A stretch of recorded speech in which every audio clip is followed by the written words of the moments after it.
The dull sound of gloved fists hitting a sack filled with sand was all she focused on, her own breathing and heartbeat growing distant as her unrelenting assault pummeled into the unfeeling enemy. A beeping sound woke her from the trance, the phone lying on the ground calling for her to stop. Sweat dripped down her brow as she looked around the gym. Picking up the phone, she grabbed her towel and walked towards the exit. By Mark. She called out to the bald man engrossed in a conversation near the counter. He gestured to the other man and smiled at her.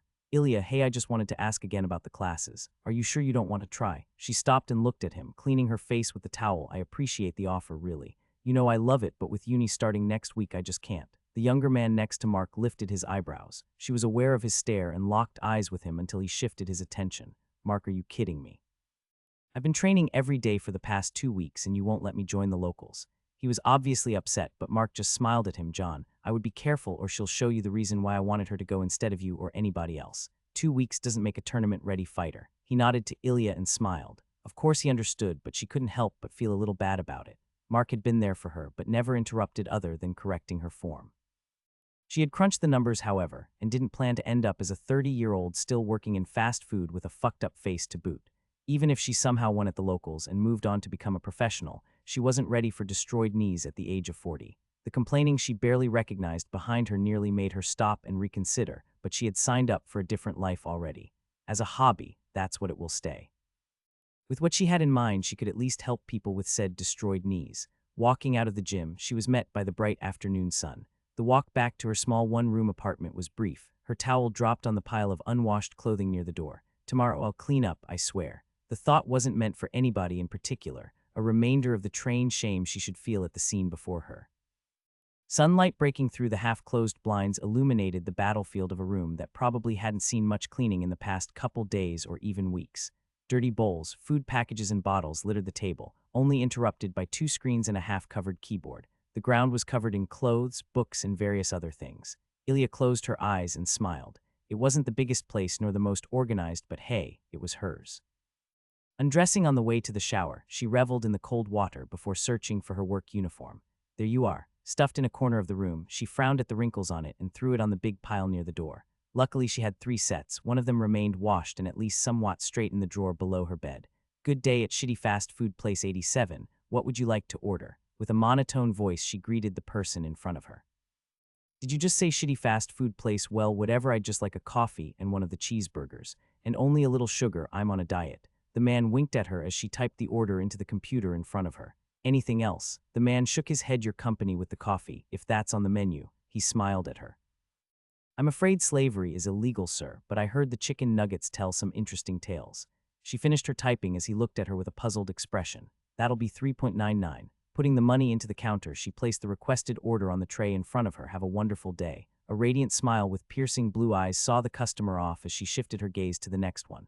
Another week, she thought. Well, not quite. Hey, Ilya, you're not coming in tomorrow, right? Her colleague greeted her as he took over her place a couple hours later. Yes, orientation at college. He smiled. Oh, interesting, so we're seeing less of your beautiful face around here from now on. Major, she grunted and replied, medicine. Oof, that's a tough one. Didn't think you'd go that way. The man said, making her raise her eyebrow. She had thought about a major for a while and definitely wanted to go into the health sector.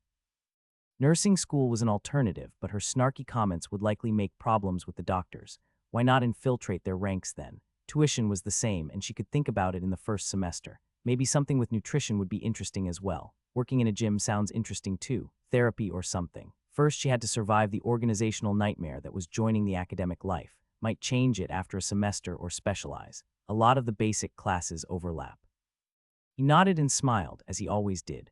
Philosophy majors had a reputation after all. Well, good luck either way. A solid 10 hours of sleep after her shift had ended. It would take the full force of the sun to wake up what lay slumbering between the numerous pillows on the bed. Not leaving waking up to chance, though. The mechanical device next to the bed sprang to life as the room was filled with noise. A groan escaped the woman lying in the bed as an outstretched arm swiftly disabled the alarm clock. Fook, it's too early. Going back to sleep, the woman laid there for another 15 minutes until the first of her 5 alarms on her phone sprang to life. After another half an hour, the last one was disabled, and with another groan, Ilya finally managed to sit up on her bed with all of her willpower. Mornings suck, she declared to the world and any gods that were listening. Not quite awake, the woman grudgingly left her warm nest and entered the small bathroom in her flat, her morning autopilot helping her dodge any stray item on the floor. Standing in the shower for 10 minutes, her eyes slowly started to open. She nearly slipped when leaving the shower but caught herself in the last second. Avoided death there, murmuring, the woman left the bathroom with a toothbrush in her mouth. Fighting to get her socks on, sniffing on some clothes, and lastly going back shirtless to the bathroom, she spat into the sink. This is going to be every single day for years now. Are you ready? Getting a bus after changing her clothes at home, Ilya watched the houses and streets fly by as she sipped from her third coffee. The woman occasionally staring back at her in the murky glass looked everything but ready to her. Next stop, Silen College. Reacting to the female voice coming from the speakers, she stood up quickly and left the bus. A field of green with a towering structure in the middle of it all spread in front of her as she took in the view, falling in line with the other supposed students having their first day. Seems rather plain. Walking towards the structure, she entered into a hall decorated with various expensive-looking furniture. Dozens of other people her age stood or sat around, some talking, some looking at their phones. Ilya. A shrill voice took her out of her daydream about chocolate when two arms reached around her and hugged her tight. Ere she managed to say with the last of her breath. Oblivious to her pleas, her friend kept hugging her, only letting her go just as the world around Ilya became dark. She could swear she felt a cracking of bone. Breathing steadily, she looked at her friend Rory. I told you not to do that, she said with a weak voice. I know, I'm just so excited, you know. We both made it in. Can you believe it? Some of the people around them chuckled at the sight, but were soon lost again in their own activities. Yes, in fact, I can believe it. We're here after all, Rory. Rory only frowned at her, always so rational. Can't you feel the excitement? Her friend said. Oh boy, this is gonna be a long day. Ilya's thoughts were interrupted as an announcer asked the newly enrolled students to enter the main hall. The day went by without any major surprises. Ilya reached her home with her new and fully packed schedule, including a bunch of paper she didn't know what to do with. Her floor was already filled, which made her choose the chair instead. Why are they not giving us these in digital form? The mountain of paper was at least a tree's worth. Something like the fabled internet could really improve the archaic school she had chosen.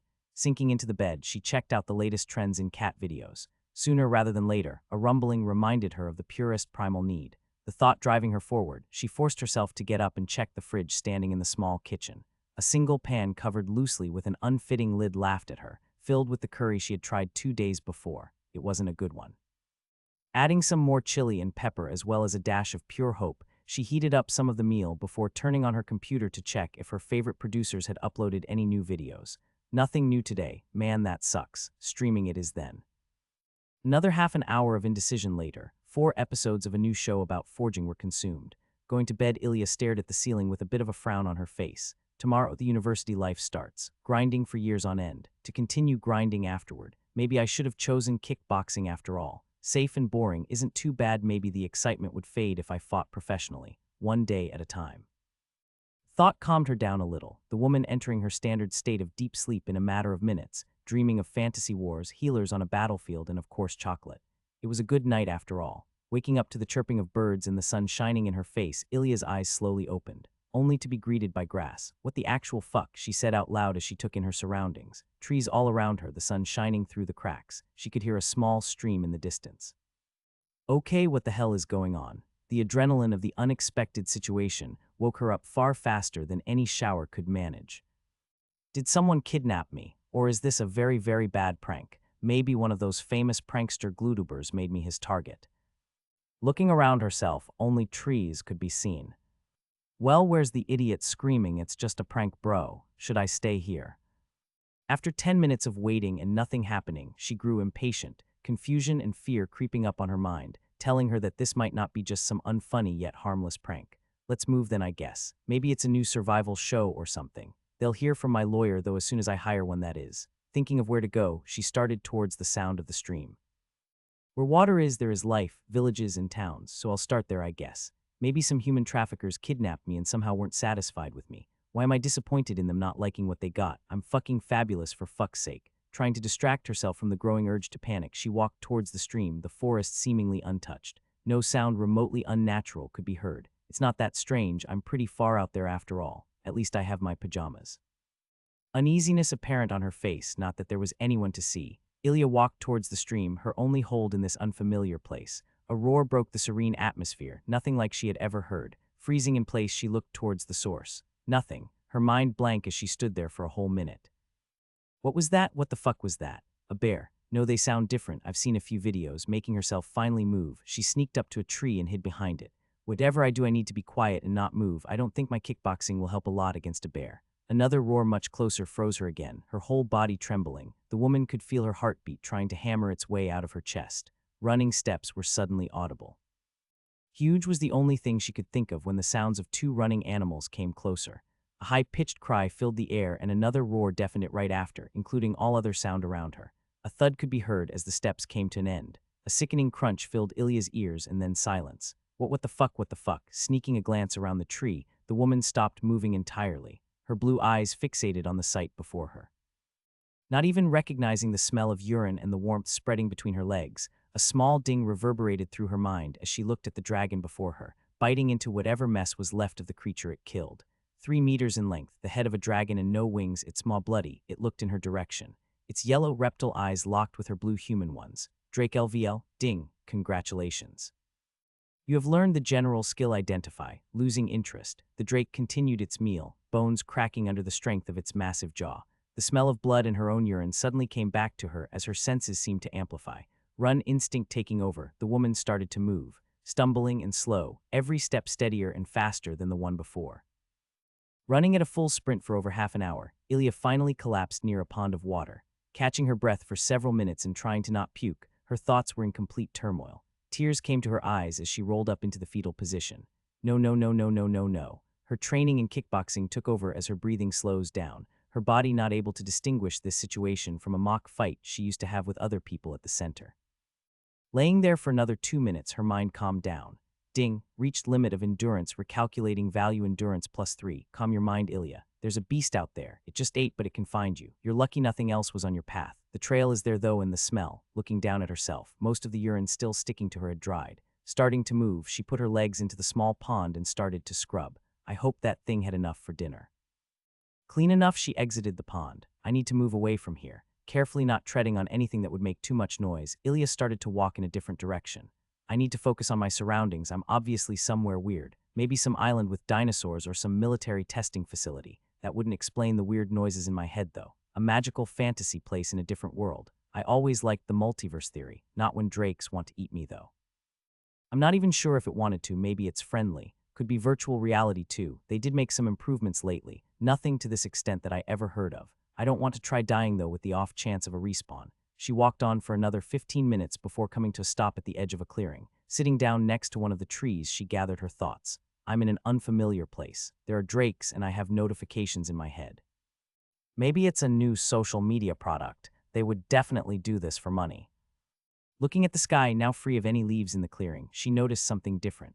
2 suns, so we can rule out military facility or island on Earth. So either a completely different world or virtual reality. Or some weird drug, mental illness. There are too many possibilities. What I know though is that I'm here now, in a fucking forest, with fucking drakes, in my pajamas, with piss all over them. Taking a deep breath, she closed her eyes. Fuck. I'm still not thirsty or hungry, so those aren't immediate concerns. I've read somewhere on the internet that shelter should be your first concern when found in an unknown place in the wilderness. I'll walk around and do that first then. No idea what would be considered shelter though. For all I know, a cave here might be hiding another one of those monsters. I did get a skill though, didn't I? What was it? Something related to the drake I saw. There must be a way to see what I have, like in RPGs. She thought of different words that would describe a status table or character sheet in a video game.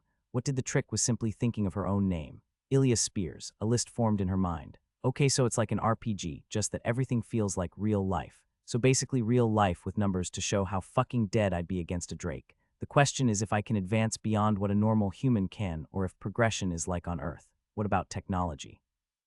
Well, those are thoughts for later. First, I need to find some form of shelter. 36 stamina for now. I'll check it in another minute and see how much it grows. A minute passed. Checking her stats again, her stamina was now sitting at 44. So 8 per minute, or at the moment 10 of my maximum. Might be a coincidence. Doesn't seem too bad though. Standing up, she started to walk in a random direction. I'm not going back to either the pond or wherever that drake was last.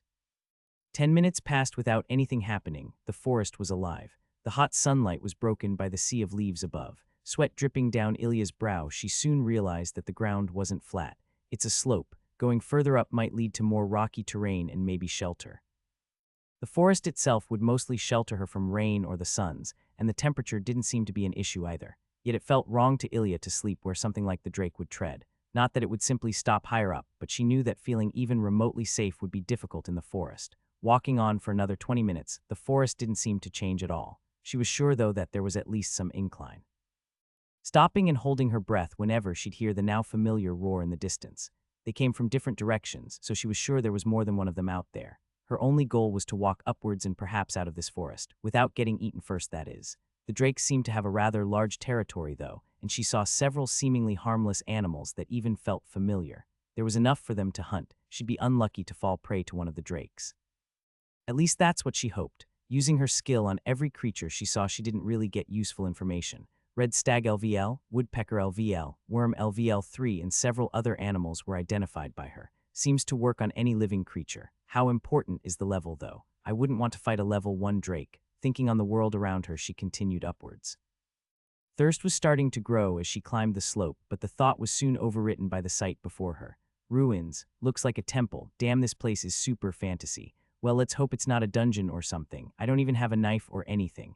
Carefully walking around the temple, or what was left of it, she realized that this was the highest point of the slope. Ilya found herself on the top of a hill, standing in front of the broken-down entrance to the temple. She heard a low growl behind her. Turning around carefully, she checked the intruder. What if I am the intruder? Red wolf LVL4, 3 more of them with similar levels, the highest being 5, emerged from the trees and slowly advanced on her. So the drakes aren't the only predators here. Figures. I'm lost in the forest. They'll tire me out and kill me. Only one place to go then. Ilya wasn't surprised by how calm she was. Compared to the drake, these wolves weren't as frightening. They even had a sort of calming normalcy about them. She had actually seen wolves in zoos before coming here, but they held a familiarity that made her less scared. Of course, wolves could kill people, but on Earth man was king, and a bit of that feeling now welled up inside her. She knew that in this world, wherever it may be, that might not be the case anymore. The wolves advanced as she slowly retreated backwards to the entrance of the temple, the growling steadily intensifying as they began to encircle Ilya. To completely close her in was impossible now, but she had only one way to go. Ducking under a broken-down pillar, she entered the temple, the wolves on her heels. Light filled the hall she was in now through many cracks in the ceiling and walls. Stone everywhere. She didn't look closely at the statues. A way out of here. There were several doors in the room, but they seemed sealed shut. One was thankfully broken down, and she quickly entered. Running down a hallway, hearing the wolves close behind her, she entered another room. There was a wall with a statue depicting a man in a fighting stance, his arms held high, poised for his adversary, which it seemed was Ilya. His eyes held empty sockets. Remnants of a campfire could be seen in the room. There were people here. No idea how long ago, though. Checking around the room frantically, Ilya couldn't make out any way to leave. There was a hole in the ceiling, yet it was much too high for her to reach. Her thoughts were interrupted by the first wolf entering the room. She turned towards it, and her more or less calm feeling from before was completely gone. There was no way out. Backing up to the wall with the statue, Ilya was afraid. Is this it already? Well, at least I can test if I have more than one life. Looking at the statue next to her, she smirked and copied his stance. Not too far from kickboxing, I guess. Looking at the wolf, she put on a determined look, just a puppy, with sharp teeth. A growl the only response. The wolf leaped at her. Fast, yet not too fast for her to handle. A powerful kick caught the wolf's head from the side and sent it sprawling to the left. 2 more of the beasts had entered the room in the meantime. Concentrating on the newcomers, Ilya ignored the whimpers from her left and prepared for another charge. The wolves broke out into a sprint and jumped at her from 2 sides. The left one was caught by a kick to its jaw, while the one on the right was blocked by her arm. The wolf bit deep before she was able to shake it off. Several punches to its stomach were needed to make it release her arm. Regrouping, the now 4 wolves stared at her, now more wary of their supposed prey. Blood dripped down her arm as she prepared for the next attack. The pain was a numb feeling in the back of her mind, adrenaline helping her cope with it. A sudden loud humming noise made her lose concentration.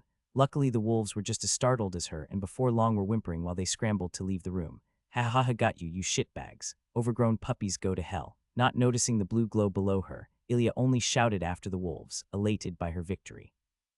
The world shifted violently before her, and she immediately knelt to the ground, retching up whatever was left in her stomach. What the wiping her mouth after puking again. Fuck. You have proven strength and dexterity beyond your limits, +2 strength, +3 dexterity, at least something for that fight. Looking around her, she found herself in a long hallway. There were more of the statues. Only a faint blue light came from a moss growing on the walls.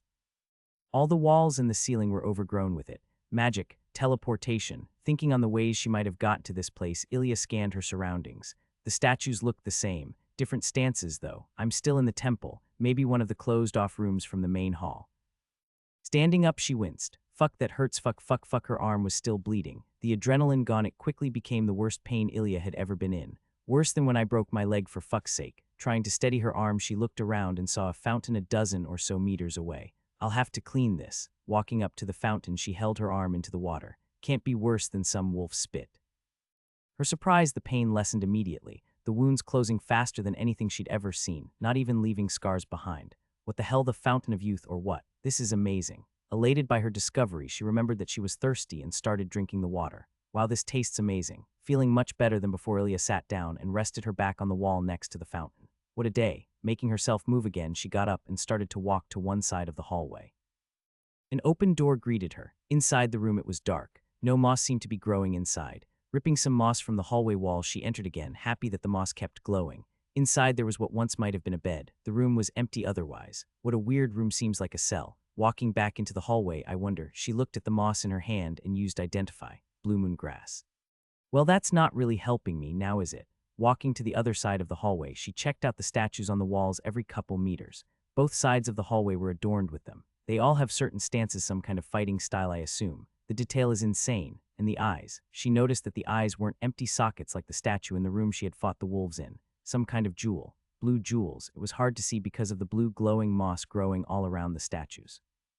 Reaching the other side of the hallway, another open door greeted her. Inside was something far different than just a bed, though. Books. A large room littered with hundreds of books greeted her as she enters. The only light source, the slowly fading blue moon grass in her hands. No other entry or exit could be seen. This is weird, like a study place for some sort of hermit or maybe a cult. Taking one of the books, it instantly crumbled into dust. And it's old. How long does a book need to be somewhere until it literally crumbles into dust? Checking out the rest, she realized that some are in better condition than others. Getting closer, she noticed weird writing on some of the shelves. Runes, maybe. I'm assuming if there's magic here, there should be some kind of runes. An enchantment, maybe. Checking the shelf where she removed the dust book, she saw that all the books looked deteriorated there. Maybe the power went out or something. These look fine, though. Taking out a book from one of the few shelves where the enchantment seemed to be working still, she walked back into the hall. The light brighter, she looked at the cover. Azarinth Advanced Stances Part III. Oh wow, I can read it. Must be that weird skill. Doesn't look like English to me. But I don't think Part III of some advanced stances helps me a lot here. Maybe there's something more useful in there. Going back inside, Ilya grabbed all the books that were still intact. Sadly, not many remained out of the once hundreds of books. The immediately most interesting one was a small journal. Gregory Pale Days of Awakening. Flipping through it, there seemed to be dates. A diary of some sorts. Day 1 of my awakening, or shall I call it imprisonment. I question my decision to join the order, but such thoughts are for naught at this point. I entered the chamber of awakening of my own free will and shall either succeed or succumb. I shall become a warrior of Azarinth, more powerful than any before me. Reading the first couple days, it seemed that this place belonged to an order of some sorts, calling themselves the Order of Azarinth. Mages, fighters, and healers were mentioned. So I'm in the chamber of awakening myself now, eh? Well, that's just great. Continuing to read, Gregory thankfully described the process of awakening in great detail. Well, he probably would, seeing all the time he had down here alone, with a bunch of books that he's probably all read before coming here. Apparently the order had classes regarding a special way of magic they called Azarinth. The whole order is named after the magic. Bunch of nerds. Chuckling to herself, she continued to read. The blue moon grass seemed to be of great importance to that magic and the process of awakening the class and training the related skills. It could apparently be reached normally too, with a lot of study and time, meditation and patience. Most of the people reaching the class in this manner were very old. After likely horrible testing, they discovered a way to speed up the process. Being enclosed in the chamber, only able to eat the blue moon grass and drinking from the fountain of clarity would have many of the people reach the class far faster, not to mention the speed of their skill growth would increase. Fountain of clarity. Holy shit, this is so bad. They should get better writers. The method of course had downsides too. For one, around 35 of the initiates would immediately die upon eating the grass. It changed parts of the body and was highly poisonous if not compatible. Order was very secretive. Losing just over a third of their members was disastrous. Many still took the risk. The fast skill growth would leave many of the fighters overconfident though, able to use the skills but not having trained with them enough. The faster skill growth was mostly dependent on how long a person could stay in the chambers. The grass grew very slowly, so only a limited amount could be used by the order. Leveling the skills up to the third stage in the chamber was apparently not possible. The needed grass would increase dramatically after the second stage was achieved until it showed no discernible effect anymore. Most would only advance to the early second stage because of the limited availability of the grass. While so they were basically junkies. Weed man. Gregory apparently advanced some skills up to the later second stages and then left. leaving apparently only possible by using a skill acquired through the blue moon grass. Well, fuck means I have to eat it. Not like I'd have much of a survival chance without a class out there anyway. If classes work like they do in RPGs, that is, I'd still be level 1 without killing anything. Looking at the glowing moss suspiciously, she went through the book still in an alright condition.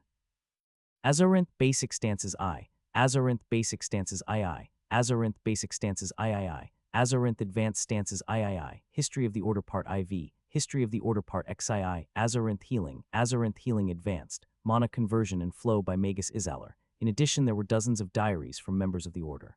Apparently, it was a must to write one when in the chamber to help guide initiates following in their steps. I'm glad some useful ones remain. It's a shame that so many of the books were lost. She checked through the chamber and rooms to see if there was any way out or food other than the grass on the walls. After nearly 2 hours of searching every nook and cranny, she sat back down next to the fountain and sighed. Looking at the blue moon grass on the wall, Ilya got up. Well, might as well get it over with. Either I live and become a badass fighter, or, well, let's not be negative here, shall we? Grabbing a healthy fistful of the moss from the wall, she put it into her mouth and ate it. A minute passed, another, approaching 10 minutes, still absolutely nothing happened. Well, that's way. Her voice was cut off as her whole body convulsed. Falling to the ground in a sprawl of limbs, Ilya started to scream. The pain was worse than the wolf's bite. Nobody had mentioned the pain in the diaries, likely out of consideration of the initiates. 10 minutes passed and Ilya was still writhing there screaming, the pain not diminishing in the slightest as each beat of her heart ended only to bring a new eternity of torment. The screams stopped after half an hour, yet the pain didn't. She twitched every couple minutes as she felt each and every nerve in her body tear itself apart.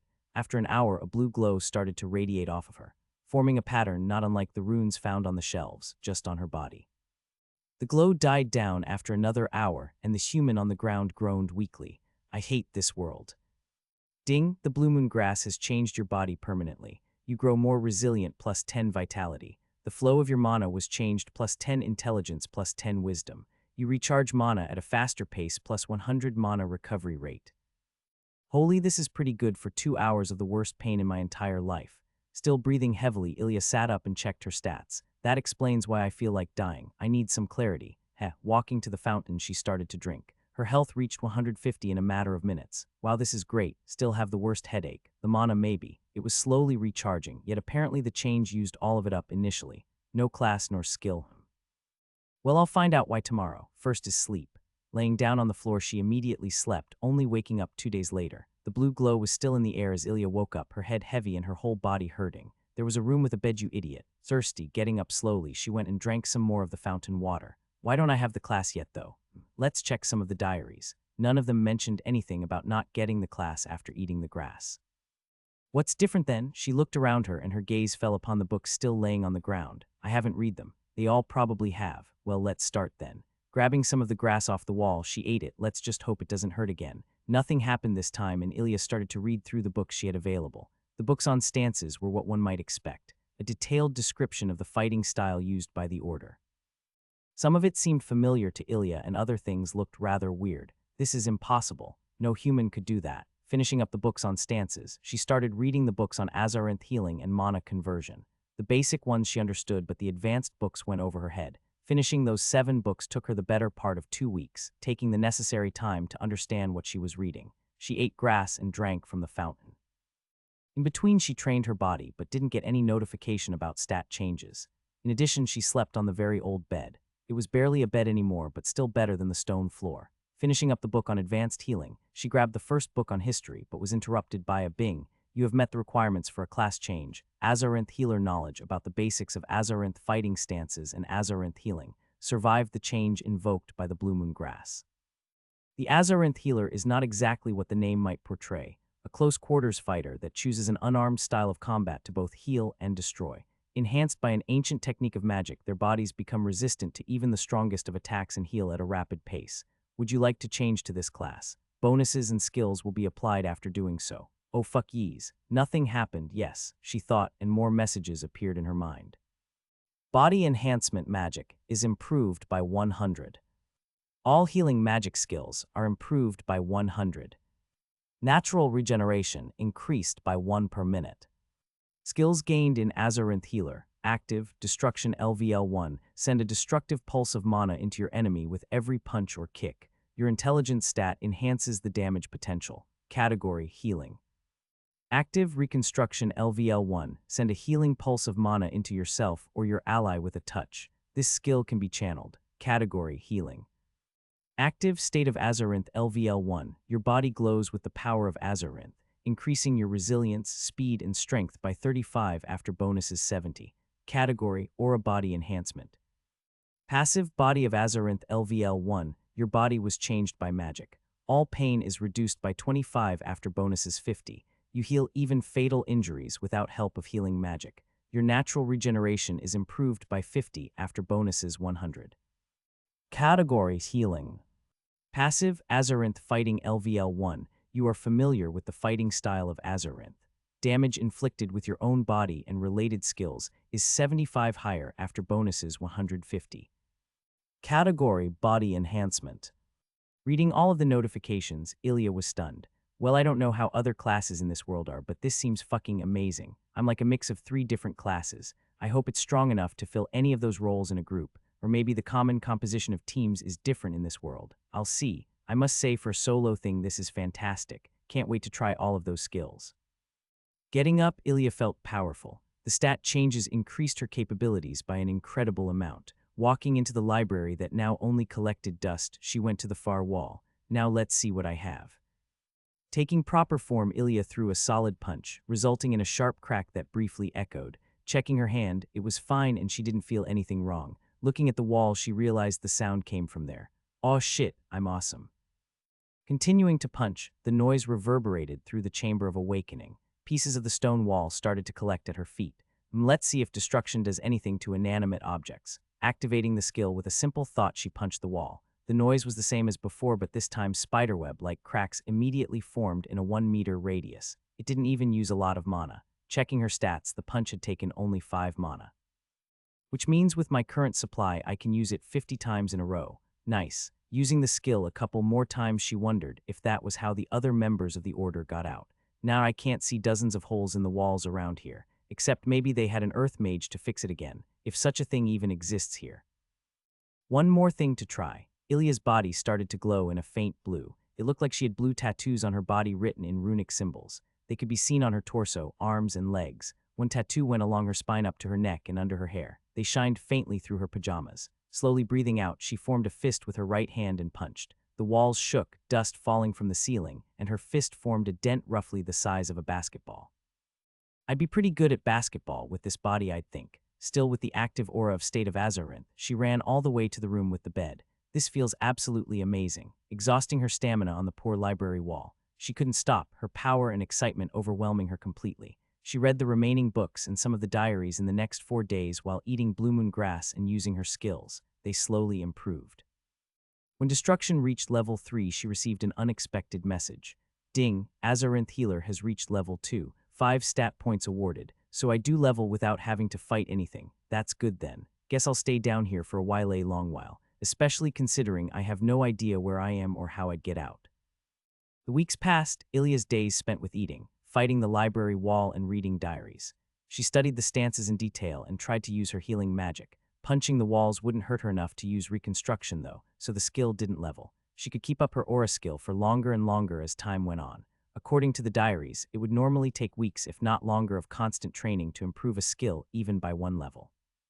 The Blue Moon Grass and Fountain of Clarity helped speed up the process a lot. Ilya didn't have anything to measure her progress against though, so she couldn't be sure. I'll just get as strong as I can down here until I can get out. There doesn't really seem to be a downside to it. Even if it might get boring at some point, I'd rather stay a couple months longer in boredom than die immediately out in the forest. There was no map or any geographical information in the remaining books whatsoever, so she knew as much about where she was as she did when she got here. 3 weeks of constant training later, there was nothing new to read anymore, and the days became rather tedious. Sitting down, Ilya again read through the mana conversion book and thought to try something. The main problem here is that I'm bored while I wait for my mana and stamina to recover. Reading through the whole book again, it was still a mystery to her what it was about exactly. It talked of regulating the flows of mana, but her understanding of mana itself was nothing to begin with. The concepts were foreign to her even though she understood the words. Might as well try to meditate, maybe I'll gain some sort of clarity. Looking suspiciously towards the fountain, she sat down and tried to clear her mind. Nothing happened at first. She tried in every pause for the next 2 days. It felt relaxing, and there was nothing better to do anyways. At the end of the second day, she received a message that woke her from her meditative state. Ding, you have learned the general skill meditation. While in the state of meditation, you cannot move. Your mana and stamina regeneration is increased by a factor of 3. This factor is improved upon leveling up the skill. LVL 1, well, this'll make my days a lot less boring. Even though she was mostly just punching walls or practicing stances, it was fun to her. Her body had an incredible strength that she'd never even dreamed of. Even on Earth, she enjoyed simply attacking a punching bag for hours on end. The only reason she didn't do it longer were responsibilities, other interesting hobbies, and her bodily limitations. She didn't have internet or even new books anymore here, so this was what was left, and it wasn't bad. With the still level 1 meditation skill, her training speed improved threefold.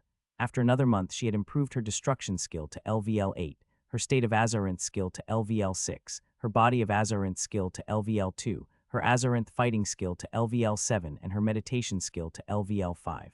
Additionally, her stats improved slowly over time too. Endurance especially improved every couple days.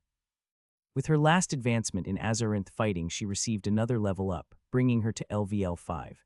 Bing, Azarinth Healer has reached level 5. 5 stat points awarded. You have learned the skill Passive Magic Perception LVL 1. This skill lets you see magic, can be activated or deactivated on command. Category, Body Enhancement. A skill, seems useful, but I can't really picture it. Activating the skill, she had to shield her eyes immediately from the radiance surrounding her. Deactivate magic perception, she yelled in her mind. Well, that was stupid. I'd have guessed the blue moon grass was magical. Going into the library, she activated the skill again and looked at the runes she had discovered on her first day in the chamber. Interesting, they're clearer, and they glow a faint blue. I wonder if all magic is blue with this sight. She kept the skill deactivated in the hallway, but tried to use it sometimes in the library, or when she was using her destruction and aura skill. The day came to an end, and she checked her progress again, as she did every day before sleeping. Another 3 months passed like this. The meditation being an actual skill helping to tremendously reduce the mental strain such a lifestyle would have had on her otherwise. Talking to herself still became the norm, and she even started to miss her coworkers at the fast food joint. Her goal also slowly shifted from becoming stronger to getting out of the chamber. I can see how this is an incredible privilege to have, training with the blue moon grass that is, but I'd still like to see the sun sometime. A fourth of the grass was already gone from one of the walls when Ilya reached level 10 in her class. Ding, Azarinth Healer has reached level 10. 5 stat points awarded. You have learned the skill. Active Blink LVL 1. Immediately appear at a distant place. Distance based on the level of the skill. Category, Teleportation Magic.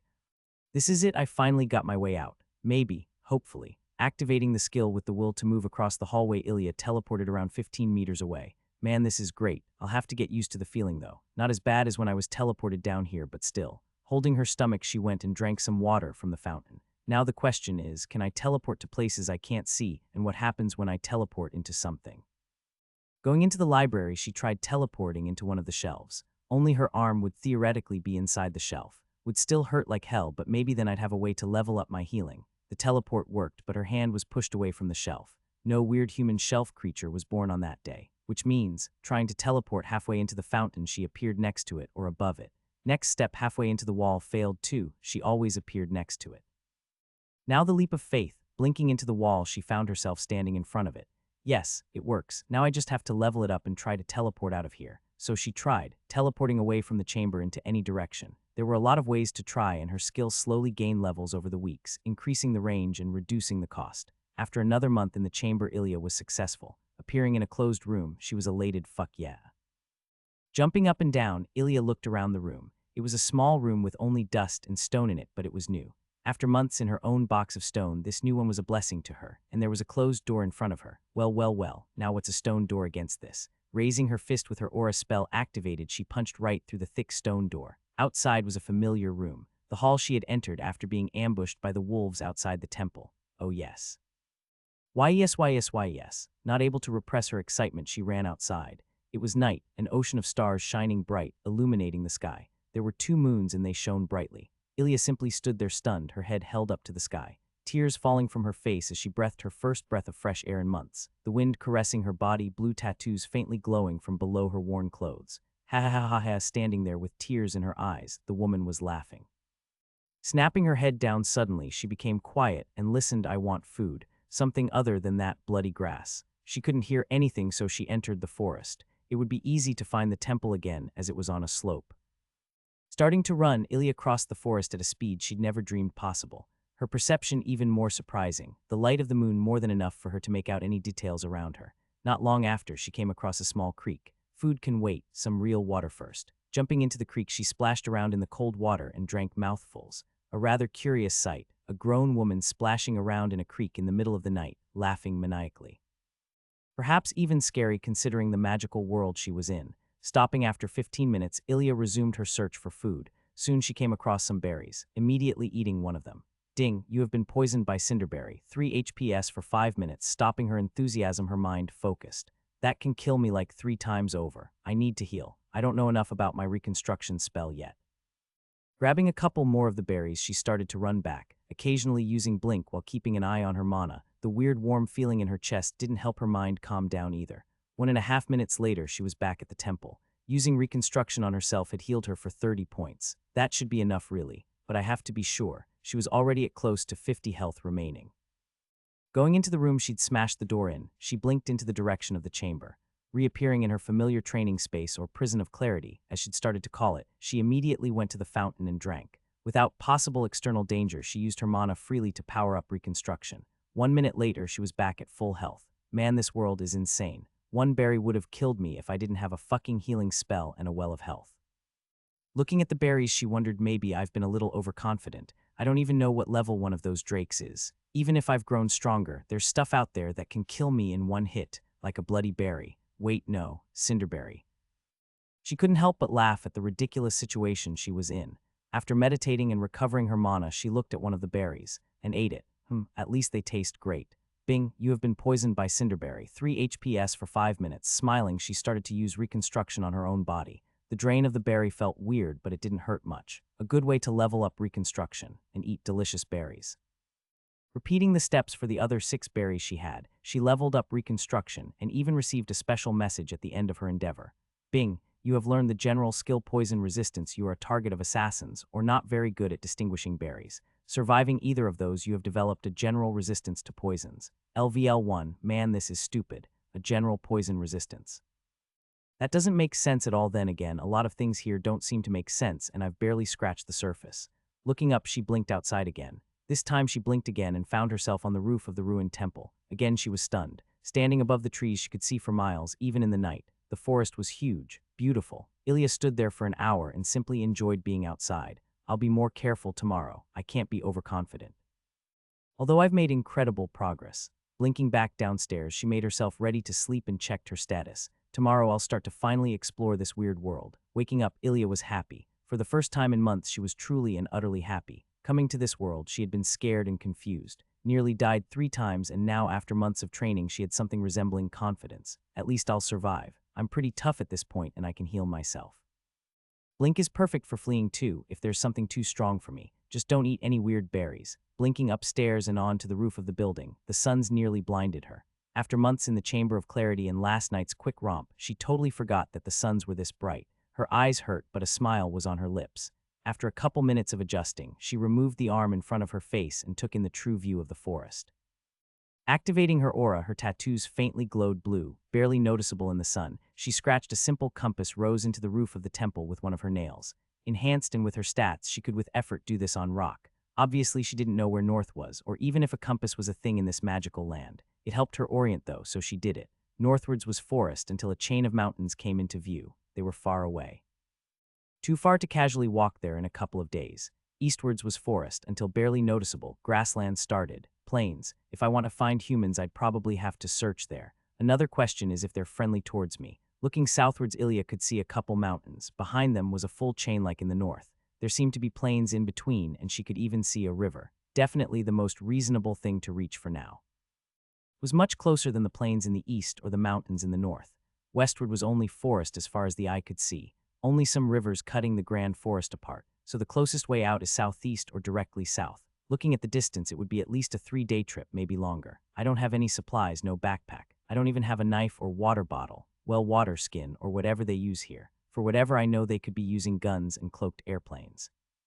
Ilya then blinked back into the main hall of the temple and looked around. I do have a feeling, though, that this is a rather medieval world. I mean, come on, Drakes. Walking up to one of the closed doors, she felt the wall and blinked inside. A scream sounded through the temple, and a couple birds took flight as Ilya stared at the skeleton in front of her. Holy shitballs, Skelly, you scared the shit out of me. After smacking the skeleton on the head like an old friend, she looked around the room. There were some books, but they all turned to dust as soon as she touched them. No runes prevented their decay. Removing the skeleton from the rotting chair, she saw that he still wore boots. Well, look at that. Carefully removing them from the skeleton, she appraised them. They're still in all right shape, not bad. Identify, ding, old sturdy boots. No plus 15 walking speed or anything like that. Well, that's disappointing. Oh well. Ilya shook the boots to remove all the dust inside, then blinked back out of the room. I'll just pile the stuff here. Leaving the boots on the ground in the main hall, she continued to investigate the rooms. There were 8 in total. One was the one she broke the door to get out, and one the skeleton room. The next 3 rooms only held dust and stone. Whatever may have been stored in there a long time ago has long since turned to dust. Blinking into the next room, Ilya looked around in surprise. A kitchen. Very nice. Maybe there's a water flask or a knife for me to use somewhere. Checking around, she realized that most things inside were rusted beyond use. Trying to use reconstruction on the items didn't help. Destruction seemed to be able to affect inanimate objects, whereas reconstruction didn't. Figures would be way too convenient a spell. No more visits to any tailor or blacksmith. Searching through the kitchen, she found a not too rusty canteen. Although identifying it told her it was in fact rusty. Better than nothing. Ilya grumbled to herself. The knives were sadly completely unusable. The thin layers of metal were too worn by time to be used for anything other than making more rust. The next room was empty again. Why do they have so many empty rooms? What if she tried to use Blink to get downstairs? The third spot she tried worked, and she found herself in a chamber that at first glance looked very similar to her own. How many of those do they have? Well, let's finish up upstairs first. The last room held some barrels without any contents. Well, there was dust inside. Beer or wine maybe. Maybe cinderberry wine. Ha ha ha. Laughing at her own joke, she was back in the main hall. Walking through the broken-down entryway she'd used when she fled the wolves, she checked the room again. It looked exactly the same. Activating her magic perception, she saw runes all around the ground where she had fought against her adversaries months ago. Interesting. She went back and checked all the other rooms again, this time with magic perception activated. She made no further discoveries, though. I guess downstairs it is then. Warping back into the unexplored chamber, she soon found it had the exact same layout as hers. The grass was growing on the walls, and the bed was just as old as hers. The library, however, held more books than her own had at the start, and even better, many were still intact, the shelves brightly glowing with numerous runes. It took a couple hours to sort through all of them, a significant portion of them being even more diaries. She took them all with her upstairs. 2 books were actually useful to her. Azarinth Fighting Advanced Stances I. Azarinth Fighting Advanced Stances II. Seems like the stock is rather similar, though, more history ones. She wasn't too fond of the Order's history books. They depicted themselves as some sort of savior mages without any flaws. Guess that happens when you write your own history down. Bunch of arrogant pricks. Blinking back to the main hall, she tried to blink downstairs from all of the 8 rooms. Ilya found only one more chamber. It was much like the other 2, except that only one shelf of books remained, none of which new to her. Having an idea, she tried to warp further down. To her surprise, she succeeded. She found herself in a rather large hall. After the warp, she fell for a couple meters before hitting the ground. There's no dust here, she immediately noticed. The room was illuminated, yet not by moss on the walls. There was some sort of artificial light source on the top of the room and some of the walls. Magic lamps, fancy. At least they do have some sort of technology. I'll try to dismantle one of those after I'm sure it's safe. Her thought was interrupted by an arrow nearly striking her head. Ilya's tattoos flared to life and she dodged in the last fraction of a second. Did I just? Another 3 arrows flew in her direction. Dodging to the right, Ilya avoided all of them. Dodge arrows. Fuck, I'm awesome. Looking at the source of the assault, a corner of the room started to shift and a humanoid form slowly unfolded itself to a height of 3.5 meters. Oh shit. Guardian Golem LVL. Using Identify, she jumped back a couple meters to get some distance to the golem. Activating magic perception, her enemy glowed a dark red. Well, that answers the question if all magic. On the golem's left arm was a seemingly automatic crossbow, and on his right was a mace as big as Ilya, around 1.75 million in height. I really don't want to get hit by that. Well, let's see what I've learned. I can just blink out with 2 blinks to get away if I can't handle it. Getting into an advanced Azarinth stance, Ilya prepared herself as the golem slowly walked towards her. In a sudden burst, she moved. Leaving her position in a rush faster than any Earth human could possibly manage, she reached the golem's right side and simply waited there. The golem turned slowly and tried to hit her with the mace. Haha, you're slow, mate. She easily dodged it and moved again. Punching the golem without destruction left dents in its metal shell. Still trying to turn and attack her with its mace, Ilya skillfully danced around the golem. These skills are seriously no joke. I've never fought against anything with them, and it feels so natural. After another series of punches to one of the golem's legs, she decided to use destruction. Her punch landed on the golem's left leg and half of it exploded backwards as her fist collided with it. The metal was badly dented, and the golem had difficulties standing upright. Another punch disabled its right leg too. Now falling to the ground, Ilya jumped backwards. Well, seems like your question marks aren't really that scary after all, Guardian. Doing a small mock curtsy in front of the downed golem's head, its eyes suddenly flared a bright red. Caught in an awkward position, Ilya could only look at the golem as it raised its mace and smashed it right into her.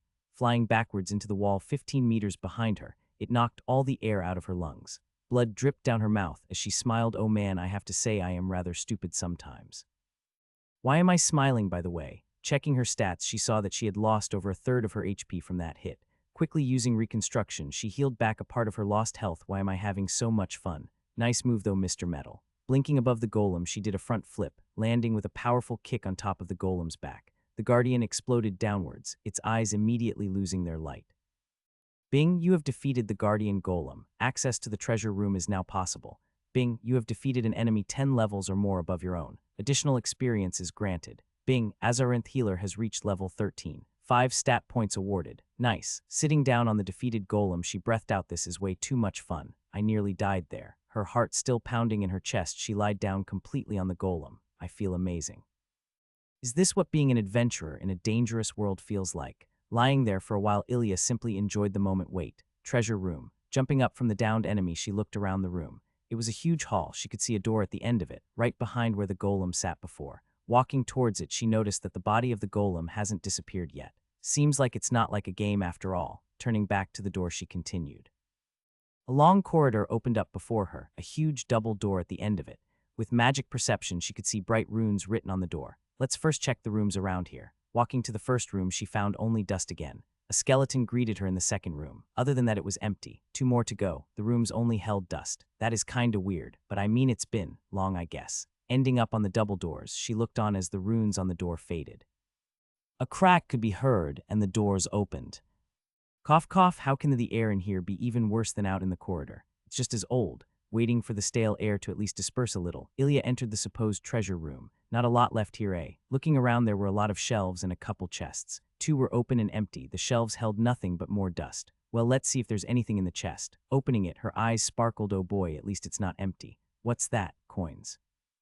Taking the 5 silver coins and 1 gold coin from the chest, she held them in her hand. While these are heavy. A pouch would be nice actually. Now for the main prize. Taking out the last item in the chest, she marveled at the quality. Cloak of the Night, high quality, you are harder to detect in the dark. She hugged the cloak immediately. Oh my, it's so soft, I love it. Getting it on, the cloak nearly covered all of her. She looked a bit like a wraith were it not for the pajamas underneath. I'm the pajama death. Tattoos flaring to light, she teleported to the wall and punched it, cracks forming all over it and some chunks of stone falling to the ground after she removed her fist. The blue light didn't penetrate the cloak from within. I like it. Ilya tried to use blink from every room in the cellar. Sadly, there was no other destination she could find. Going back upstairs, she tried to use blink twice. While still in the air, it didn't work. Let's see.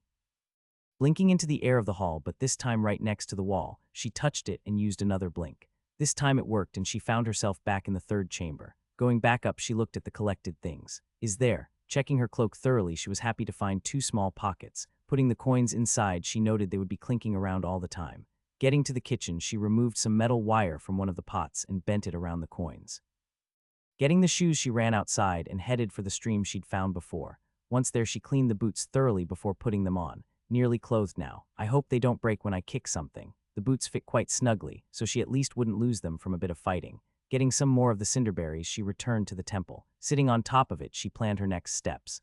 I think I'll first definitely check for any possible hidden rooms in the temple. Afterwards, I'll go towards the mountains in the south. Looking at the distant target, she sighed. That's gonna take a while. I kinda wanted to wait with this until I met someone, but if I die on the way, it's not really worth it anyway, now is it? Checking her stats, she used 50 of the remaining 60 stat points from her level ups. Let's see. Vitality up to 40. Never wrong to be more tough, that's 11 points. Then 15 into endurance up to 42.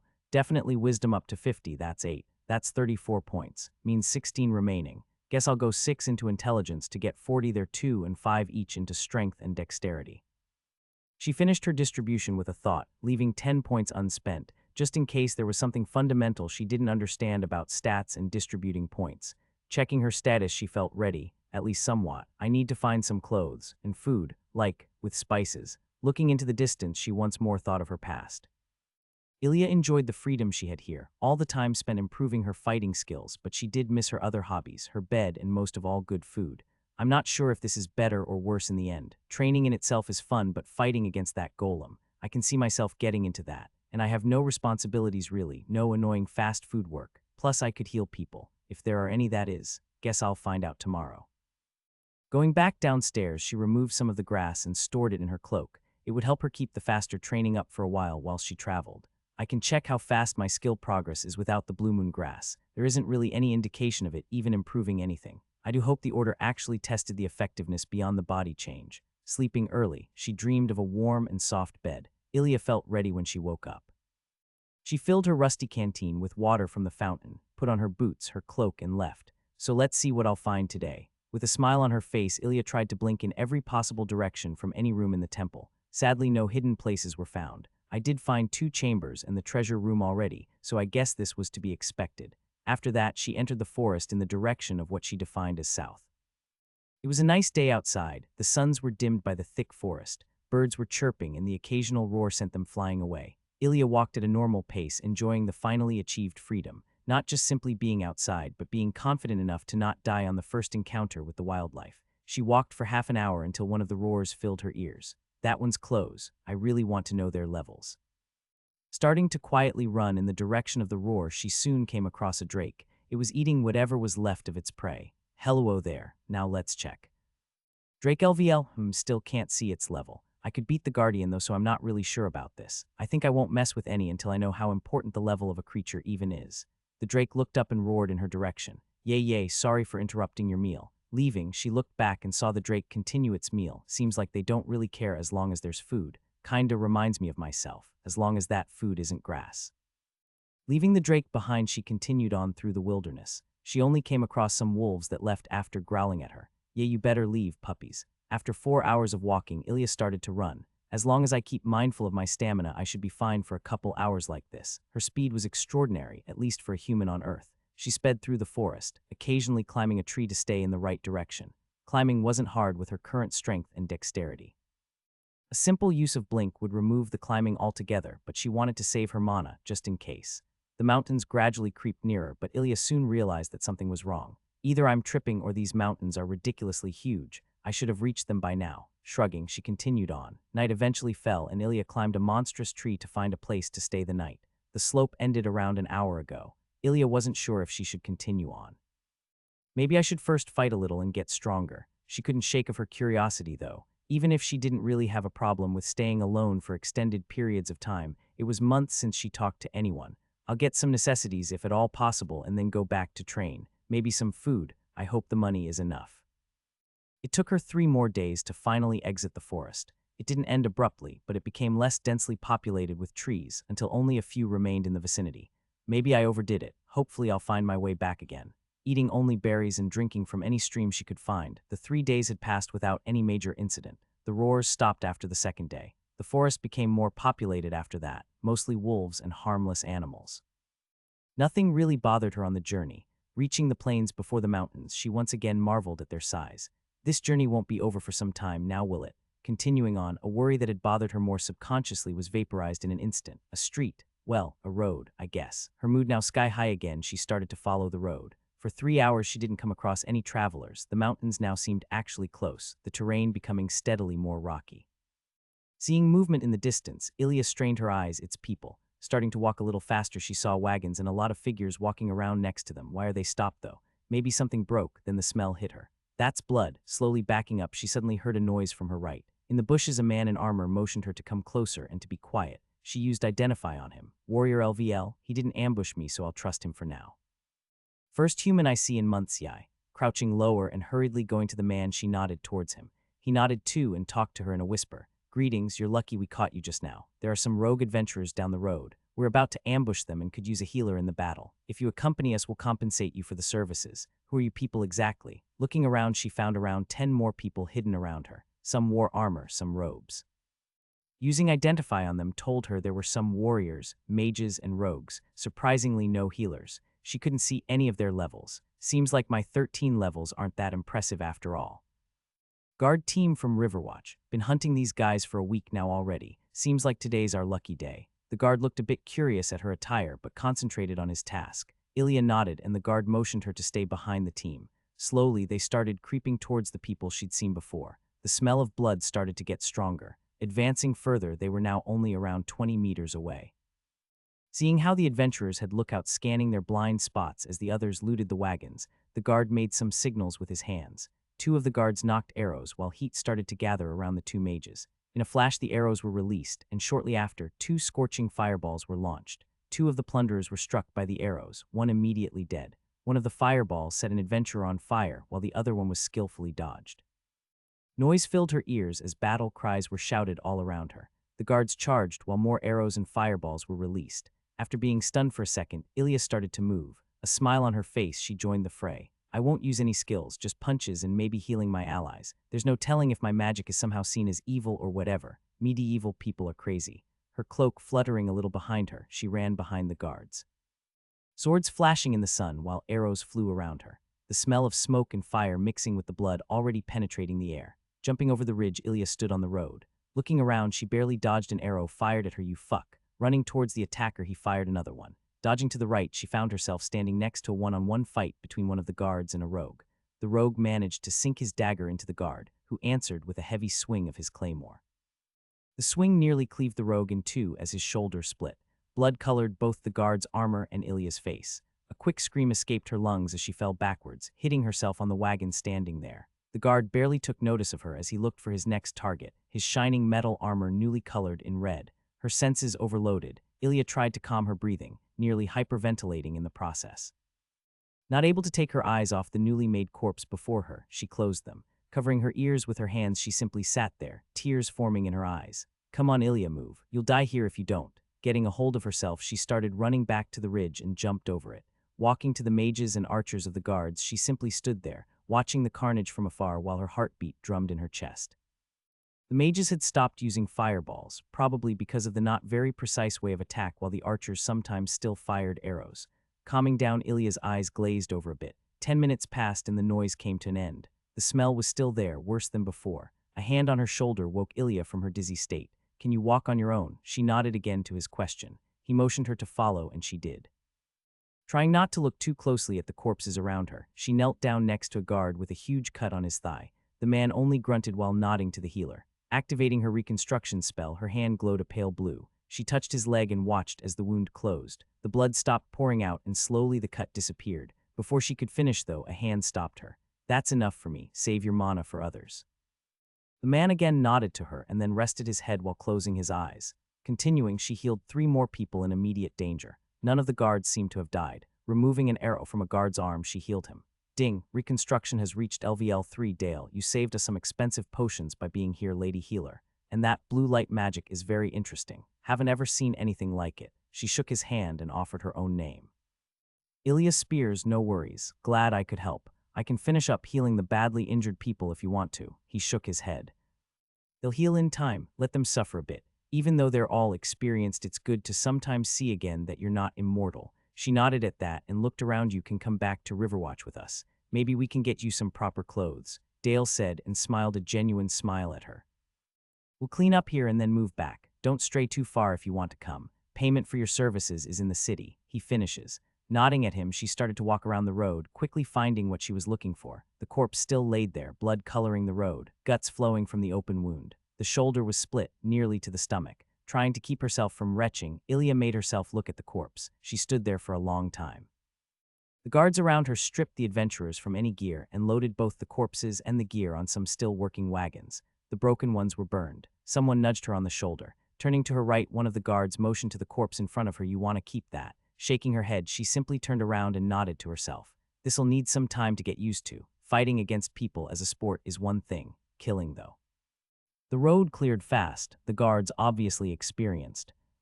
Looking at them, Ilya also guessed they were all veterans. They clear the corpses like it's a job. A shout made her look up. "Let's get moving, people." Dale shouted, and so they did. Walking next to some of the guards, Ilya stayed silent. They joked around but still seemed ready to react at a moment's notice. "So what makes a healer travel these roads alone?" Dale appeared next to her. "I've been traveling alone for quite a while now already. I'm a pretty fast runner, though," she finished with a smile. Laughing, Dale continued, "I suppose you are. Heard you darted in and out of the fight at the start. Impressive. I won't ask about why you did that, though. Just don't recklessly risk your life like that." She nodded at that and just saying, "If you were one of my own healers, you'd get cleaning duties for a month for that." Feeling a bit ashamed, Ilya only nodded at him. "I did freeze in the fight, and I suppose not knowing about my abilities, it did look like a healer joined in close quarters fighting, which is incredibly stupid. Better not say anything else about that." Dale didn't pry further and simply walked on. "Can I ask you to show me a place where I can get some cheap clothes and a backpack?" Hearing her question, Dale nodded. "You'll get a couple silver for your service today, and I suppose nobody will miss a couple things looted from the adventurers. There are several shops if you don't want to search through the stuff." After another half an hour, Ilya could spot the supposed Riverwatch, a walled city built half into the mountain she's tried to reach for the past week. I was right after all. The river flowed at the city and then turned a sharp right. Parts of the city opened to the river. She didn't talk much with the guards, still processing the fight and especially the rogue dying in front of her. Arriving at the city, the group was greeted by some guards at the gate. Passing through quickly on account of her present company, they walked through a market district with hundreds of people around and soon entered a separate walled-off section. Dale again was walking next to her.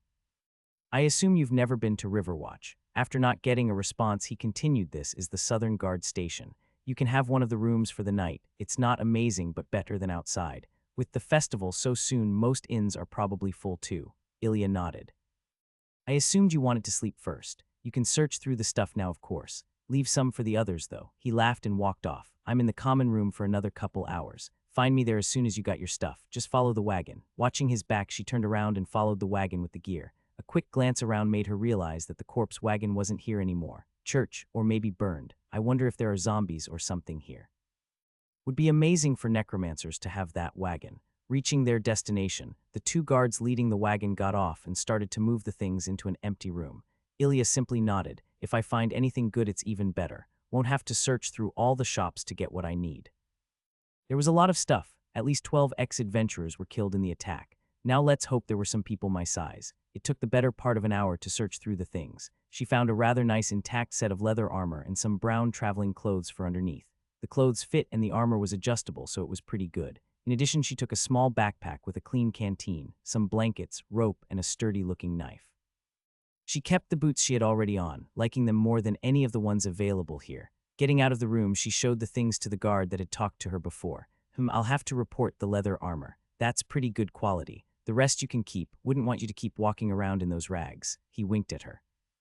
"Anywhere I could wash this." He simply pointed her in a direction after her question. "There's only the well. There should be some cleaning tools at the hut nearby. Use that stuff freely. If anyone asks you what you're doing there, just mention Dale." Dale was drinking a beer and talking to two other guards. He nodded at her as soon as he saw her. "A drink first or your room?" Nodding back, she closed in on the table and sat down. "A drink would be nice right now, actually."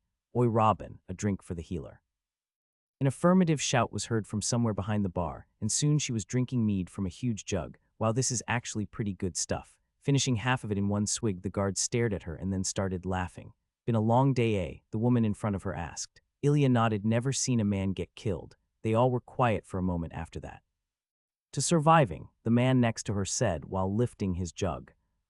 Dale agreed and they all took another swig. She listened to them talk about the day and some gossip. Apparently they were still trying to find a guy selling poison in the city. Most of the talk was about the coming festival in 3 months. For the guards, it meant a lot more work for the time before and after. Ilya laid out her clothes to dry next to the fireplace in the common room. Dale had noted that she got some nice things and that he wouldn't deduct anything from her pay.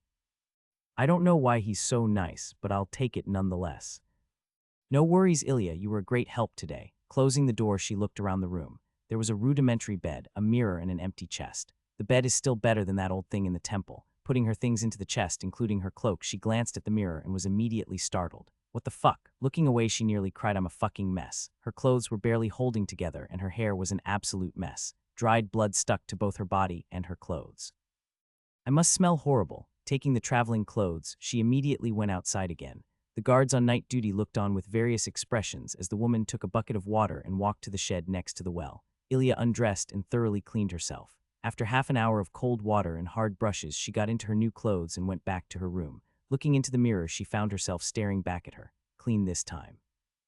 Going to bed, she removed most of the traveling clothes again and slept. This is the most comfortable I've felt in months. Sleep came easy even though her day held some very jarring experiences. No dreams would come to her that night, and a knock on the door woke her up rather early again.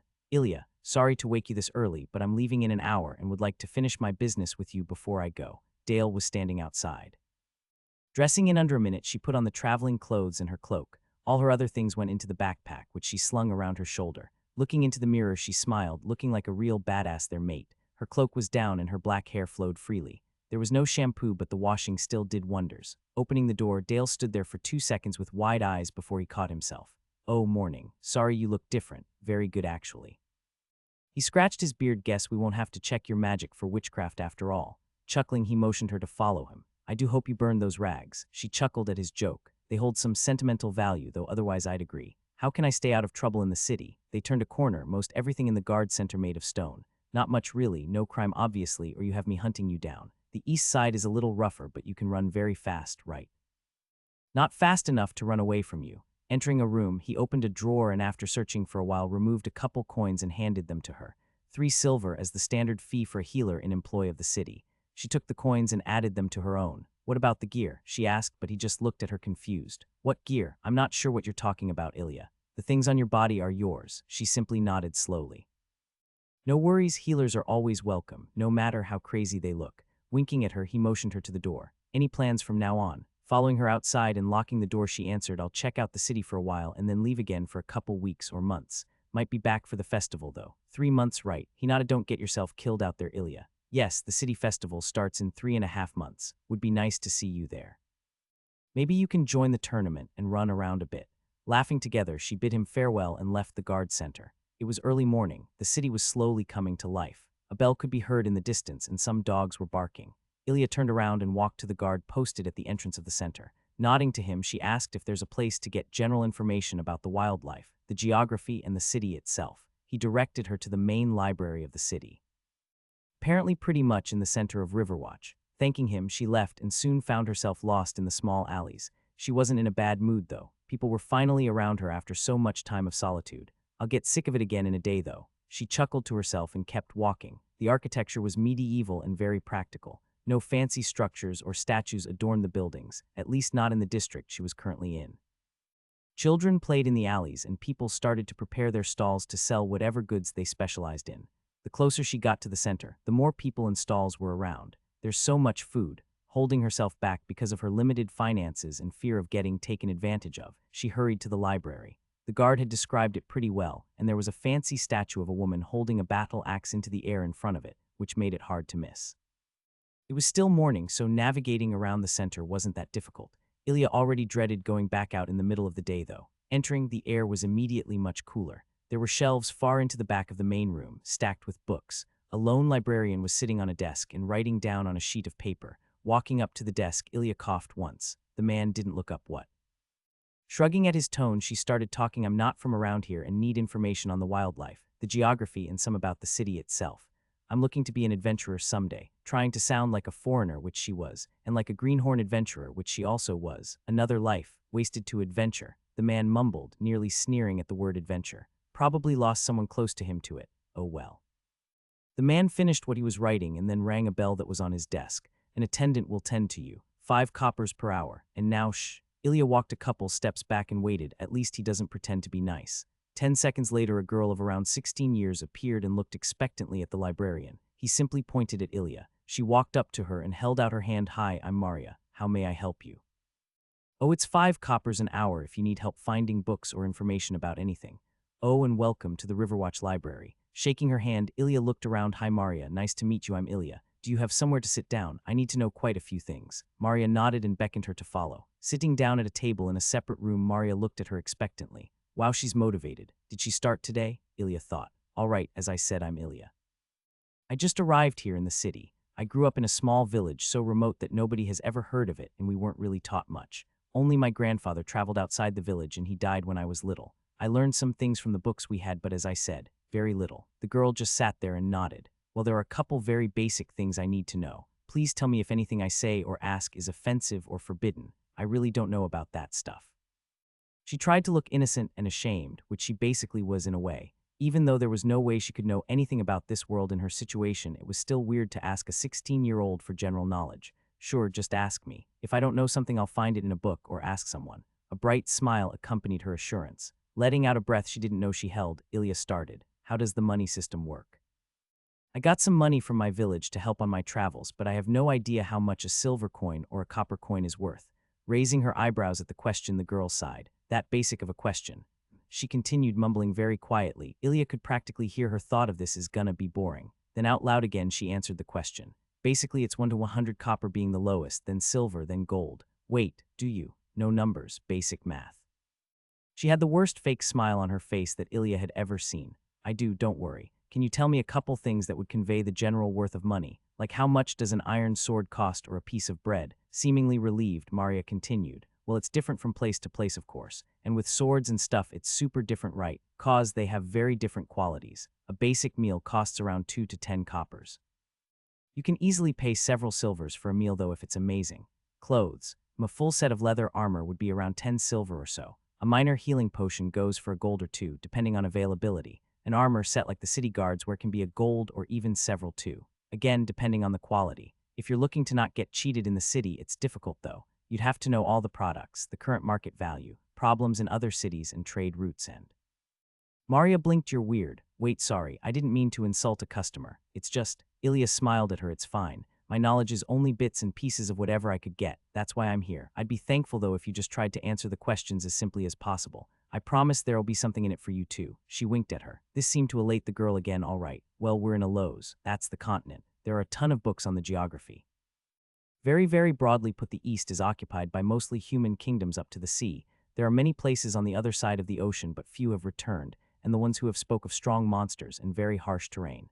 Northwards is the great Naraza mountain chain. There are some cities there and many different species living in it. The higher up you go, the climate gets harsher though, and powerful monsters occupy the place. Beyond that is mountains as far as one can see. News of adventurers pushing further reaches us every couple years, but not a lot of it is charted yet. Of course, before that is the Navali forest. Again, many different species living there. Directly north, it's mostly monsters though. After many years of skirmishes between elves, humans, and dwarfs, it was kinda unofficially declared that nobody gets the place. Few travel through it anymore. The lack of regulation means a lot of strong monsters and supposedly even cults and practitioners of forbidden magic. That's only rumors though. Wow, I was right with my compass rose. That's pretty cool, she thought. Well, the western part of the forest is basically elven territory, although there isn't a lot of trade going on there, so we know little. The war is of course still going on. You know about the war though, I hope. Shaking her head, the girl sighed, took a deep breath, and continued. Elves are at war with basically everything else. Because they're bloodthirsty and crazy. There aren't many though, so the other races could push them back into the forest. Many tried to go in there and attack their villages, but nobody made it back alive. It's their domain, and most humans at least are fine with that, it seems. Other species still try though. Elves are bloodthirsty creatures. Interesting, Ilya thought. This is Riverwatch. We're an independent city just like 7 or so more directly south of the forest. Should I get into the kingdoms and bigger cities in the east, or continue with the independent cities here? Maria nodded. Well, there are an insane amount of classes, obviously. If you reach certain requirements, you can choose one. A person can choose 2 classes. If there are any ways to gain more, I don't know them. Just tell me if I'm too basic here. Ilya motioned for Maria to continue. Well, every class has certain related skills, either active or passive. I'm sure you have some too. They level up by you using them. You can level your class and skills up by killing monsters or even other sapient beings. The stronger, the better. Of course, you could just use the skills a lot, but it's way slower that way. You want to become an adventurer, right? So you should know this too. To join the guild, you need to be level 10 at least. For higher ranks, you'll need higher levels. At least 10 for each rank. What's the highest known level of a person or skill? She asked. Well, here in Riverwatch, there are several adventurers known to be over level 100. Some elite guards are in that range as well. Some old mages are said to have similar or higher levels. Skill-wise, I've heard about people having skills in the 2nd tier at level 10 or even higher. If you didn't know, once a skill reaches level 20 and levels again, it goes into the 2nd tier. They change slightly and become more powerful, of course. There are generally probably people with higher levels or skills, but already low-level adventurers are reluctant to share their stats. It's not everything, but you know a lot about a person if you know their stats. I can't even guess about other cities, especially in the bigger kingdoms. Maria didn't show a major reaction to the word, so Ilya was relieved while a level 1 person with a high enough leveled skill could hurt or even kill a level 100 adventurer. It's unlikely, but levels don't mean everything. With monsters, it's even more apparent. The drake you mentioned is a very strong beast, having dragon's blood in its veins. A level 5 drake could be a tough challenge to a level 30 adventurer. There have been sightings of them only a week or two to the north, by the way, so be wary of that place. So a level 30 drake could probably take a level 80 wolf, but there are so many factors involved in fights it's hard to say really, as I said. Levels are just a base number. If one beast is 10 times as fast, it can kill the slower beast even if the slower one has 100 levels more.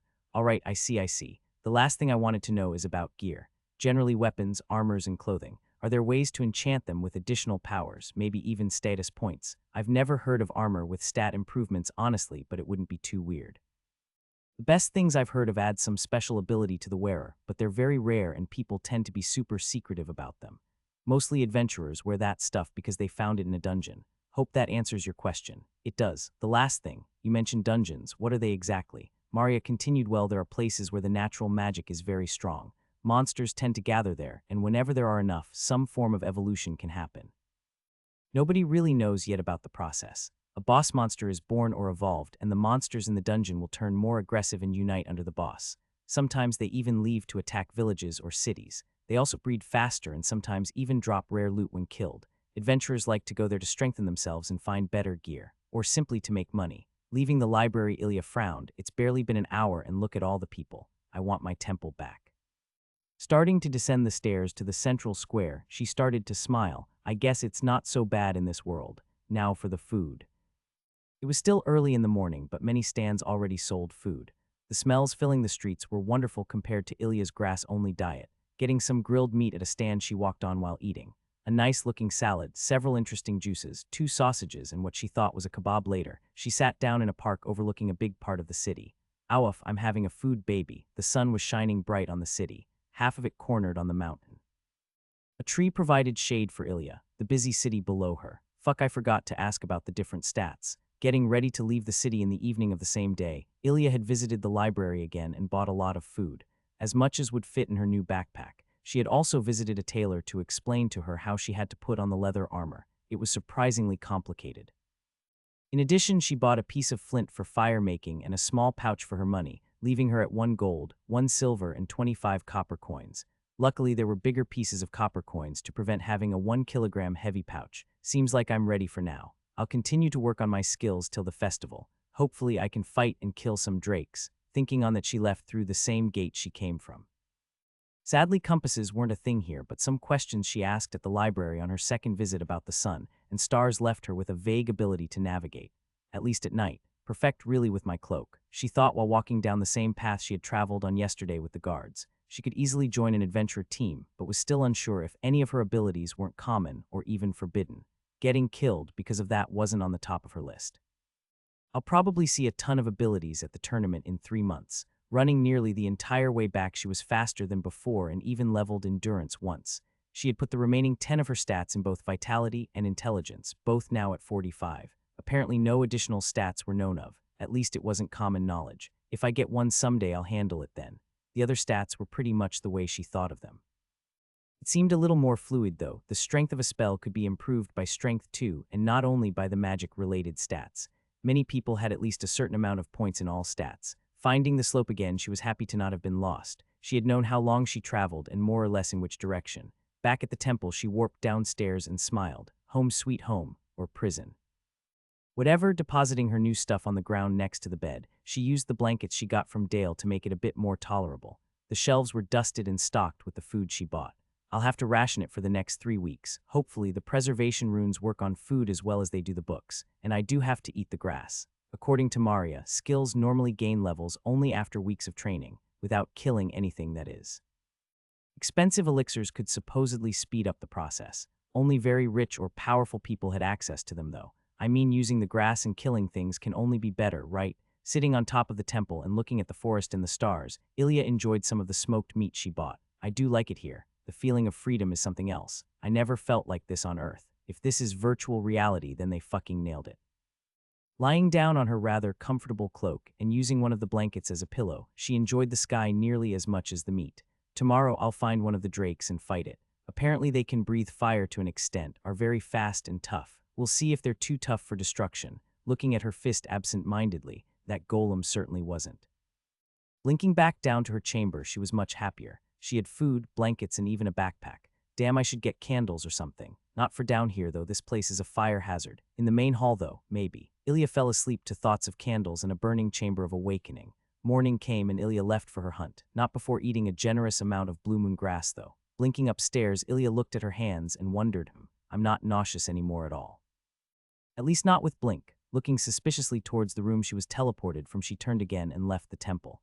Now I just have to wait for a roar. Running around in the forest, she collected any cinderberries she could find and patiently waited for her prey. Or predator, she wasn't quite sure yet. After half an hour, she heard the first one. Running into the direction of the sound, Ilya soon lost the trail. Back to square one, I guess. Waiting again, she used magic perception to look around. There was only a faint glow, nothing especially bright. I really have to use it more often. Another roar got her out of the thought. That one's closer. Again, speeding into the direction of the roar with her aura skill active, she soon reached the place where it came from. Standing there was what she was looking for. Drake LVL? It eyed her suspiciously as she slowly approached. Nice kill you got there. She gestured towards the corpse of some now unrecognizable animal at the ground. The drake opened its maw and roared at her. You have heard a mighty beast's roar. Movement is slowed by 15 for 1 minute. Well, it seems your food is G. She couldn't continue as the beast opened its mouth again, but this time it was not a roar that came out. Immediately blinking 10 meters to the right, the place she stood in before was obliterated by fire. Heat filled the area, and a smell of burned wood and leaves penetrated her nose. Let's play then. The woman said with a smile on her face that might have seemed uncharacteristic on her for everyone in her old life but her kickboxing friends. The drake turned his head towards her and breathed fire. This time she was ready and jumped to the side with all her force. It wasn't quite enough to dodge completely. Her left arm got badly burnt. Immediately using reconstruction on herself, the arm began to heal as the drake advanced. Its speed was just as described. Ilya barely managed to dodge to the side as a swipe from its maw passes next to her head. Teeth, she thought as she kept channeling reconstruction into herself. The healing magic was being absorbed by her burnt arm. Skin reformed and turned a bright pink. Gritting her teeth, Ilya was glad for her pain reduction. Otherwise, she wasn't sure if she would have even been standing. Rushing at her again, this time she was ready. She dodged to the side at the last moment and kicked the beast in its side with destruction. Getting further away through the kick she landed, she looked at the beast. It turned and breathed fire again. This time she blinked directly behind the beast and kicked it on its neck. It turned to swipe at her with its teeth, but she was already 10 meters further back, the kick having propelled her. Turning around, it charged again. The same event repeated several times until the beast was too cautious to approach. I've hit it at least 10 times now. Come on, no reaction. Just as she started to become frustrated, blood leaked out of the monster's maw. Her smile broadened, immediately after having to dodge another assault of fire. She appeared next to the beast and used a series of jabs with destruction to attack its side. The drake staggered, not able to dodge the teleporting mage and not able to hit her with its fire. It's definitely weakening. A sudden kick of the drake sent her flying. Blood coming to her mouth, she stopped herself on the ground 10 meters further back. Wincing, she activated reconstruction. Ribs broken eye, she felt her bones bending back to their original shape but had to stop healing because of the pain. Even with the 50 reduction, it was too much for her. Losing concentration in a fight like this could prove fatal. Still, she was smiling. You're one tough motherfucker, you know that. Talking to the beast only made it more infuriated. Roaring at her, it charged again, its steps not as sure as before. Just when Ilya dodged, the beast used a sudden change of movement to tackle its body into her. Her half-healed bones cracked again and she fell to the ground, the monster on top of her. Both are barely breathing, blood collected on the forest ground. The air was thick with smoke, and a strong smell of blood, burnt wood, and flesh lingered around them. Coughing up blood, Ilya tried to push away the drake, but it was too heavy and her injuries limited her too much. The glow of her aura spell faded as she was no longer able to sustain it. All her mana was going into reconstruction, barely keeping herself alive. They lied there for 10 minutes, her HP was going up and down at the same time. Soon after the drake stopped breathing. Ding, you have killed Drake. For killing an adversary 30 or more levels above your own, you receive bonus experience. Ding, Azarinth Healer has reached level 14. 5 stat points awarded. Ding, Azarinth Healer has reached level 15. 5 stat points awarded. Ding, Destruction reaches LVL 15. Ding, Reconstruction reaches LVL 6. Ding, State of Azarinth reaches LVL 11. Ding, Blink reaches LVL 8. Ding, Body of Azarinth reaches LVL 5. Ding, Azarinth Fighting reaches LVL 13. The smile never left Ilya, even though the pain was terrible. Why do I feel so good when there is so much pain? I'm not into that kind of shit. Fighting is the best. Coughing up another load of blood, her regenerated mana went directly into healing her body. Slowly, she stabilized. After that, she entered a meditative state and restored a third of her mana. Healing herself up to her full HP, she activated her aura again and pushed the drake off of her. The body was heavy. Looking down at it, she spoke, "Can I eat you?" Trying to lift it, she barely managed to drag the beast. Well, I guess this is training too. It took nearly an hour to drag the corpse back to the temple. Luckily, nothing else attacked her on the trip back. Using Blink left the beast behind, so that wasn't an option. Arriving at the temple, she deposited the drake in the middle of the main hall. Gathering wood in the forest, she returned and built a fire. There were enough holes in the ceiling for there to be plenty of airflow. The flint worked like a charm with the knife she got from the killed adventurers. Trying to cut into the drake proved hard, though. Impossible, really. Well, only one thing to do then. Activating her aura spell, she used several jabs to loosen the scales and finally penetrate them. Making the opening bigger, she made a huge mess with drake blood squirting all over the place. After half an hour of struggling, she had finally removed enough of the scales to cut some of the meat inside. Continuing her work on the scales, the meat grilled over the fire. She used rusty remnants of kitchen utensils to build a makeshift grid above the fire. These scales could be amazing as some sort of protection. Maybe someone can help me put them on my leather armor. They were a dark red. We'll have to find a blue drake, she thought as she peeled off some leftover skin from a severed scale. Already being midday, it was evening when she was done. The meat tasted horrible, even with applied salt that she had brought from the city. Too much muscle. I should hunt some domesticated cows. Finishing up, she stored the scales in the chamber library. There was plenty of space after having removed all the rotting shelves. Ilya had to use Blink several times to get all the scales downstairs, seemingly having a weight limit on the things she could carry with the skill. This weirdly didn't apply to the backpack she had used before. Next time I'll put the scales in there and then use the skill.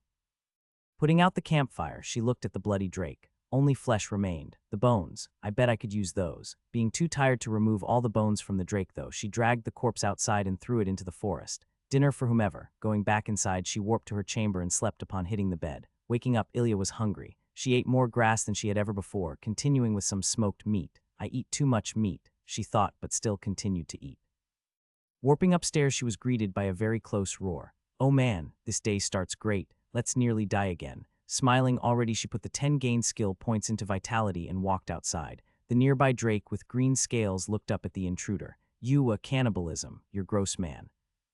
Drake LVL, looking at her, the drake growled and prepared to breathe fire. Tattoos coming to life, Ilya immediately blinked to the drake's side and punched it 3 times.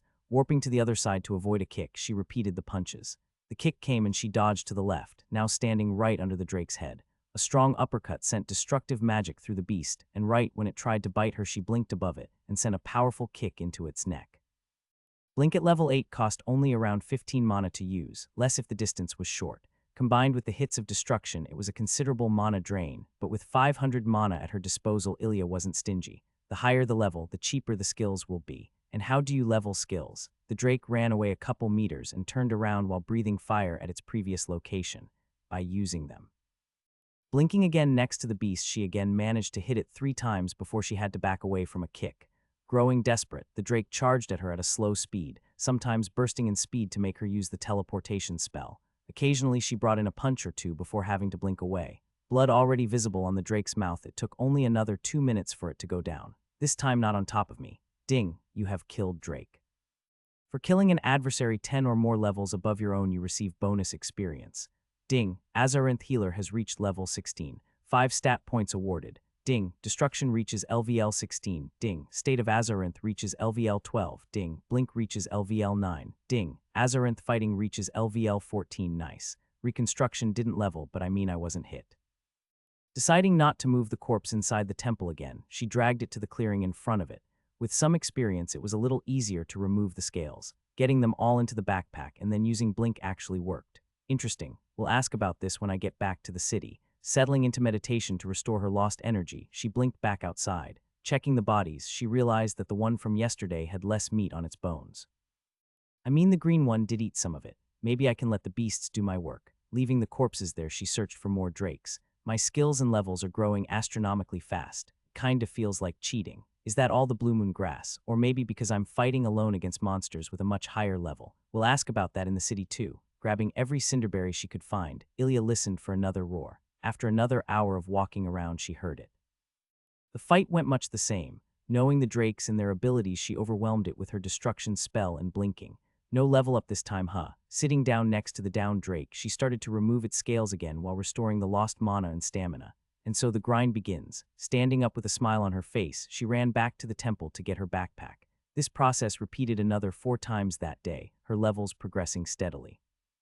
Coming back to the temple, she ate some grass and cheese on the roof of it while looking at the sunset.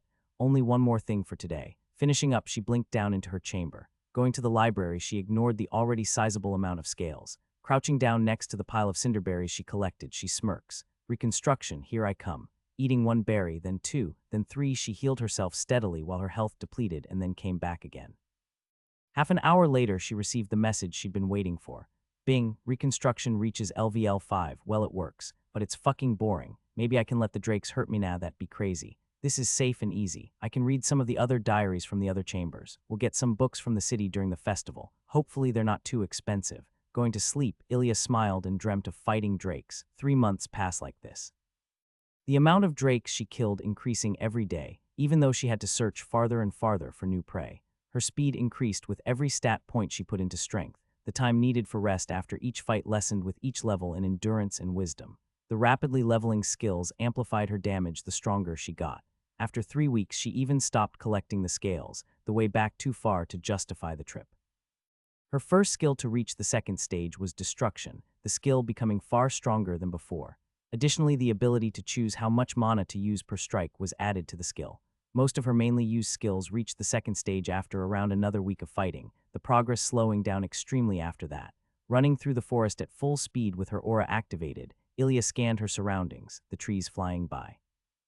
Ignoring any wild animals, she was searching for more of her prey. Where are you, drakes? She had only found 2 so far today. I'm behind. The first time in 3 months I'm behind. They don't seem to respawn as they do in video games, that at least is sure. Running into a big clearing, a loud roar made her stop. Looking to her right, a drake walked out from the tree line. It was the biggest drake she'd seen so far. Drake LVL, not a different name, looks different to me though. Heat gathered around her as the drake unleashed his fire breath, a much bigger cone than usual. Having to blink away twice, she healed the sustained damage she received in between the teleports. Her clothes took the brunt of the heat, the leather armor and traveling clothes not looking as good as they had 3 months ago. Blinking again, she dodged another fire breath. You're annoying. She started to rapidly advance towards the beast while healing herself. Blinking left and right occasionally to confuse the beast, she got closer and closer. She had learned that the drakes would not use their breath if the target was moving too fast. Reaching the beast, she prepared a punch to its left side, but the drake looked towards the ground and breathed fire. The flames spread around the drake and covered it completely. Her extended right hand still on fire, Ilya shook it out after having blinked away backwards. Might be why it's black. Smelling the burnt flesh, she grimaced. Been a while since one of them got me that badly. A smile returning to her face, she moved into a stance. It's also been a while since I was that excited to fight one of them. Repeating her move from before, the drake did the same thing and pushed her back. She didn't get burned this time, but still couldn't reach her adversary. I don't have any ranged attacks, and I doubt I can outlast it with mana. Blinking back towards the drake, she kicked from above while the fire spread around herself and the beast. The only thing I have that it doesn't. The flames engulfed her and she screamed. Her kick connected and she warped away, immediately using reconstruction. Is healing, but fuck, that hurts. The beast looked at her with anger in its eyes. A deep roar filled the clearing. She dodged 2 more cones of fire as while advancing again, her reconstruction spell working overtime through the whole fight. With her current level and mana quantity, it wasn't an issue. Reaching the drake again, the same event repeated. 2 punches staggered the beast as Ilya gritted her teeth through the fire and flames, her clothes and armor getting scorched in the process. Bing, you have learned the general skill heat resistance. Ignoring the warnings of your parents and friends, you refuse to not stand in fire. This skill will help lessen the damage and pain a little. LVL 1. Perfect timing. Blinking in again, she kicked at the monster. Trying a new approach, the drake didn't burn her but snapped at her with its sharp teeth in a flash of movement. Ilya screamed as her right arm was crushed by the beast's strong jaw. Finding herself unable to blink away, she used her free arm to punch at the drake's head. Her mana was rapidly draining as her aura spell, healing spell and her destruction spell each were being supplied. This continued for 4 seconds, her health declining slowly. The drake, seeing itself at the losing end of the exchange, let go of her arm, jumped back and released fire again. Blinking directly above it, she got a kick in before the drake moved its head to the ground to cover itself in flames again. With bloodshot yellow eyes and blood around its mouth, the monster stared at her. Ilya didn't look much better as she returned the stare. Unceremoniously, the drake collapsed. It's still alive, she noted, working hard to heal herself. Ilya fell down to one knee, breathing hard. Her eyes never left her adversary as her burned body slowly formed new skin. Patches of her once nice traveling clothing were blackened or completely missing now, but it still held together. After a minute of healing, she blinked to the beast and kicked hard in its unprotected belly. Then she blinked away again. She did this 2 more times until the Drake stopped moving completely. Ding, you have defeated Drake. For killing an adversary 30 or more levels above your own, you receive bonus experience. Ding, Azarinth Healer has reached level 47. 5 stat points awarded. Damn, that guy was over LVL 76. Quickly going into meditation, she slowly walked up to the downed Drake. She noticed in the past couple months that she could see any beast's level with up to 12 levels above her own. When she leveled Identify to 2, the limit increased to 14 levels above her own, which meant she could see the Drake's levels after a while. Some were even below her own.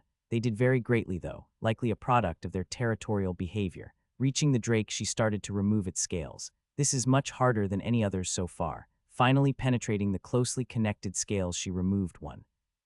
Charred Drake scale, high quality, nice. So far they were all just Drake scales. She kept removing scales for the better part of 2 hours, enjoying the sun in the clearing. The height of summer having passed 2 months ago, it was still rather hot.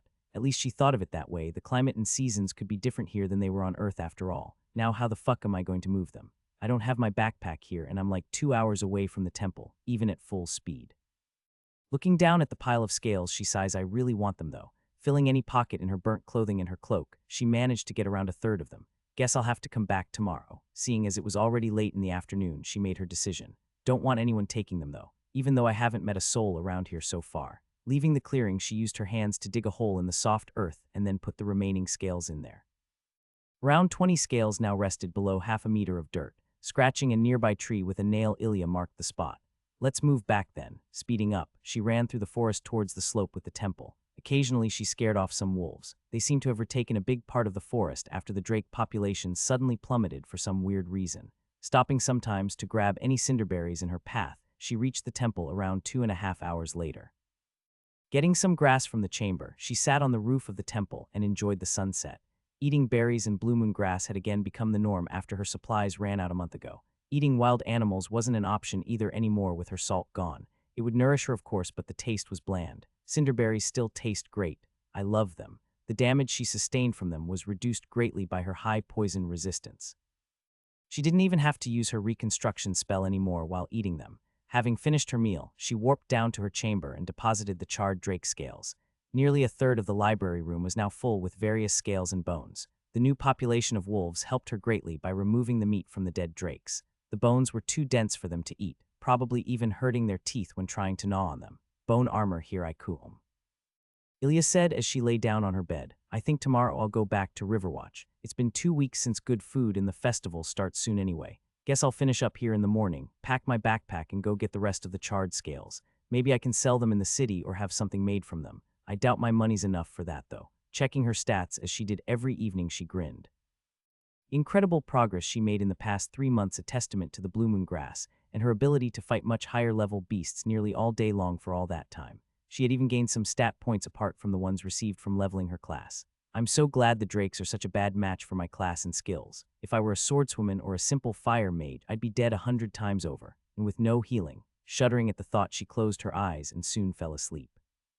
Her gain stats amounted to 3 to 5 in every category. Leveling from 15 to 47, she received 160 stat points. Ilya distributed them with a focus on vitality, endurance, and wisdom. She didn't neglect any of the other stats either, though. Reaching the second stage, her skills gained new effects, in addition to the increased power and cost reduction at each of their own level-ups. She noticed that all skills in Azarinth Healer with percentages would grow 0.5 higher with each level. Skills, Azarinth Healer, active, destruction second LVL 17, send a destructive pulse of mana into your enemy with every punch or kick. The stronger the physical force, the higher the damage caused. Second stage, the amount of mana used per strike can be regulated with a maximum of 20 mana per strike. Category, healing. Active, reconstruction second LVL 8, send a healing pulse of mana into yourself or your ally with a touch. This skill can be channeled. Second stage, your control is increased greatly. You can now focus your healing on specific parts of the body. Category, healing. Active, state of Azarinth second LVL 14. Your body glows with the power of Azarinth, increasing your resilience, speed, and strength by 51.5 after bonuses 103. Second stage, your sight, hearing, and sense of smell is also affected by state of Azarinth. Category: Aura Body Enhancement. Active blink second LVL10 immediately appear at a distant place.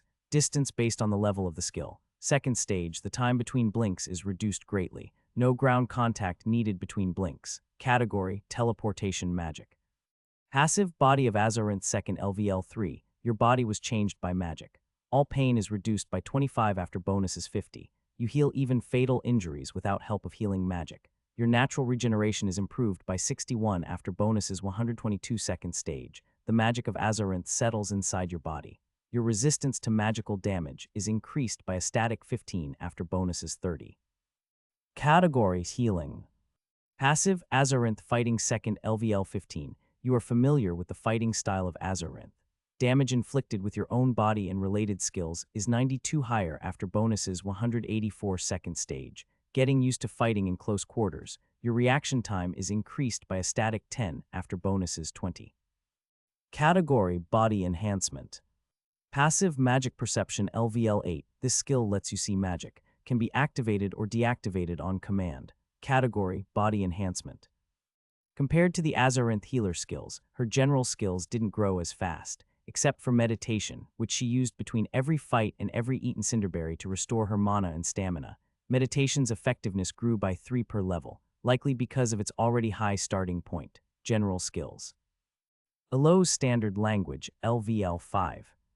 You can speak and read the standard language of Elo's. Identify LVL 3. You can grasp general information from someone or something, 12 levels above as a base, after that 2 per level more. Meditation second LVL 4. While in the state of meditation you cannot move. Your mana and stamina regeneration is increased by a factor of 369. This factor is improved upon leveling up the skill. Second stage, your familiarity with meditation lets you move slowly while the skill is active. Poison Resistance LVL 16. You are a target of assassins, or not very good at distinguishing berries. Surviving either of those, you have developed a general resistance to poisons. Heat Resistance LVL 1. Ignoring the warnings of your parents and friends, you refuse to not stand in fire. This skill will help lessen the damage and pain a little. Ilya woke up in the morning and felt ready. Doesn't really make sense to hunt drakes here anyway. Most are below or around my level at this point. The grass is coming to an end too. Checking her own chamber, it was empty of the valuable herb. She had removed the lamps from the hall below 2 months ago and was happy to find they worked without any external source. The chamber was thus not dark. Opening one had revealed a crystal inside. It pulsed a dark red when viewed with magic perception. The diaries revealed that the order regulated the use of the grass strictly, some people staying in the chambers for years to reach the second stage of even one skill. Gregory, whose diary she was the first she read, had stayed in the chamber for over 5 years. The other chambers were nearly empty too, only one of them still holding a small amount. Having tested the effects, she had used different amounts on different days. Eating a higher amount equaled a consistent increase in her skill leveling, so she concluded her overuse of the grass to be simply a shortening in leveling time, which means there are ways to power level skills here, if enough resources are available. Not sure how many people can do that though, considering the time it took for all that grass to grow. Looking at the roots with her magic perception, she could see that there was still power and the grass would grow again. Not for a long while though, according to the diaries. Stashing one of her blankets in the remaining grass from the last chamber that held any in the backpack, she blinked above. Man, my clothes are messed up. I'll need new ones as soon as I reach Riverwatch, if they even let me in like this. Chuckling to herself, she thought of all the fights she had with the drakes and all the times she nearly tasted death. She only took the necessities with her, leaving quite a lot of room in her backpack.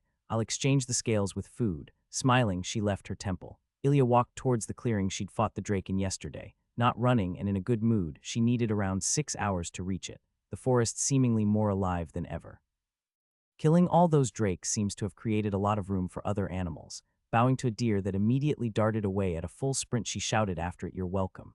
Entering the clearing, she saw that some of the drake's meat has already gone. "See, I'm even feeding the animals, a true saint of nature." Smiling to herself, she identified the bones, but found them to be of the same quality as the other drakes. "I'm actually kinda glad I don't have to carry them back." Lifting her head, she looked for the place she'd buried the scales at. Unearthing the treasure, she stacked them next to the hole when she heard a crack behind her. Turning around, she found a young man looking at her. His focused look turned annoyed as his posture relaxed. "She found me, guys." To his sentence, 2 more men and 2 women came out from hiding spots further inside the forest. Quickly using Identify on them all, she checked them. The man in front of her was a level 52 warrior. One man was a mage at level 41, another a rogue at 48. The first woman was a level 45 ranger, while the last of their group was a healer at only level 18. The ranger punched the healer mockingly while speaking, "Hey look, we found another one, and alone, what a lucky coincidence." The healer looked to the ground, seemingly afraid. "And at such a high level today really is a very good day," said the warrior before her with a smile on his face.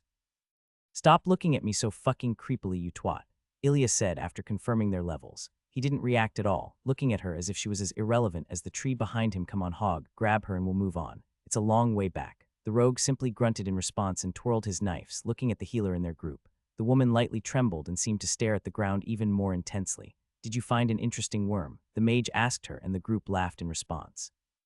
"Now I think then should be looking at you guys," Ilya said, to which they quieted down pretty quickly. "She's getting on my nerves, Tom. Can we start?" the ranger asked the warrior, apparently called Tom. "Why again are we doing this? We only needed to get that one," the mage asked, staring at the warrior with a tired look on his face. "Surrounding me, the healer girl isn't moving though. I guess she went through a similar situation." Locking eyes with Tom, she asked, "Who is she?" Nodding towards the healer, Tom's smile broadened. "Nice Joker cosplay. Where's the green hair though?" Ilya asked. "Calling me a Joker, and that is none of your concern. Don't resist or we'll be forced to hurt you. Not that you'll have much choice anyway." The ranger released an arrow in that moment, faster than any human had the right to draw a bow. Her aura activating in an instant, she blinked behind the ranger and punched her with all her strength. Destruction released on impact, and she could feel the ranger's spine splinter instantly. A quick yelp left the woman's throat as she slumped down. Silence filled the space around them as every pair of eyes was focused on the corpse before Ilya. I killed her," the thought froze her in place. "You whore," Tom screamed as he rushed at her with a quickly drawn sword. The yell jerked her out of her frozen thoughts. Ilya felt the air behind her change and immediately dodged to the right. One of Hog's daggers sliced her left arm. "You have been poisoned by dreaded wormgrass, 1 HP sec for 5 minutes. Natural regeneration won't heal sustained wounds." Activating reconstruction out of instinct, the wound on her arm closed. Feeling the air cool around her, Ilya blinked to the left, a stream of ice freezing the place she was standing in a second ago. Seeing the mage lowering his arm, she blinked towards him. "I can think about this after I kill these fucking lunatics. It's self-defense after all." Reaching the mage after another blink, dodging an explosion of ice, she kneed him in the stomach. "He's too dangerous with his ice magic," releasing destruction from her knee. The mage fell to the ground, immediately coughing up blood. Another punch to his head cracked his skull, killing him on the spot. She felt the air distort next to her while she delivered the punch, and with her fist's impact, a dagger entered her side. Grabbing the hand on the dagger, she squeezed. Bones were crushed as Hog screamed, struggling to get out of her hold. He attacked her with his other dagger, but Ilya blocked by grabbing his hand with hers. Dragging him closer, she head-butted him with her full force and destruction. The sickening crunch of his head made her reel back. Blood and bits of his head on her face, Ilya stumbled away from the falling corpse of the rogue. Using reconstruction on herself, focusing on the open wound in her side, she swished at her face with one of her arms. Tom reached her then, his sword already moving towards her. She blinked behind him, but he turned immediately, a slash of his sword cutting open her stomach. Another swing was dodged as she blinked 20 meters away. Using all her healing, she stopped the bleeding. The wound slowly closed. "I need 3 more seconds for that cut," she thought as another power enveloped her, helping her heal. "Stop, you idiot." Understanding the situation, she shouted towards the healer, but it was already too late. Tom's angry grimace turned towards the girl, and in a dash of insane speed he reached her, his sword stabbing into her stomach. Ilya's blink followed right after, catching his second stab with her right hand, squeezing his metal armor dented. A grunt left his body as he let go of the sword. Blinking behind the man, Ilya grabbed his head and snapped it to the right. The crunch reverberated through the forest, and then there was only silence. Sinking to the ground, Ilya removed the dagger in her rib that the warrior had stabbed her with in the last second. Checking her health, she was down to a third, the poison still in her veins. "Should have used cinderberries, you idiot." Starting to laugh, she healed herself. A whimper got her out of her hysteric daze. Looking down at the healer, her face quickly turned serious. Feeling the tears streaming down her own face, Ilya swished them away and crouched down next to the girl. Ignoring the messages she had received from the fight, she started to heal the girl before her. "Fuck, don't die, you idiot." The wound on her stomach slowly began to close, but the life was already leaving her. "I can feel the life draining out of her. I won't make it. Fuck, isn't there?" In a last-ditch effort, Ilya blinked to her backpack that she lost somewhere in the fight and removed some of the blue moon grass. Vitality if she makes it. Blinking back, she chewed the grass in her own mouth and then put it into the girl's mouth. Making her swallow by holding her mouth closed, she kept her reconstruction spell up. After that, the girl stopped moving. Keeping up her reconstruction, 10 minutes later the healer twitched. Her face distorted by agony, she started to scream. Guess you're not one of the 35 who die. Still not letting off on the healing, she watched the girl under her thrash around with tears in her eyes. The screaming stopped after a while, but Ilya knew the pain was still there. Half an hour passed of Ilya stroking the woman's hair and healing her. Stopping the spell, she meditated for 5 minutes to restore some of her mana and then continued. The girl's breathing became weaker in the 5 minutes but started to pick up again with the resumed reconstruction spell. Fuck, I'm glad I didn't kill you there, girl. Repeating the same process 2 more times, the girl finally relaxed. Opening her eyes, they were red from the crying.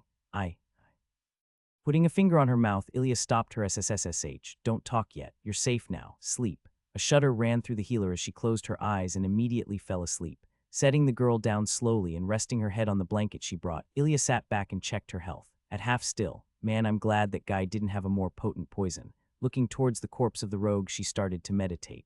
Her natural mana recovery was 1. Adding the 1 she had received from eating the blue moon grass, initially it was at 2. The wisdom stat added an additional 0.1 recovery rate for every 10 points. At 80 that made 0.8, so her recovery was 2.8 of her maximum mana per minute. While meditating it was around 10, so she was back at full mana after 10 minutes. Healing herself with the recovered mana, she again used her healing spell on the girl. Better safe than sorry. 5 minutes later she got up again. Man, I really killed them. Looking around her it smelled faintly of blood. All of them, having an uneasy feeling in her stomach, Ilya made herself look at each of the corpses, turning them to look at their faces. They were awful people and they even attacked me first. I know my actions are justified, but man. Looking to the sky she could feel tears coming to her eyes. She looked down again and walked towards the girl. Laying down next to her, she started to cry as she used reconstruction on the healer whose life she had saved. 2 hours later, Ilya got back up again. Her throat was dry and her eyes were red. Walking up to the ranger, she looked at the face distorted by death. Crouching down, she closed the woman's eyes, fingers lingering for a long moment. Breathing in deeply, she walked to a tree nearby and punched it. Only using her raw strength without any skills, she exhausted her stamina. The process took another hour, the tree barely surviving the assault. Slumping down next to it, Ilya slowly breathed in and out. This is difficult as fuck. Looking at her hands, tears started forming at the corners of her eyes. No, not again. Getting up, she walked to the ranger and undressed her, piling all the clothes and gear next to the sleeping girl. She looks like she's 17 or so. Going through the same process with the 3 men, she didn't remove their clothes. Only their weapons and other valuables were dropped on the pile. Identifying their clothing revealed no special gear. Walking to the clearing, Ilya activated her aura and started to dig. Half an hour later, 4 single-meter deep holes were produced. Getting out of one, she moved the corpses inside. They weren't close to as heavy as a drake would have been, and with her new strength she could easily lift their combined weight. Still, she carefully moved one after the other. Each she buried with their face looking up, their eyes closed. She stayed silent through the whole process, looking at each of them for another minute before covering them with earth.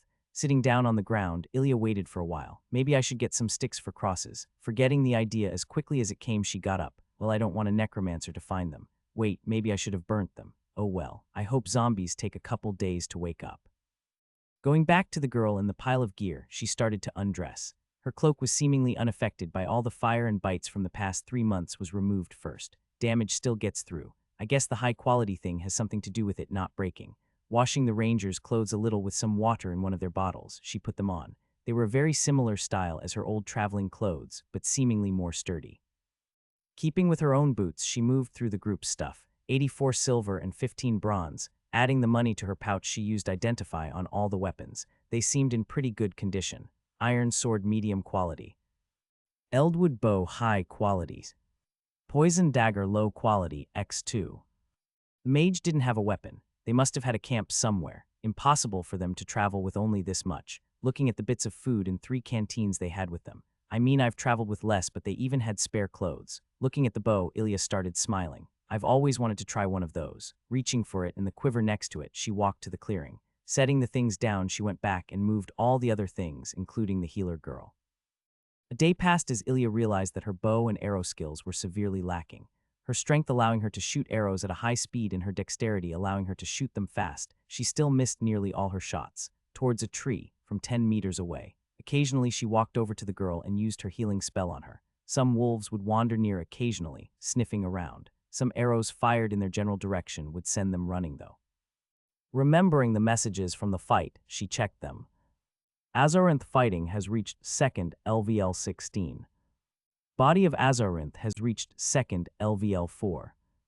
2 level ups, they were only my level though. Maybe fighting all of them at once changes something. Looking over at the girl, she wondered. I hope she wakes up soon, I'll have to sleep in a while. Using the meditation skill, Ilya could postpone sleeping for a couple days, but it would weigh on her mind. Another day passed like this, the girl waking up in the afternoon. Opening her eyes slowly, Alice started coughing immediately.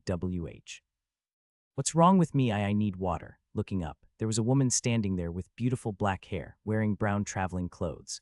Panicking for a second, she realized that it was not the same woman who wore those clothes before. Using Identify on her out of habit, the woman was using a bow and arrow in an awkward way. Healer LVL, the arrow flew into the forest, not hitting anything in the process. Coughing again, the woman looked towards her with a frown.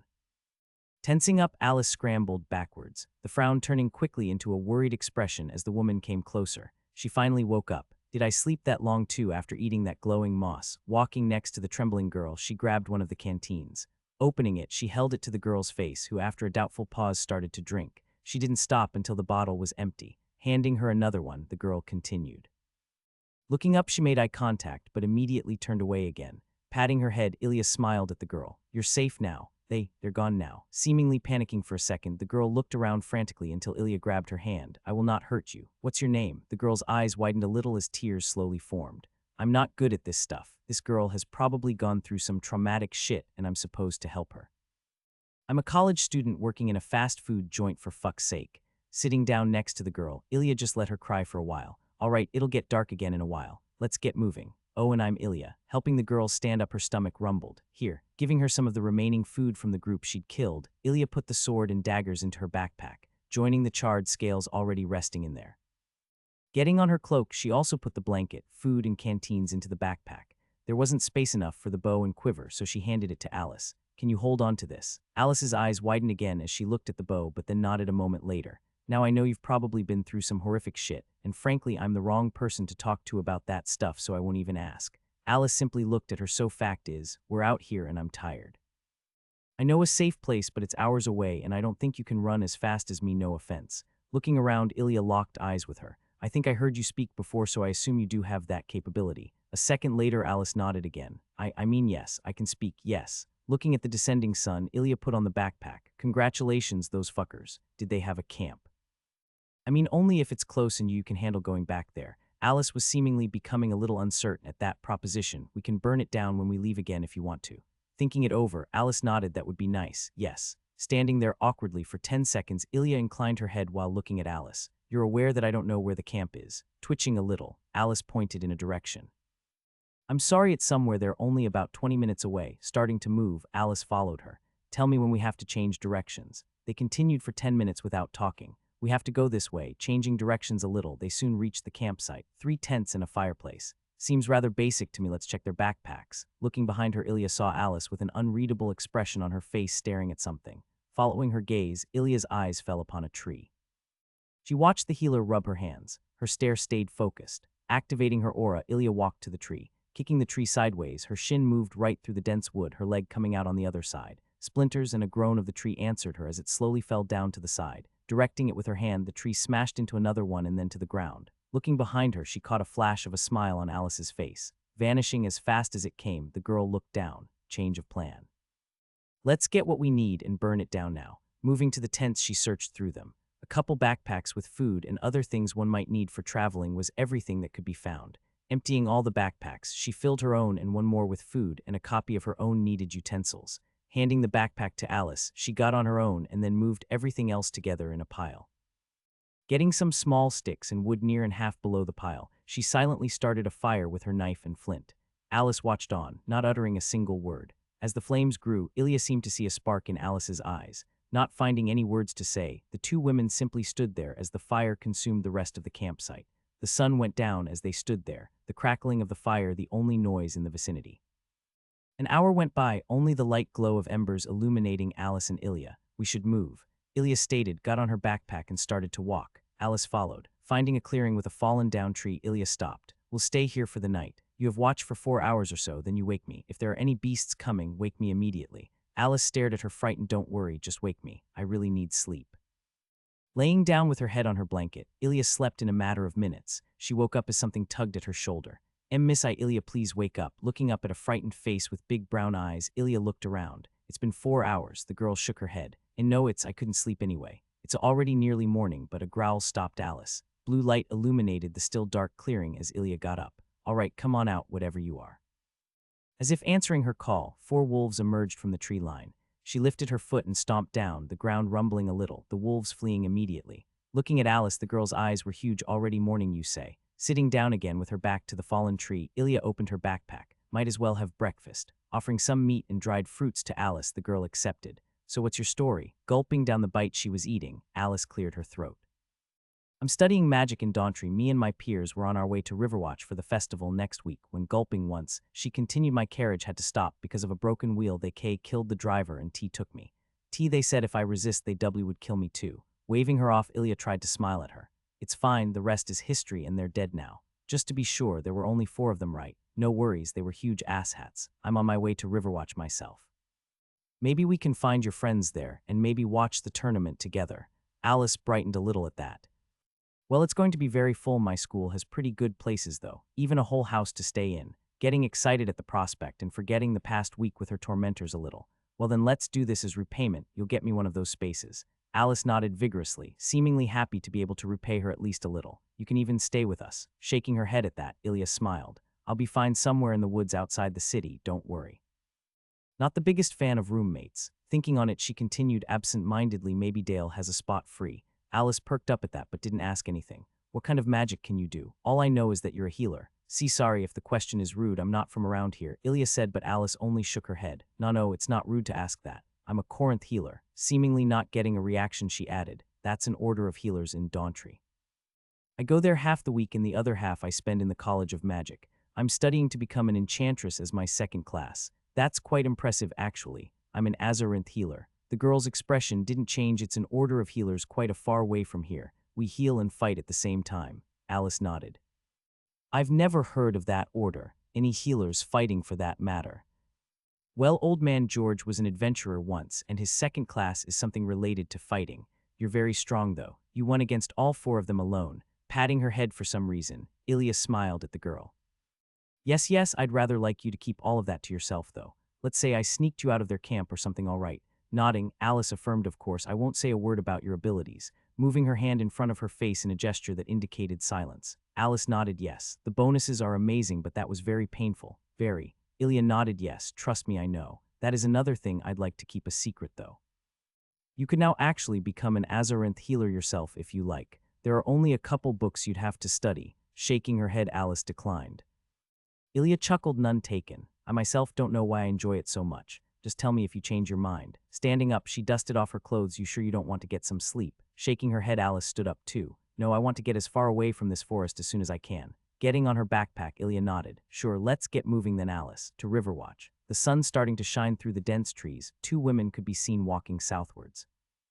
Birds greeting a new day with their songs. Walking in the forest, Ilya used the opportunity to ask questions since Alice was likely someone who would keep quiet. "Hey Alice, I was wondering. I know this might sound weird, but our order sometimes didn't teach us basic things." Looking briefly in her direction, Alice kept walking. "Ask away, Ilya. I'll gladly answer if I know anything." "Well, yay, elixirs are super rare. I think our order has some too, but they don't tell me that stuff. Only the genius students would get them anyway. It increases the growth of certain skills, often related to specific classes. That's what I know. Skills level faster in combat situations, even if you just heal someone. It's faster if you're healing while you're in combat. Additionally, the general growth, also of levels, is decreased a lot by how many people are in your group. It's still generally more effective to be in a group. That's why adventurers go to dungeons together, for example." Nearly stumbling on a rock in the way, Alice caught herself. In the pause that followed, Ilya asked her next question. "So if I'm fighting something alone instead of with 4 people, I level 5 times as fast?" Alice nodded. "Yay, well, theoretically. Only crazy people do that though, because you normally really need a healer or someone to block damage from beasts as a mage channels his or her spells." Now that I think on it, you're really not limited by that. Is that why you travel alone?" "Yay, that's one of the reasons." Ilya stopped for a couple seconds to get a sip of water before she caught up with Alice again. "You asked about the levels too, right? Well, you get a lot of bonus experience for both your class levels and your skills by fighting monsters or people much higher in level than you. Again, that's kind of crazy because they're obviously stronger than you. That explains my fast growth. A combination of all those things. Well, we'll see how fast my skills level once the grass is used up." Feeling her backpack, the last remains of grass were in there, enough for maybe a week of training. She had learned that even though the light of the grass would fade after a while, the effects from eating it were still there. You mentioned wanting to become an enchantress as your second class. Is there a limit to what second class you can choose? They really didn't teach you a lot in your order. There isn't really a limit, no. You can be a swordsman and a cook if you like, or a water and fire mage at the same time. In general, it's more common for people to choose two classes that complement each other, like for example, a swordsman and shieldbearer, or a fire and wind mage.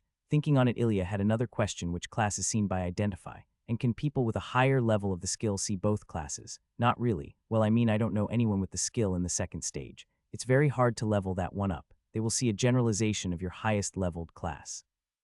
I can only see healer when I use the skill on you. Ilya motioned for Alice to stop. We'll eat lunch here. Sitting down on a mossy rock, she opened her backpack and took out some food. Alice did the same before they both ate in silence. What would you suggest to me as a second class? Alice was a bit taken aback by that question, but seemed to concentrate on it quite intensely for a minute. I don't think I know enough to be of much help here. You fight with your body, right? So definitely nothing with weapons. Some magic. Range doesn't really complement you, so maybe something with body enhancement spells.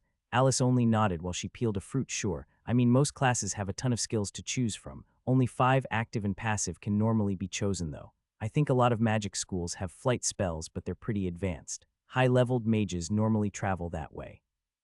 Not very high up though, there are some nasty creatures higher up in the sky and they don't like to share.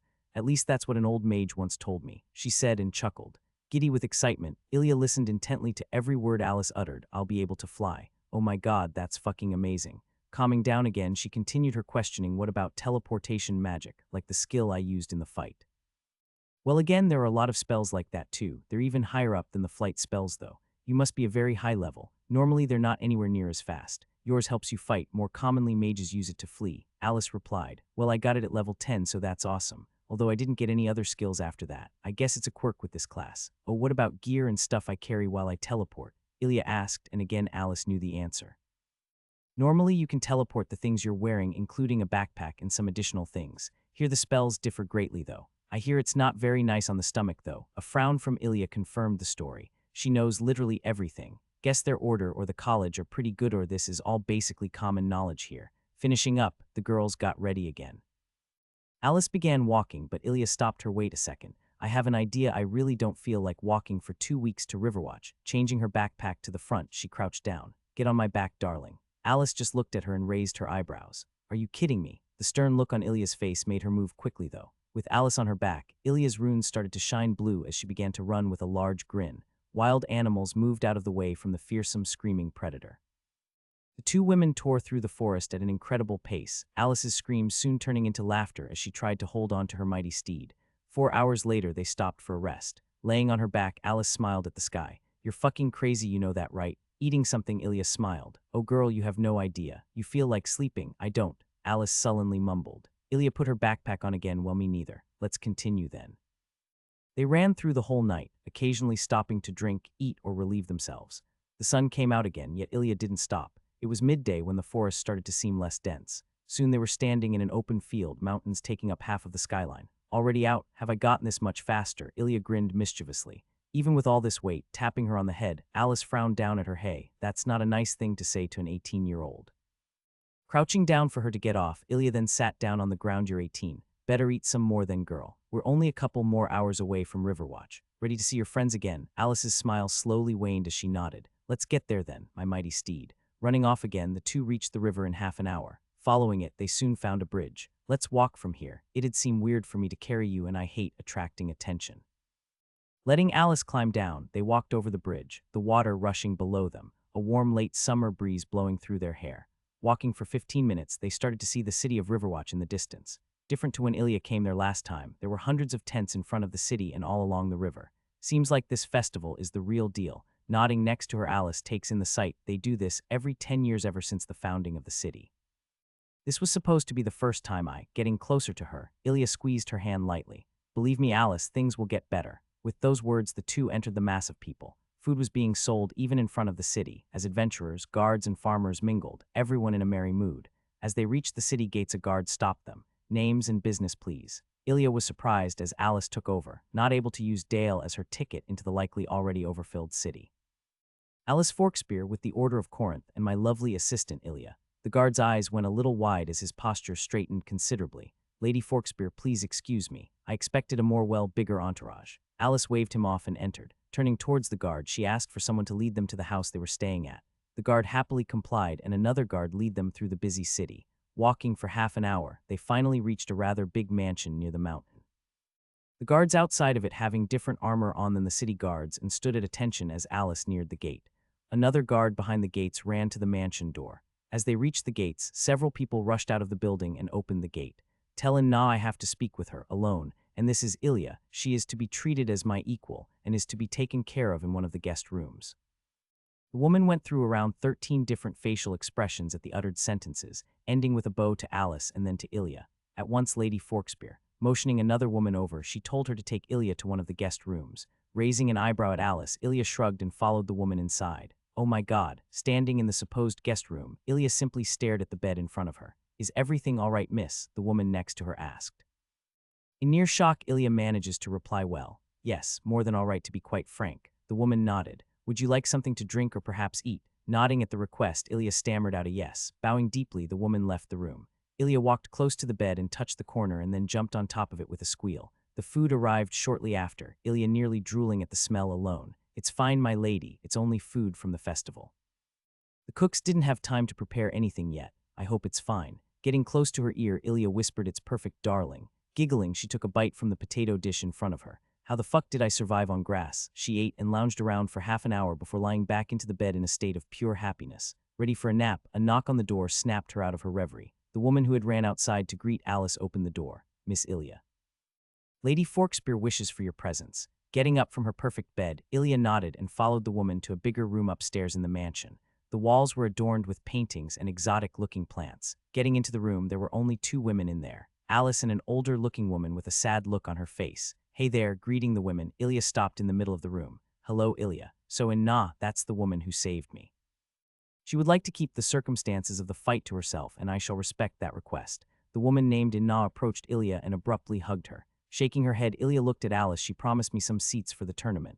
Food would be nice too. Oh, and the bed in the guest room, I'd like to have it. A little ashamed at her request, she looked down at the ground. Nodding at her, Ilya smirked as I said, Alice, things will get better and I believe in you. Do not worry about me, I'll find my way. Alice then suddenly ran towards her, hugging her as deep sobs reverberated through the room while they stood there for a full minute. Letting go, Alice brushed away her tears. Come visit sometime in the future. With one last look at her, Alice left the room. Inna solemnly looked at the door for a while. You know, some spark in her has gone, it's terrible. Ilya as well watched the door as I said, I believe in her. She'll find that spark again.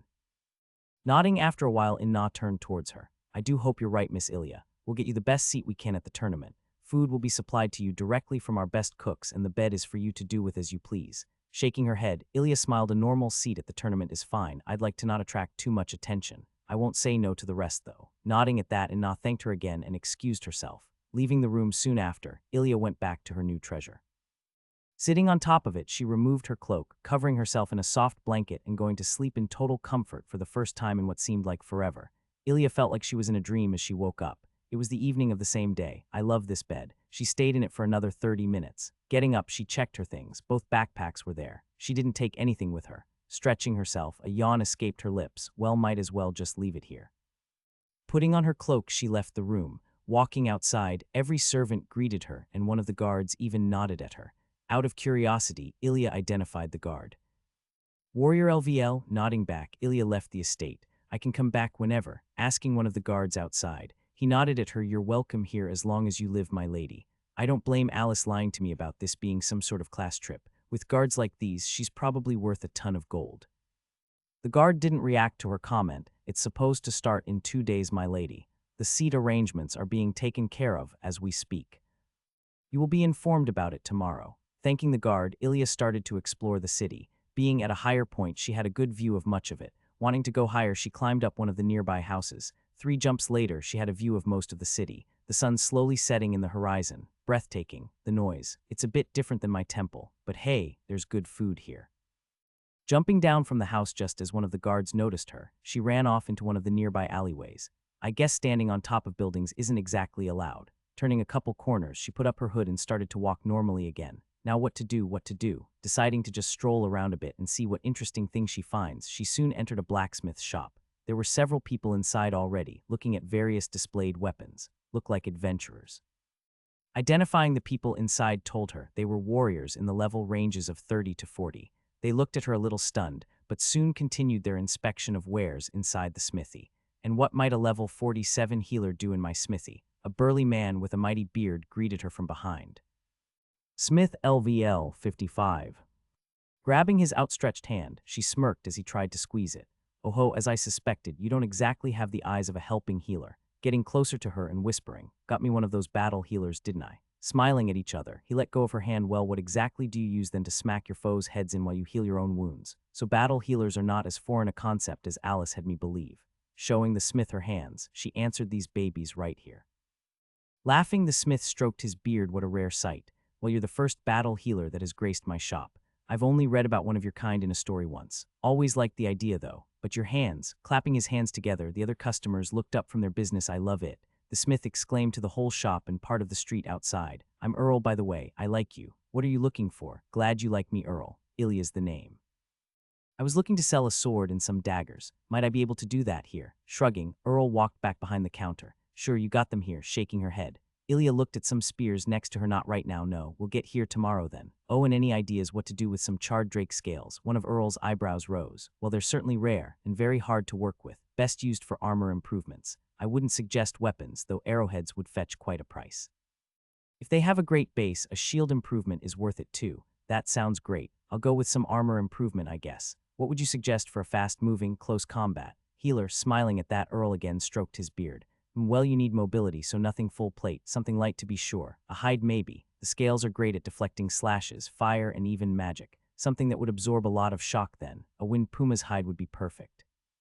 That's something even rarer than your scales though. How much would the wind puma's hide cost? And how much the manufacturing of the armor? Calculating in his head, his response was as expected. The hide itself, maybe 4 gold if you're lucky. The armor I'd make for you for 3. Frowning, Ilya looked down and then back at Earl. Well, where can I find a wind puma? Leaving the smithy, Ilya had another goal added to her list. Hunt down a wind puma on the mountain of Karth. Looking up, the mountain stretched higher than she could see. At least I'm at the mountain's base already. Yai. Night falling, Ilya returned to her bed again and slept until morning. She was not particularly tired, having slept right before, but the bed was too good to pass up for her. A nap is a nap, she thought, as she drifted in and out of sleep thinking of all the things she should do during the festival. She got up bright and early, managing to somehow sleep the whole night even with her growing ability to need less of it, and left to explore more of Riverwatch. Getting some food from a stall, she ate as she explored the city. There are more guards around than last time I've been here, it seems. Entering a shop that seemed interesting, Ilya found herself inside a deserted bookstore. Greetings, young adventurer. The old man behind the counter greeted her. Good morning, sir. This is quite a nice store you have here. Looking around, the shelves were stocked with books, not a speck of dust on any of them. What do you mean literature only? Aren't all books literature? He looked up at the ceiling and then nodded. Well, you're not wrong, but most people seem to differentiate between a novel or history book and a book about magic theory or fighting stances. They're more of a tool to them. I think the difference is how you read them, for a goal in mind or simply for the pleasure of reading. Nodding to him, Ilya grabbed one of the books nearby, The Dragon's Tale. Yes, I suppose a lot of people don't appreciate a good story. Putting the book back, she looked back at the man. I'm new in the city and was wondering how much one of these books might cost. Can you give me a generalized price? I'm sure they differ in worth greatly. The lowest prices are around 30 silver. I'd say most books here range in the 50 silver category. There are some that cost much more because of the rarity or special materials used, or simply their historical worth. Walking up to the counter, Ilya wondered, well, that's not really in my budget right now, but I'm sure I'll return sometime. I have a question though. You seem rather knowledgeable. Ever heard of the Azarinth Order? Seemingly thinking on it for a while, the man nodded. I do believe so, an old cult of healers if I recall correctly. They're mentioned in a very old story. I don't think anyone could prove to you though that they really existed. Magical orders like that are very secretive anyway. I don't doubt that many are hidden away and long forgotten in some ruin. Looking at her inquisitively, he got a little closer. Might you know of the Azarinth Order then, miss? Ilya smirked. Ilya, and perhaps, theoretically speaking, what might one get for some diaries and history books from such an order? Theoretically speaking, all original and very old tomes. Ilya had no intention of sharing any of the stances or healing books though. If anyone finds the chamber and has a similar experience as I did, then fine, but I won't go out of my way to share my skills and abilities. She had the man on her hook now. Miss Ilya, you may call me Splicer, and that is quite some theoretical proposition there. Well, theoretically finding such books could prove rather valuable to the historian and literature communities. I would say they'd be worth as much as an expensive armor or high-quality sword might be. Even diaries. There were mentions of the blue moon grass in the diaries, but with the lack of grass now, it would take years, if not decades, for anyone to repeat her skill-leveling feat. Weirdly, the initiates of the order didn't talk about the skills from the class in their diaries, only about the process in the chamber itself. Yes, well, diaries are likely even more valuable. An original account of events could be used in many ways. If very old, it could prove or disprove current theories. And the story I know the Azarinth order from is over 1,000 years old. She smiled at him. Well then, Splicer. What a peculiar name. I guess we'll theoretically see each other someday again, and I might or might not sell some old diaries. Waving to him, she started to exit the shop. I'll be here, Miss Ilya of the Azarinth order. Out in the street, Ilya turned right and continued exploring. He figured it out. Well, I am a healer at LVL 47, and I don't exactly look or act the part, I guess. I look like an adventurer who stumbled on some old ruin and found a strong healer class. Which is exactly what happened. Well, not an adventurer, more a frightened college girl. Checking out some more stores, she tried any food she didn't recognize on the way. Entering another bookstore, she frowned. It's packed in here. Identifying all the people around, she noticed that mages, warriors, some lone healers, rogues, monks, and many others were inside, browsing the books. So I guess these are the immediately useful books for classes and skills. Might as well check some of that stuff out. Grabbing books at random, she read about different fighting styles and magics, staying nearly 3 hours in there. Someone poked her on the shoulder as she was reading about a staff fighting style. Excuse me, miss, you've been in here for over 2 hours now. You'll have to either pay a fee or buy one of the books to keep staying. I hope you understand. The contents of these books is our business. He smiled at her awkwardly, obviously uncomfortable with the job of kicking out adventurers. Sure, I understand. Can I ask about the general prices, by the way? For example, this book here. She frowned. How did I not get that? Looking at the scratches that were below the book she just put back, she saw 3 lines. So 3 gold, I assume. The attendant nodded. Yes, that's the price for that particular book. Smiling at him, she left the store. Didn't really find anything I'm particularly interested in today, but there are a lot of books in there. We'll visit again. It was already early in the afternoon by then. Finding a nice restaurant, she sat down in a balcony seat and ordered something similar to pizza. The place was overlooking a plaza, perfect for watching the daily business of the Riverwatch people. Asking the waiter where to find the Adventurers Guild, she paid and left in the general direction of her next target. It was a huge building, near the center of the city where the main library was. Inside was some sort of pub, with more business-like counters on the far side of it. Bored-looking people processed the lines of adventurers, handing out papers, money, and information. Other people in the room were drinking and laughing together. 2 men were playing instruments very similar to guitars. A smile on her face, Ilya took in the sight. I like it. A lot. They weren't kidding about it being hard to level up identify. She had used it on hundreds of people in the city today and yesterday, yet it didn't level even once. Checking a wall with several dozens of papers on it, she read about odd jobs ranging from collecting rare flowers to helping to seduce a woman. Normal ones like groups looking for people or requests for killing a beast or pests were the more common ones though. Lots of people looking for a healer, it seems. Heh. It wasn't long until a gruff-looking warrior approached her. Excuse me, miss, are you perhaps looking to join a group? We'd be happy to accommodate a high-level healer like yourself. Standing in one of the lines, Ilya was approached 2 more times, once by a mage with a very wizardly hat and once by a knight in shining armor. They only showed question marks in their level. Seems like even higher-leveled groups lack healers. Ilya observed while she waited for what seemed like an eternity, but was really only 10 minutes to get to the front of the line. The attendant greeted her. How can I help you, miss? Hi, I'm pretty new here and wanted to ask about becoming an adventurer. What's the process and payment involved? The attendant rattled down the options and prices in a professional and practiced manner. Depending on your level, you can become an adventurer immediately. A minimum of 10 for bronze, 30 silver, 50 gold, 75 crystal, 100 ruby. Higher than that needs approval first. Joining with level 30 to 49 has a fee of 10 silver. You'll get a tag that will identify you as an adventurer with the corresponding level. You won't get any bounties or payment if you don't have a badge. That's basically the main function. It's just a fee that keeps us going. If you lose it, you have to get a new one. We get 10 of every job you do. Additionally, you can take a test. Basically, you fight someone we provide to get a higher rank than your level. That costs 50 silver, plus the 10 silver once you get a tag. Listening to the information, Ilya nodded, so if I find a higher level tag, I can just use it. The attendant smiled, yes, of course, but you'd be putting yourself in danger by doing so. Stealing one isn't easy either because you'd have to fool a higher level adventurer than you should be. Additionally, the tags show your general class, so you can't use one from a warrior, for example. You might get lucky, but it's a sure way to destroy your reputation or get your whole team killed. If you're on that level anyway, then go for it. All you save is 10 silver though, so I'm not sure if that's worth it. Seems like a pretty simple yet effective system to me. They must be making bank anyway, seeing how many people are in here. Regulations can be this lax, seeing no reason to wait. Ilya got 10 silver from her pouch. Then I'd like a silver badge, please, handing over the money. The attendant grabbed it and searched through something below the counter. Ah, seems like the silver healer badges are out. Give me a second, please. Going over to his colleague, the attendant there handed him a badge, which he then handed to Ilya. There you go. Good luck on your journeys. Oh, by the way, Ilya asked, why are healers so rare here? I got 3 requests to join teams in the past 20 minutes. The man looked at her a little confused. You don't seem from around here. Well, healers are often employed by the cities, military, or colleges. It's a much safer prospect for them, and the pay is very good. They're integral to any fighting formation really, thus a very valuable asset to have. Not many adventurous souls choose to pursue healing either. Not being able to effectively defend themselves is by and large why many choose other paths, even though your team might value you. What about hybrids? Like a warrior with a healing class as his second one. Nodding, the man answered, well, it's not unheard of, but sacrificing your second class for that is often just as bad as simply being a pure healer, at least from a fighting capacity per level perspective. Body enhancement or weapon enchanting multiplies the capabilities of an already graceful swordsman or woman. Losing out on that multiplier isn't often a wise path to choose. Oh, I forgot to tell you about the prices for general information.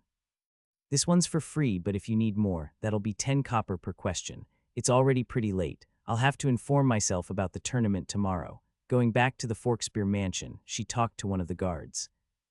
Yes, Lady Ilya, your seat has been reserved. The necessary documentation is waiting for you in your room. The arena is in the northeast part of the city. If you wish for someone to escort you there tomorrow, we'd be happy to comply. Thanking him but declining the offer of an escort, she checked the things in her room. Some papers with wax seals on them were on her bed. They even glow with my magical perception.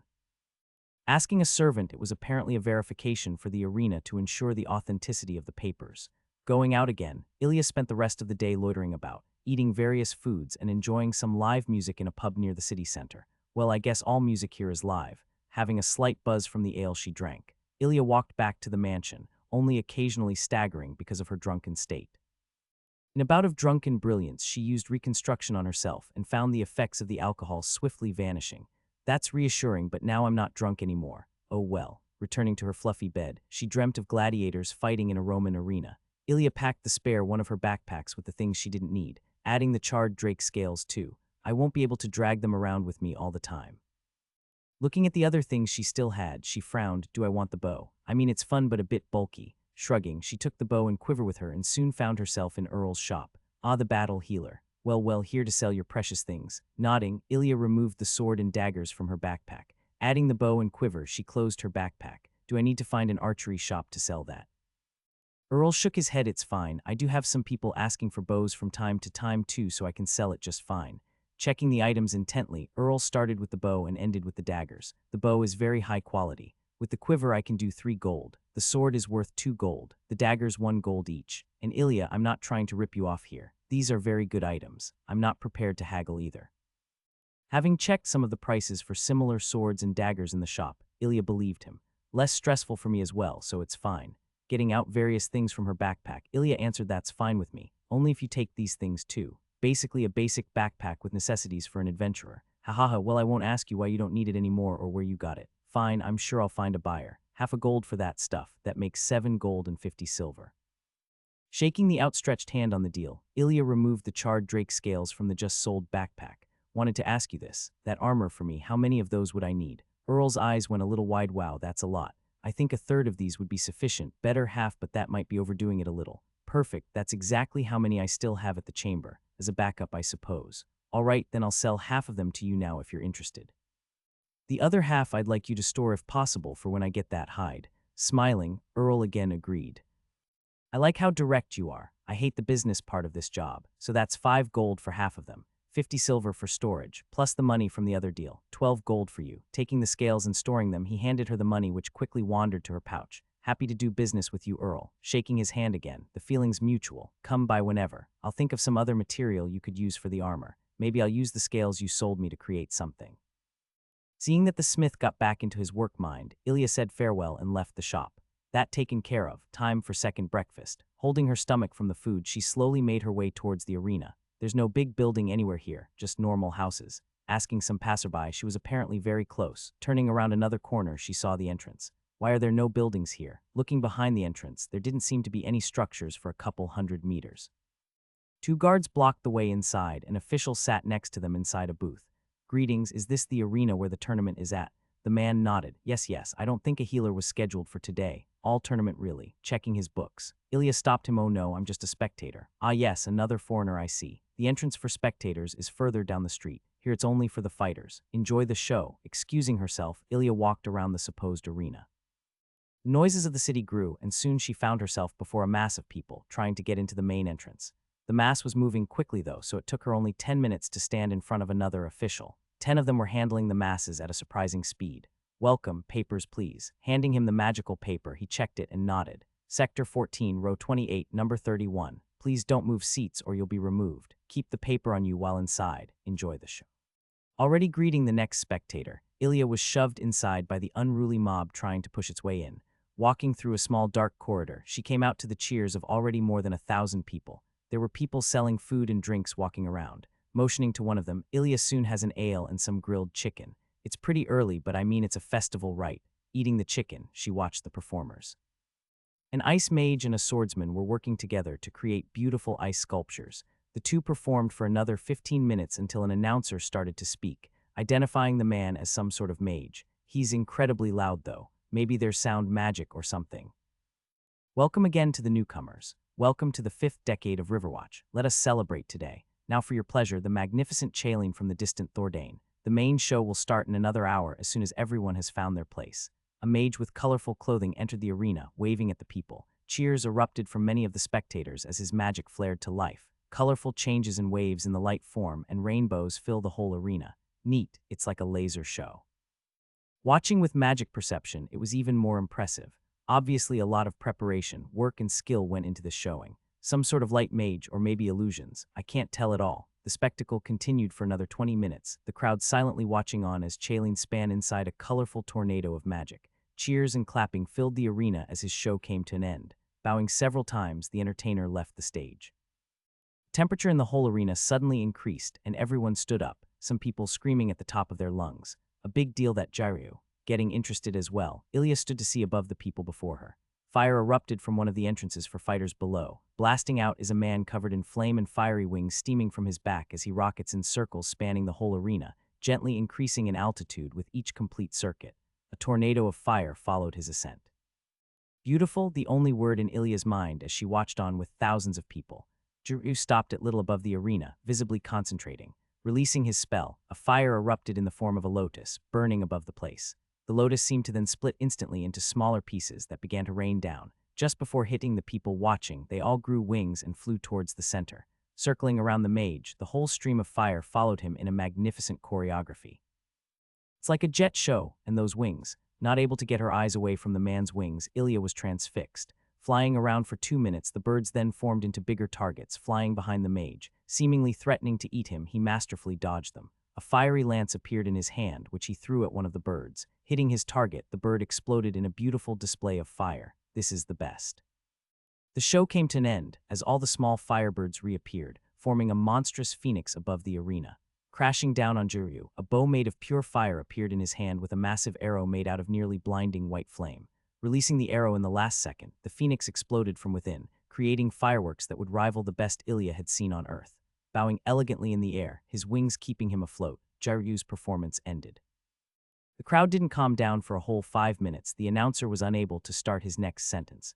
I want those wings. I don't even care, man, but those wings are fucking amazing. Looking at the descending mage, Ilya watched, transfixed with the intricate detail of the wings visible to her magical perception. It's even more beautiful like this. Disqualification for murdering someone. Well, this is hardcore. For the first match, it's Aaron the Bard against Sylvis the Rogue.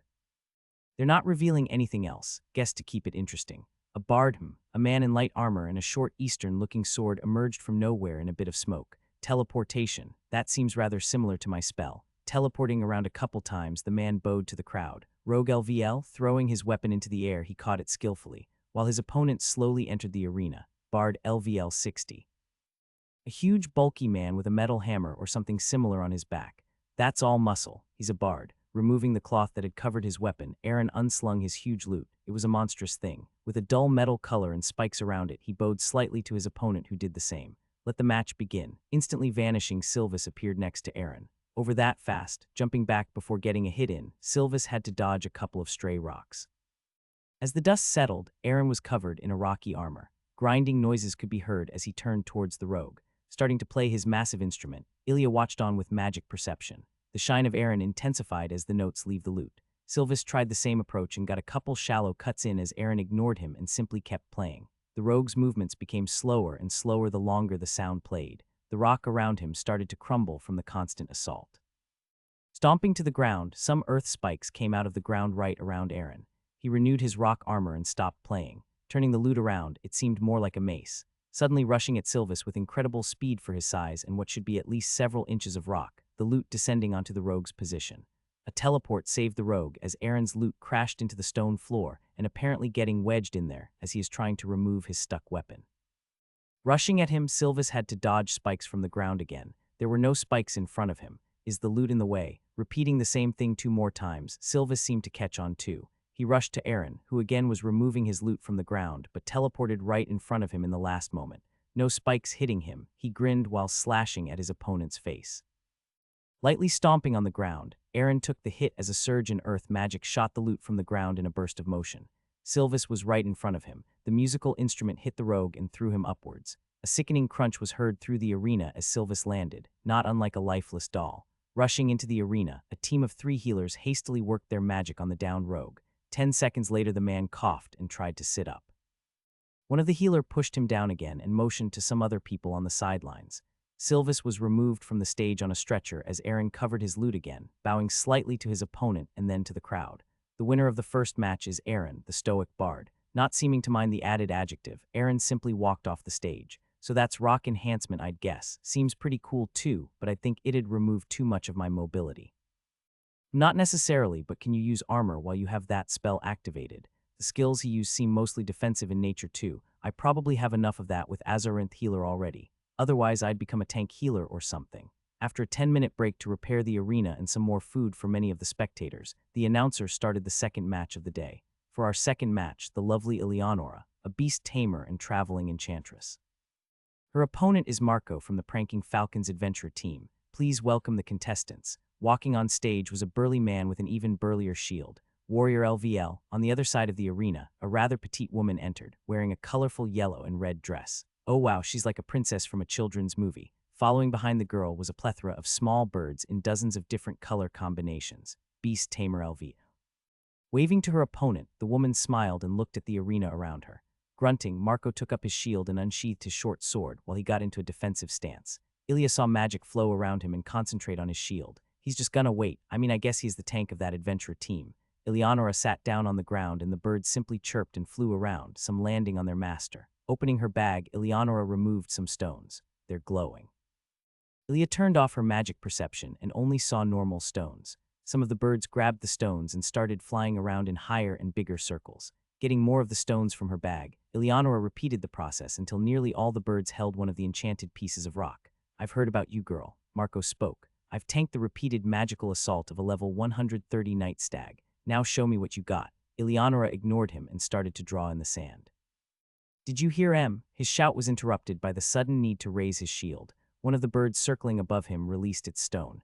Impacting on the shield, the magic unleashed. Marco's knees bending hard, as the force of a magical explosion pushed his shield down. More of the birds started circling above him, and every now and then they dropped their payload. Some sort of pressure magic, fire magic, and even lightning landed on his shield as he struggled to keep his balance. His magic is weakening. Seeing the magic on the shield, Ilya rooted for the small woman. I like her dress, she should win. Eleonora was now drawing on the ground around her with her back to Marco. 5 minutes of bombardment later, Marco apparently lost his nerve. Ilya is one of the few watchers in the arena who knew the real reason. His shield would have not held for another 10 seconds. Getting out of the direct strike zone of the birds, he ran towards Eleonora. Reaching her, Marco raised his sword and was about to strike as the ground around the woman started to glow. His sword impacted upon a small dome shield around her. His confused expression turns into shock as he raised his battered shield. half of her birds releasing their payload all at once on top of them both. The entire arena shook as different magical powers landed upon the tank. Ilya could make out a glow coming from him right before the first stone hit. Several dozens of impacts in the span of 2 seconds later, the dust slowly cleared. Standing there was a disheveled Marco and a woman sitting inside a small dome shield. Jumping backwards, Marco dodged a late explosive stone. The birds followed him this time, unlike when he had approached Eleonora before. Like a bombing squadron, they peppered the ground before and around him. He tried his best to block the impacts with his shield, but one of the strikes eventually slipped through his guard. A lightning explosion propelled the huge man into the wall of the arena. The healers rushing to his side as the birds collected their stones and returned to Eleonora, her shield dissolving with a colorful aurora shimmer. Eleonora stood up and waved at the spectators, her birds happily chirping and jumping around. And the second winner is Eleonora. Clapping and cheering filled the arena as Eleonora left through one of the entrances below. We will now pause the event until later this afternoon, when Iris will face Adder in the first fight. Be here 1 hour after midday, ladies and gentlemen. Leaving the arena, Ilya looked for some food again. She sat outside one of the restaurants nearby when a group of lizardmen walked by. Wait, what? Looking after them, Ilya noticed some other people were staring as well. Most ignoring them completely. Bringing the ordered beverage, the waiter smiled at her never seen any lizard folk. Nodding at that, she took a gulp from the drink. They mostly stay in the plains to the east. I mean, it's been mostly humans to found the cities south of the Navali forest. Why are waiters always so talkative? Ilya groaned silently. They just fear the elves too much. Oh, am I boring you? I'm really sorry, I'm just super talkative. Do you want anything else with that mead? We have a great ham dish at the moment and some amazing fish, just caught earlier today. Finishing her mead while he stood there talking, Ilya laid down a silver piece and leaves without another word. That's why I like my temple. Just need to find a way to produce mead there. Back in the arena, Ilya eagerly waited for the fights to start. I really don't think my abilities are special or dangerous to show anymore. It might surprise people to see a fighting healer, but it's not witchcraft or necromancy. Maybe even that isn't too frowned upon. I still don't know if Dale was only joking about that. Feeling the heat of the afternoon sun, she put up her hood. Ah, nice and cold. The effect wasn't mentioned in the item description. Maybe it's the material, whatever it is, it's great. Welcome back to the arena. I won't delay any further. Let's start with the third match for today. We have Iris, the Templar of Light. Her opponent today is Adder from the distant mountains of Naraza. The announcer shouted from his elevated position looking over the arena. A knight in white-colored full-plate armor entered the arena. Getting the claymore from her back, she rammed it into the ground. Making a welcoming gesture to the crowd, she spoke, "Children of the light, I welcome you. It's not too late to turn your sinful ways around. Join me in the crusade to enlighten everyone to Ataniel's word." Oh boy, Ilya thought, I hope fighting healers aren't some sort of sacrilege to the church. I'd hate to run from some inquisitors. Entering opposite of the fanatic, a barbaric-looking man with 2 small axes greeted the arena. "You speak of a god that doesn't exist, fanatic," he shouted. Chatter and laughter could be heard around Ilya. Nobody seemed too offended. "Who is this Ataniel you speak of? Are you trying to found a new religion on your own, mighty Templar?" Mocking her, he spat on the ground. "So no church?" Ilya sat there confused. "The heathens shall fall to your blade. You shall gut them and hear their screams of agony as you cut away the foul stench of sin." Pulling out the claymore with a yank, she held it out towards her opponent. "You shall burn in his fire." Shaking his head, Adder only chuckled, "Your crazy woman. Let us fight then, me against you and your made-up god." Iris started to shine a little as some magic settled on her. They circled each other for a while until she rushed at him. The claymore striking at Adder in a blur. Sometimes a clang could be heard when one of the strikes was parried. Her assault continued for a full 5 minutes until suddenly, a red mist burst out of the man. The word berserker was said around Ilya, as even from her seat she could feel the power of the man, her hair standing up. "I want to fight too." A smile on her face, she watched on as the tides turned in the fight below. Adder now on the offensive, the two didn't give each other an inch as blades were parried and deflected. A bright flash sometimes filled the arena as Iris tried to blind her opponent. He reacted to each flash by jumping back and then closing in again immediately. Iris's armor was dented in many places while shallow cuts lined Adder's chest, arms, and legs. The longer the fight goes, the more your loss is certain. He chuckled and continued the fight. Iris didn't seem to tire either, even beginning to laugh after a while, joining her adversary as they became one with the fight. Deflecting one of his axes with her sword, Iris ignored the second one ramming into her side as her fist came smashing into his face. Removing the axe in her side, she kicked the still dizzy Adder in one knee. Light formed below her as the bleeding from her wound slowly stopped. The now kneeling Adder looked up to her and lashed out with his remaining axe. However, a swift cleave removed his arm at the elbow, blood spurting to the sandy ground before he could land the blow. The healers started to run towards him as Iris spoke, "For insulting Ataniel, you shall pay with your life." Lifting her sword, she cleaved through the man's neck. The arena was quiet as his head hit the ground, his body following quickly after. The healers reached the corpse and tried to reattach his head. "Are you serious?" Ilya thought before one of them started shaking his head after a few seconds. One of the healers signaled something to the announcer. "Well, it seems Adder is no more, which means Lady Iris is hereby disqualified from the tournament of Riverwatch." Bowing to the crowd, Iris strapped her sword to her back and left the arena. Nobody's reacting much. Some people are even cheering for her. The corpse was removed quickly as the arena was prepared for the last fight of the day. The other 4 from the first round would be fought tomorrow. After a 10-minute pause, the fight was finally announced. And now for the final fight of today from the esteemed College of Magic in Riverwatch. A professor that many here might know, please cheer for the shield and light mage Esteban. Many people stood up, the man seemingly quite famous in the city. And his opponent today is Oliver, a pyromancer from the same college. Who will win today, student or teacher? The 2 people entered the arena. Easily distinguishing the 2, Ilya checked out the old wizardly-looking man. His robes a dark blue, he nodded towards his opponent. The pyromancer showed his respect as he bowed much deeper. "It is a delight to see you have come this far, Oliver. I hope you will not be too discouraged by losing so early in the tournament." A small smirk playing on the old man's face as he dusted off his robe. Power surged around them, and a colorful display shone before Ilya's magic perception-enhanced eyes. "Seem rather powerful, but it'll be a while until I can actually read anything with magic perception." Ding, magic perception has reached LVL 9. The message brought a smile to Ilya's face. "Esteemed master, even if I may lose, my display here will not disappoint you." Activating a spell, sand from nowhere started to take form around Oliver. "Can't he use the sand around here? Might be an unfair advantage, I guess." Ilya could feel the heat around the mage. The sand burned a white red. "He's melting it," forming into shards. Only glass remained where the burning sand once floated around Oliver. With a gesture, the shards flew at Esteban at an incredible speed. Completely unmoved by the display, the older mage simply stood there. The shards reached him but impacted on a shield, the created spark showing its form around the professor. More shards impacted as the shield took on a slightly blue color, possibly strengthened by the mage controlling it. While smaller shards were flung towards Esteban, Oliver prepared a larger amount of sand. The created shard looked more thought out and linear than its smaller counterparts. Seeing the monstrous shard approach at much the same speed as the smaller ones, Esteban changed into a defensive stance, 3 more blue shield walls forming before his first one. Contrary to what Ilya expected, the shard didn't impact on the formation. Out of the old wizard's hand, a beam of light formed and impacted his own shield. Visibly multiplying its strength, the light beam repeated those steps until it left the last shield wall. A scorching beam of light, around 1 meter in diameter, connected with the glass shard. The pyromancer was no longer there, though, several more shards from the smaller variety floating around him as he stood 20 meters above his previous location on top of a small glass platform. A beam of light was sent towards him, but a skillful placement of 1 small shard deflected the beam into the sky. "They're being considerate of the spectators, it seems, or there are shields. I can't see anything, though." Another 3 light beams later, the remaining shards in front of Oliver crashed together and formed a crude-looking spear.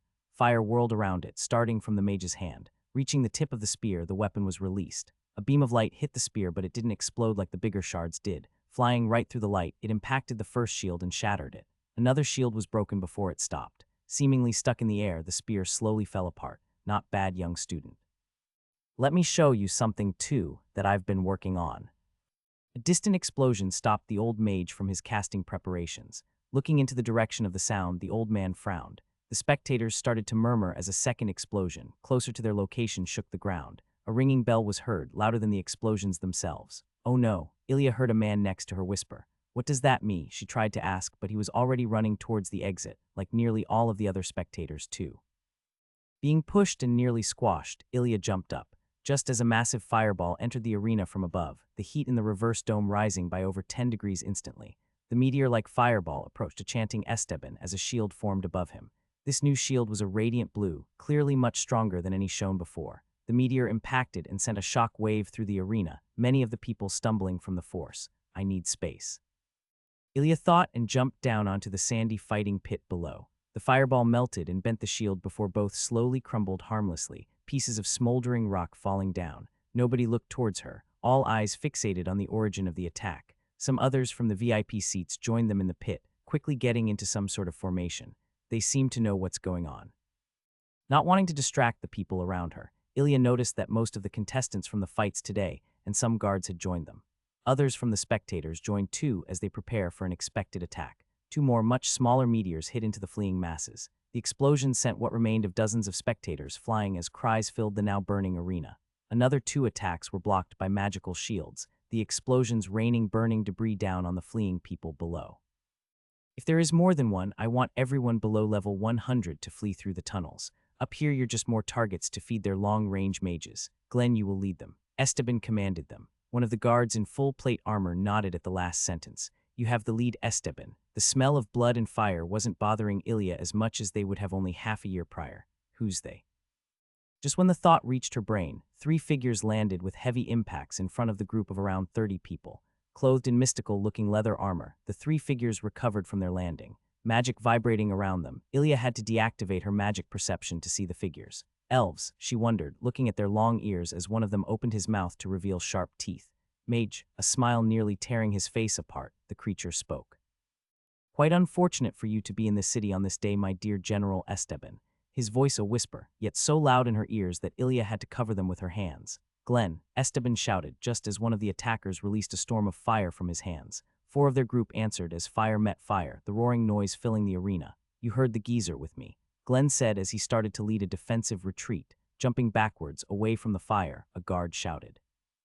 You'll just be a burden in this fight. Ilya saw how several shields formed in the air above Esteban, using the sun to channel a light beam through them. The impact shakes the ground again, two of the attackers remerging to the side of the swirling dust and debris. Massive arrows of fire impacted one of them, Jeryu flying a couple dozen meters behind their group with his fiery bow in hand. The attacks scorched the ground around the elf, but he simply deflected them with his hands and sharp-looking nails.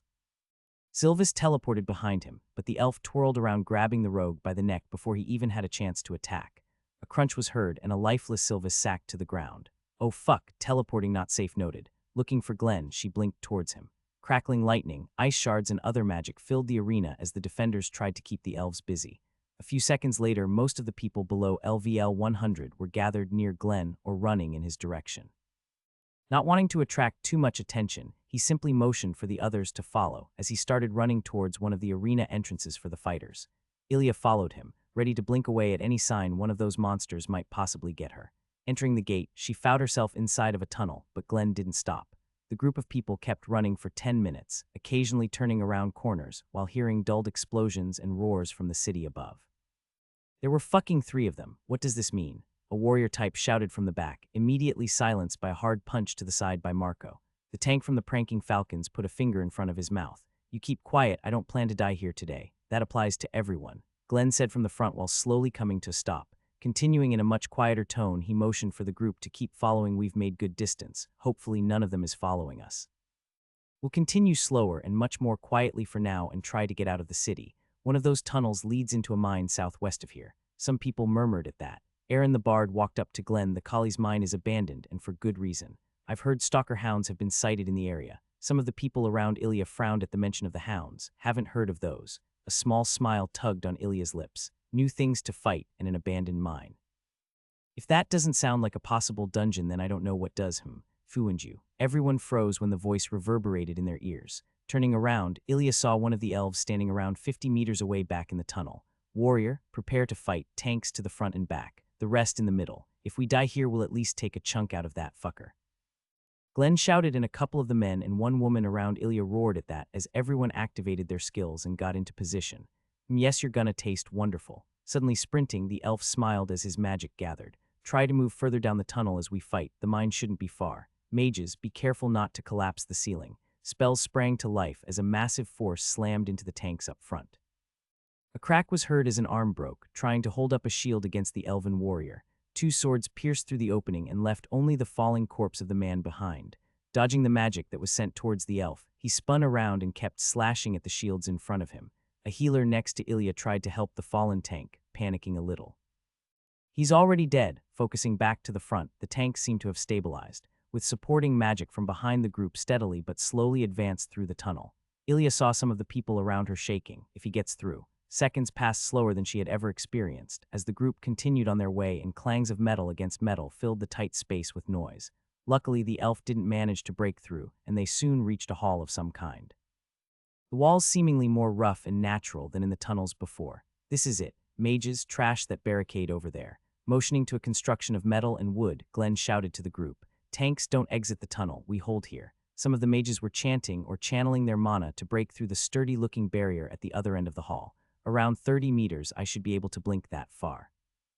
Just as the first shards of ice and rocks hit the barrier, another one of the tanks went down, gurgling as he held the wound on his neck. The elven swords quickly pierced right through the shield in front of them. Letting go of it, another tank slashed at his adversary. The sword stopped suddenly, the elf having released one of his to block the attackers with his now free hand. Letting go of his weapon, the tank turned around, but before he could even start to flee, the elf was upon him. His claws dug into the man's neck. An eerie quiet filled the room, the blood spurting the only noise as the elf slowly got up from his crouched position above his dying victim. As the elf grabbed his two swords from the down shield, the room exploded into motion. The mages stopped casting and ran towards the barrier, many of the warriors following. 5 or 6 people prepared to fight the adversary, Ilya included. "I can just blink away if it gets Harry, can't let my chance at that leather armor get away." Next to her, Oliver prepared glass shards and Aaron was playing on his massive lute. Glenn and another warrior prepared their skills. Completely ignoring the group in front of him, the elf ran to the side with incredible speed. Dodging the glass shards thrown his way, he ran after the fleeing members of the group. "Stand and fight," Glenn shouted, but few of them even heard him. Magic and weapons alike hammered against the barrier, at least from those already in range. Quickly catching up with his prey, the elf left severed limbs and deep wounds behind as he cut clean through bone and armor with his haunting-looking swords. Running after him, the group got into a loose formation. Glenn, the other warrior, and Aaron in front with Ilya, Oliver, and Eleonora in the back. The enchantress had a huge smile on her face. "Can't really blame her now, can I?" Ilya thought, grinning too. The adrenaline from the danger, blood and smoke in the air, but most of all her ability to actually do something about it and fight filled her with joy. "Now don't do anything stupid. This guy rips through people much higher in level than you in one slash. No stupid teleports together with the others." They ran over the devastated corpses, not gaining an inch on the fast and skillfully moving elf. Some of the fighters at the barrier turned around to face him. A similar formation formed as the mages shot projectiles of elements towards the fast-moving predator. Around 15 people were now facing the elf, and 6 ran after him. He continued to advance while dodging or deflecting the magic and arrows of his prey. Reaching the first warrior, the elf ducked under a sword swing and returned, cutting the warrior in half with a single clean slash. Some magic managed to hit him in the chest, but it didn't slow him down in the slightest. 2 more warriors fell as he jumped into the group of mages. A flurry of blades, blood, and screams followed as he slashed through the group. No longer smiling, Ilya activated her aura. "That's not a fight, it's a massacre. We don't stand a chance." Glenn, seemingly having reached the same conclusion, slowed down a little. "We have to get through the barricade. Let's hope a dungeon has formed, or we're all dead. Give it all you have." His sword started to glow, and a beam of red energy flew over the mangled corpses into the battered barrier. Wood shattered, but it wasn't enough to break through. Becoming rock, Aaron slowed down as he spun around, throwing the monstrous loot with his full body weight towards the barricade. 2 massive fiery glass spears followed, the explosion nearly robbing Ilya of her hearing. A swing of Glenn's sword sent a wave of wind towards the barrier, clearing the dust. "It's open, run for TH." His shout was stopped when a sword pierced through his throat. "Run," Oliver shouted next to her as they increased their speed. Only 5 meters away from the opening, the elf reached Aaron. The bard blocked the 2 swords with his arms. "My chance," trying to keep the blades away from his chest. Aaron fought back for a second as Ilya blinked above the elf. Already spinning in the air, her kick aimed for his head. Unable to block her as his blades were stuck in Aaron, the kick landed. Ilya's shin cracked and splintered on impact, but the warrior was sent flying. Aaron lurched as the swords dislodged from his arms, still held by the elf. Landing on her feet, Ilya crouched and tackled Aaron hard enough to throw them through the opening. They landed in a clutter, moaning at the pain of their injuries. "Ding, you have entered the collie's dungeon." After healing her shattered leg a bit, Ilya turned to Aaron and used reconstruction on his arms. One of them had nearly been cut through completely. The man only grunted as the cuts closed, his flesh forming new connections. Finally looking around, Ilya saw Eleonora sitting next to her, fascinated by the healer's magic. Oliver was standing a little behind her. They were in a small cave opening, and the elf was staring at them from the room they'd just escaped from, hatred in his eyes. Oliver was staring back. The warrior that stood by their side was also with them. All the others seemed to be lying scattered around the ground next to the elven male. "Why is he not attacking?" Ilya asked. "We're in a dungeon. They don't like dungeons, no idea why, but many a time people survived simply because of this fact. If the elves don't wait at the entrance for weeks, that is, let's hope this one has other plans." Oliver talked but continued staring at the elf. The elf calmed down a little, a smile once again spread on his face as he reached down to one of the corpses. Lifting the body of the small man, he bit into the neck. Oh wow, that's disgusting. Finishing her healing of Aaron, Ilya stood up again to test her leg. It was already healed. I love this skill. Ilya, battle healer. I guess, nodding at that, Aaron looked around. I suggest we go a bit further in as well. We don't need to honor that cunt with our presence any longer. Oliver said and turned around before he walked inside the cave. Nobody seemed to be against it and followed. Taking a last glance at the eating elf, Ilya locked eyes with him. A shiver ran down her spine, but a smile soon came to her face. In this world I can become as strong as him. Fighting like that must be amazing, and being able to fight against that even more so. Joining her fists together like she had learned in one of the Azarinth fighting stance books, she broke eye contact and left the elf to his lunch. Your magic is beautiful, a female voice said next to her. Turning, Ilya found Eleonora staring at her with big eyes. If one counted the birds sitting on her shoulders, hair, arms, around her and on her bag, it was more than 2 eyes staring at Ilya. Not as brilliant as his. She motioned to the elf, but there's a controlled flow to it. I've never seen anything like it. Suddenly embracing Ilya, the birds joined as they landed in her hair and on her arms. I like you, the woman said. Ilya returned the hug a little apprehensively. She started to move the two of them towards the others as she talked. I'm happy to hear that. Let's get moving though. A minute of walking later, the cave opened up into a bigger cave with several tunnel openings. Sitting on the ground, the remaining warrior rested his back and closed his eyes while chuckling. What a fucking day. Hope to never see those bastards again. Grunting at that, Oliver looked around the room. Should have gone east and not stayed so close to the forest, you idiot. The smile on his face and his tone removing any possibility of interpreting the jab as an actual insult.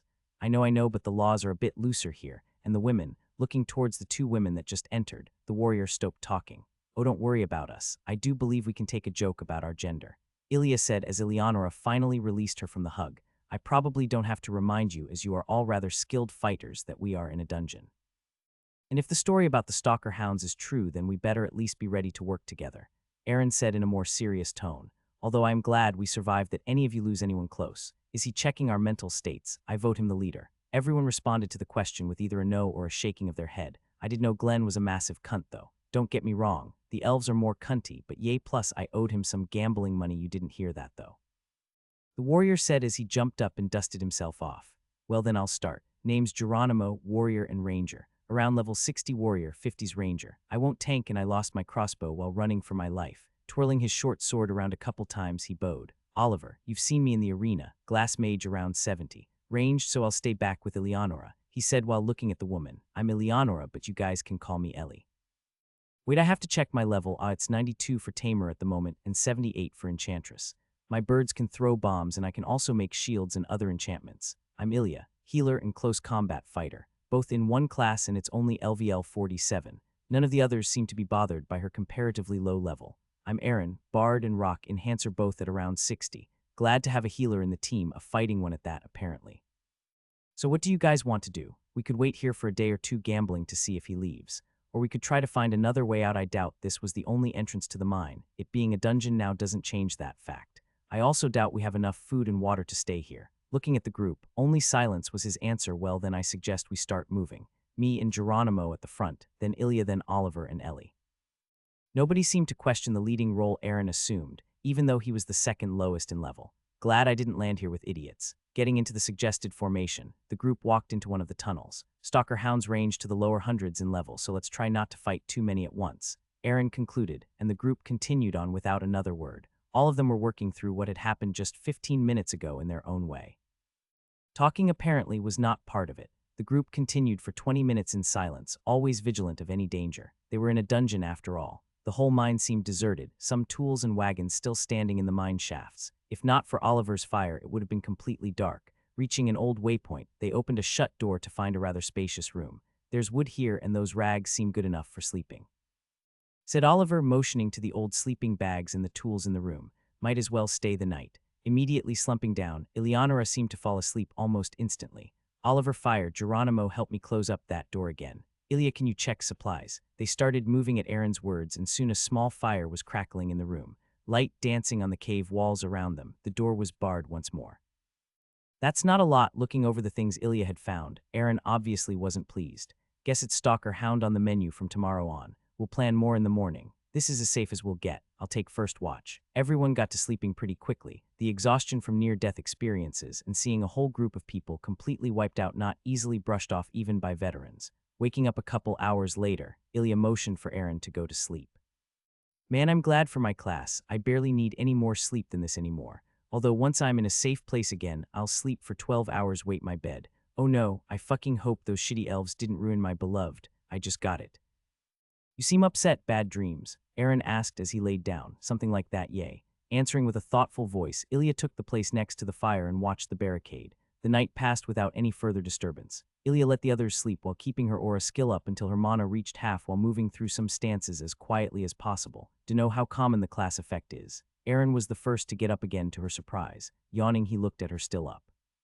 Or did you rotate through and forgot about me? His answer was Ilya's shaking head. You have some passive skill or something that reduces your needed sleep time. This time it was a nod, nice, not too uncommon for healers. Many envy that trait, but then again few envy healers unless there's one of them saving their ass. Chuckling slightly, Aaron sat opposite of her. The fire had been kept alive by Ilya through the night. She smiled in return. A shame what happened to those people.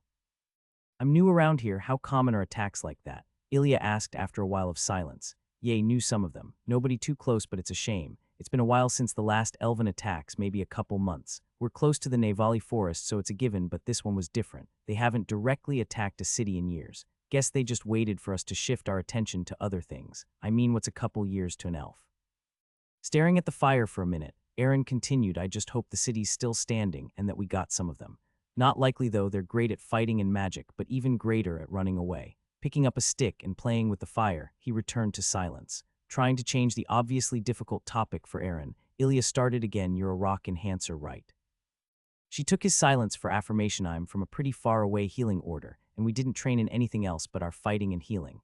I saw some pretty impressive skills in the tournament though, and thought of getting an enhancement class seeing as I fight with my body. What would you suggest? Oh, and I know very little about all this. My order literally ignored anything not having to do with their own greatness.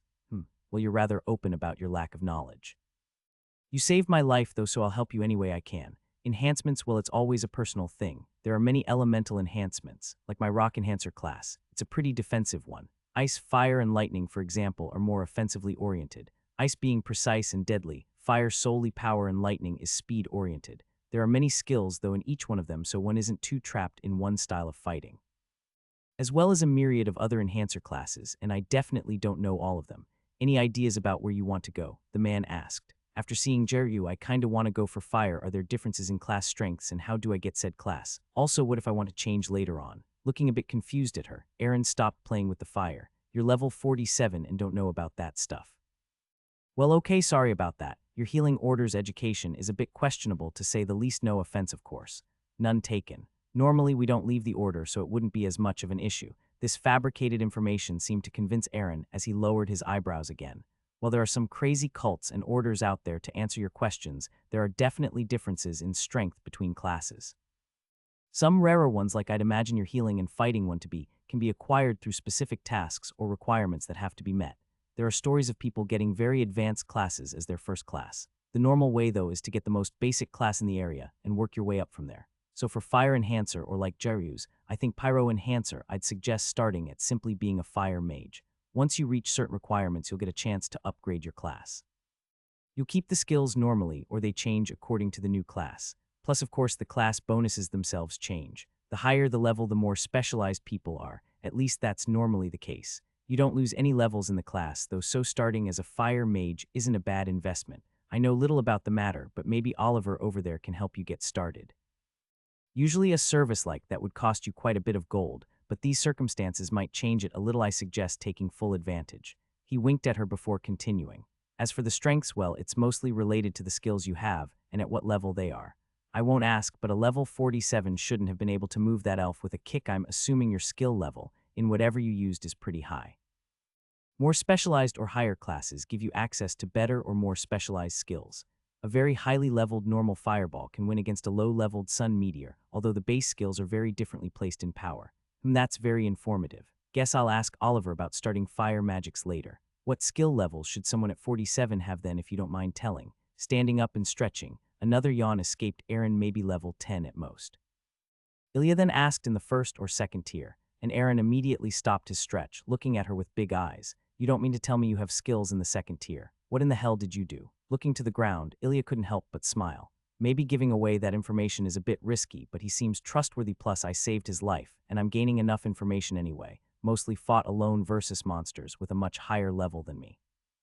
Well, standing there for half a minute, Aaron seemed to be looking for words. That would explain it, yay. Although I'm sure you're aware of how incredibly stupid and risky that is. People normally go the safest route possible in leveling. Even in a group of 5 or more people with a healer and someone to tank the monsters, it's uncommon to go against anything at the same level, let alone higher level and alone. You're one of those crazy people, eh?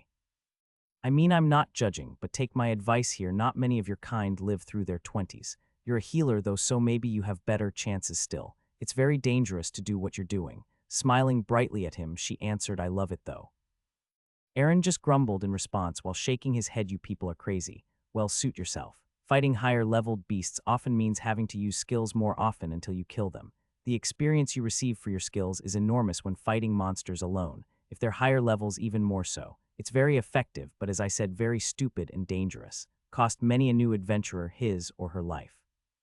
Having someone on watch while you do it is the least you could do, although not even that is a sure way to be safe. We both know how fast a secure fight can change into death. Seeing that elf yesterday should be a lesson to you. It's like he's lecturing a young girl. Well, I am rather young, but what is he? 30. Nodding at his advice, Ilya stood up. The idea with someone on watch is pretty good though. Maybe I could do that. I'll just have to find a fighting nut like myself. Someone who can blink too, so we can save each other in tricky situations. Time for guard change, Oliver asked, but Aaron shook his head. Ilya did most of it. It's morning already. I think, not too good at judging the time below the earth. Don't worry, I did get my needed sleep. Answering him, she moved to put out the fire, but it suddenly simply stopped burning as Oliver waved his hand, a grin on his face. Teach me that, she said suddenly. What, are you joking? He replied, a bit of a perplexed expression on his face. I'm not actually. I don't have a second class, and I think fire enhancer would be perfect. Can you teach me the basics of being a fire mage? The other two were awake by then too. The cave they were in rather dark without the fire. Well, you're a direct one. Normally this is a pretty complicated process. An expensive and complicated process. You know what though, maybe I can distract myself a little by teaching you though. I don't like caves, and I don't like the prospect of my home being destroyed by elves even more. Clapping her hands together, Ilya smiled brightly. Great, when do we start? Walking together through the cavern corridors, it had been 10 minutes since the group left their shelter. They decided to explore the dungeon and map it out as best they could. Their goal was an alternative exit, hopefully not too far from Riverwatch. Ilya was focused on the burning torch in her hand though. Well, it was basically just a piece of wood that was burning. Infuse the fire with mana, feel the fire, become the fire. Well, he didn't say that, but that basically sums it up. All I'm getting though is that it's hot. Healing her burns occasionally, the others just smiled a little at her attempt to become a fire mage. Some made it in a day, and others needed weeks or even years to unlock the class, but at least the atmosphere was a little lighter due to her antics. Another whiff of burned flesh entered their noses as Ilya again simply held her other hand into the flames. Are you sure you're all right? You know burns hurt, right? Healing herself against the fire, Ilya was much too focused to react to Aaron's question. I do believe she knows about that, judging by her face. Geronimo smiled and most of the group chuckled. 5 minutes later, Oliver held up his hand. Quiet now, we have company. Just as he finished talking, 2 rather huge hounds with abnormally long teeth and black fur emerged seemingly out of nowhere right before them. Letting the piece of wood fall to the ground, Ilya identified them. Stalker Hound LVL, Eleonora. What are their levels? She got out of her daydream when she heard her name. Oh, dog is, their levels you ask? 97 and 99. They're so cute though, oh my god. Nearly squealing at the 2 beasts before them, the hounds bared their teeth, now only standing 10 meters from the group and slowly advancing. Unsheathing their weapons, they readied themselves. They're a lot higher than us, so nothing stupid. Ilya, you stay behind the 2. This is gonna be difficult, Aaron said as his skin became rock. The temperature behind Ilya got higher as Oliver prepared a spell. Several birds flew in front of Aaron and Geronimo, starting to drop stones between them and the hounds. You sure the tunnel won't collapse? Oliver looked at Aaron with a doubtful expression. Yes, these walls are very sturdy. Rock mages seem to have made them stronger to prevent just such an event for the miners. Suddenly changing to a full sprint, the hounds advanced, not understanding or caring what their supposed prey might be saying. They nearly reached the designated tanks of the group when 5 explosions filled the tunnel with fire. 2 shields flared to life as Aaron and Geronimo held the stones they got from Eleonora in front of them. The noise died down and the smoke cleared, and 2 slightly injured hounds continued their advance. The shields began to shatter just when a barrage of glass shards entered the beasts. It definitely affected them, but the cut seemed rather shallow. A quick sword jab from Geronimo cut one of the distracted hounds right in its maw. Aaron swung his lute, but the beast simply jumped back, dodging the slow blow. three birds dropped another barrage of explosive stones down on the now a little further away hound. Geronimo tried to do his best at dodging the hound he cut before, but it was soon upon him. Right before it could bite down on his sword arm, though, Ilya appeared next to them and punched the hound on the side of its head. The beast flew into the wall and Ilya didn't let up. Immediately appearing next to the disoriented monster, she let loose a barrage of attacks, fueled by both her aura spell State of Azarinth and her attack skill Destruction. The hound got hit at least 8 times before it managed to turn towards her. Biting down on her incoming arm, its teeth penetrated only about a centimeter deep. Ilya's strengthened body didn't allow the beast to take her arm. "Oliver now," she shouted as she held the hound to the wall with her arm still in its maw. A spear of burning glass entered the pinned stalker hound. The blast made the beast release its prize. Immediately continuing her assault, Ilya kneed the falling hound in its stomach. "Geronimo, switch," she shouted as she stepped back to heal her bleeding arm. "Fuck, that hurts." Aaron meanwhile held off the second hound with rock spikes from the ground and occasional swings of his lute. The monster grew increasingly wary of the birds that circled above it. Both attacking the rock enhancer and getting further back was not an option. Another spear of glass and 2 stabs from Geronimo finished the first hound, its bloody corpse sacked to the ground. Not quite finished with healing, Ilya shouted to Aaron while she ran toward him. "I have an idea. Rock spikes from the wall to your left, please." Doing as she asked, Aaron released his magic. Ilya blinked behind the hound and grabbed its tail. "They're lighter than the drake's." With a grin on her face, she spun with the tail firmly in her uninjured hand. The rock spikes appeared right when the hound was smashed full force into the wall. Most of them shattered instantly, but some managed to penetrate the beast. Aaron followed up immediately with a massive smash of his metal lute to finish the beast.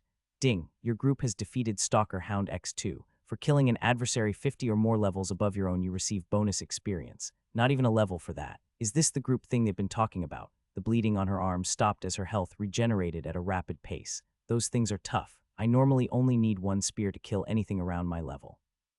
Oliver commented from the back. "Really, this was much cleaner than many of my fights before. I guess I won't mention any of that to them. You really are crazy. Although your plans did work and you can heal yourself, so it's all right. I do hope you didn't waste all your mana in that fight." Aaron removed the lute that was half stuck in the hound and half stuck in the crumbling earth spikes he had summoned. "Oh yes, I only used 1/5 of my mana, and I can move while meditating, so it's not an issue." The mages in the group stopped moving. "You have meditation in the second stage. At LVL 47, I'm still not there and I've been using the skill for years." Oliver shouted. "She's a nutter, fighting all the time and immediately using meditation then continuing to fight. I'm assuming that's correct." Looking at her, Aaron stated his suspicion. Her nod made him grumble a little. "Yay, I heard that some of the bonuses from fighting higher-leveled monsters and fighting alone stay for a little while after the fight for certain skills. Meditation seems to be one of them." Seeing the topic as closed, he put his lute on his back and checked the hounds. Oliver's mouth was closing slowly. "We should skin them and take some of the flesh to eat later.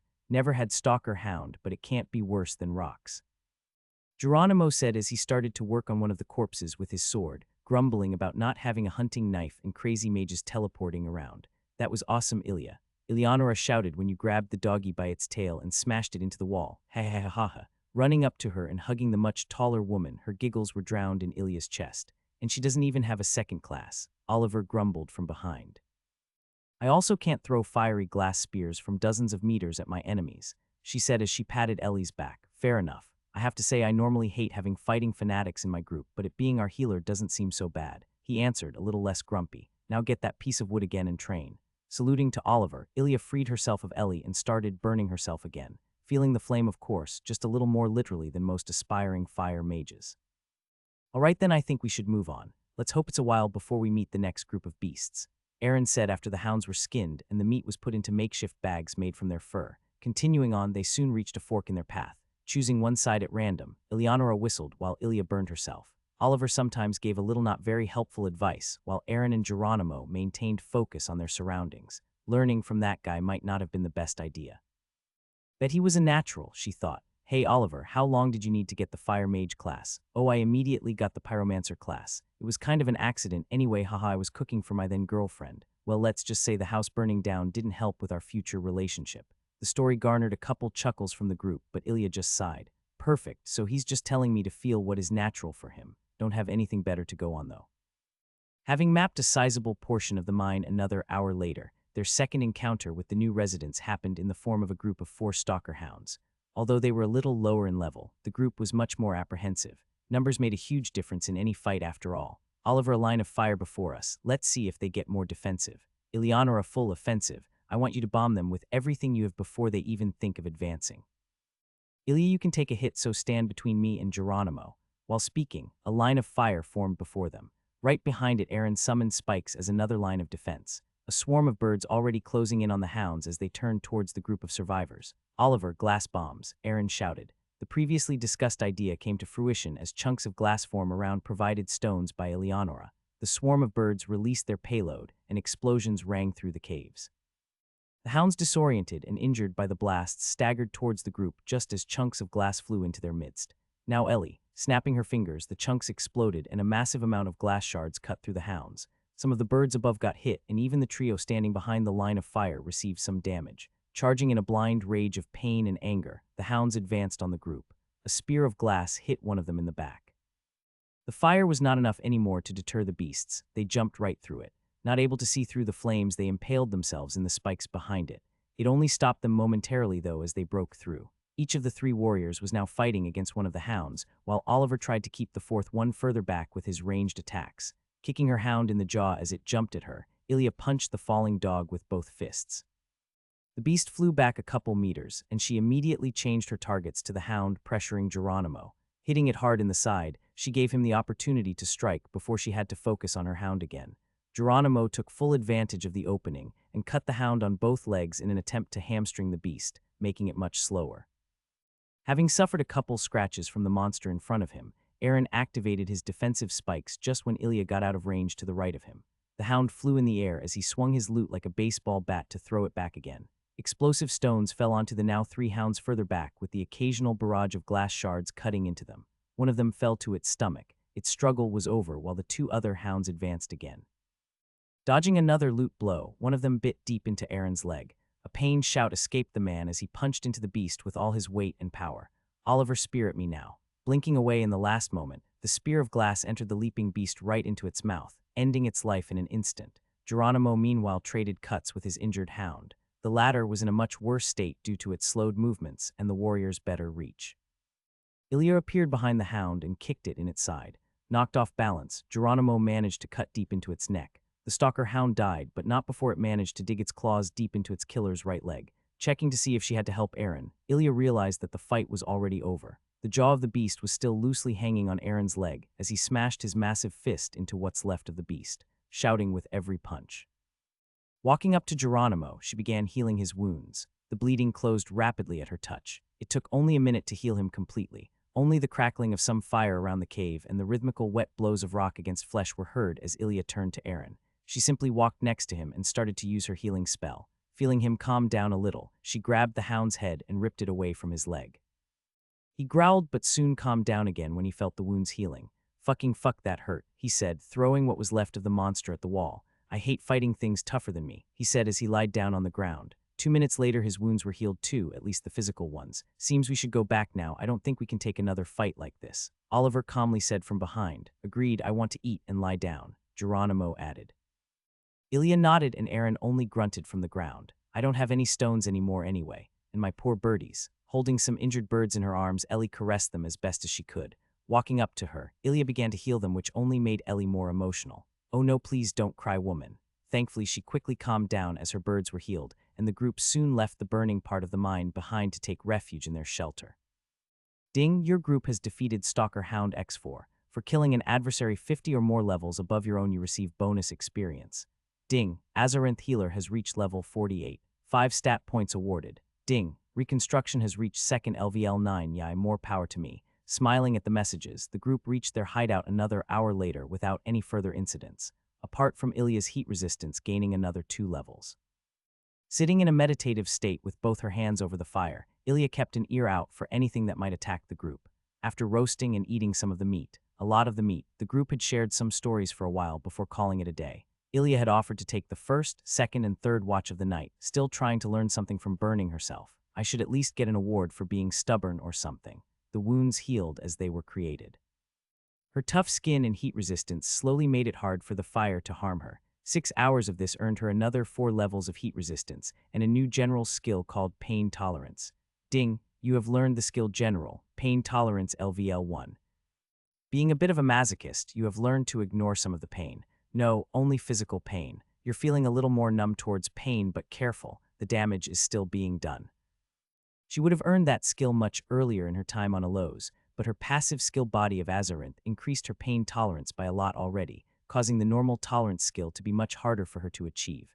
Waking up Oliver, who volunteered for the fourth and last watch of the night, Ilya finally lied down. She only woke up 4 hours later, the others laughing while some more meat was roasting over the fire. I really am eating too much meat. Aren't there plant monsters here? Sitting up with her hair disheveled, she asked, where are the salad monsters? The group stared at her and laughed even louder. Back in the tunnels, the group continued to map out the once mine now dungeon. No enemies crossed them as they made their way past the tunnels they had already explored. They don't roam as much as I thought they would. Ilya commented after hours of not encountering anything. It's a new dungeon. Although they breed more and faster, it takes some time to fill a massive mine like this. Well, I have to agree. There are still not enough here. Oliver agreed. The day passed as the group mapped out more and more, trying to get higher and higher. They encountered stalker hounds 5 times that day, but with much more time in between the fights than the day before and only groups of 2 or 3. The now more coordinated team took care of the enemies with little effort. At least Ilya thought so. They complain about the difficulty of the fights. Barely any of them get wounded more than once in a fight anymore. Where's the adventuring spirit? Grumbling a bit to herself, Ilya kept burning her hand, but the fire was barely doing anything to her anymore. Her reconstruction skill earned another level, though, as she continually only healed her hand. Fighting monsters of double her level also earned Ilya a lot of experience. Not as much as if she were fighting them alone, but comparing to a more cautious adventurer, she was rising at a very fast pace. Ding! Azarinth Healer has reached level 49. 5 stat points awarded. A couple hours and 2 small fights against stalker hounds. Later the group entered a big cavern. More importantly, though it was bright in there, the fire they brought was barely improving their sight anymore. I think we finally found another exit, Aaron commented, but the sound of fighting made the group tense up immediately. Coming into the room, they saw 7 stalker hounds facing off an equal number of men. Not men, undead warrior LVL. Watching the fight, the undead were slow but somehow weren't being overwhelmed. Not responding to any of the wounds they received, they traded blows with the hounds who didn't have the luxury of being unfeeling. What does that? Why are there undead here? Geronimo said. Hey guys, I have an idea. They fight each other and are distracted. Let's do a surprise attack, all right. The others just stared at Ilya with a mix of surprise, anger, and confusion. Are you mad? There are over 10 enemies there. We struggled against 5, Oliver said. Plus, we're pretty hidden here. We'll just wait until they're done and then get out of here. Maybe finish the rest if they see us. Ilya just shook her head. I won't let this opportunity get away. I'll teleport away if I get into danger. You guys don't owe me anything and you'll still be hidden. If anything, I'll make getting out of here easier for you. Once out, you shouldn't have a problem getting back right. Getting no answer from the group, she took it as a yes. Turning around, Ilya immediately blinked to the stalker hound she deemed most injured. Her analysis was confirmed as its head exploded in a red shower of brains and bones as her leg hit from above. Now blinking behind the undead, she carefully looked for one with a lot of injuries. Not able to make out an obvious target, she ran to the undead most separated from the others. If they don't feel pain, I'll just have to incapacitate them. A kick to the undead's knee broke through. Landing on top of its back, Ilya proceeded to punch on its skull. After 7 punches, she heard a crack. Another 5 and the skull gave in with a wet squelch. Ew, that's disgusting. Blinking back, she shook the rotten flesh from her hands. Some of the monsters turned to her after she had killed one of each group. Haha, you're as stupid as expected. Her smile was widening even more as the ones not distracted by her fall onto the monsters turned towards the healer. Chaos. Getting into a stance, the faintly glowing healer vanished again, only to appear at the side of the battle, sending an already wounded hound flying with a kick. Following the monster, she quickly finished it with some more kicks and the help of the stone wall. 11 to go. Eager for more, she looked towards the fight, more like 8.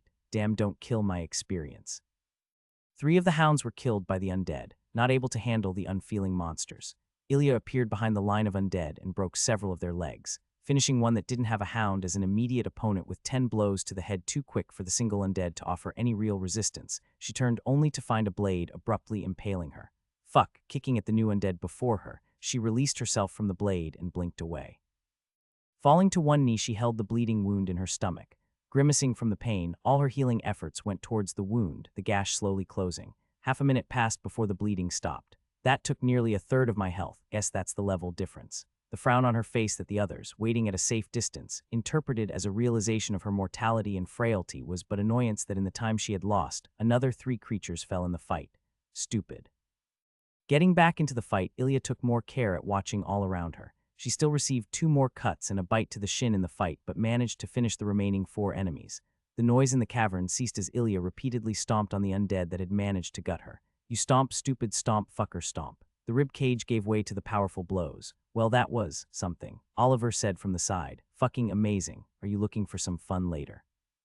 Geronimo said, I'd love to be ravaged like that. Well, not literally. He looked at her with hungry eyes tinged with a little fear. It's been a while, actually. I'll first have to check something, though, before I get a drink with you. Winking at the warrior, Ilya gathered the rusty swords of the undead and started skinning the hounds. Don't want to get fantasy aids after all. Ding, you have killed Stalker Hound X3. For killing an adversary 50 or more levels above your own, you receive bonus experience. Ding, you have killed Undead Warrior X6. For killing an adversary 50 or more levels above your own, you receive bonus experience. Ding, Azarinth Healer has reached level 50. 5 stat points awarded. You have learned the skill active, Azarinth Sphere LVL1. Perceive everything in a sphere around you while this skill is activated. The higher the level, the further the sphere reaches. Category, Aura Perception Aura. For reaching level 50 in Azarinth Healer and having 5 class-specific skills in the second tier, you have learned the skill. Passive Azarinth Perception LVL1 increases your perception and reflexes while fighting. To keep up with your faster-moving body, a healer of Azarinth has to be able to control it. Category, Body Enhancement. Ding, Azarinth Healer has reached level 51. 5 stat points awarded. Ding, Azarinth Healer has reached level 52. 5 stat points awarded. Ding, Azarinth Healer has reached level 53. 5 stat points awarded. Ding, Azarinth Healer has reached level 54. 5 stat points awarded. Ding, Destruction reaches second LVL 18. Ding, Blink reaches second LVL 11. Ding, State of Azarinth reaches second LVL 15. Ding, Azarinth Fighting reaches second LVL 17. Ha, that's more like it. Grinning at the messages, Ilya continued to skin the hounds and finally some new skills. They seem amazing already, can't wait to fight again. Some of the others had started to help her skin the hounds. The exit is here. Aaron shouted from a little further down the cavern. We're pretty high up, though. Approaching the group, he looked warily at the corpses. We'll have to report the undead. I've never heard of any dungeons with both any kind of hounds and undead. Finishing up, they stored the skins and swords in some old backpacks they had found in one of the miner shacks on the way there. You guys don't have to carry that stuff, don't worry. Trying to take the backpacks from the others, they refused. I honestly don't know if we'd survived this whole ordeal without you. Don't get me wrong, you're crazy, and I hope something like this never happens again. If it does, though, you'd be my first choice to have my back. All of them nodded to her after Aaron's words. His debt was, of course, a little more personal. But we didn't carry. Oliver started, but Geronimo stopped him with a pat to the shoulder. Let it be, man. Mistaking her reference to role-playing games or what little she'd heard of them for perhaps lunacy, they finally finished packing and left the dungeon. Carefully surveying the surroundings of the entrance, Aaron had Eleonora fly some birds out to check for any danger. They found nothing. Releasing a breath, Aaron walked through the entrance, his loot ready to block and all his defensive magic activated. After a minute, he signaled for the others to join him. Normally, they'd attack immediately. They hate people plundering their oh-so-holy dungeons, and trust me, they're emotional. Let's just hope the way to Riverwatch is clear. Putting his loot on his back, the rocky surface of Aaron's skin slowly crumbled away as he started walking. If it still exists, Geronimo commented. Nobody replied as they walked, tension in the air and ready to fight at any moment. We shouldn't be more than a couple hours away from the city. Let's keep in the forest. Eleonora, please send out your birds to warn us from any possible danger, in any direction. Aaron said, Yes, sire, the woman exaggerating a salute that annoyed Aaron. The sun started to fall below the horizon on the adventurers as they traveled closer to the city.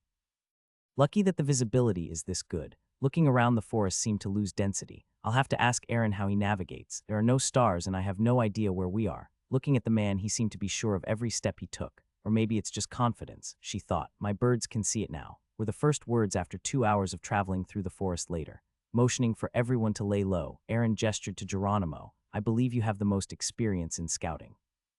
Do you mind checking the situation? Nodding, Geronimo slowly started walking when his eyes suddenly opened wide in shock. Well, I don't believe scouting will be necessary, he said. At least 6 figures in shadowy black armor appeared around the group. Ilya was the only one moving into a fighting stance. The hand, Aaron grumbled. One of the figures chuckled as another spoke. His voice was deep and seemingly just as shadowy as his armor. No emotion was shown on his black full-plate helmet as he relaxed into a less threatening stance. Creepy was the only though going through her mind, unwilling to reciprocate his gesture. You must be quite on edge. Quite a thing to see the healer being the one ready to attack. Maybe you'll find your way to Ravenhall in time. Glancing over the group, his perceived sight rested Aaron. Who are you? What are you doing here? The man asked. Aaron quickly reported everything about their experience in the past couple days, to which he simply nodded. We'll inform the city guard about the losses and where to find anything that's left. The elves left after a couple hours of heavy attack. Some of the city is still burning. More information you'll have to acquire yourself. Aaron nodded. Good luck on the hunt. Taking a last glance at Ilya, the man moved into the forest and quickly vanished, the others already gone. Ilya shivers slightly as she finally relaxes. Creepy troop, turning to her, Aaron nodded. The Shadow's hand. Elite mercenaries you should hope to never stand against. I hate to say it, but their presence is comforting, although not for Riverwatch. Guess their awesome armor justifies the stupid name. I just hope my stuff somehow survived the flames. Moving on, the group seemed to be much more relaxed. The mercenaries having had quite an influence on the tension that just a moment ago filled their minds. They seemed to be quite a big deal around here. Clearing the woods after another half an hour of walking, the group looked over a burning Riverwatch. The smell had started right after they had encountered the hand. Well, that looks fucking awful. Geronimo's comment summed up their thoughts, and I was so looking forward to that tournament, although I got to see some of the contestants quite close. Sighing, he started to walk down to the city. Any of you care for a drink? On me. Soon after, the group found themselves in a half-burnt-down inn. The first floor was quite windy after an impact had taken half of the roof away. A miracle that this place is still standing. One of my favorites, the ranger commented as he stood up. What can I bring you guys? Sitting there, the group enjoyed the rather morbid view over a burning city. The opposite house being completely destroyed improved the initial view from the inn by quite a bit. The smell of fire and death lingered as their drinks arrived. Excuse the wait, lost 2 of our waitresses in the attack. At least most of the alcohol wasn't hit. Placing the lemonade in front of Eleonora, the rest received the inn's own dark beer. Cheers, Gary. Appreciate the business still being open. Raising his beer to the innkeeper, Geronimo gestured to the others, to Surviving, and to a crazy healer. Raising their mugs, they each took a deep gulp, finally calming down after their rather stressful days. I'll have to go check on my things. You sure none of you want to accompany me back to the mine? Smiling at them, she didn't get a response. And Geronimo, I might come back to you about that offer. Winking at him, she left right behind Aaron. Nodding to each other a last time, they parted ways. While they really hit the city hard, the healer walked through the still smoldering rubble. A lot of the mostly wooden buildings were burnt down, even though the majority of the city had been spared. The blood on the streets was underlining the impact of the attack and the fact that destroying architecture hadn't been the main goal of the elves. Walking through the streets, Ilya was a bit perplexed by not finding any injured people. Guess I'll check a guard center and offer my services. Never wrong to build some easy reputation, money, and skill levels. Won't do to only injure and heal myself. First the mansion, though. Arriving at the Forkspear mansion, Ilya fell to her knees, tasting true despair for the first time in her life. My beautiful bed, may you rest in peace. Closing her eyes for a moment, she got back up and started to move the rubble. Some of it was only possible with her aura active.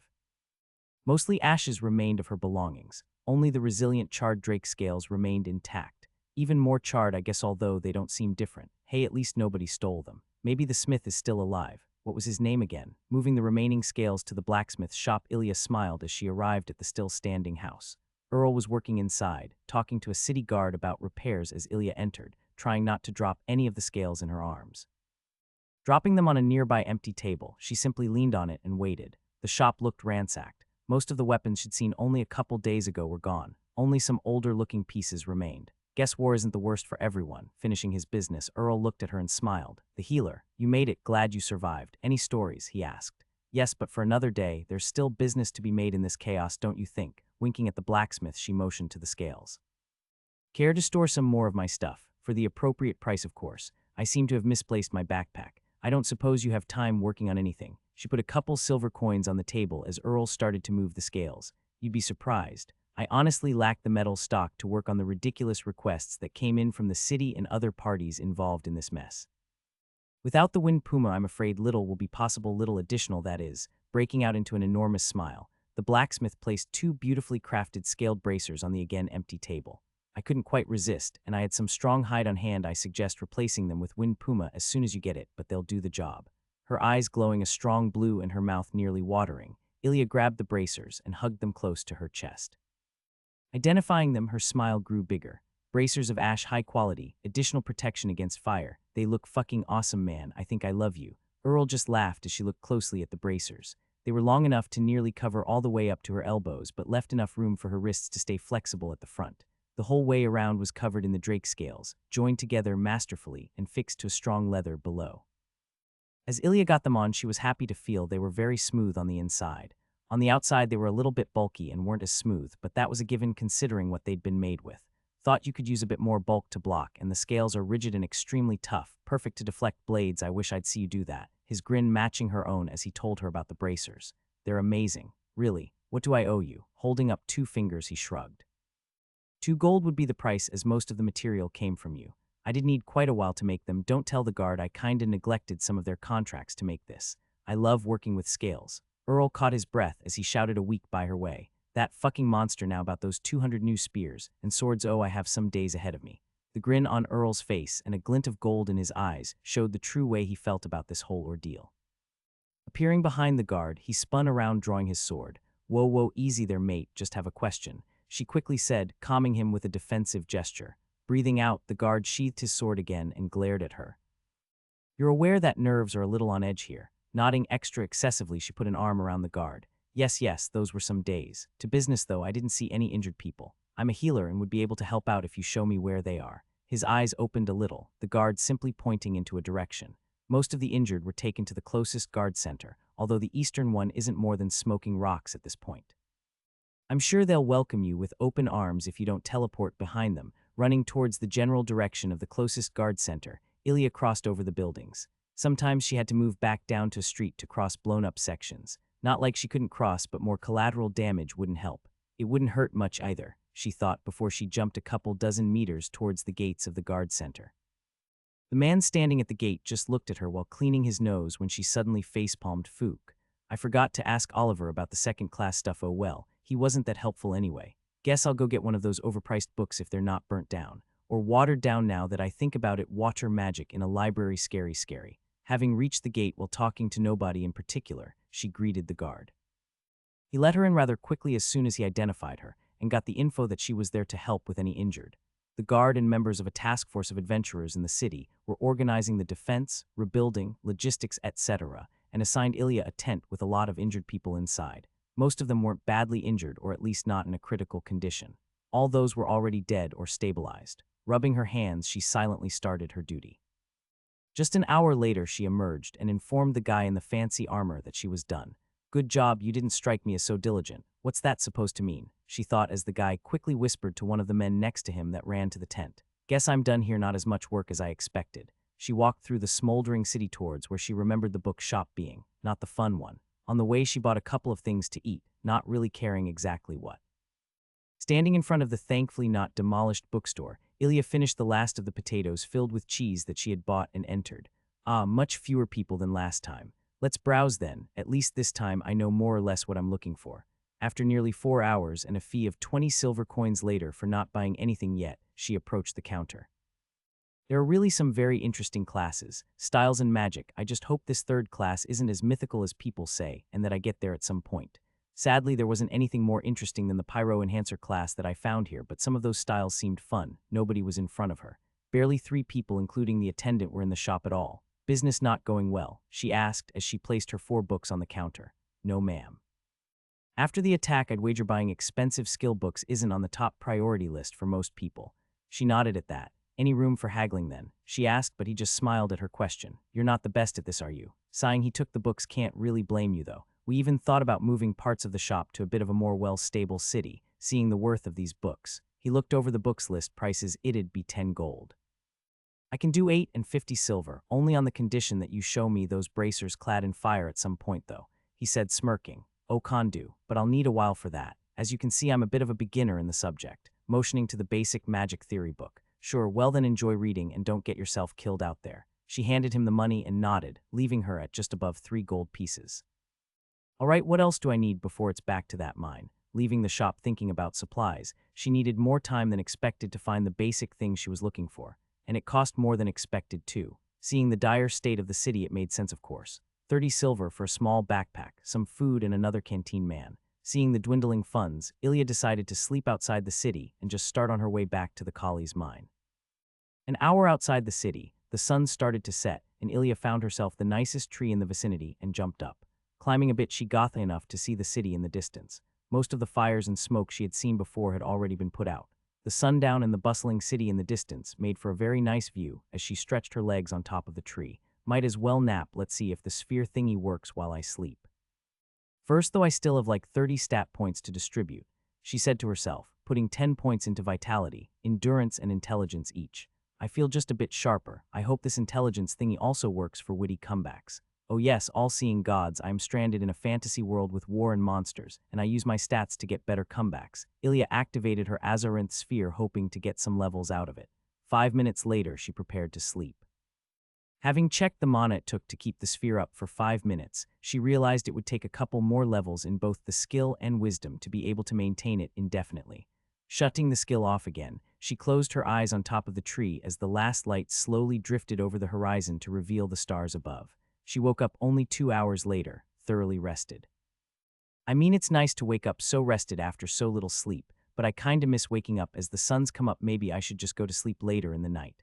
Activating her aura skill, the faint blue light was enough for her enhanced eyes to make out everything around her. It was a cloudy night, and mist had gathered in the forest around Riverwatch. One wouldn't be able to see the glow of her skill from below the tree Ilya was lying on. She opened her backpack to reveal the books she'd bought for most of her remaining gold, the first one being Basic Magic Theory. Guess I'll start with that one. She began reading through the night. She had bought 3 more books next to the Basic Magic Theory 1, Body Enhancement and Fire Magic for Dummies. Fire Enhancer is the pain worth it. The books became more expensive the more specialized they were. Not having a lot of pages, Ilya burned through all of them in about 6 hours when the suns were slowly rising. Well, magic theory didn't help much. Guess I gained that understanding by surviving the Blue Moon Grass. Apparently most mages didn't have it that easy, or is it magi? Magister. No, wait, that's Latin. Looking at the book and putting it into the backpack, she removed some bread and meat to have breakfast while enjoying the view of the rising suns. Body enhancement seems very interesting. Didn't learn that much there either because my aura comes so naturally to me. Apparently that's also because of the class and the grass I ate in the ruins. Lucky me. Plus apparently my class is amazing. All the examples in the book for class bonuses were at 20 to 30 bonuses for body enhancements tops. Most also had other bonuses such as elemental damage bonuses, cast time bonuses, resistances, and much more. My class only has 3 bonuses, although those 3 are so good I don't really care about any others. The book also confirmed what Ilya already felt to be true. Increasing her intelligence stat would help her more with raw power than the strength stat. Putting the book back into her backpack too, she finished eating. The Fire Magics book explained different ways to look at fire, different existing religions, theories by archmages, and science-related explanations. Apparently it was paramount to have a great understanding of fire, in different viewpoints to become a fire mage. The way mana was released in Fire Magic was also a little different than the spells Ilya used in her Azarinth healer category. The Azarinth style was more explosive, be it the healing spells or the aura. Once activated, it was certainly controlled, but the initial activation of the skills was rather intense. Fire needed a more gradual build-up apparently, at least until you achieved much better control. That's why having a cast time reduction bonus on your class was important to them. Apparently the speed of Ilya's spell activation was incredibly high for her level. The Body Enhancement book explained that a little though as apparently body enhancements and often associated aura spells were much faster. It was theorized that manipulating your body, which was already used to your mana, and its flow was easier than creating a ball of fire, for example, in the air in front of you. Ilya took most of the theories in the books with a grain of salt.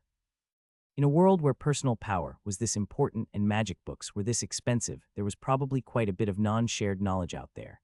Doesn't matter as long as I learn how to set myself aflame in a non-dying way, she thought as she put the last 2 books into her backpack.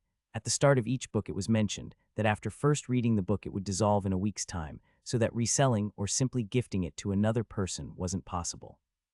Couldn't I just copy the knowledge into another book? Maybe there are laws or something like with piracy on Earth. Seems a bit difficult to enforce, and they do have libraries here. Getting up to stretch, Ilya realized that most of the mist had been broken by the suns. Back to grinding it is then, this time no distractions. Smashing her fists together, she jumped off the tree with her backpack in tow. Ilya ran at nearly full speed until she reached the mine entrance. Back to the underground, she thought as she entered. The big room they had fought in as they left was now empty. Guess I'll just walk around exploring. Ilya had a crude map on a piece of half-burnt paper that she had copied from Geronimo as he was scribbling down the information they had gathered so far on the night before they left. She basically doodled some tunnels and would continue to occasionally do so as she explored, not trying too hard to maintain scale or accuracy. There were 2 ways to go from the big room, and Ilya chose the one she hadn't come from with her party before. It didn't take long to her first encounter. Undead Warrior LVL, there were 2 of them slowly shambling her way, holding crude rusty swords in their rotten hands. Well, here goes nothing. Let's try the new skills I got. The passive should activate automatically once I fight. Activating both State of Azarinth and Sphere of Azarinth, she blinked right behind the undead that was further away, spinning into a sweep kick. The zombie fell down, one of its legs cracking in the process. The second undead, reacting to the sound, slowly turned toward her, but not before Ilya stomped on the other leg of her downed enemy. I still have time. Is this the perception skill I got? Not wasting anything, Ilya jumped up slightly and crashed down with a full power stomp on the first undead's head. A slight crack was heard, but the head didn't give yet. 4 more stomps and mushy flesh covered the ground. Still fucking gross, the second undead had reached her at that point.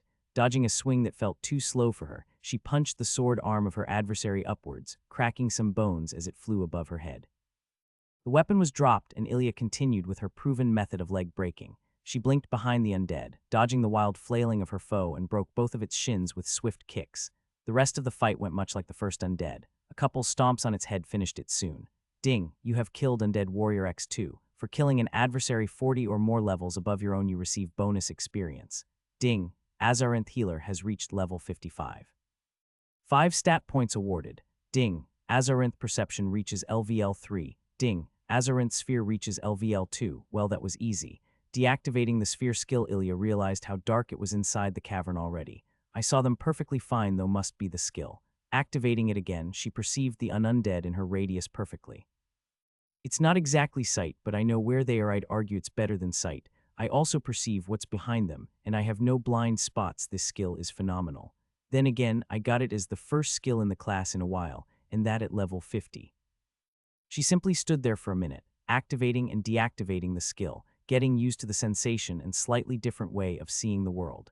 It was a very different way, but having the skill meant it came naturally to her. Still, it costs quite a bit of mana. Still, I barely noticed the drain of my main aura. Guess it'll change as I level it. She grabbed the 2 rusty swords and then thought better of it, throwing them away. This is stupid. I don't want to gather this rusty junk and carry it around for the scrap money I'll get. If I continue as I do, I'll get better stuff to sell at one point or another. She walked on, deeper into the cavern. Plus, the only thing I need money for is food and maybe stuff from Earl. Looking at her bracers, she hadn't used them at all in the fight before. Faintly glowing figure of Ilya slowly descended into the cave system, only a faint blue glow illuminating her smile as she lifted the black hood over her hair.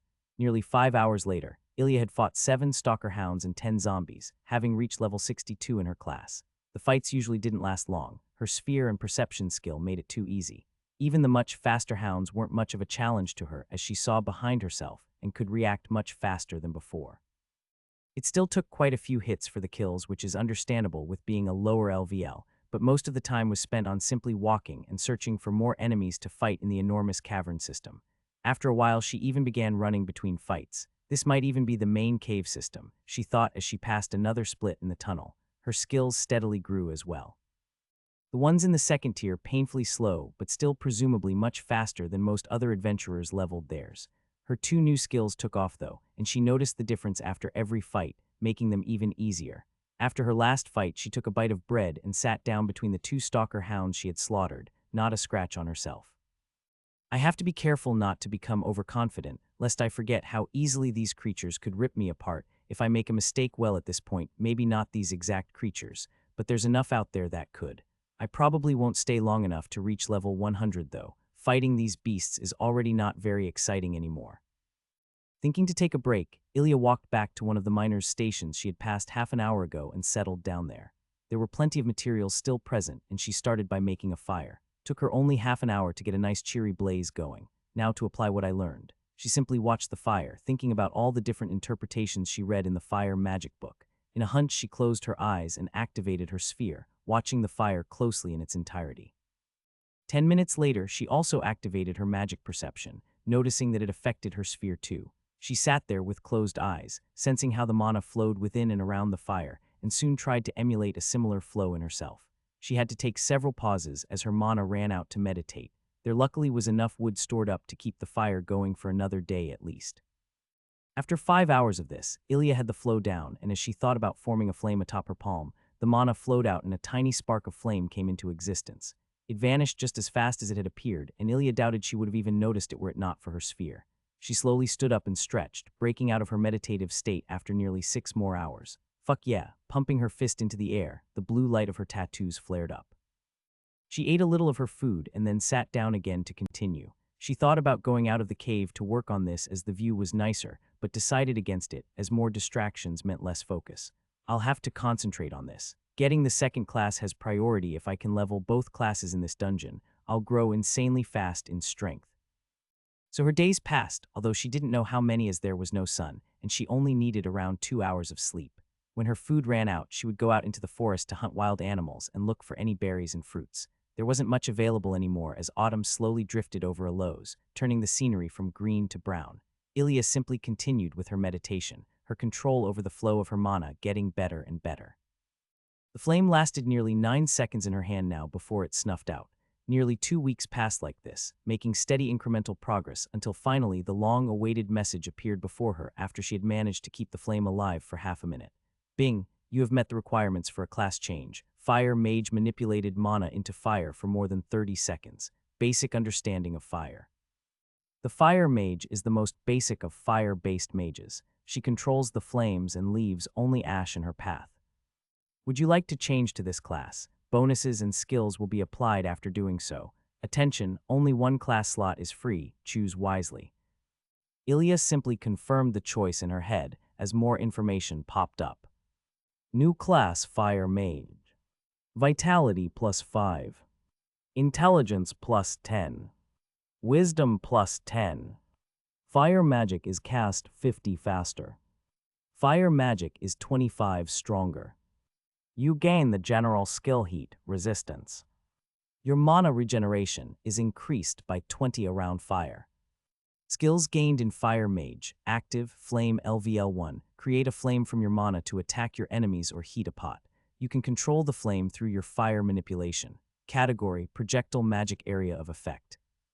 Passive Fire Manipulation LVL1, your control over fire increases dramatically. Bend it to your wishes and burn whatever lies before you. Effect doubled after bonuses. Category, Body Enhancement. Failed to learn heat resistance. The skill is already available. I did it. She jumped up and down a bit before carefully reading through the descriptions. The bonuses weren't even close to as good as Azarinth Healer, and she didn't gain nearly as many skills. Well, hopefully I'll learn more skills from leveling or experimenting. Should be the case with a more normal class. A flame burst from her hand, much brighter and stronger than any she had conjured before, and she quickly moved it around easily. Wait, fire manipulation is doubled. So the Azarinth Healer bonus applies to this class's skills as well. Well then I can't wait for the body enhancement bonuses from a better class than this one. My power will multiply, she thought with a big grin on her face, the flame still dancing around her. Sucks that I didn't get another resistance skill, could have saved me from all that burning from before. She checked out all her current stats and smiled. Mana 609,900, well that looks pretty good compared to when I arrived in this shithole, although I have to say I'm starting to like it. It's like a fun shithole, this is sending the wrong signals. She stopped her train of thought there and focused on the task at hand, evolving the Fire Mage class into the Fire Enhancer class. There were several methods mentioned in the Fire Enhancer book, some faster and some slower and more difficult but safe. It came as no surprise which method Ilya chose. So how do I set myself on fire? Her meditation continued, the focus being again the mana flow inside of her. It was similar to before, and the fire manipulation skill definitely helped, even internally. The difference now being that instead of a flame above her palm, which was the natural way the mana tried to exit once she willed it, she had to get the mana out all over her body all at once. The book mentioned pain a lot of it, but it was definitely the fastest and easiest method to gain an enhancer class, not just with fire. A healer at hand was advised, so Ilya had the requirements already fulfilled. Time to level pain tolerance, oh boy here I come. 2 undead warriors were shuffling through a dark cave, unmoved by the distant screaming of a young woman. Light flickered at the end of their tunnel, but they were mindlessly shuffling about. Unfeeling and uncaring they trotted on. A stalker hound slowly crept past them, a glint of fear in its eyes. The screams had terrorized its pack for nearly a week now already, not that the hound grasped the concept of time. Getting closer to the noise, one could make out a bright figure. Clad in flame, the creature buckled to its knees, holding its head with fiery arms, the screams turning into a hoarse chuckle. Soon the light faded and skin began to regenerate. Eyes filled their sockets and raven black hair grew from the creature's head. After just half a minute, a naked woman in her early 20s stood where the creature had knelt before, her blue eyes twinkling in the light of the campfire in front of her as she laughed and screamed, just a bit of madness in her eyes. I did it, finally. Fuck fire, I hate you. Ilya screamed towards the flames. Calming down, she quickly checked all her messages. She had willed them away shortly after starting her second phase of meditation because it would be distracting. Not like she'd be able to read anything with the pain and exhaustion. Sleep then pain, sleep then pain. The only respite she had was her meditation skill whenever her mana ran out, though as time went on the pain decreased more and more. Now being on fire hurt barely more than having a deep cut in her arm before. Weirdly, since about half an hour ago, she didn't feel any pain at all but kept screaming out of habit. Activating the notifications again, she read through what she had gained. Ding, meditation has reached second LVL 12. Ding, pain tolerance has reached second LVL 1. Pain tolerance second LVL 1. Being a bit of a masochist, you have learned to ignore some of the pain. No, only physical pain. You're feeling a little more numb towards pain, but careful. The damage is still being done. Second stage, you've been through more pain than most others. You are now able to completely turn off your perception of pain. Be wary, as there is a reason pain exists. Well, perfect timing then, assholes, she said towards the sky. The gods were laughing. At least that's what she thought. Ding, fire manipulation has reached LVL 10. Ding, fire mage has reached level 2. 5 stat points awarded. Ding, fire mage has reached level 3. 5 stat points awarded. So I do get the same amount of stat points so I could stand my ground like the others in the makeshift party when fighting the hounds, and I had half of the status points. She was a bit overwhelmed by what that meant but smiled in the end, liking her main class even more. Ding, requirements met for class evolution. Fire mage becomes fire enhancer. No current skills or stats will be lost. Be aware that other evolutions and skills may become unavailable. Become one with the flame. Clad your body in fire for more than 10 minutes while being in control of the flames. Have fire manipulation at level 10 or higher. The fire enhancer becomes one with the flame. She controls the flames to strengthen her own body and abilities. Fire flows within her blood. Would you like to evolve your class Fire Mage to Fire Enhancer? Confirming the change, another window appeared. Class change, Fire Mage becomes Fire Enhancer. Vitality plus 5. Strength plus 5. Dexterity plus 5. Intelligence plus 10. Wisdom plus 10. Fire magic is cast 50 faster. Fire magic is 25 stronger. Body enhancement magic is improved by 20. You gain the general skill heat resistance. Your mana regeneration is increased by 50 around fire. Skills gained in Fire Enhancer. Active Body of Flame LVL 1. Clad yourself in flames, raising your resilience, speed, and strength by 20 effect after bonuses 49. Category Aura Body Enhancement Fire Magic. There goes the multiplier. Now the only question remains. Activating Body of Flame. Wisps of fire gathered around her and moved slowly in an ever-changing pattern a couple millimeters away from her body. She looked at her hands and felt the power flow through her. Not as much as State of Azarinth, but still around half more with both of the multipliers. Now let's see if it works. Behind the fiery wisps, blue tattoos began to shine on her still naked body. She suddenly vanished and her fist landed on the cave wall. Ilya didn't use her blink spell, but with both her auras active and the new bonuses from the class, she had become nearly another 60% stronger. The walls shook and some stones started to fall. Oh fuck, blinking to get her backpack and clothes, Ilya appeared outside the miner station.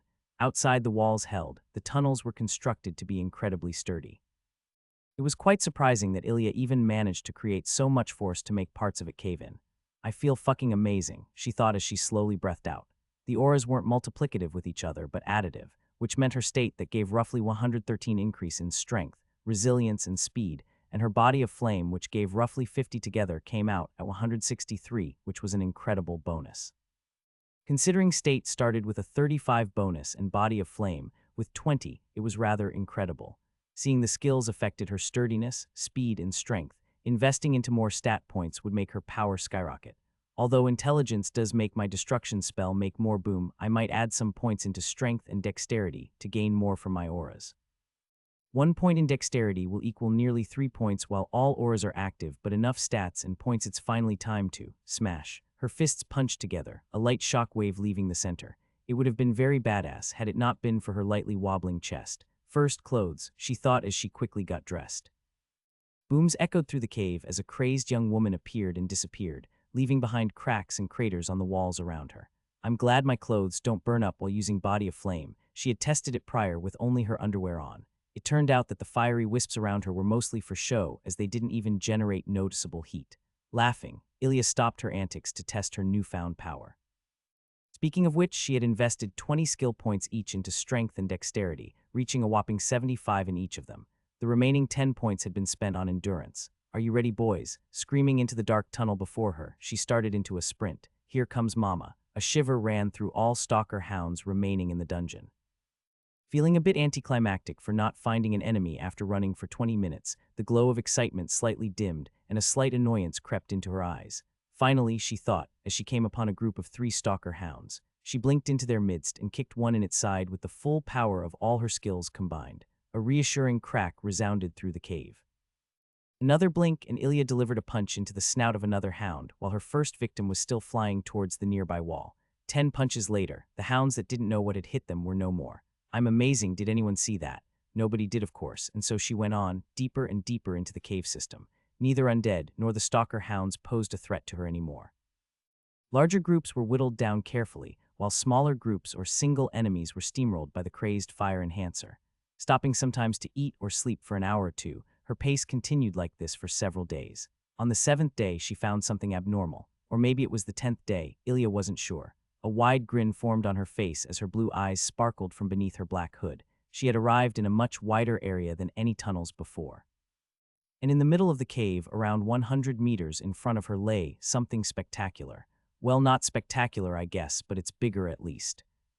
She had gained several levels in both her classes in the past week, her Fire Enhancer class climbing at an abnormal speed. Considering that even her main class was much lower leveled than her enemies, her second class growth was absurd, at least compared to normal people or adventurers. Nobody in their right mind would walk into a dungeon without having leveled both their classes to at least a comparable one as the enemies inside. Some people did, of course, people similar in their mindset to Ilya.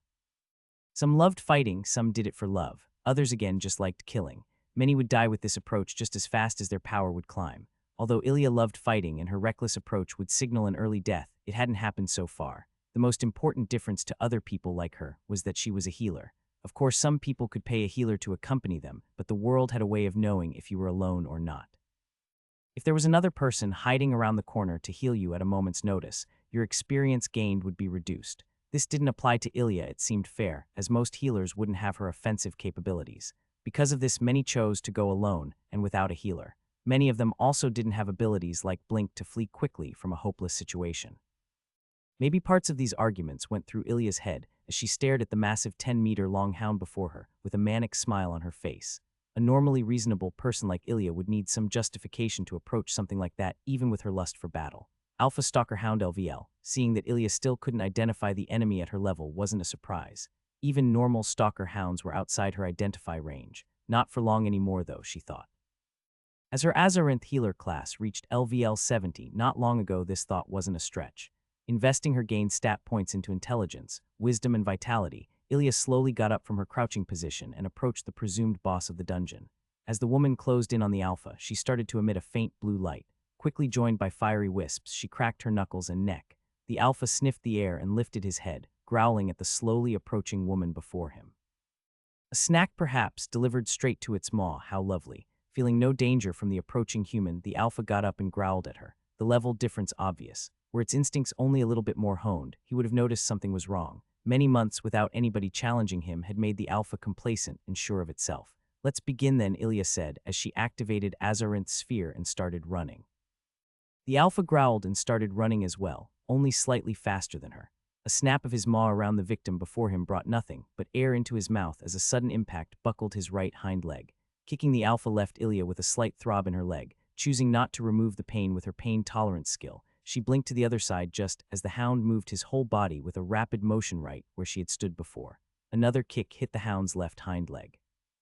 Following up her attack by a dodge of the hound's kick, Ilya found herself below him. Punching upwards with her right arm, she found his belly to be much less resistant than his legs.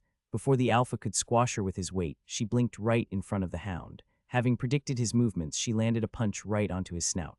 The hound reeled back to roar at her. "You have heard the alpha hound's roar. You are paralyzed for 3 seconds.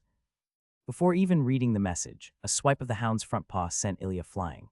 Landing with a crash 20 meters away, she groaned as her blood pooled below her. Closing the wounds on her left arm and torso, she waited on the ground and continued healing the internal damage. Those claws are sharp. The pain was dulled by her tolerance, but she still chose not to completely eradicate it. The beast, seemingly content in its victory, slowly approached, giving Ilya precious seconds to work on the damage. Just when the hound entered her sphere of perception, she blinked in front of him and hit his throat with all she had, her right arm functioning completely and her buffs helping her to ignore the still healing wounds. The beast recoiled as another hit damaged its throat. "No more roaring, my little friend," she thought as she blinked to dodge a swipe of his paw. Kicking into his hind legs again, she managed to break one after the third hit. The beast was slow to respond after its throat had been damaged. A tail swipe sent Ilya tumbling, but this time she landed on her feet, skidding for a couple meters.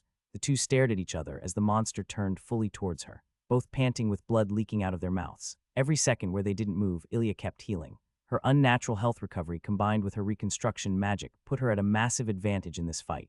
Seeing as her mana was still relatively high, Ilya also kept up her buffs to be able to respond quickly. As if to confirm her decision, she suddenly felt a burst of mana below her and blinked away just as a spike of earth pushed away the air from where she had just stood. Starting to run, Ilya moved in an unpredictable pattern as the alpha stared at her with concentration in his eyes. A monster like that having earth magic at his disposal seems kinda unfair, she thought. What she didn't know was that the alpha stalker hound was at level 146, and boss monsters normally had at least some magical capability. The stalker hounds living in the cave system below the earth naturally formed a connection to that element. Dodging another 3 spikes, the hound seemed to become irritated that his prey was still moving. Advancing on her, he again found only air, but this time he was ready. The strike didn't come though, and just as the alpha tried to sense where his prey went to, there was a tugging on his tail. With all her strength, Ilya dragged the weakened alpha by its tail and swung its massive form around to throw it. Sadly, the result was less impressive than she had hoped for, as the beast only slid a couple meters on the ground before stopping on his feet. Guess stuff like that has to wait for a bit longer, or for when my enemies weigh less than a fucking tank.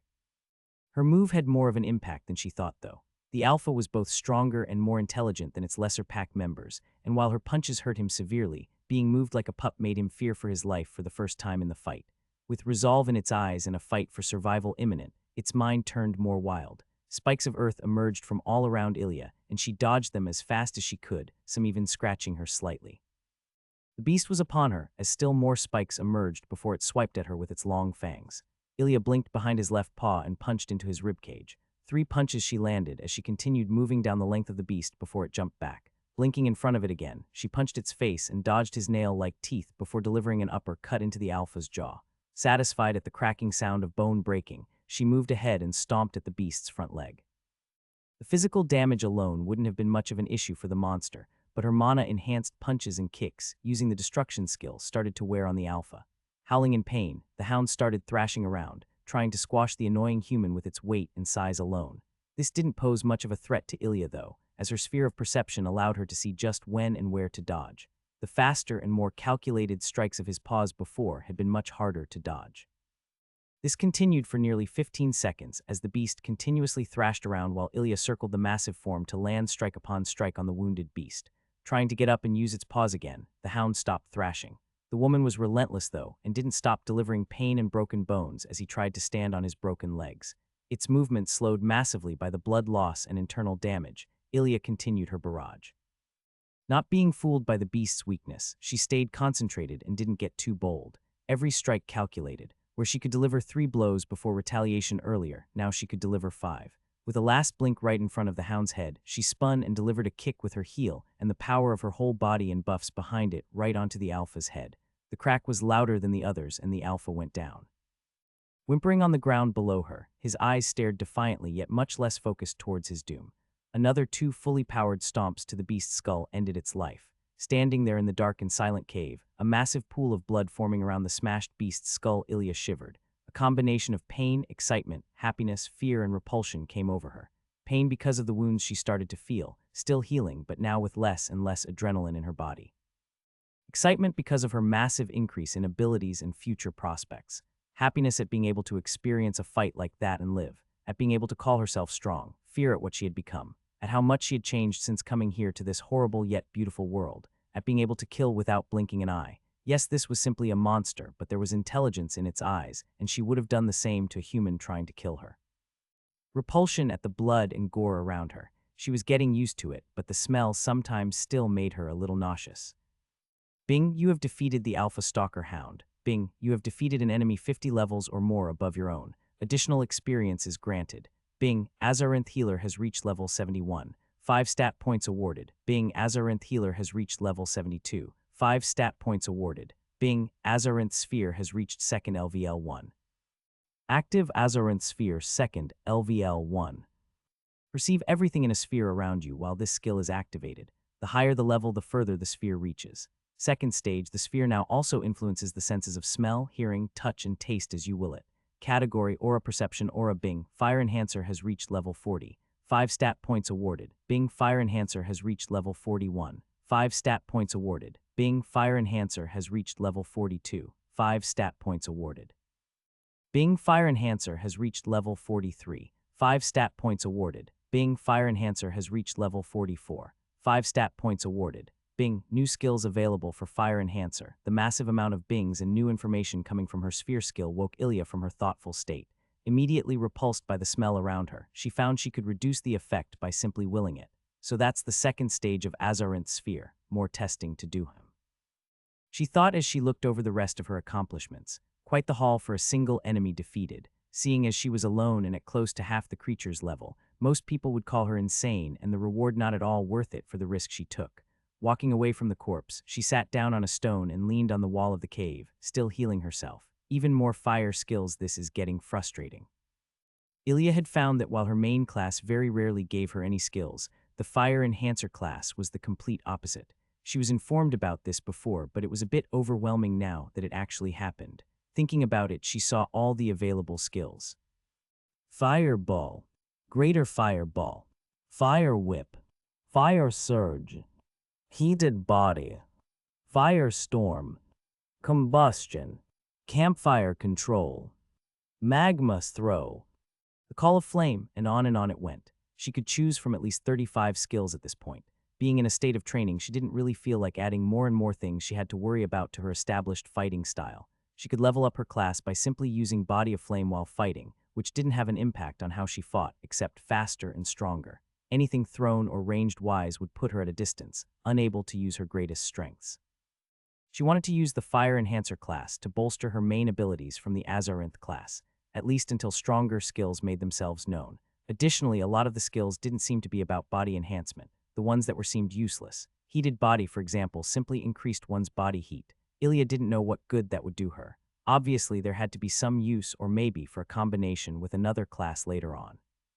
Perhaps its second stage was something to be marveled at, but it didn't give her an immediate advantage. Looking through the list again, she saw there were 2 new skills available from the recent level up. Active, Fire Serpent LVL1, calls forth a serpent of fire to consume your enemy. The serpent's strength and heat increases with each level in the skill. Category, Summoning Fire Magic. Would you like to learn this skill? Passive Heat Perception LVL1, you are able to see the sources of heat around you. You may disable this ability at will. The distance, penetrative power, and accuracy increase with each level in the skill. Category, Body Enhancement. Would you like to learn this skill? That one might actually be useful. She immediately discarded the Serpent skill and accepted the Heat Vision skill, activating it for now. The only sources of heat around her were herself and the slowly cooling body of the alpha hound she had killed a couple minutes prior. Putting 4 stat points into endurance, she got it to around 150. The remaining 31 stat points were put into strength and dexterity. Checking her status, she sighed with a smile on her face. It's getting complicated. I'm glad the values aren't in the tens of thousands, though. Can't imagine the skill management a dragon or god would need. Ilya healed herself fully before going back to her last resting place, getting her backpack and returning to the cave with the corpse still in it. Should have gotten a knife to get some of the materials of that monster, she thought, but likely wouldn't have been able to get a lot with a knife anyway. Most of the creature was crushed or too hard to slice through with a simple knife. Can you not drop me a magical dagger or something? Chewing on a piece of bread, she started moving the creature out of the way to see if any materials or items were dropped. The creatures she fought previously didn't, but she was informed that it would sometimes happen in dungeons. At least the boss is supposed to drop something. Come on. After wading through the tons of flesh and bones, she finally found something. A small dark silver necklace. On it was a roundish form of dark silver lines. Using Identify on the item, she got the following. Alpha Hound's trinket rare quality, increased affinity with canines. Well, that's kinda cool. I wonder how that effect is practically applied. She had been told by the library girl that these items are pretty rare, and she already held 3 items with an effect on them. Admittedly, they weren't incredibly impressive, but still. Cleaning the necklace off of blood as best as she could, she put it on and continued her search. No further things were found, though, if you didn't count bones and meat. Leaving the corpse behind, Ilya checked the cave. There was not a lot of light, but with her advanced senses, it wasn't difficult to see. At the back of the cave were 2 openings. Choosing one at random, Ilya walked for around 10 minutes before coming up to a drop. Not seeing the ground, she activated all her buffs. Around 60 meters down him, deciding that she should check out the other opening before jumping down, she turned around. Before I go, she thought, getting out the crude map of the collie's mine and updated it with a piece of coal. I hope this stuff doesn't smudge too badly. It hadn't been a problem so far, as she usually put her backpack away while fighting. Reaching the cave, she chose the other direction to walk in and quickly reached what seemed to be the den of the alpha hound. Damn, I expected a baby hound or something. This is just creepy, Ilya's voice filling the chamber, trying to disperse the ominous feeling the skeletons of various creatures gave off. She shrugged and started to go through the lot.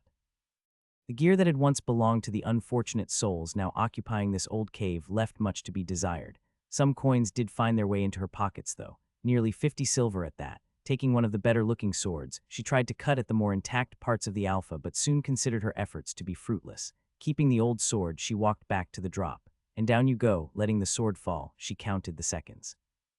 Well, I still have no idea how far exactly this is, but hey, I can heal myself, and I've done more reckless shit just half an hour ago. Activating her skill set again, she simply dropped down. A couple seconds later, she landed in a crouch. While that was cool, she whispered, "Did anybody see?" "No, of course you didn't." Her enhanced body didn't even flinch at the impact. Even the crouch might have been excessive. Standing up and looking around her, Ilya's eyes fell on the bewildered face of a robed man. Their eyes met, and while she cocked her head to its side, his eyes widened in shock. So somebody did see that landing. The man's eyes suddenly focused, and he jumped back while magic started to gather around him. Mage LVL, "Hey man, no need to be so defensive. A simple rating out of 10 would have been fine." She said, "Not here to fight you, but if you want to, I'm up for it." With that, the man paused. Indraseki couldn't believe his eyes. Just a moment ago, he was minding his own business, on his way to the common hall, when he heard the clattering of metal behind him. A sword had fallen from above, and shortly thereafter, a cloaked figure with blue shining tattoos and flames playing around their body landed close to where the blade lay, like an archangel of death. He thought, paralyzed by the beautiful yet terrifying person before him. Magical displays like Ilya's buffs were by no means visually shocking. Impressive, of course, seeing comparable things in the arena fights in Riverwatch, but not to the extent of paralyzing an experienced magician like Indra. The reason was simply that he hadn't seen any other magic than his own in quite some time. At least nothing comparable to fire or whatever the blue glow was. Reacting a little late for his status, he jumped back. "Embarrassing, you fool could have already died were it not for her inaction," he thought as he channeled his mana. Healer LVL 72, a healer must have gotten separated from her party. The sword then. The words coming out of her mouth gave him pause again. "Well, are you gonna do something or not? Cause if not, I have some questions." "Where are we?" Still the collie's mind's right. The man had again stopped moving. His posture relaxed a bit, but the mana was still present. "Who are you, and what are you doing in the domain of the vultures?" The man in front of her attempted to sound authoritative, mostly succeeding in spite of his mental state. "Vultures, never heard of you, no offense. This is your domain. You live underground." The man sighed. "None taken. We're pretty new at this, you know. But where are my manners? My name is Indra, journeyman necromancer of the Vultures Brotherhood. Nice to meet you, Indra. Guess you being a necromancer explains a bit why you're living underground. Isn't that stuff illegal?" "Oh well, do you sell any food down here? I'm really sick of stalker hound at this point." She eats the stalker hounds. Fighting them alone is rather impressive. And really illegal. Most people would run away or attack hearing that. Indra thought and sighed again, and of course she asks about food. What a happy-go-lucky fool I've stumbled across here. Yes, we do have some food different from the hounds. Necromancy is indeed quite illegal, as you put it. And yes, it is part of why we live down here. How did you even get here? There's only one way to this cave, and it's heavily guarded. Fought the alpha and jumped down. My name is Ilya, by the way, and I'm intrigued and tempted by the food you have. Hope it's not brains or something. She went to pick up the sword. I guess being necromancers makes these people quite evil. I'll check them out further though if I can. Don't want to antagonize people unnecessarily. After all, they might have good food or information I can use. Why, you fought the alpha. For the third time Indra was paralyzed. We sent dozens of undead in there to try and kill that creature, and she alone. He mumbled the last part in a quiet whisper. Ilya caught all of it with her enhanced senses, him being in the currently 15 million radius of Azarinth's sphere. It did put a smile on her face and answered some of the questions. I can take this guy probably, and this explains why the undead are here. Guess I could have come to that conclusion myself. Yeah, I got separated from my group and stumbled upon him. Managed to get away in the end, but the only way I could go was down here. Why not give them a bit of misdirection just in case and maybe some valuable information as a greeting offer? The others mentioned they'd report the undead in the city. Just thought I'd let you know. Maybe you want to call them back from the above parts of the cave. That seemed to get Indra's attention back. Ah, yes, well, it was only a matter of time. We are relatively well hidden, though, and undead can appear naturally, so it shouldn't be much of a problem. You mentioned food, though I was on my way to the common room when you fell. Maybe you want to accompany me there, and we can discuss our, further relations. Got him. While it's hard to hold back a smile, I hope. He thinks it's the prospect of food. Well, I can't say it isn't, just not exclusively. That sounds fair, and food sounds better. The mana was still around Indra, and he gestured to the sword in her hand.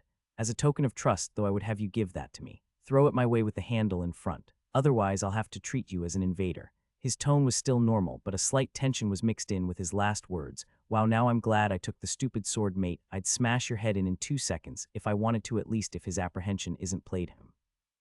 Moving the sword slowly towards him with the handle away from her, she threw it his way a bit wobbly.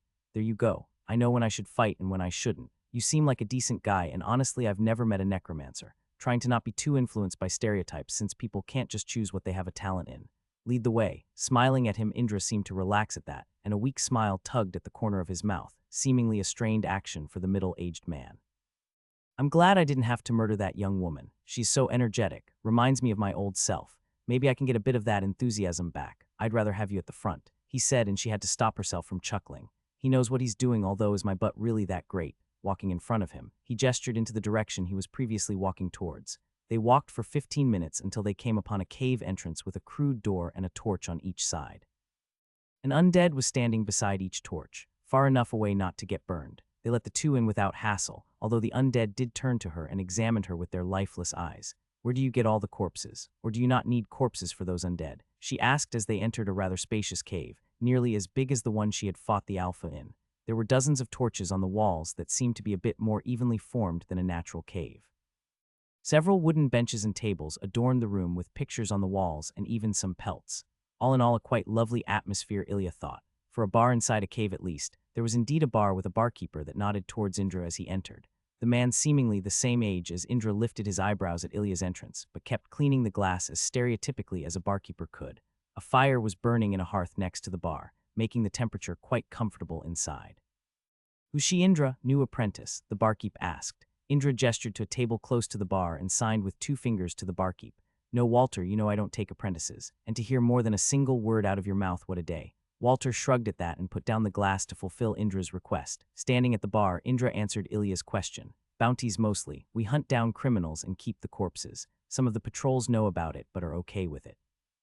Others we get from dead adventurers, morgues, or wars. There's plenty around here. Don't worry, we don't hunt down townsfolk. We'd be killed pretty quickly. Not worth the risk if there are other ways. Walter had at that point filled 2 mugs with a questionable substance and put them on the bar. Taking them and nodding to Walter, Indra sat down and pushed one of the mugs towards her. And it's not like any of us want to raise an army of the dead. You don't need many corpses to advance your magic. And many have died trying to summon some ungodly demon or Halther himself by using too many corpses, innocent ones especially. The man explained. She nodded at that and suspiciously looked at the drink. LVL 16 poison resistance, here we go. She thought as she took a small sip of the brownish liquid. She didn't think the guy would poison her, but examined the liquid with all her senses and buffs applied. Cranking up the glow of her buffs, Indra only raised an eyebrow at her while taking a sip himself. She found nothing wrong with the drink and took a sip. Her eyes opened wide as she stared at her opposite in shock. This is delicious, Ilya proclaimed, raising the cup to the barkeeper and smiling wide. Walter only smiled back while cleaning another mug. Where did you get this stuff? She asked, but the barkeep only shrugged at her question. He brews it himself. No idea how he manages to do that down here. He's good with earth magic, and one of his helpers has a talent for wind. That's also how the fire in here isn't killing us with the smoke, Indra explained. She nodded towards Walter and turned to Indra. That's quite a nice place you got here. Where are the murder and experimentation rooms? She asked with a smile on her lips. Indra sighed while Walter chuckled from the side. I'll show them to you later. For now, I'd like to know what you're going to do next. You can't go back up the way you came, and I'm not sure we can let you go with the knowledge of us being here. No matter how nice you seem. Oh, I was aware of that. I'm all right with staying for a while, maybe a couple weeks, if that's all right with you. Sightseeing and learning about your work would be a nice change of pace. I do hope there's not too many people here, not the biggest fan of large crowds. Ilya replied. Indra again smiled his strained smile at which Walter nearly dropped his mug. H. The barkeep exclaims, "You smiled, you old bastard." At which Indra growled, "That does seem appropriate. Maybe we'll be able to find an agreement that includes you leaving this place while being alive after your stay. For now, please wait here. I'll inform the others and then get you a room." Getting up, he started leaving the room, but stopped. "Oh, you mentioned food, right? Walter can get you something, just ask. I'll be back in a couple hours. Hope that's all right with you." She simply nodded at that and kept drinking the delicious ale. Walter watched the girl drink from one of his best batches so far and smiled to himself. Looking down at the mug he'd been cleaning, he marveled again at the intricate design Lucia had put on them. I should ask her to work on more than just the mugs. Looking back up, he was surprised to see the table in front of him empty. A chill went down his spine as a soft whisper entered his left ear. I heard there was food. Turning toward the creepy girl, two bright blue eyes stared into his own. A manic grin was plastered on her face. "What you got?"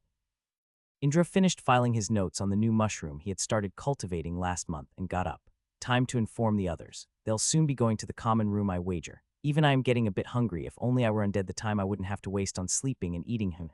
The man hummed to himself as he exited one of his personal rooms. Walking down to another section of the molded cave, he heard a gruff greeting from the side. "You smell of someone new, Indra. Are you sneaking out, or is there a new pet you found?" A gravelly voice said to him before a massive hand clasped his shoulder. "Harthom, nice to see you. How are your experiments going?" The massive man laughed at that. "Experiments? Indra, they're hammers. Just hammers with darkness in them, still just hammers." He was of course talking about his passion, making hammers. Dark hammers, to be precise. Indra wasn't a fan of the crude work of a blacksmith, but even he had to admit that Harthom's hammers were one of a kind, especially because they brought a sizable income to the Brotherhood. Yes, just hammers. "Listen, this new person. It's a healer that dropped down into our caves. She doesn't seem to be a danger to the Order, and maybe we could employ her services. The effects of healing on the undead is a rather fascinating topic I'd very much like to." Harthom stopped him there with a gruff noise. Yes, I'll meet your new experiment later then." "Did you see Lucas? He messed up." "I did not know," he answered. Harthom grunted and left Indra standing. "Well, poor Lucas. Maybe I can revive him after. An undead necromancer. I do have some theories on the creation of a lich." Indra thought as he looked for the other members of the Vultures. He passed Ellie and Nair, who quickly went for the common room to see the new person. The initiate seemed rather excited at the prospect of a guest. Coming up to the summoning hall, he heard a heated discussion from inside. "You can't do it, Selene. I don't give a flying fuck how high your bloody level is and how much you prepared for this shitty moment. Just don't, alright? It's not how you think it'll be. Trust me, I've seen one of them once and they are hot, yes, but bloody murderous, and not in a good way." Coming into the room, the woman who just spoke gathered some notes and stamped out of the hall while quickly nodding to Indra.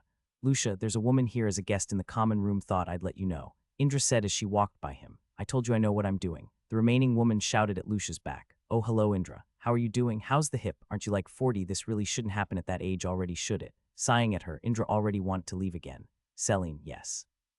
"I told you it was the accident back when I was an adventurer. You also heard the part about the guest, so I'll leave again. You know where Bones is." "Yes, I heard you. He's not here, so I guess he's digging up something somewhere."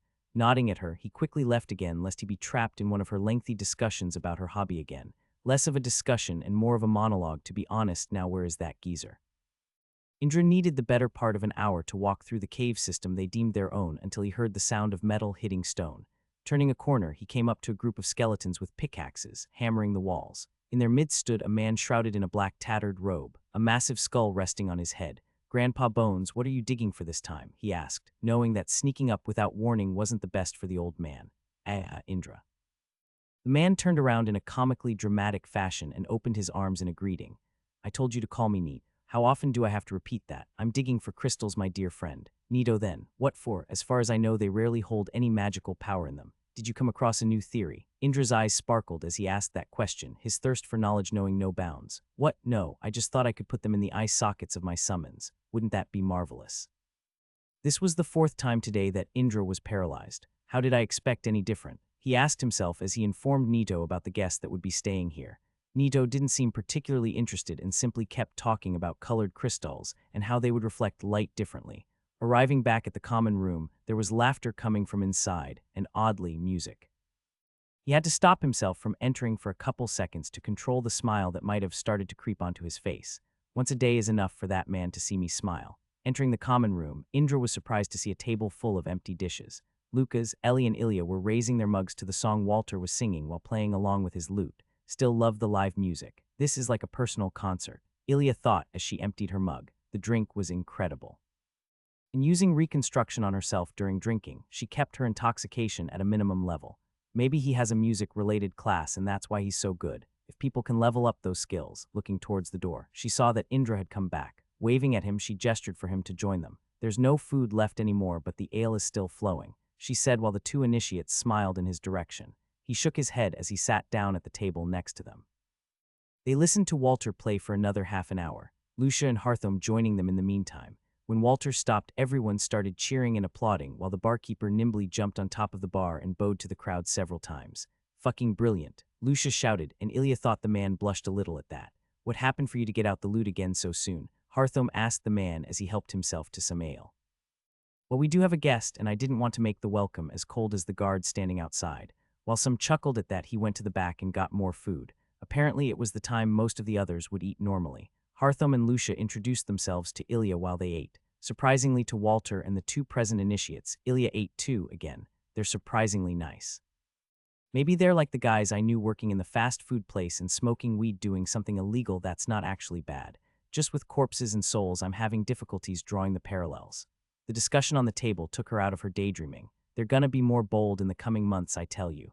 Moving on Riverwatch like that is no easy feat, especially during a tournament. It wasn't a raid, more a demonstration of their power. They were talking about the elven attack. Guess they do go outside, she thought as she bit into a piece of bread. I just wish we could get one of their corpses. Nobody ever sells them to us, Indra said. Yeah, we don't really have the resources for that either, as much as it pains me to say that, Walter mentioned while bringing more filled mugs. What are those markings, by the way? Ilya asked as she studied one of the mugs.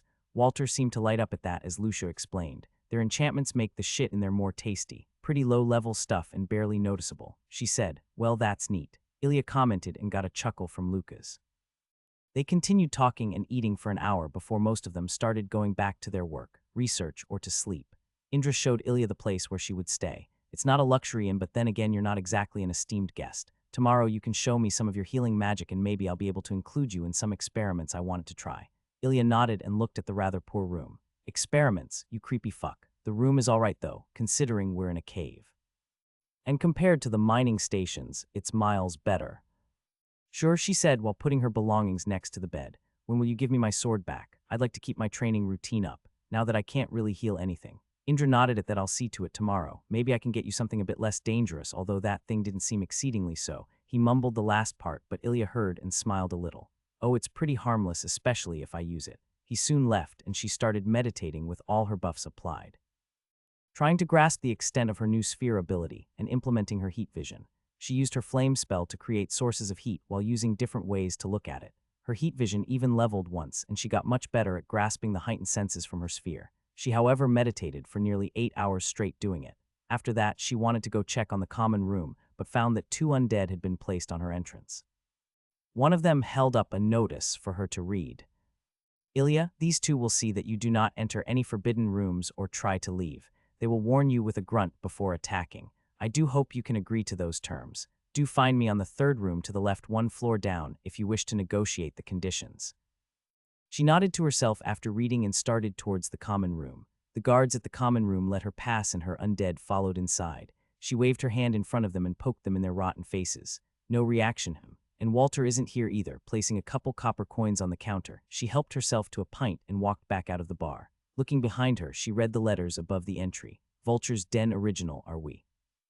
Walking around in the cave system, she was stopped from entering some of the rooms by her guardians and found little of interest in the ones she could enter. I do like the common room, but this place is pretty boring, I do have to say, she walked, sometimes trying to trip her followers. After the 3rd fall that also got boring. They're really boring pets. I'd rather have a baby dragon or something. Not a fae though, those are bloody annoying, I hear. Entering another big room, she found someone she hadn't met before. A woman with red hair, looked to be in her 30s. She had a beautiful black dress on and was chanting something from the book she held in front of her. Very revealing dress, Ilya thought, as she sat down on a nearby chair. Mana gathered around the woman, and as she finished the chant, it went into the complicated carvings etched into the stone floor. Smoke rose up, but nothing else happened. Ilya saw with her magic perception that the used mana slowly dissipated. She loudly groaned at that. The woman sharply turned around and glared at her. Right, why does it not work? Without further notice, she sat down opposite of Ilya and poured herself what looked like whiskey. You're that guest girl, Sorry for the disappointing show. Guess there's not much interesting going on in this bloody cave. Indra plays around with his mushrooms. Papa Bones digs for gold or whatever, and Walter cleans his glasses. At least the ale is good. She sighed, downed her glass and arched her back, then poured herself another glass and downed that too. Gesturing to Ilya, the healer declined while motioning to her mug. You took one of his mugs out of the common room. Brave girl, brave girl. You're a healer, eh? How'd you get here? Well, whatever. Do you like reading?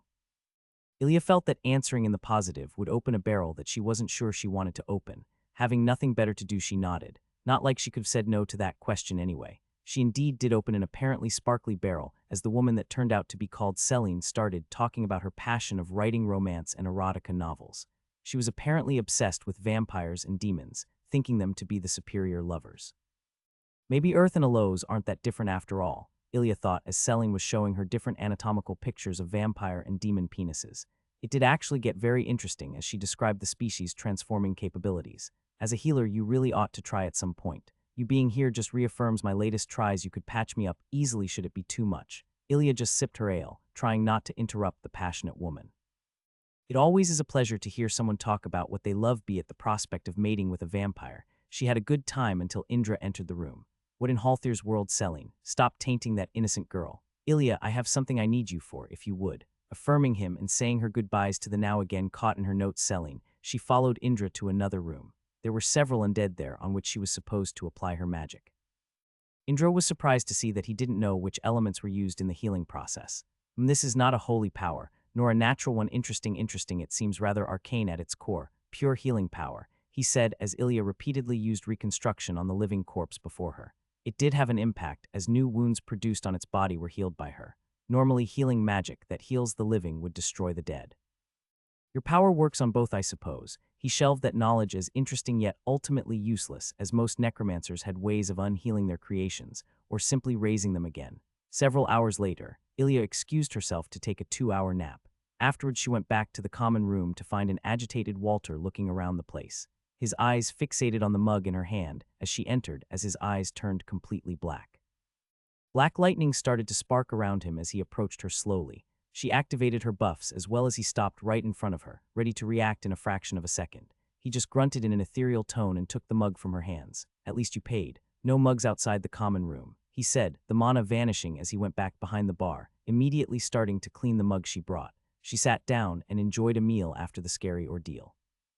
The initiates soon joined her, 3 of them this time. Nair was the last one's name. He had a sling around his arm, apparently the punishment for working on a hammer of Hearthome he hadn't been supposed to.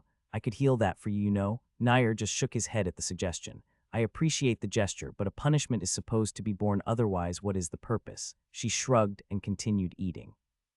They were caught up in a conversation about the different quality tiers of corpses when Ilya suddenly felt a massive pulse of mana go through her. She had her buffs on low burn most of the time now, as she had more mana to spare, and the higher levels would continue to reduce the cost. Walter and herself immediately looked into the direction that the pulse came from as the 3 initiates noticed the sudden change in their moods. "Wanna get that heal now?" she asked, as a grin spread on her face. The 3 initiates looked at her confused as she grabbed Nair's arm. She started glowing blue as flames formed around her. He recoiled, letting out a gasp of pain, but couldn't move his arm out of her grasp, relaxing a little again after the fire didn't burn him. "Hold still. Something dangerous is here." Or was that normal, Walter? She asked the barman who had put down the mug and jumped over the counter. "No, not normal. Initiates, you should stay here. This likely isn't something you can handle." "Ilya, can I ask you to come with me? A healer might be invaluable, and I'm certain it's in your best interest as well." She got up after healing Nair, who started moving his previously broken arm in wonder. "I've got your back, my sword." He nodded and exited the door. Handing her one of the guard's swords, he started running towards the epicenter of the pulse. "What do you think that was?" she asked as she easily followed his rapid pace. "Came from the summoning hall, I think. Nothing good." "Let's hope whomever summoned is under control." Turning the corner to the summoning hall, a dark-clothed silhouette crashed into the opposite wall. "Indra," Walter shouted as he closed in on the bleeding man.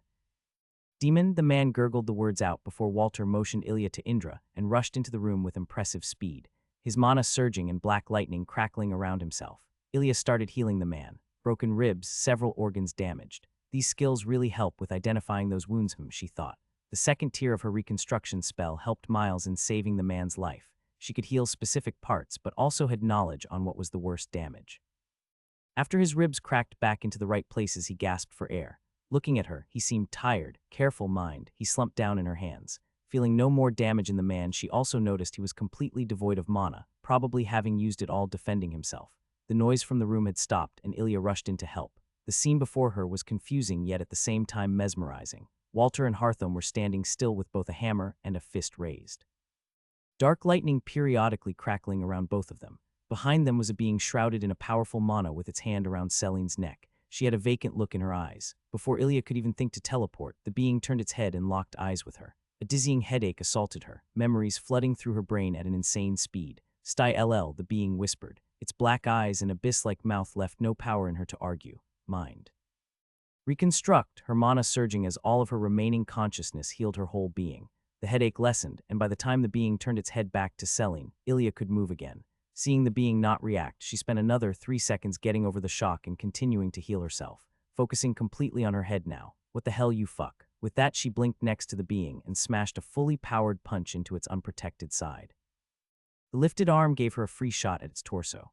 Mage LVL, like a rag doll the being so helpfully identified, crashed into the wall as Ilya caught Celine. "Yo, you dare defy me." A loud voice only describable as a whisper spoke as the being got up in an inhuman way, its legs and arms bending where they shouldn't.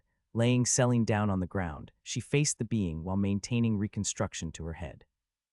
Another powerful surge of mana was released by the monster, paralyzing Ilya for 2 full seconds while she resisted the spell. With a fluid motion, the being flung its arms and 2 spikes entered Ilya's eyes, blinding her and filling her with unimaginable pain. She screamed as she kept healing her mind, only now removing her perception of pain. "Youwll die ein a go and why." The whisper now felt like it was coming from inside her head. Seeing the being before her with her sphere, it was holding its side, obviously injured by her one attack. "Not such strong guy are you," she thought sluggishly, healing the damage from what she presumed to be a mental attack. Suddenly the pressure ended. Trying to lift her arms, an impact rocketed her backwards and she landed with a loud crack in the wall behind her. The being had suddenly moved and pushed her with a shock wave. Seeing no bones broken, she kept only healing her head. The pressure started again and surged, stronger and stronger. Ho wdoyu re assist. Still, Ilya felt as a massive surge of mana traveled from the spikes in her head through her body. Shivering at what she assumed to be raw pain, she was glad she had removed her perception of it. Another 2 seconds of this precarious balance between damage and recovery passed when the pressure suddenly lessened. "Ding, you have learned the skill General Mental Resistance. You are more adept at resisting and detecting attacks to your mind LVL1. Ding, Mental Resistance reaches LVL2. Ding, Mental Resistance reaches LVL3. Ding, Mental Resistance reaches LVL4. Ding, Mental Resistance reaches LVL5, a total of only 25 seconds. Half of her mana channeled to her head and thankfully no pain later. Her new skill had leveled 4 times. "I can move again." Man, that headache would have likely literally killed me. She stayed unmoving as the being advanced again, the pressure much less prevalent now. Again the mental attack ceased as it pushed towards her with one limb, clearly preparing to send out another wave of force. Ilya, ready this time, blinked behind the beast and slammed a fist into its back, sending it towards the opposite end of the room. Spinning with the momentum of her punch, she blinked towards the being just as it slammed into the wall and delivered a kick into its already injured back. The pressure started again, but Ilya never stopped healing her head and thus brain. She steadily raised her fist and slammed it into the being now sprawled below her. She hit its shoulder when it managed to pierce her torso with its left arm, which moved unnaturally behind its back. Jerking in the last moment, she managed to deflect the fatal blow to her heart towards her ribcage and shoulder. Holding the arm inside of her with her left arm, she delivered another punch to the being with her right one. This time she hit its left arm. It seemed the punch to its shoulder had already removed its ability to move it, but she wanted to make sure. The mental pressure lessened a little after that. The next punch hit the being's neck, the next one its head. Each punch lessening the pressure a little until she was moving with her full speed and power, punching until no more noise or struggling came from her enemy. Punching until she felt her fist enter the ground up to her wrist behind the downed being. Ilya quickly ripped the arm out of her shoulder and blinked away. Standing there, she heard movement around her as the others were released from the spell that held them. Circulating reconstruction through herself, the wounds on her side quickly closed. "Ding, you have defeated Demon Mind Weaver LVL 180. Ding, you have defeated an enemy 100 levels or more above your own. Additional experience is granted. Ding, Azarinth Healer has reached level 73. 5 stat points awarded. Ding, Azarinth Healer has reached level 74. 5 stat points awarded. Ding, Azarinth Healer has reached level 75. 5 stat points awarded. Ding, Fire Enhancer has reached level 45. 5 stat points awarded. Ding, Fire Enhancer has reached level 46.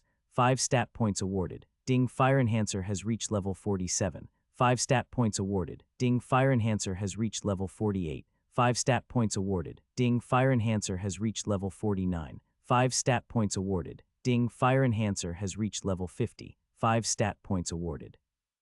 Ding, Reconstruction reaches second LVL 14. Ding, Body of Flame reaches LVL 9. Ding, Body of Flame reaches LVL 10. Ding, New skills available for Fire Enhancer. Walter looked on as the girl punched into the demon Mindweaver, his heart sinking as the demon pierced her side.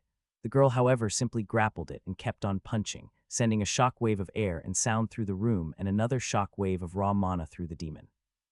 What horrifying power in her class is below level 72, he still couldn't move as the girl kept on punching. The pressure on his body and mind lessened quickly. The fight was over. Their guest had saved them from an untimely demise. He looked on as she completely obliterated the corpse below her, only a little disappointed as this likely rendered it unusable for resurrection. She's gonna hear that from Indra, able to move again. He breathed out and nearly buckled. Catching himself, he looked up to see Ilya a fair distance away from the beast, clutching the spikes in her eyes and ripping them out with a sickening crunch. She crushed the spikes in her hands while her eye sockets and eyes rebuilt at an insane speed. What on a lows are that girl's classes? Walter thought as he noticed Harthom advancing on the corpse, completely ignoring Ilya. Raising his hammer, he finished what the healer had begun. Poor Indra, Ilya blinked her eyes as light entered them again. Double-checking for any left damage, she reactivated her perception of pain and buckled down at the throbbing through her whole body. Dry heaving on the ground, she waited until the pain recedes. Ding, pain tolerance reaches second LVL2. Nearly 2 minutes later, the pain faded completely. She tried to turn off pain completely twice, but it only continued at the same intensity as soon as she activated its perception again. Seems like I had to go through that. Relaxing on her back, she stared into Walter's black eyes above her. He nodded and turned around. How can anything hurt more than being burned alive? She sat up to that puzzling question in her head and saw Walter crouching over Celine. Heavy impacts of a hammer hitting flesh and stone reverberated through the room as Walter turned to Ilya and motioned her towards him. Can you help her? He asked in his ethereal voice again. Touching the woman, Ilya didn't notice anything wrong with her. Her breathing was a bit erratic, and her eyes seemed lifeless, but nothing looked to be damaged. Still, she started to circle reconstruction through Celine, focusing mostly on her brain or mind as seemed to be more accurate. After a minute of this, she noticed that the woman's breathing calmed a little. Another 2 minutes and some life returned to her eyes. What power! An echoing whisper left Walter's mouth as he looked at her with a newfound respect. Destroying is one thing, healing not just the body but the mind. That was a completely different feat. She is asleep, he looked towards Ilya, and no longer in immediate danger. Please look after Indra first, and then Harthom. I will care for my own mind. Looking towards him, she nodded and quickly moved out of the room to heal the knocked-out necromancer, stabilizing him more but saving some of her mana. Just in case, going back into the room, she locked eyes with Walter's, unnerving. That darkness, is he healed? And tell me what that was. That power you used on the demon. So it was a demon, interesting. She answered, it seems Celine got something a bit different than expected. Certainly not a romantic. Glancing at the pieces of flesh remaining of the demon Indra is stabilized. I ran out of mana. I'll continue later. You lie, but it is no matter. It is only natural not to trust us. Him being stabilized is enough as of yet. Again, what was that power? What second class do you wield? Are you some sort of pyro enhancer? Or something more rare? His ethereal voice and black eyes bore down on her. Maybe I should lie, but he has a way of telling, I'm sure of it. Looking at his eyes, she had a feeling of it to be true. But this might be the time to gain their trust. All I've seen of them so far makes them a bunch of perhaps misguided but not evil scientists. And it's certainly time to do some exploring outside again sometime in the future. I've only left these caves a couple times since the elves attacked after all. My second class is Fire Enhancer. My main class is a sort of offensive healer class, sending both destructive and healing waves of mana through someone by touch. What you saw of my fight was just that, combined with the Body of Flame skill. Walter's posture relaxed visibly. It was certainly not poised for a fight, but nevertheless tense. His eyes returned to normal, but somehow his piercing glare didn't lessen in intensity. An interesting class then, something I've never seen before. Certainly something unexpected, powerful and unique. I've read about something like that at the Foundation of Glass. Would you tell me its name? For the price of letting me travel freely in this cave and outside, as an equal to your brotherhood. She smiled at him and he smiled back. With what you've done today, what you wish for is already granted. I'll call you my equal and friend to the vultures. My name is Ethanu Scorn, often called Walter, Bard and Dark Sorcerer. Combined level of 384 and Elder of the Vultures Brotherhood. Ilya smiled. Ilya Spears. People call me all kinds of names. Combined level of 125 Fire Enhancer and Azarinth Healer.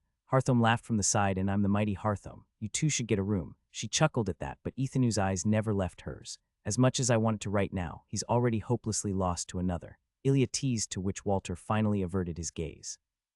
Let's check on the others, and let's move Celine and Indra to the common room. It's the warmest, Walter said after he regained his composure. Before they could move, though, an unsettling rattling sound could be heard from the now splintered door. A skeleton entered with its falchion drawn and yellow sparkling crystals in its eye sockets. They all looked at the creature before Ilya let loose a chuckle and Walter facepalmed, while Harthom was outright laughing. Harthom and Ilya moved the two unconscious or sleeping people into the common room, while Walter checked on the dead demon with the later arrival Nito. After entering the bar, they informed the waiting initiates about what happened, and Ilya continued coursing her healing mana through the two injured people.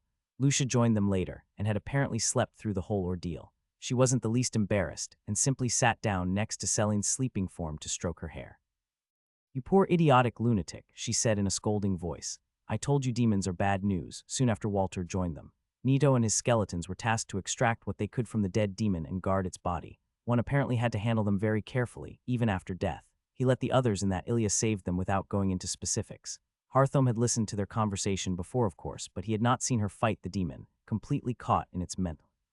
They all looked at Ilya with respect and thanked her. She just smiled back. It's no matter. I got a bunch of levels out of it, continuing to heal the two people. The others made note not to anger the healer in the future.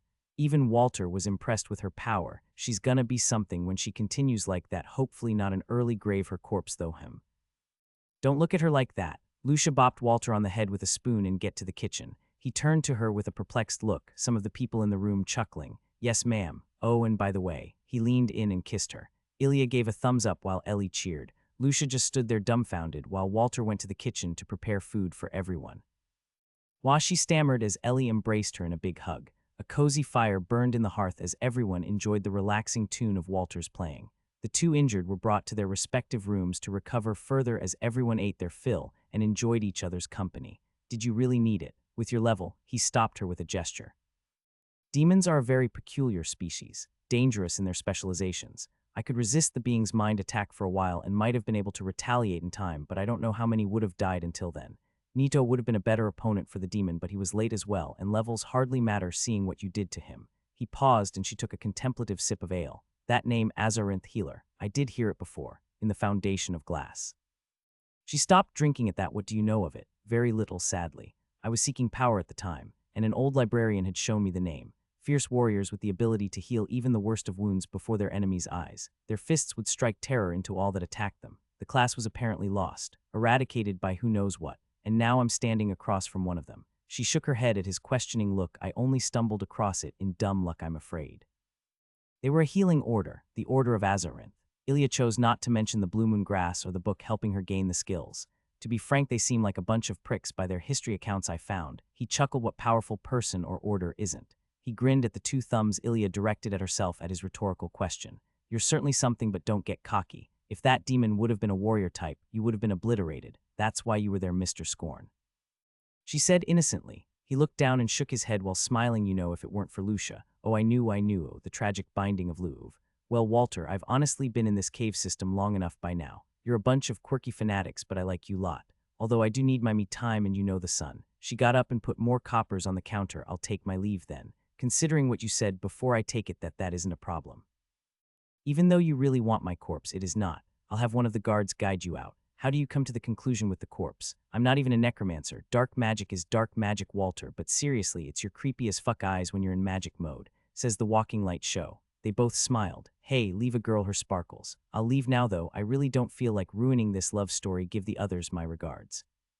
And selling that maybe she should start with an elf and go from there. She held out her hand to him, which he shook. If only I were younger, I'll tell them, but don't expect them to be happy you just left. They'll survive, and if not, Indra will resurrect them, or maybe Mr. Bones. Any ideas where the winds might take you? He said to her back as she started towards the door. Oh, visiting a dusty cellar, some old friends, and maybe a castle in the sky, she said, winking at him while looking back.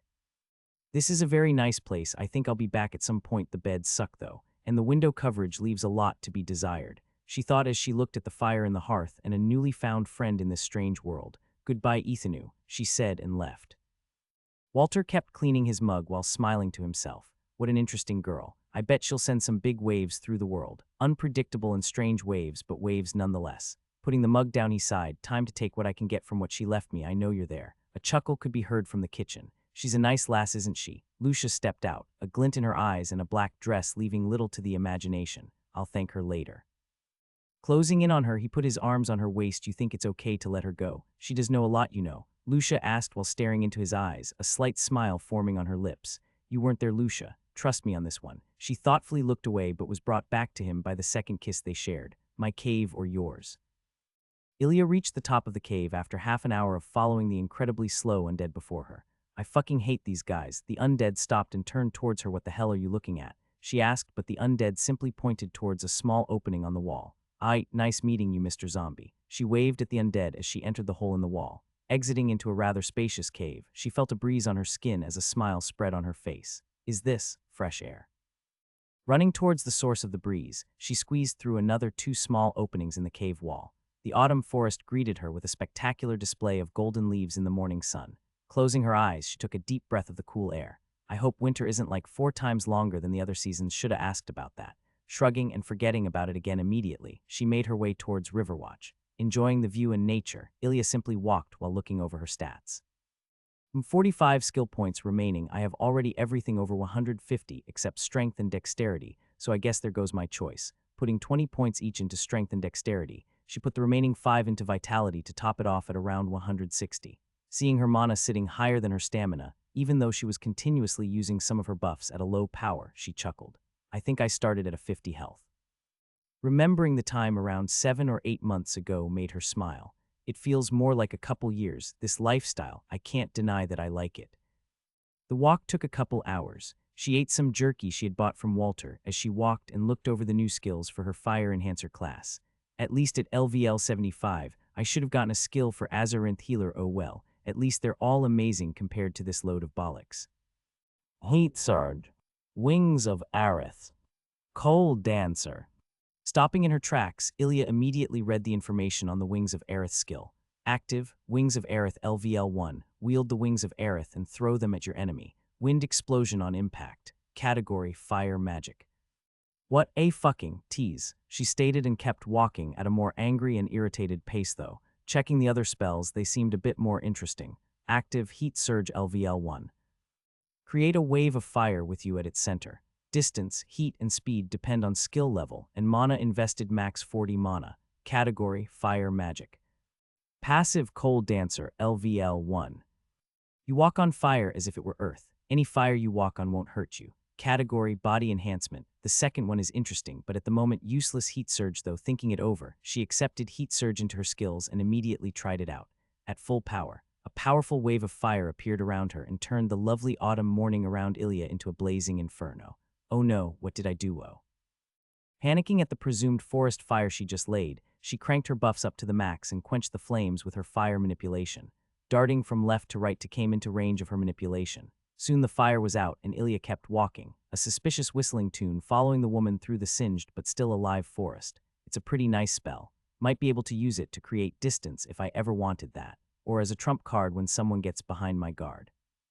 And I guess as my first area attack, I mean a fully powered dose of destruction into the ground kinda counts as that as well, but yay, now I also don't need the flame spell to light a fire. Cackling at her own joke, she continued onwards. A couple hours later the city was finally in view. She came across a road after 2 hours of walking and decided to follow it.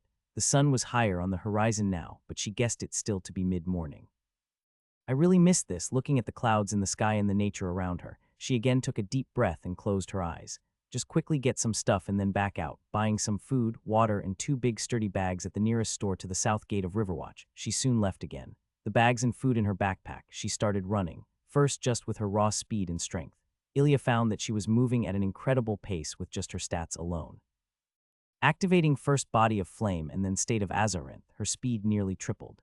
Leaving a trail of noticeable footprints in her wake, she simply jumped over the river and kept running towards the temple. When her first journey to Riverwatch had taken close to 4 days, this time she made it back in under 8 hours. How has nobody found this temple yet, she thought, as the nostalgic roar of a drake entered her ears, much further away than she would have heard half a year ago.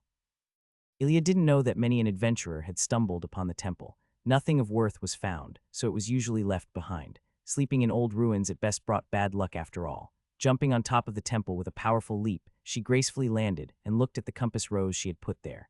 Crouching down, she used her nails again to scratch a crude mountain into the stone near the south marker of the compass rose. Another two quick additions now showed Riverwatch and the Collie's mine's dungeon. A skull next to the mine would indicate to someone unknowing that there was danger. To Ilya, though, it simply meant the location of some bone lovers she recently met. Having finished that, she blinked downwards twice, finding herself in the room that started her off in this once scary and dangerous world. Seeing the wisps of flame arching from her body and the glow of her aura, that danger had turned into excitement. The excitement of exploring a whole new world, a world where no planes and satellites had reached every corner, and more importantly a place where a satellite would find a hiding dragon instead of just another forest or lake. The room was dark, only illuminated by her buffs. A fully powered flame spell helped in that regard. The walls didn't seem like they had grown anything in all this time. Guess it does take a while. I'll be back sporadically anyway to check. Going into the once library, she started filling one of her newly purchased bags with scales. Stopping about a third in, she blinked upstairs. The bag was still in her hand with the scales in it. Testing the limits, she managed to fill the large bag about halfway. After another 4 blinks, 2 full bags of Drake's scales and bones waited for her to be delivered. Grabbing some of the diaries and history books as well, she put them into her backpack and left again. Some scales and bones were still remaining in the library, but Ilya thought she had enough. Even if it wasn't, she could still come back whenever to get more. Considering how much stronger I got, I can hunt stronger monsters as well. Might make a bit of a stir if I suddenly sell high-level things in Riverwatch, maybe once I become stronger. She started to run with one heavy bag held in each hand. Barely noticing the weight, she chuckled. Maybe I'm being too careful here. Overconfidence kills though, and having the element of surprise is never a bad thing to have. The poor defenseless healer, I could bait criminals with me as the bait. Smiling at the thought, she was certainly a sight to behold, running at an absolutely inhuman speed with 2 bags containing nearly half a ton of cargo. The way back didn't even take any longer. With her increased dexterity and strength, it wasn't an issue to balance the 2 bags while running and controlling the weight. It's scary to know how strong beings can become in this world. I do believe my run here defies some natural laws. Magic, I guess, so fuck it. Reaching the road to Riverwatch, she placed the bags near a tree and sat down on the ground. Ilya enjoyed the noise of the river and the sun shining down on her, taking away the chill of the wind. Not that she had to worry about catching a cold with her vitality. After nearly 2 hours of lazing about, finally a wagon came up on the road towards the city. Dusting herself of, Ilya got up and stretched. Whoa, that was nice, she said as she stepped into the road and waved to the man sitting on the wagon. Hey, hey, he said as he stopped the old horse. The back of the wagon had different kinds of wood in it, Ilya noticed. Greetings, traveler, what can old Greg do for you? Ilya stopped waving and motioned to the 2 bags near the tree. I have quite the heavy burden. My team and I hunted down some drakes the past couple weeks and I'm on my way to sell the harvest. Beaming a smile at him, he nodded. I do have some spare room, so why not hop on? That's incredibly nice of you, Greg. Name's Ilya. She quickly put the bags on the wagon while acting like they were much heavier to her than they were and jumped in right after. Ready when you are, she said. The drive took another 2 hours and Greg talked about his farm and the different trees he's been growing around it for the past 3 decades.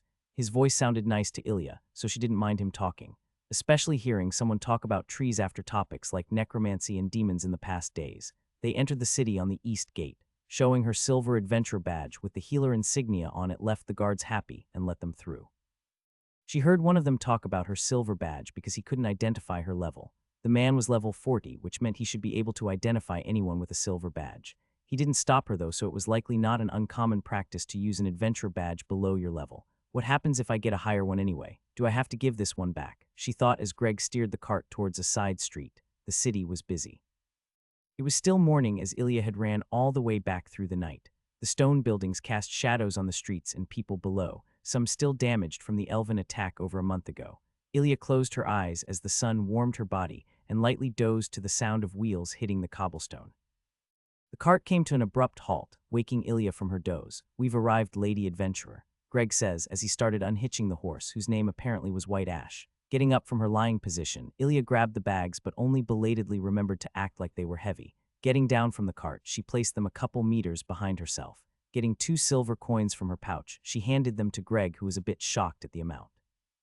Lady, that is way too much for a simple transport. I didn't expect anything, to be honest. Reassuring him that it was fine, Ilya bid him farewell before turning around again.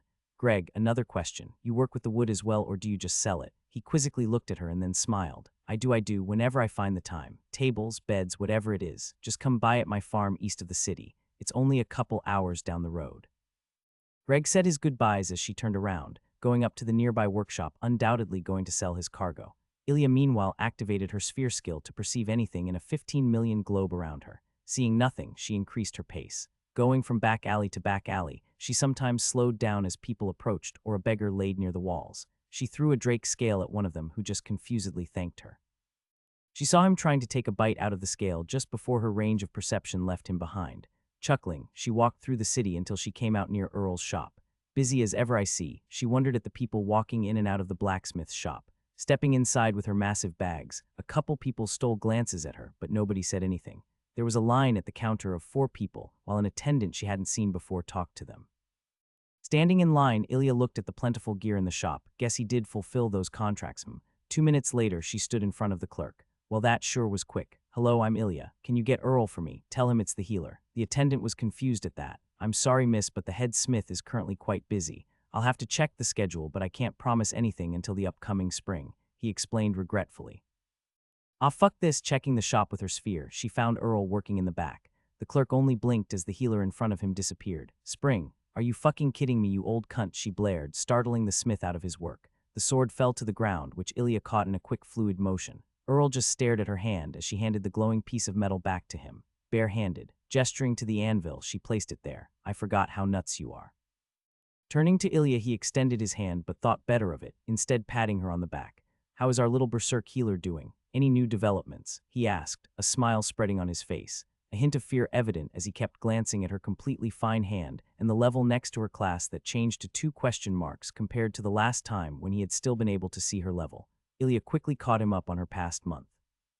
The smith apparently hadn't been doing bad either. Having fulfilled some rather big contracts in an incredible time with even less sleep, his status had risen by quite a bit, and apparently his smithing skills as well. Hence the attendant out front dealing with the ever-increasing customers. So you're a rich fuck now. Congratulations. Why not get some apprentices? He nodded at that. Yay, I know, but they are all so adequate. Haven't found one to really strike me as the one you know. Is this a love story or what? She nodded and motioned to the front. Hey, I have something for you, and a request or two maybe. The attendant seemed conflicted if he should check with Earl, but relaxed as both the healer and his boss came out from the back room. It's materials I gathered a while ago. You still have the charred scales right, should be enough for a set. Well, I thought before I get you the higher quality hide, I can get something with this in the meantime. She opened one of the bags and he whistled. So one set with this stuff, bony with scales, red or green. Checking the scales he added doesn't seem to be of a very different quality. She thought and decided on red. Fits the fire, I guess, and the camouflage would only really help in a forest. Do the red one, I'll sell you the rest. Yes, motioning the attendant away from the counter. He removed some big books from below it.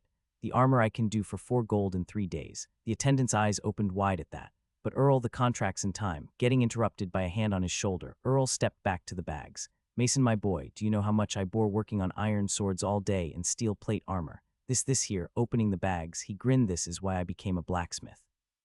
And the sweet gold, of course. Ilya added, and the sweet gold, of course. Earl confirmed. Getting the 2 bags into the back room, he emptied them onto a massive workbench. He counted the scales and bones and checked them for their quality and weight. Ilya meanwhile fucked with the different equipment in the smithy, burning herself in ways others would scream for hours and need a healer to attend to their injuries. You're like a newborn puppy. Do you not fear pain? He asked, seemingly done with his work. Oh, I fear the absence of it more, to be honest. Thinking of the demon, a thoughtful expression showed on her face.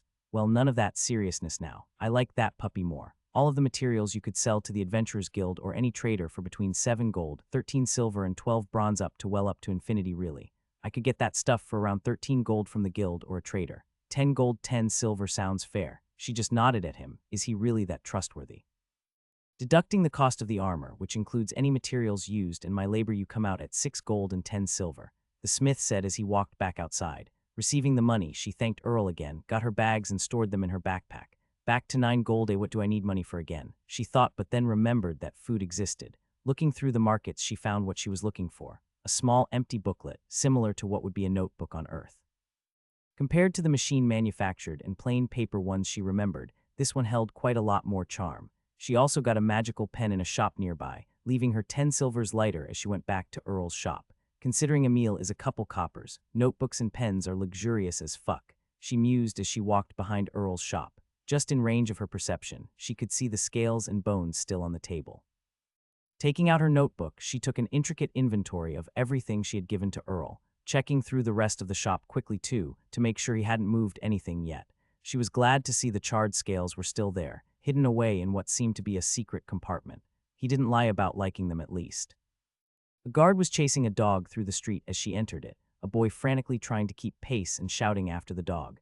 Going back to the market street she got the pen from, Ilya bought some food on the go. 2 hours later of eating different foods and watching the people make it in front of her, she finally got closer to her next target. Street food is like a live performance. Thinking on that, she finished the last of her noodles while standing in front of Splicer's bookstore. Hello. Schrodinger's healer is back, she shouted into the seemingly empty shop. No customers today, how does he stay afloat? The old man appeared from a back room. Schrodinger's what? Oh, it's the theoretical dealer of black market information. Greetings, young adventurer, he said with a completely straight face. You're as dry as your skin, old man, she answered, removing her backpack and getting out the old tomes and diaries, first-hand accounts of the Order of Azarinth. She had brought 5 diaries and 3 history books, the ones holding nearly no knowledge on the blue moon grass and her techniques. His eyes became a little wider and his heartbeat quickened. Ilya was only able to tell because of her buffs and newfound sense-enhancing perception. Or my stats as well at this point, I'm like a superhuman and I'm too afraid to ask. Wanna buy any of them? How much would you pay? I'd take some good stories as well. He calmed down again. I'll have to check their authenticity, age, and contents. If they aren't fake, the diaries between 4 to 8 gold each. The histories around 2 gold each. Would you lend them to me for 1 or 2 days? Sure, I'll come back again in 2 days then. She said, thinking about it, maybe you can lend me some books as well, as collateral. He nodded, and after discussing some of her preferences, he suggested 5 books to her which she packed into her backpack. Another thing, Splicer. How much knowledge do you have on the worth of Saydrake bones and scales? A shot in the dark, but she had a feeling that when Walter was a powerful sorcerer in disguise, the man in front of her was the same, just with a different kind of power. Knowledge, that is, and he didn't disappoint. Yes, I do dabble in the exchange of goods. Do you have an exact number, quality, weight, and where would you like to sell them? She gave him the notebook, opened at the page with her inventory. He took a look and 3 minutes later wrote down some numbers. Selling that to the Adventurers Guild would net you between 7 gold and 5 silver and 7 gold and 30 silver depending on the day and demand. Buying it from a trader or the guild you'd have to pay 13 gold and 20 to 50 silver. Fuck, that's scarily accurate. He's like the god of numbers. Looking into his eyes, she could see a spark. Is that, no, the infamous billing intent? Yea, that was bad even for me. Lost in her own joke, she just nodded to Splicer. Apologies for doubting you, Earl. At this point, your 100 Ilya approved. Putting the notebook back, she closed her backpack and got it back on again. Or maybe this is some underground trader monopoly, and they all know exactly what prices to tell to whom. Scary. Do I owe you something for that math? She asked, but he waved her away. It's on the house, Lady Ilya. She curtsied at that, the grace of the movement surprising her. It's the stats, she reminded herself. I should go dancing. Saying her goodbyes to Splicer, she exited the store and promptly bought more food. After walking aimlessly for 20 minutes, she decided to go eat something in a nice restaurant. All that snacking made her hungry after all, and it's nearly midday judging by the suns. After finding a nice place, Ilya sat down and thought about her next actions. I can do whatever I want, smiling to herself. She apologized to the waiter that had asked her twice if she wanted to order something. Waiting for her food, she got out the map of the Kali's mine that she had improved upon with coal whenever she discovered a new tunnel or cave. Going to a new page of her notebook, she wrote down Kali's mine and started to copy the crude map sharply onto the thick paper with her black inked pen. The food arrived 15 minutes later and let her take a break from the work. Who would have thought copying maps is that difficult? Where's my Control+C Control+V? The food stealing her attention. It was a potato soup with sausage in it and some fresh bread on the side, perfectly fitting the autumn temperature. Ilya chose to sit outside, having a pretty good view and a decent supply of people to identify and possibly gain some skill levels. The restaurant was located on a small square with few people walking through. She was actually the only one sitting outside.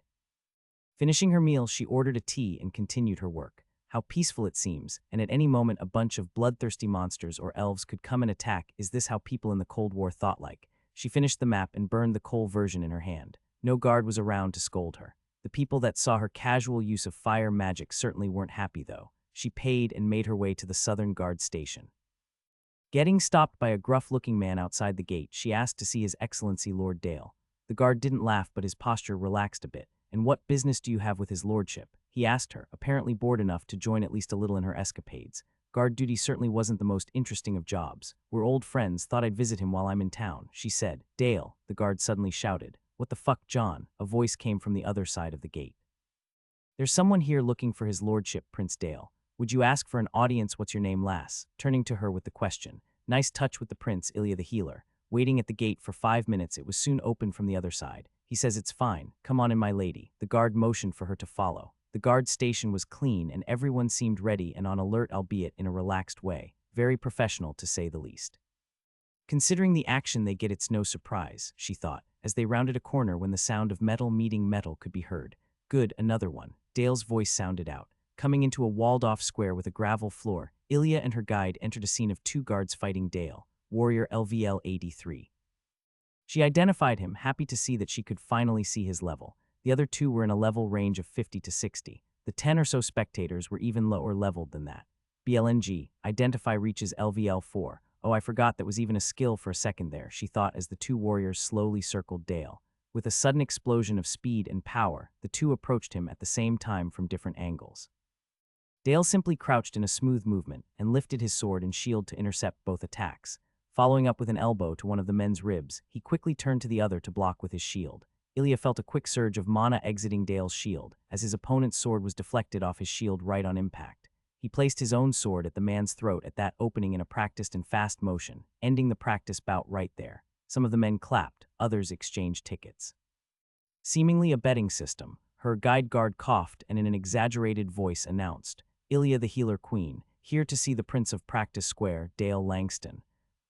All the eyes immediately turned first to her guide and then to her. Some of them chuckled. She walked in front of her guide in the most noble way she could think of while quickly unbuttoning two of her leather armor chest buttons. Standing 10 meters before Dale, she bowed deeply, getting whistles and applause for the act and likely the cleavage as well. Standing up again, she buttoned up her chest piece while smirking at Dale. "Been a while, Mr. 83. Indeed it has."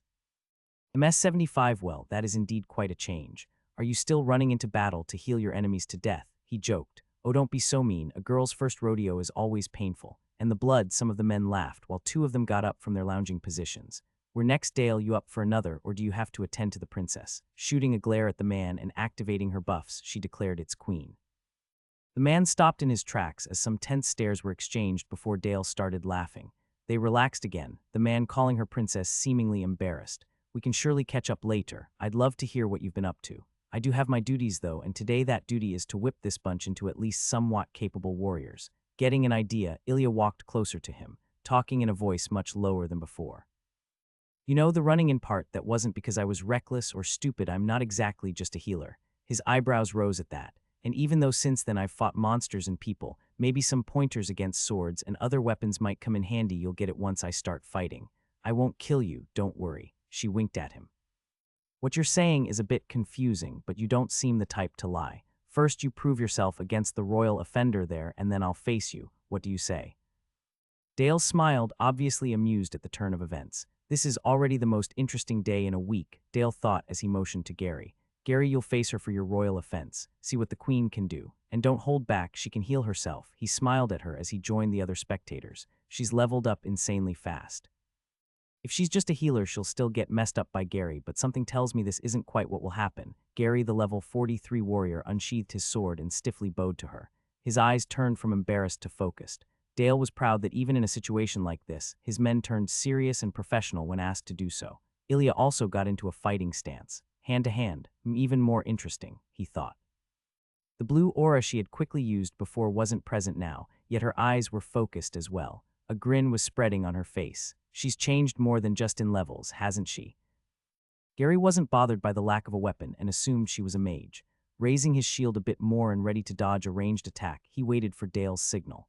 Go, Dale shouted, and both of them sprang into action. She's graceful, high dexterity, and fast. Her strength must be high as well. Why would a healer level those that high? Dale thought as the two advanced on each other, Ilya with aggressive abandon and Gary in a careful defensive fashion. They came together and Gary slashed at her horizontally. Ilya dodged the blow and closed the distance on the side.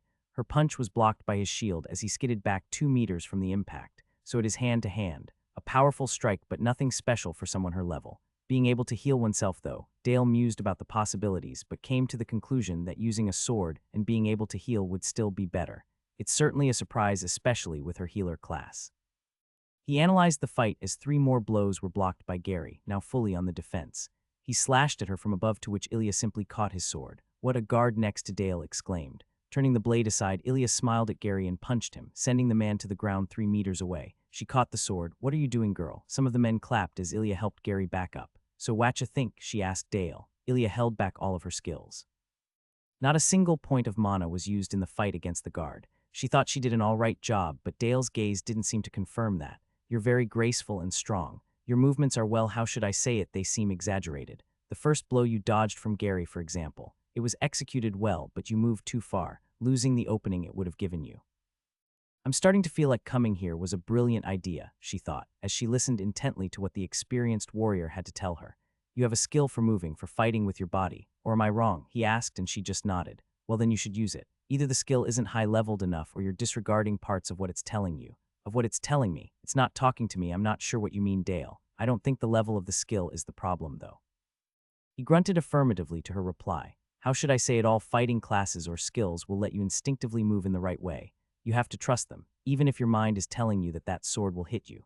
If you trust the skill and its level is high enough, you'll be fine." The way she looked at him made him continue. "I know it might sound stupid. Compare it to an ice mage knowing instinctively how to control or create the element with his mana. That comes from a passive skill the class grants him.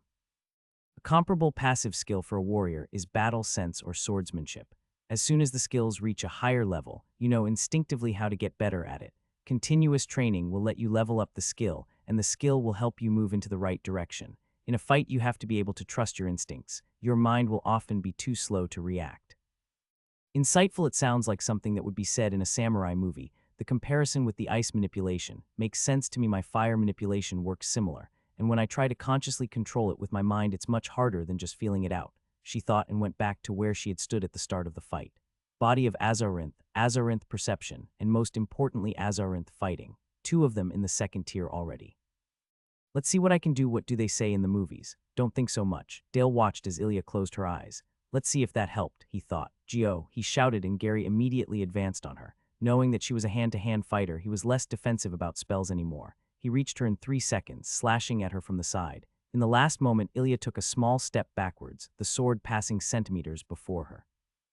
Gary followed up with a twirl of his body and a shield bash with his left arm.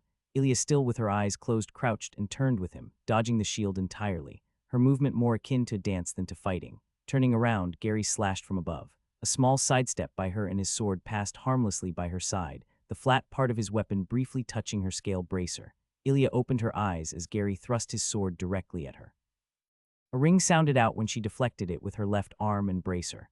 A grin growing on Ilya's face, she got into a fighting stance. "Let's begin then. You have 30 seconds. Gary didn't let himself be taunted and unleashed a flurry of sword slashes and thrusts at her, interspersed by a couple of shield thrusts, kicks, and even punches. All of them were swiftly dodged or deflected at the last moment with incredible ease. The onlookers were speechless, as they couldn't believe the girl was the same person they had seen fighting just a moment before. "His time is up," Dale thought, as a sudden punch landed on Gary's stomach after a fluid and seemingly close dodge of his sword. He let out all the air in his lungs and buckled, the sword falling to his side. The onlookers clapped, some with impressed looks on their faces. They've all seen good fighters before, so this wasn't something completely mind-blowing. They were a little jealous, as well as they must have attributed her skills to being born talented or into privilege. Most of them, however, were happy to have another healer on a lows, especially one that could defend herself. "Well, that was quite a demonstration. I don't think I could beat you with skill alone, but I'll definitely give it my best shot," Dale said from the side as he prepared his gear. Getting on his helmet and shield, he walked to where Gary had stood before. Facing the girl he had seen in her first real fight, he was proud in a way to see her reach this level. Dale cared a lot for the people he trained and fought with, and he counted strays like her just as much as his own men. She had listened to his advice, even though she had seemed cocky at first. On the other hand, he was excited to fight her, hopefully teach her a lesson or two. He was her senior after all, and his experience vastly outclassed hers. "Are you ready?" he called out, and the girl changed into her fighting stance. "Yes, sir," she shouted, which put a smile on his face. Maybe we can recruit her after all. Activating his aura skill that strengthened his muscles and heightened his reactions, he crouched down low and readied his shield. "I'll end this one quickly, don't want it to turn out like with Gary." Using his skill dash, he closed the distance in a blur, following up with shield bash. Skill released a burst of kinetic force much greater than the shield itself could ever produce.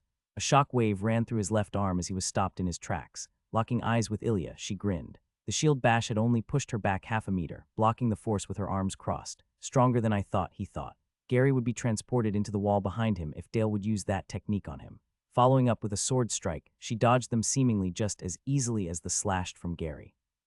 He confirmed this by having one of his kicks and 2 more slashes dodged just as easily. Immediately stepping back to make some distance, Dale wanted to prevent her using an opening by dodging his swings. Let her come then, he thought, and raised his shield. His sword poised for a quick jab. Ilya quickly approached. His sword lashed out like a cobra striking its prey, and passed harmlessly by the girl's side as she dodged with the smallest of movements. Cognitive burst, a trump skill of Dale's, activated as his perception and speed immediately accelerated. Predicting her attack, the world slowed down to crawl for him as he redirected his sword jab with unnatural force towards her again. Got you now, he thought as their eyes locked and he saw the grin still on her face. A sudden blue glow shined from a row of runic tattoos on Ilya's body, barely noticeable in the sun. His strike found its target, but only air was there to greet it as a sudden impact to his side behind his shield rocked through him. The world spun and a sudden impact on his back pushed the last remains of air out of his lungs. His ears rang as he heard muffled shouting from around him. He fell but was caught, blood filling his mouth. Teach her a lesson, was all he could think before unconsciousness took him. Oh fuck, sorry, I overdid it. Ilya shouted as she was the first one to arrive at Dale's side, the man half embedded in one of the building's walls. Falling down, she caught him and immediately started to heal his injuries. Realizing that he was not in any life-threatening danger, she released a strained breath while continuing to heal. The other guards started moving as well and closed in on her, unsure on how to act. She was a healer, but she did just injure one of theirs. Not able to do anything else reasonable, they went to call for a healer while a couple of them stayed there to survey the situation. 6 minutes later, 2 guards came back, a man in leather armor in their tow. He breathed heavily as he knelt down next to Ilya and checked on Dale. He's fine. Why did you call me, you idiots? You said he was heavily injured. Noticing the smell, Ilya looked at the man and realized that he was in his underwear. They didn't trust me. It's fine if you go back and clean up though. She smiled at the man as she identified him. Healer LVL 53. His face turned a bit red. Apologies. I do have to take these claims seriously though. You guys owe me. He shouted at the 2 guards who winced at his rage as he walked back the way he came, a brown stain clearly visible on his undergarments. Shortly after, Dale woke up, coughing a couple times while getting his bearings. I passed out, he said quietly and rested his head back on the ground. Healer my ass, he said as he closes his eyes and smiled. You might have won were it not for your advice before, she said, to which he didn't answer. Likely not, they both thought at the same time. Excusing himself to the other guards, 5 minutes later, Dale led Ilya to his office. You were holding back the whole time, weren't you? I should be asking you instead. Your technique is more refined than mine, and your speed faster than even my best skill, second best, he thought, but using a fatal skill in a training match would be beyond unreasonable. And who says that was her full power too? His questions were well-founded as Ilya didn't even use destruction in any of her punches. Body of Flame wasn't used either, nor Azarinth's sphere. She had however used the sphere against Gary when her eyes were closed. I don't have anything for you either. That last skill was impressive. Had you known about my abilities, it might have even worked. Seeing that this didn't improve his mood, Ilya started talking about her exploits in the past couple weeks, not mentioning the Alpha Hound or the Necromancers. A fire enhancer, quite impressive, Dale said as the picture of this innocent healer changed in his mind to a bloodthirsty fighter demon. She got the class in mere weeks. I don't want to know what she had to do for that. Stalker hounds above level 90, you say? The bloodthirsty fighter demon was growing horns in his mind. Oh, and you were there alone. That's quite something. His complexion was turning a little paler as the conversation went on. She could have killed me in that spar, he thought as Ilya asked him a question. What? He said. I asked how you've been doing. After the Elven attack a month ago, I'm sure there was a lot going on. The city seems mostly fine now though, a bit of color coming back to his face. He focused on the question at hand. A lot of people left the city. We helped rebuild and patrolled the surrounding areas. The elves haven't shown themselves since. It's easier for people to ignore it, you know, the constant danger. Even though their house was burned down a month ago, it's rebuilt again and they're alive. Hating and blaming the elves is easy. This attack didn't change how anybody feels about them. He continued, we've increased our training and patrols heavily though. Next week we'll start going into nearby dungeons and dangerous areas to make ourselves stronger. I can't say we've always been as vigilant and disciplined as we should have been, but starting now again is the best we can do, he said thoughtfully. I just don't get it, you know. Ilya started and then trails off. She looked at the wall behind him as he waited for her to continue. We have the opportunity to strengthen ourselves, to work hard and fight back. One person's efforts alone can save a whole city. She thought back at the shields Esteban had raised above the arena to protect the people inside. He might not have saved the city, but certainly hundreds of lives. I know what you mean, Ilya. Most feel content to be protected by the strong, though. They live their daily lives, not dreaming of improvement and adventure but the next arena fights or show at the tavern, not realizing that they could be that same person fighting or performing. He got up and came back with a bottle and 2 glasses. "I hope juice is fine, I'm on duty," he said and poured 2 glasses at her nod. "And you've been out there. I remember how you looked next to the burning caravan and the dead adventurers. Not everyone can face that, can overcome it and become stronger through it. I'm not ashamed to say that I wouldn't go into a dungeon by myself either, although I know it would be the fastest and best way to improve my own strength and the ability to protect those I love." She drank some of the juice as he leaned back.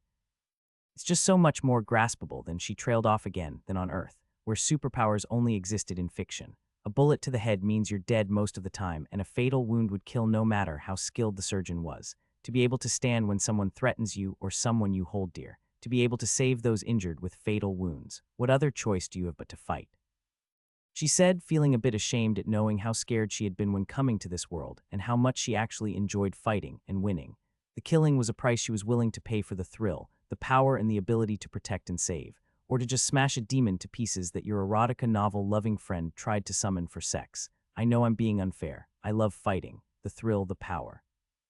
It's just a bit confusing to me that not more people chose a similar way of going about it, she finished. I understand. Many still do chose your way. Many of those again die, leaving behind grieving parents or lovers. Dale told her and then opened and closed his mouth. "What?" she asked, a smile coming to her face. "You well," he started. "I'm quite a maniac, I'm aware of that," she said as he mirrored her smile. "You sure are fucking fire enhancer in less than a month," he answered, mumbling the latter half of the sentence. "What level were you when you fought the stalker hounds at first?" She was beginning to answer, but he stopped her. "No, thinking about it again, I don't want to know." Dale then lifted his glass to her. "To protecting our loved ones then," he declared, "to killing monsters," she said as their glasses clinked. Leaving the guard station, Ilya was both in a thoughtful but content mood. The talk with Dale showed her a new perspective on things. "I'm glad I'm as free as I am. To be constantly afraid of dying and leaving behind a family or an unprotected town would suck." Walking around in the town aimlessly, the sun began to slowly sink. She heard mothers calling for their kids to come home and eat, saw men closing down their shops with tired expressions on their faces, ready to go home. A kid was playing happily with his dog, perhaps the same she had seen earlier today. Ilya found a bench on a hill with a nice view of a big part of the city. "I guess if I can be there to fight monsters and these people don't have to, kind of a win-win situation." She sat there for nearly an hour thinking about her purpose in life, before it was more of an ongoing drag. Working out, consuming entertainment, going to work, school, in the future college and then work. It seemed a bit pointless to her now. Of course she had enjoyed parts of her life back on Earth, other parts were annoying. There was just something she enjoyed about her current lifestyle, the simplicity of it. Maybe I should have gone into pest control instead of medicine, she wondered. Or maybe a farmer. What she knew for certain was that in this world she was free, and she could forge her own path with her own strength. The strength I luckily gained from an old ruin I accidentally stumbled upon. She chuckled at that and decided that what she knew for certain was that she knew very little. There was no definite answer, but she was happy, right here and right now. Getting up from the bench, she stretched. Time to lose the sentimentality and do something, so she did. She ran through the city in the evening glow of the sun with more and more lights coming to life around Riverwatch. Jumping up on a building, she continued on the rooftops, her dexterity and speed leaving no mark of her passing behind. Does the why really matter when you can run around on top of buildings, feeling the wind in your hair? Ilya didn't care about the answer as she kept running, a smile on her face. Some people were wondering where the laughter came from that they heard, but it was infectious, and many a face turned a bit more brighter at the noise. Others, of course, shouted at her to shut the fuck up, but to her it was all the same. The next day soon came. Ilya stayed in her expensive in-bed reading the book Splicer had left in her possession after eating a rich meal and taking a long bath the evening before. Only getting up for lunch, she got dressed and walked downstairs. Giving the room key back, she said goodbye to the innkeeper. The whole night cost her 5 silver, so what to do today, she thought as she stepped out into the road. It must have rained later in the night as she saw a cart being pulled through the muddy road. The sun was out and shining though. She walked through the city, occasionally stopping to check out a shop or a stand with food. Finally, she came up on the Adventure Guild and went inside. The people inside immediately glared at her again and they started whispering. "Healer above level 50. Do you see her? No, not the red-haired one. What? Yes, I can see she has a great ass, but look at the healer. Matt, what team is she with? Oh my god, you bunch of creepy assholes. Let's go ask her. I'm sure she won't decline your pure heart legomo. I don't have a great ass." She looked at the red-haired woman and had to sadly agree. Looking to the guy who said that she raised her thumb. The man next to him freaked out, but he just smiled and gave a thumbs up back. "She heard me." "What the fuck?" "Don't worry, she didn't. It's a language of the soul. Your dick, you mean. She stopped listening after that and went to a notice board on the wall to check on assignments. Ilya completely ignored the people that came up to her, and after the third one, they left her alone, back to their own conversations or on top of the next unlucky desirable that entered the building. She noticed that very few people were alone. Guess those are nutters like me. Checking the notice board, she found a lot of different assignments. A lot of them were for protection of caravans or property. Some others for monster subjugation. Many of those were posted by the city itself, it seemed. Gathering was a big aspect as well, but those assignments were a bit different than Ilya expected them to be. Instead of going out and gathering, they were simply about protecting the person that wished to gather something. Makes sense, I guess I'm not a herbalist or a miner after all. She was interrupted by a clerk calling out to her. Excuse me, what's your name? He asked as she approached. Ilya, why do you ask? She said as she leaned on the counter. Yea, not a lot of healers around, fewer with black hair and blue eyes. There was a letter delivered for you. Please wait a moment, he said and went to a back room. A minute later he came back and handed her a sealed letter. Does this cost me anything? She asked, but he shook his head. Paid in advance, but I do appreciate tips. He smiled a bright smile to which she handed over a couple coppers. Returning towards the notice board, she opened the envelope and read the contents. Dear Ilya, I have heard of the elven attack and hope dearly that you are doing well. Please visit me in Dauntry as soon as you can. I have a job that you might be interested in. Alice, didn't she say she wouldn't see me in quite a while? It's only been a month or so. She shrugged as she thought that. Not like I have anything better to do and traveling seems nice. Continuing through the list of posted assignments, Ilya found something appropriate and took it. It was about the protection of a caravan on their way westward. They would leave in 2 days, exactly when her armor would be done. Seeing as she was a healer, the clerk didn't even double-check anything and immediately approved her. Your contact is Arvin. He's gonna be the captain of the caravan guard. They leave at midday from the southern gate. Take this with you to identify yourself. She got back the paper she took from the wall, which now additionally held a stamp. Thanking the clerk, she went back outside, folding the paper and putting it into her notebook. She visited the library again, but didn't find Maria, so left soon after again. She had plenty of books to read for now, so there was no need to get more. Ilya decided then that she'd be spending the next 2 days relaxing. Not in the city, though. I need some time away from all this busyness, she thought as she walked towards the southern gate. Exiting the city, she ran for around an hour, reaching an area overlooking the city. Normally one would assume that a place with an as wonderful view as the one before her would be filled with people, or at least someone trying to sell something. It wasn't, though, for the simple reason that it was outside the city walls. At least something good comes from so many people choosing not to fight, she thought as she jumped up a favorable tree to look for a nice place to rest and read. The day went by, and before Ilya noticed, she had read through 3 of the 5 books Splicer had lent her. Not bad, she thought as she looked at the cover of the best one she'd read so far. A fantasy story about a young man facing down a demon to protect his family. The demon then forces the man to help him, holding his family hostage. Upon helping the demon find an ancient sword, he learned that his family had long been eaten by the demon. Being left for dead by some of the demon's followers in a high-level dungeon, his resolve was set, and he struggled against impossible foes. The latter half of the book was basically him entering the demon's kingdom and finding his revenge. Not really a fantasy story, though, considering the world I live in now, I guess. I do like revenge stories. Smiling at the book with the familiar feeling of loss in her stomach, she put it back into her pack. Deciding that she had read enough, she prepared to sleep. Sleeping on something like wood didn't bother her much anymore, her much stronger body barely noticing the normally unpleasant cushion. Although she did of course prefer a nice in bed, there was something about sleeping outside in this strange world that she found captivating. Maybe I should carry around a nice feather bed with me, Ilya mused as sleep came to her. The next day was spent much the same. This time she also went for a walk around the forest, trying to sneak up on different animals. It didn't quite succeed as planned, but being able to outrun them still allowed her to catch up to them easily.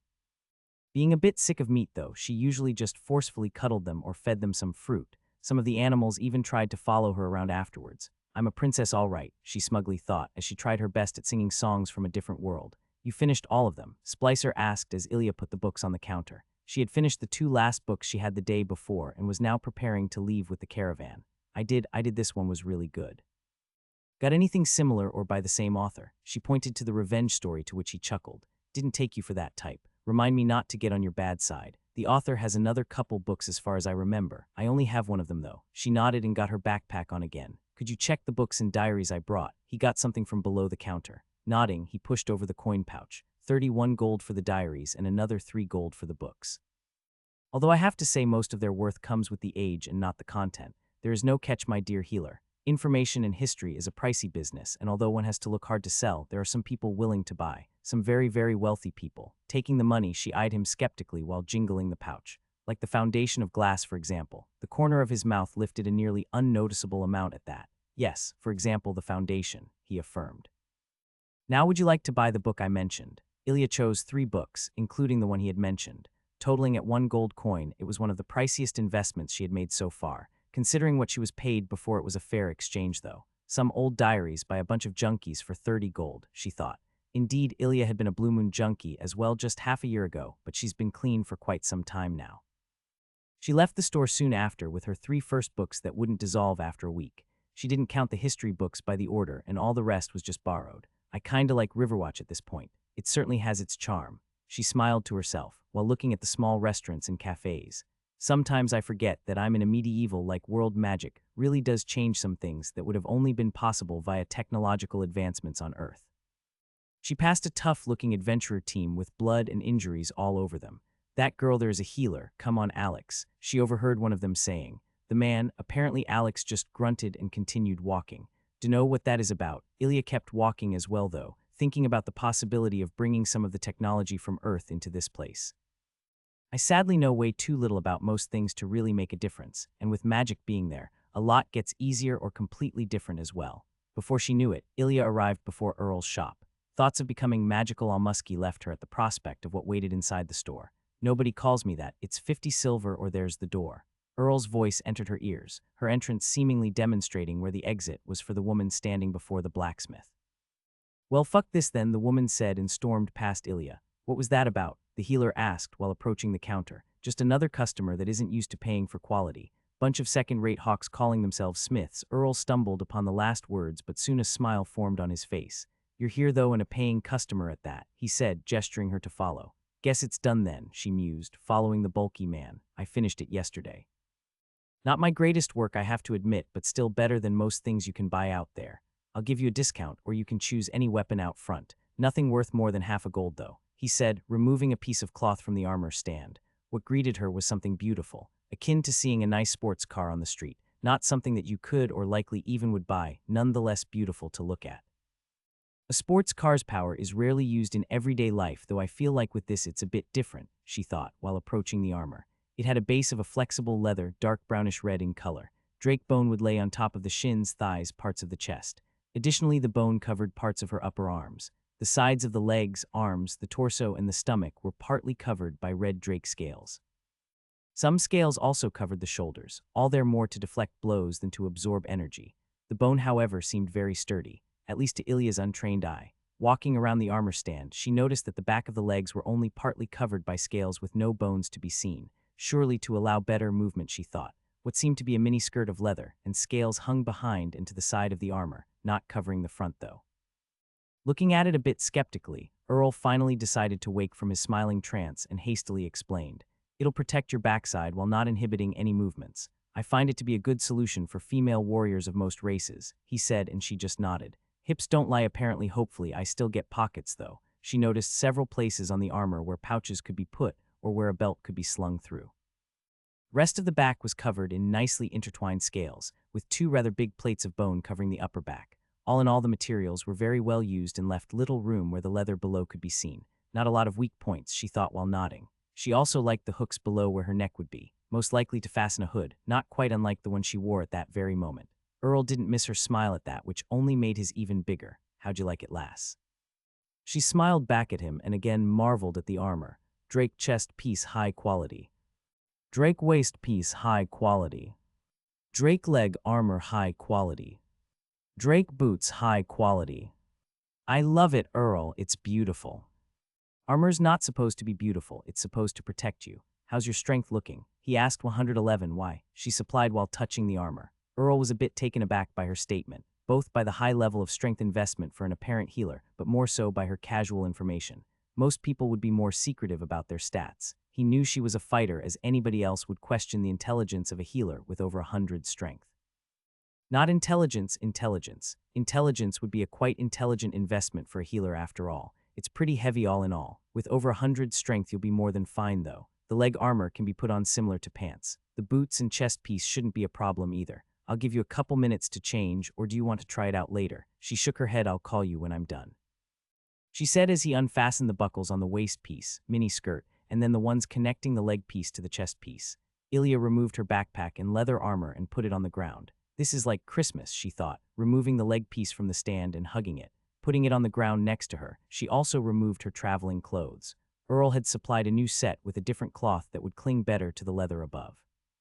Ilya had usually washed her underwear and clothes in whatever water source she had found at the time, being in the wild or being able to get therein, but a couple hours made it easy for her to find secluded water sources. The fact that there were much fewer people out there, and her enhanced senses made it easy for her to be naked for a while. I'll have to get a bunch more clothes for winter probably, she thought, mostly of comfy underwear.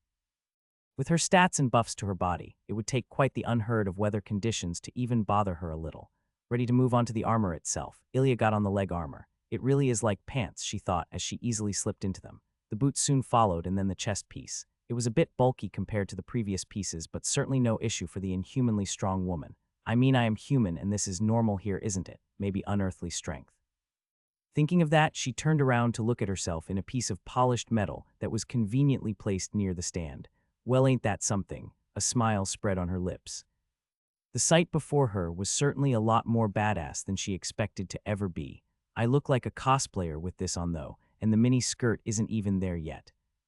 After calling for Earl, the man entered the workshop and whistled. Oh, I love it when the customers wear my crafts, and it fits really well, it seems. Wait, I'll help you with the rest. He quickly approached her and fastened all the hidden buckles and strips while showing them to her and explaining what they each do. The legs and boots she would easily be able to do on her own. Fastening the chest piece to the leg piece was rather simple as well, albeit time-consuming. Some parts of the torso she couldn't do herself, but Earl told her she'd only have to fasten them every couple weeks to make sure they would stay tight. The skirt as well was simpler than expected. It laid around her waist almost like a bigger belt, held by several straps and even some metal hooks. After his suggestion, Ilya bought a used belt and some pouches from him. He showed her how to fasten the belt around the skirt and how to add the pouches to it. Both laid half on top and half inside the scaly skirt.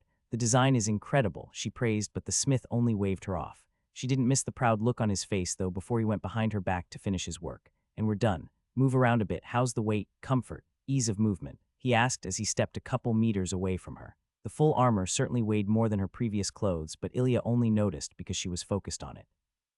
I won't even feel like I'm wearing armor in 10 minutes, she thought as she started moving around. First carefully and gingerly, then faster and faster with punches and kicks in between. Earl looked on as the cute armored healer in front of him turned into a demon of death, her blows into the air luckily not going towards his direction. Suddenly the hairs on his back stood up, a faint glow of blue coming from the healer's half-exposed neck. He moved further and further back as the speed and strength of her testing increased. When the wisps of fire started to dance around the armor, he had already hit the wall behind him, still feeling the sheer ferocity of the warrior before him. Earl the blacksmith at that moment felt quite reassured of his decision to become a smith and stay behind sturdy city walls. He would go talk to the guard and see if he could improve on their gear sometime in the future. If what stood before him was required to stand against the monsters out there, he would do everything to keep them there. This is incredible, Ilya thought as she stopped moving. Quite embarrassed at Earl's apprehensive look, she stretched. I overdid it a little. I guess I'm getting to the point of having to cover my strength up a bit. She looked at him and smiled. It's Earl, though. The armor is amazing, Earl. Worth every penny. I don't feel restricted at all, even at full power. Earl came closer again, thinking about what the hell a penny was, speaking of which I hope what you saw here stays between the two of us. The man quickly nodded. I don't want to imagine you thrashing my shop. My lips are sealed, he said, seemingly relaxing after her display. That is good to hear. You mentioned something about a weapon. What do you think would fit me the most? She asked, a grin spreading on her face. After checking some of the inventory, Ilya and Earl together decided on a rather small but heavy steel mace. Considering her lack of training in weaponry yet high stats, it wouldn't be too difficult to smash some things while not seeming completely incapable. Ilya got her backpack and fastened the mace to her belt with the handle faced towards the ground. Looking down at herself, she felt very good. I'm like a real adventurer now, although she felt the armor looked a bit too pristine at the moment. That would change with time though, she was sure. Earl, this is really good work, she said as she put 2 gold coins on the counter. Consider it a tip, she said, and bid him farewell. May it protect you on your journey, he said at the leaving form of the healer. Ilya had told him to throw away or sell her old clothes and armor, but the smith decided to keep them in a small box in his workshop for now. It was soon time to meet the caravan at the southern gate, so Ilya made her way there, not forgetting to buy food and drink for the journey. And of course food and drink for right that moment, as buying food and drink made her quite hungry. She definitely got more looks because of her newly acquired armor, some people even commenting on how it looked unused. Most of them seemed to get out of her way though, no reason in angering an adventurer with an unidentifiable level, even if they could tell she was a healer. Ilya arrived at the southern gate a bit early, and seeing as there was no caravan there at the moment, she decided to get at least a better view while waiting. She jumped up a nearby building, giving her a rather good view of the square and its busy occupants. Several stalls were built up selling different goods. Adventurers would sporadically leave the gate or come back from the wilderness, some carrying back monsters and smiles on their faces, others with thousand-yard stares and gear that told more of a story than 1,000 words. The guards didn't seem to mind her too much being up there. One of them tried to ask her to get down but left upon being ignored, ranting about not being paid enough for this shit. Nearly half an hour passed until some wagons and carts arrived. More and more pulled into the square as Ilya watched on while eating something akin to chips. There were nearly 20 carts with horses, drivers, and passengers when a man in black spiky armor made his way to the front. "All right, everyone," he shouted, and the square immediately quieted down. "I'm Arvin, assigned guard captain for the caravan to Salia. Cart owners, please join me so we can start organizing. Adventurers and guards will come after, I'll call you later. I expect everyone to be ready to leave in 2 hours' time." Some of the people left the carts and joined him as he started taking notes in a big notebook he was carrying. Ilya lied down on the roof and enjoyed the light warmth brought by the midday autumn sun. A little nap won't hurt. Ilya was rudely awakened by Arvin shouting again, calling the adventurers and guards to himself. At least 50 people moved from their conversations on the square, in shops or restaurants or from the carts to join the guard captain. Ilya noticed that at least one other person jumped down from a roof at the other side of the square. Arvin waited for all of them to join him in a semicircle before addressing them. "All right, as I said, I'm Arvin. I'll be in charge of you all for the duration of the journey." Ilya noticed that she couldn't identify his level. The people around her were between LVL 50 to as high as LVL 93, which was her current maximum level to identify with the level of her skill. So gold level and higher adventurers only. There were all kinds of people with all kinds of different armor and robes. "This feels like a cosplay convention and I fit right in," she smiled to herself. There was one face she felt was familiar, but she couldn't place it at the moment. "All right, now please everyone 75 above with some leading experience to me. The rest please form groups of defenders, supporters, fighters, long range, and healers." People started forming groups as around 7 higher-level people joined Arvin and started talking. Ilya stood there for 20 seconds before finally finding 2 other people that had the healer tag when identified. She joined them and introduced herself. "Hey guys, I'm Ilya. Nice to meet you." The 2 others were a teenage girl with her highest class being LVL 23 and a robed man in his 30s with LVL 47. He nodded to her, and the girl said hello in a quiet voice. "Not a talkative bunch, I like it." They waited for a while as the apparent group leaders were discussing strategies, watch plans, division of forces, compensation, timetables, and other boring things with Arvin. Ilya stopped listening after a while. "You guys aren't gold level yet, how'd you get in?" she asked after a while. The man looked at her with a confused expression below his hood. "You're a healer as well, aren't you?" he asked, which didn't really answer her question. Ilya recalled how she was treated in the Adventurers Guild and how the clerk had talked about healers. "Seems there's really not a lot of us," she grunted in understanding and started eating a piece of jerky she got from one of her pouches.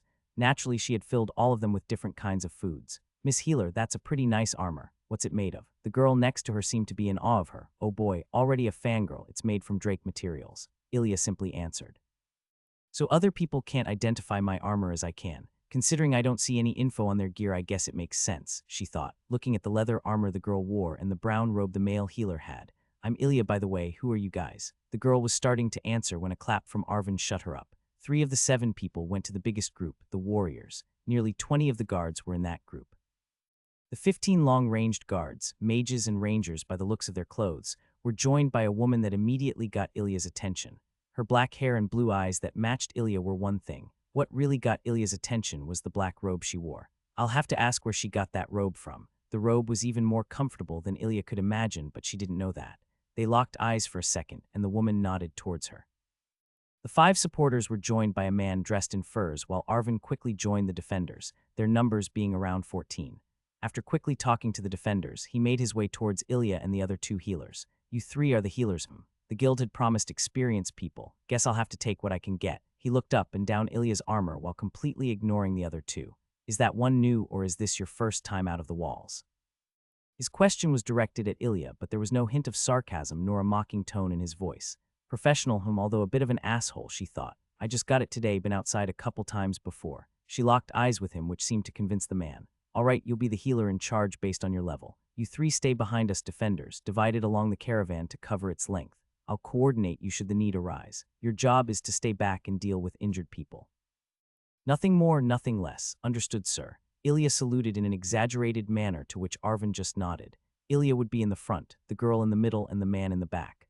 Arvin had nodded at them before leaving, seemingly showing more respect than to others she'd seen him interact with. Guess being a healer has its good and bad sides, not that the bad ones apply to me, and that guy apparently lacks a humor organ, or he's a good actor. Nice armor, though. I'm Chloe, the girl next to Ilya interrupted her thoughts. Nice to meet you, Chloe. Turning to the male healer, anything I should know? Or is it as simple as he said? The man just shrugged, named Sebastian. It's pretty much that. We're here for our healing mostly, and of course any skill or class levels we pick up by being with the group and using our magic. I saw Arvin work before. He's as capable as he looks. Ilya nodded to him when the girl next to her made an exciting noise. I gained a point in wisdom, she exclaimed. Ilya smiled at her. Congratulations, Chloe. It's been a while since Ilya had gained even a single stat point while simply reading, running, or fighting. I guess it's because my stats are relatively high, which makes it harder for them to naturally grow. Maybe I should have gained more stats before starting to level up. I'll check for a cart, then before the others start to disperse. And I suggest you two do the same, Sebastian suggested, to which all of them started walking towards the carts. Atenya will wait for you, trust me. Turning her head, Ilya saw the woman that seemed familiar to her before. Hearing her talk let the gears in Ilya's mind click. She's that crusader chick from the arena. Good on her for surviving. I'll get as far away as I can from her, though. The guards and travelers soon filled in on the carts, some of them mounting horses to ride alongside the caravan. Ilya had chosen a merchant's cart that was filled with boxes of goods. It had a roof which Ilya jumped on to continue her nap from before. The hours passed as she napped, and then listened to adventurers talk about monsters, women, and men. She read a part of one of her new books when an armored guy joined her on the roof, having jumped from the cart behind hers. He motioned to the other and currently free half of the roof, to which she just nodded. He nodded back and sat down, taking a notebook from his pack and a pen to write or draw. She smiled at his action, and they continued to sketch and read quietly. Rangers were scouting the woods around them as fighters and defenders rotated the guard. Ilya enjoyed the view of the stars and didn't sleep that night, savoring the quiet after a morning filled with talking. The armored guy on her roof left a couple hours ago to build and sleep in his tent. He bid her a good night and offered his name. Roland.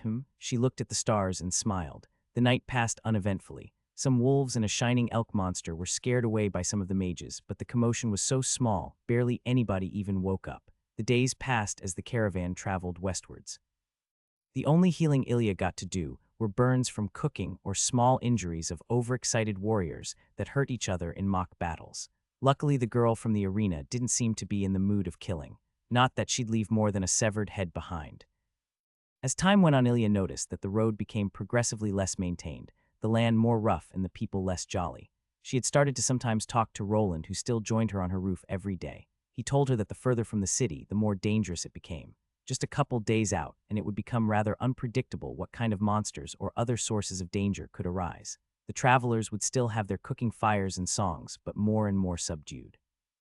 Only some of it enforced by Arvin. All of that made perfect sense to Ilya, especially 6 days into their travels, when Ilya was abruptly woken up by the sound of a scream. Her buffs flared into life as she got up from her sleeping position. Hitting the naked Roland next to her lightly on his head, she got her armor on in under a minute. She had become much better at fiddling with the different straps and buckles, especially after starting to spend the nights with her newly found companion. Exiting the tent, she finished up with her scaled skirt just as Roland exited, putting on his steel helmet. "You're not wearing a shirt," she said to the man. He just smiled and lifted his rather large steel axes as a dim red glow filled his eyes. Ilya unstrapped her mace and motioned towards the noise of fighting. "Not me this time. Hush, go get them." The man shook his head while walking past her, his fist hitting her in the shoulder with a strength that would down a normal city resident.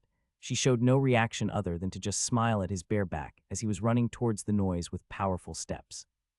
Shouts started to fill the caravan as the sleeping came to life. Roars of yet unknown beasts joined the symphony of the night as Ilya twirled her 15-kilogram mace with the ease of a child moving a plastic knife, the moon illuminating her smile. Stalking the stinking humans, Karyek avoided the big burly ones.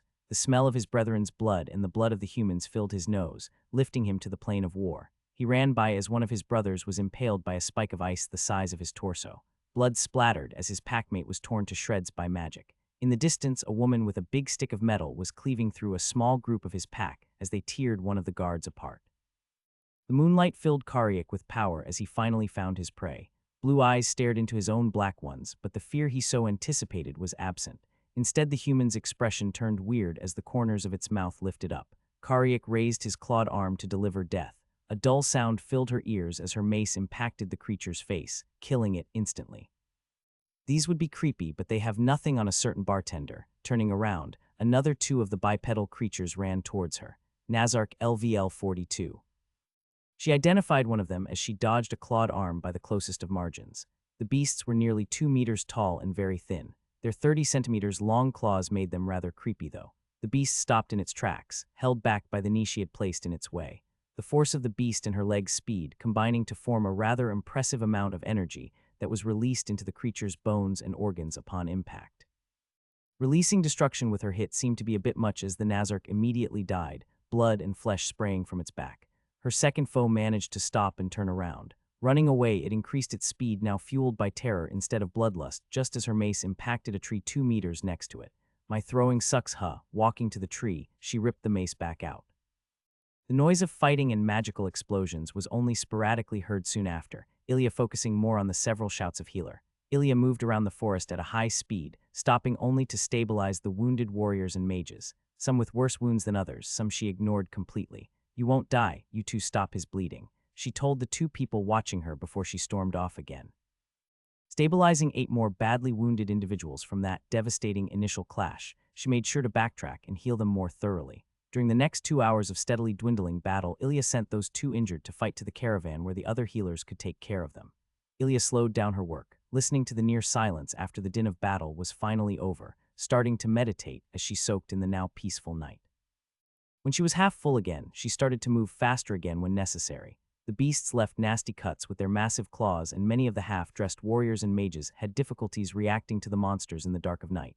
Another 3 hours passed as people came and went, some thanking her for the healing, others to check up on teammates or friends. "I need more fresh water," Ilya said to 2 of the watching adventurers who sprang to life, running off at their full speed. "You should get buckets, you idiots," she said after them, turning around while cleaning her bare arms of blood with an already stained cloth. She had removed her armor at some point to not drench it in even more blood. "I'll have to clean all that," she sighed and continued. Chloe had passed out half an hour into healing the people brought to the center of the wagons, her mana running dry. She had been too focused but worked hard for that time, taking some stress off the 2 more experienced healers. Sebastian apparently was some kind of druid and could work on several people at the same time. His healing was much less focused than Ilya's second stage reconstruction, but nearly as strong. He had 2 healing classes working in tandem after all. If his skills were in the second stage as well, he would have been much more efficient than her. She found that they worked great together. Ilya stabilized the most gravely injured right after the fights had stopped in the forest. They were then brought to the center where Sebastian and Chloe continued her work. Ilya was nearing an empty mana pool again when Sebastian looked up with a tired smile. "You can leave the rest to me." She saw with her magic perception that he somehow got energy from the ground or specifically plants around himself. "Don't worry about me," she said and started meditating again as she worked, albeit a little slower than before. Ilya had gained another level in reconstruction right before patching up the last patient. The mage thanked her and joined her friends that were waiting, now filled with relief. Chloe had been brought to her tent a while ago, and most of the bystanders went to sleep as well.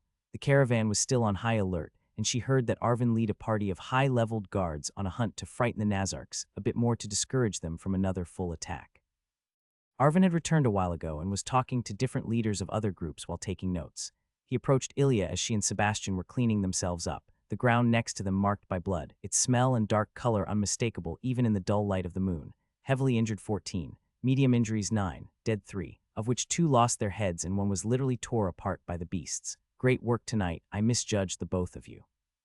Chloe worked well too, albeit with her level she was quickly out of mana. Ilya supplied, to which Arvin made a quick note. "Rest now, we'll leave at the planned time tomorrow," he said and turned around, gesturing to 4 guards talking nearby. "And here I thought you were green, your level should have convinced me." The voice of Sebastian made her turn away from the even darker seeming armor of Arvin. "How did you not pass out?" I won't believe that you never run out of mana, even with meditation, he said while finishing up with cleaning himself. We all have our secrets, druid. She smiled at him, to which he chuckled tiredly. I'll go rest then. Maybe it's the moonlight, but you don't seem like you need any rest. See you around then, and good work, Sebastian said as he turned to leave for his tent. Ilya stood there while cleaning herself and looking at the blood on the ground. Guess there is a reason people don't leave their cities.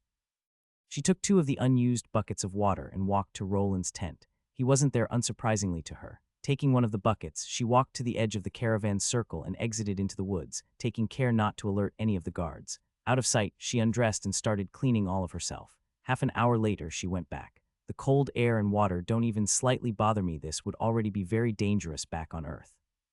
Here, though, she looked down at her hands and clenched them into fists. She sat down on the grass next to Roland's tent and started eating something. There was no time while healing, and the continuous use of her mana certainly didn't help. 20 minutes later, Roland came back. Several cuts could be seen on his still naked torso. Some scratches adorned his helmet. His axes told another story, though, being nearly completely dark red with blood. You all right? She asked, still chewing on some cheese. Roland just sat down next to her and fell on his back while grunting affirmatively. She still checked him with a quick touch, but none of his injuries were severe. He had an ability to heal some of the damage himself after all, and he liked to feel the injuries of his battles, she learned. He fell asleep soon after, which was when she healed the rest of his cuts.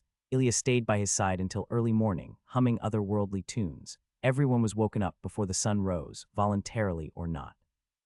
Come on, move, move. I want everyone to be ready for departure in 30 minutes. Arvin was shouting through the camp. His armor still had smudges of blood on it, not unlike Ilya's. She had gotten it on again after healing Roland, but not before cleaning it as well as she could with half of the water she had left. A groan got her attention, and she saw the zombie-like Roland rising to his feet. What happened? I have a bloody headache, he said before falling into a coughing fit.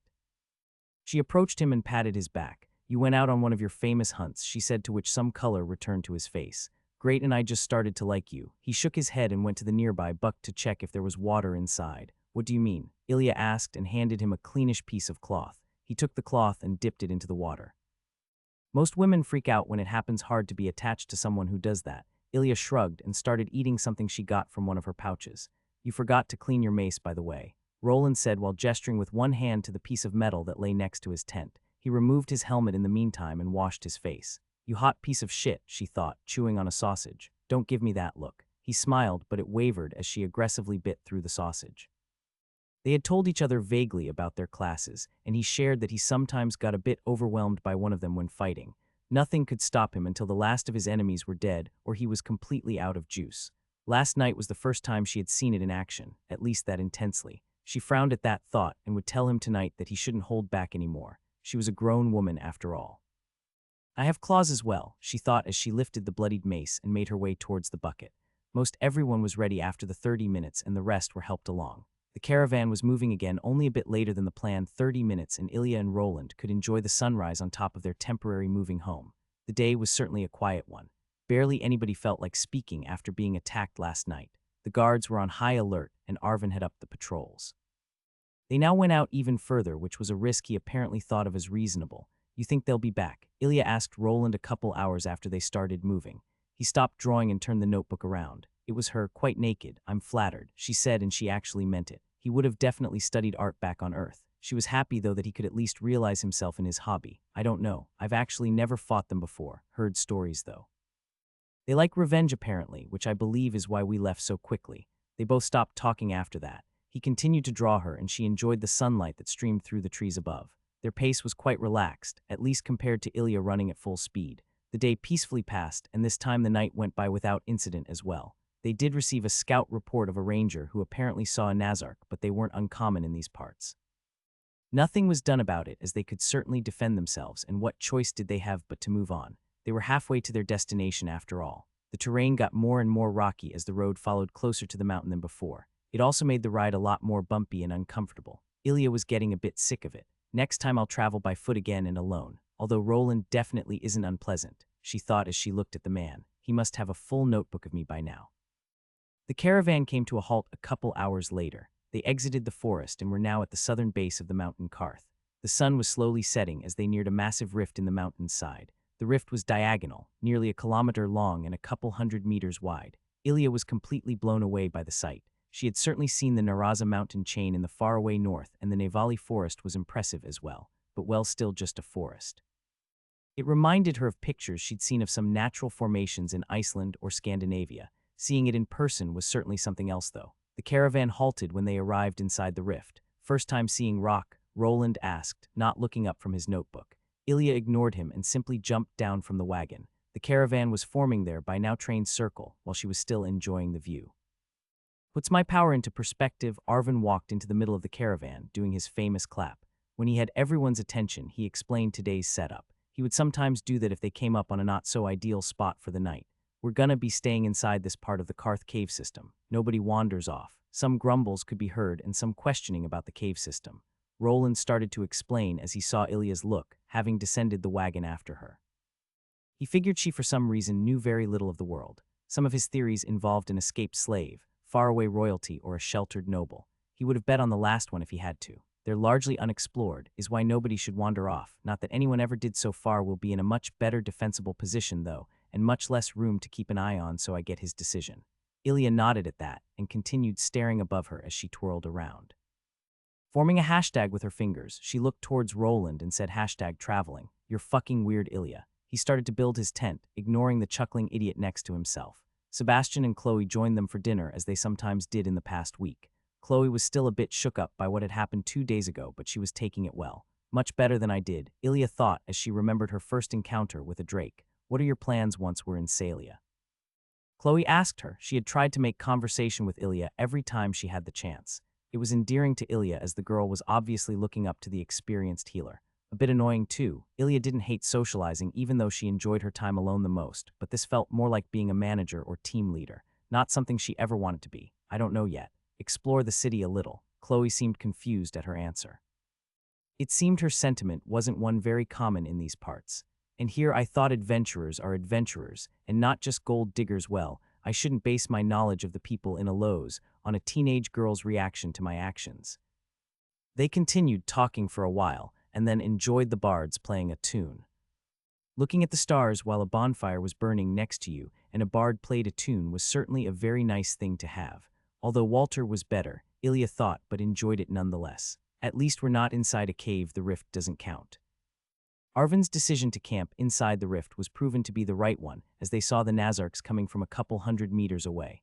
There wasn't enough cover to hide the nearly 200 of them as they moved in. The battle cries certainly didn't help. The monsters also proved to be monsters, as they didn't wait for the people of the caravan to sleep before attacking.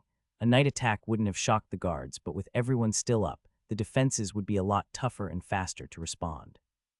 All the people around Ilya sprang to action as they scrambled to follow the guard captain's orders. It would be quite a different battle today than the last time they had faced the Nazarks. The monsters didn't realize they were charging into their doom. Ilya also jumped on top of the wagons where she saw Mia, the woman whose robe she had admired before. The blue in her eyes seemed brighter as she gestured with her hands, a massive amount of mana condensing around her. Let them know, winter, for you are here, incarnation of ice. With that, a massive wave of frost materialized before the mage and rushed towards their enemies. The first 2 rows of monsters froze in their tracks, instantly dead. Fireballs, arrows, and rock spikes were shot and flung into the advancing horde, following the frost wave by their group's leader. Ilya watched the gruesome display of explosions, crushed bones, and blood. It reminded her of a documentary she watched about World War I and the introduction of machine guns. They should have built trenches, she thought as she wondered if even a single one of them would make it to the line of warriors that started to buff themselves and were buffed by the supportive bards and enchanters behind them. The smell of blood and burned hair entered her nose just as the loudest noise she had ever heard rang through her head, a hiss, immediately shattering her eardrums. The whole battle stopped as if frozen in a picture. Ding, you have heard a mighty being's cry. You are paralyzed for 30 seconds. 30 seconds. Are you fucking kidding me? Ding, you have heard a mighty being's cry. You are paralyzed for 30 seconds. The message appeared for all the present warriors, merchants, and even Nazark. The time of paralysis was rather different for each individual. Ilya's mental resistance and high vitality and endurance resulted in only 30 seconds. Some of them couldn't move for up to 3 minutes. The cave was quiet, not a single one of the monsters or people moving a muscle. An eerie quiet was what Ilya thought, just before she felt an incredible buildup of mana around 100 meters behind her.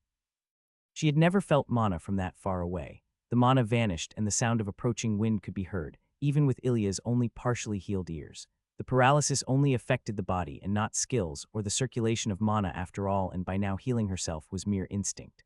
A massive wave of air disrupted the frozen scene as wagons, stone and people alike were flung in their frozen states.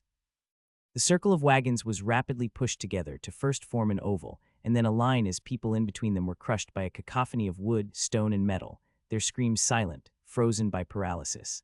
The lucky long-ranged guards atop the wagons were flung towards the Nazarks, while the unlucky ones were impaled by flying debris. A few of them got completely crushed, while others were dismembered or torn apart. Ilya was hit by a massive impact to her back, flung towards the monsters in front of the caravan. The bone plates and scales in her armor reduced the damage to only a cracked spine and around 20 shattered ribs. She would have been torn apart like some of the other unfortunate souls on top of the wagons if she didn't have her high defensive stats and the buffs she applied to her body. The fighters fared a bit better as the second line of wagons somewhat stopped the first. Some of them were still crushed, but most only got injured, the impact waking them from their paralyzed state. Only a couple of the Nazarks were hit by debris. Most of them remained in their frozen state. Ilya was thrown towards the monsters, tumbling several times before heavily impacting into a large boulder. This injured her further, but not as much as whatever had impacted her before. The broken ribs, however, punctured her lungs and other organs as blood oozed from her mouth and newly made holes in her body. Her second stage of reconstruction shined as she focused on the most dangerous of injuries, her consciousness a testament to the toughness of her stats, body and mind. She was lying with her face towards the caravan and to the side of the frozen Nazarks. Bones were reset and regrown as new tissue formed in and around her organs. The cracking was unsettling to hear, but Ilya was most shocked by the first injury she had already healed. Her heart had been punctured by a rib. How do you even survive that? That's impossible, her half-working mind told her as her skills and instincts slowly reconstructed her body. Groans and screams started to fill the space as flung bodies came to a halt, some only skidding for a few meters, while others impacted into the waiting Nazark, breaking both their own bodies and the monsters.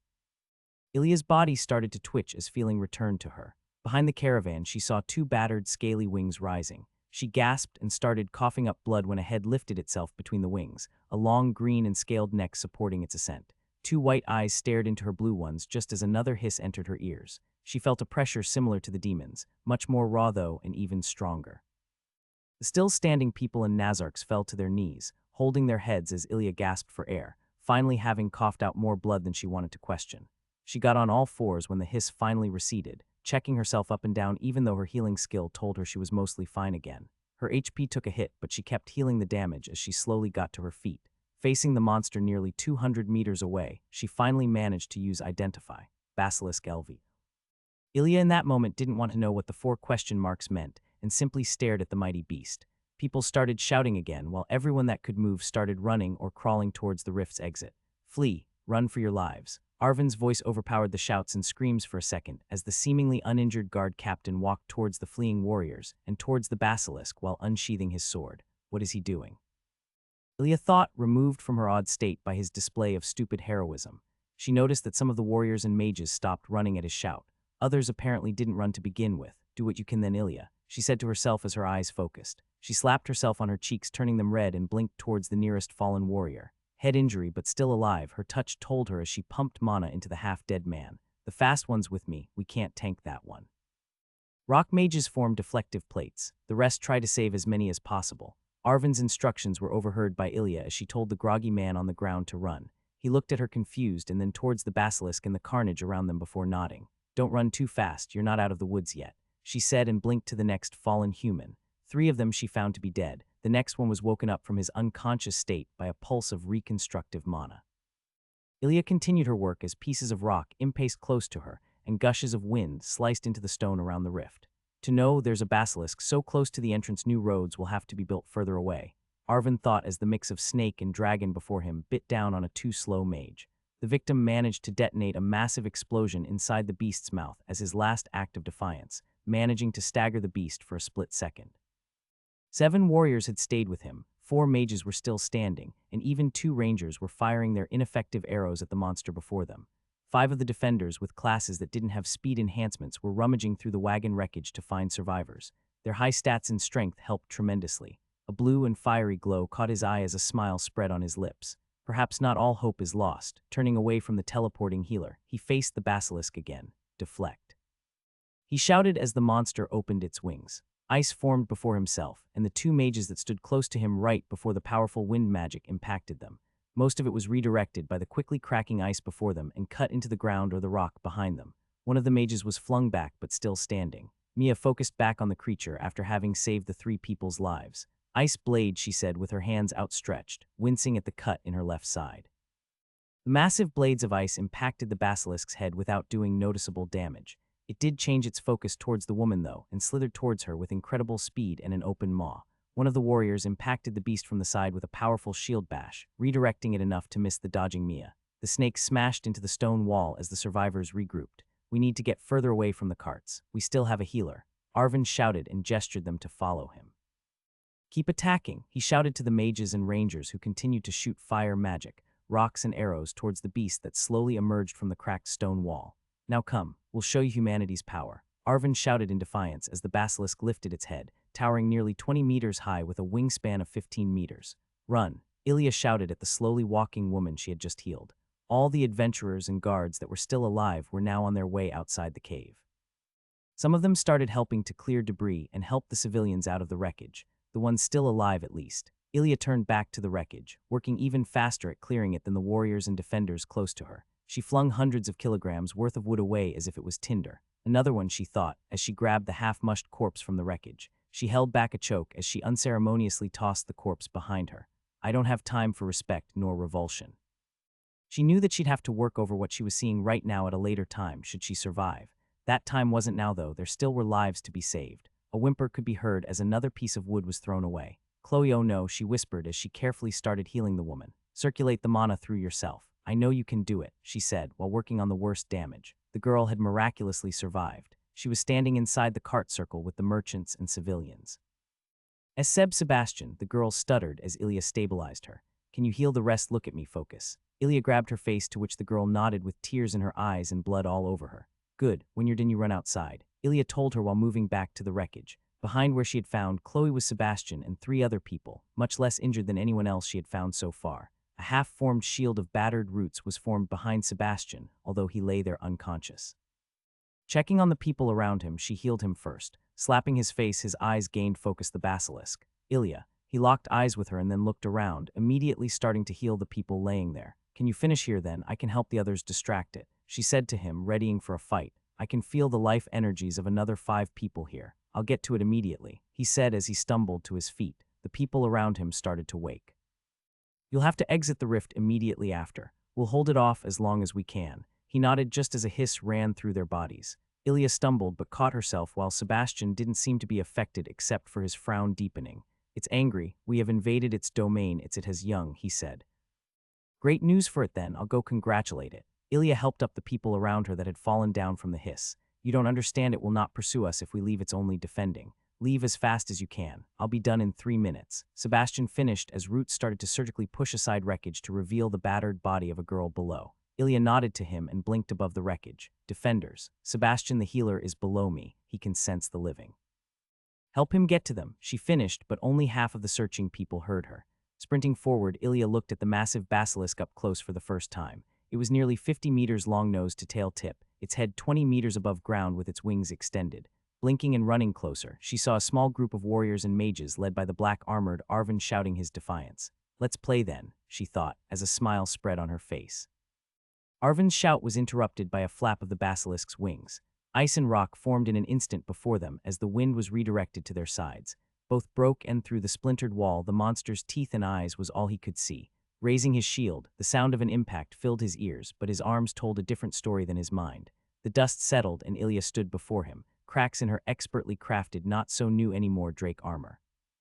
Blue light shone through the cracks, runes of blue light exposed on her naked skin wherever the armor was ripped open.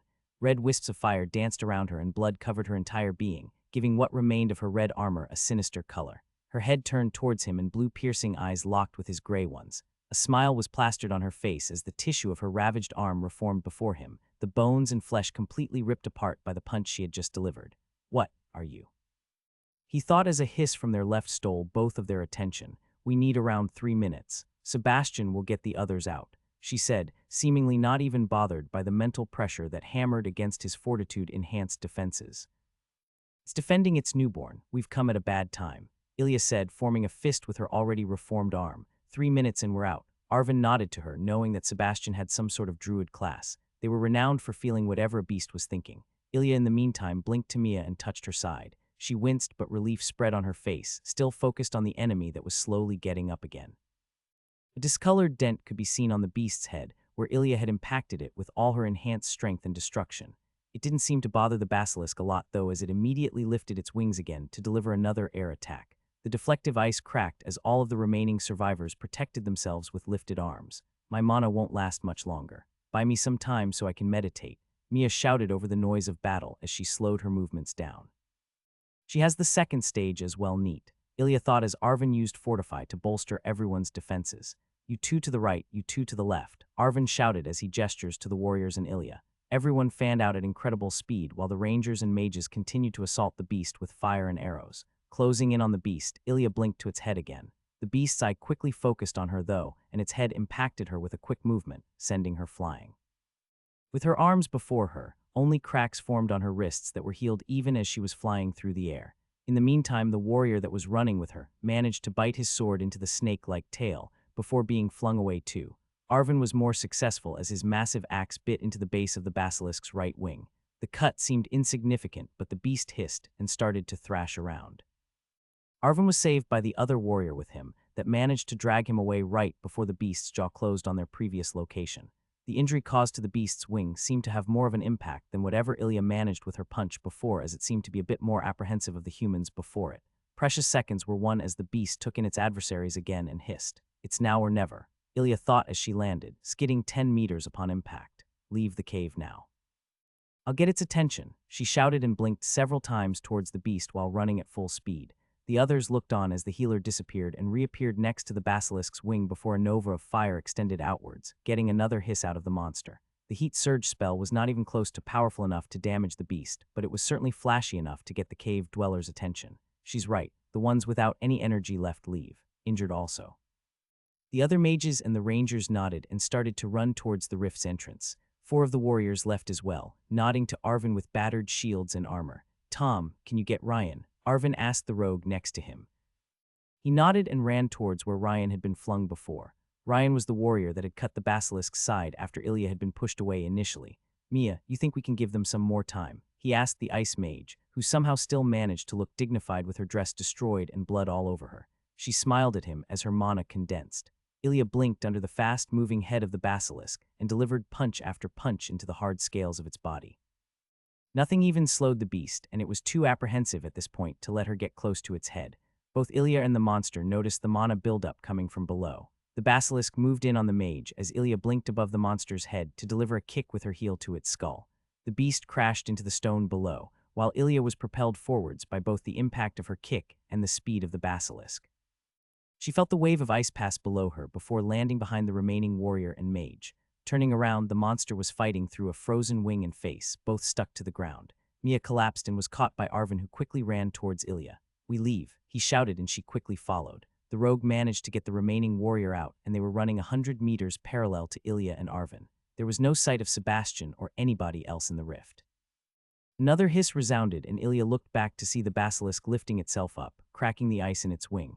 Its eyes focused on Ilya and Arvin as it slithered closer to them. Its speed didn't match theirs, apparently unsure if to let them go. I'll be back for you, my friend, Ilya thought while running as she stopped looking at the beast, quickly scanning the remains of the caravan and the pile of bodies before it.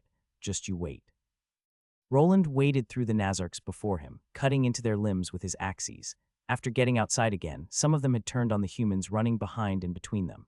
As the terror of hearing and seeing the basilisk left them, they were again filled with bloodlust and revenge. Roland didn't care much. He welcomed the fight, and these were certainly enemies he could face. Unlike that fucker in there, I hope some of the people survived Ilya. He liked the woman. She was talkative and fun, quick to joke yet completely fine with an afternoon of no words at all. And of course the sex. He could finally go all out compared to his husband and 2 wives. Although George can take quite a bit as well, he thought. Dodging a claw that would otherwise have taken his face off, he kicked the Nazark and smashed one of his heavy axes into its skull. Blood splattered over him and he smiled, a red glow barely recognizable in his eyes with only the shrouded light of the moon. Cloudy night, he said, ripping the axe and half of the monster's head from the corpse. Iris laughed loudly as her claymore cleaved through another of the unholy monsters. Feel my wrath. Cursed beings. A claw impacted her head, but she just impaled the Nazark before her. Magic lit up the night as warriors glowed in different auras, blades of fire and ice impacting upon the monsters' bodies, while torrents of spikes impaled even more of them. The lower-leveled monsters didn't stand a chance against the remaining warriors and mages of the caravan guard, even with their once vastly superior numbers. Many were already killed in their initial assault, and what was left was quickly being whittled away. They moved through the monsters, their formation strengthened in time with rangers and mages. Behind them, some of the civilians even started to throw rocks at the enemies, while others laid on the ground crying. In the end, they cleared out the beasts, some of them attempting to flee. Two warriors didn't let up, though, and hunted down the running monsters, one in silence and the other in a manic laughter. "She's mad, that one," someone commented and got a couple grunts of assent. They noticed that after a while more and more people came running or walking from the rift. The sound of battle still raged inside, but none of them went back in.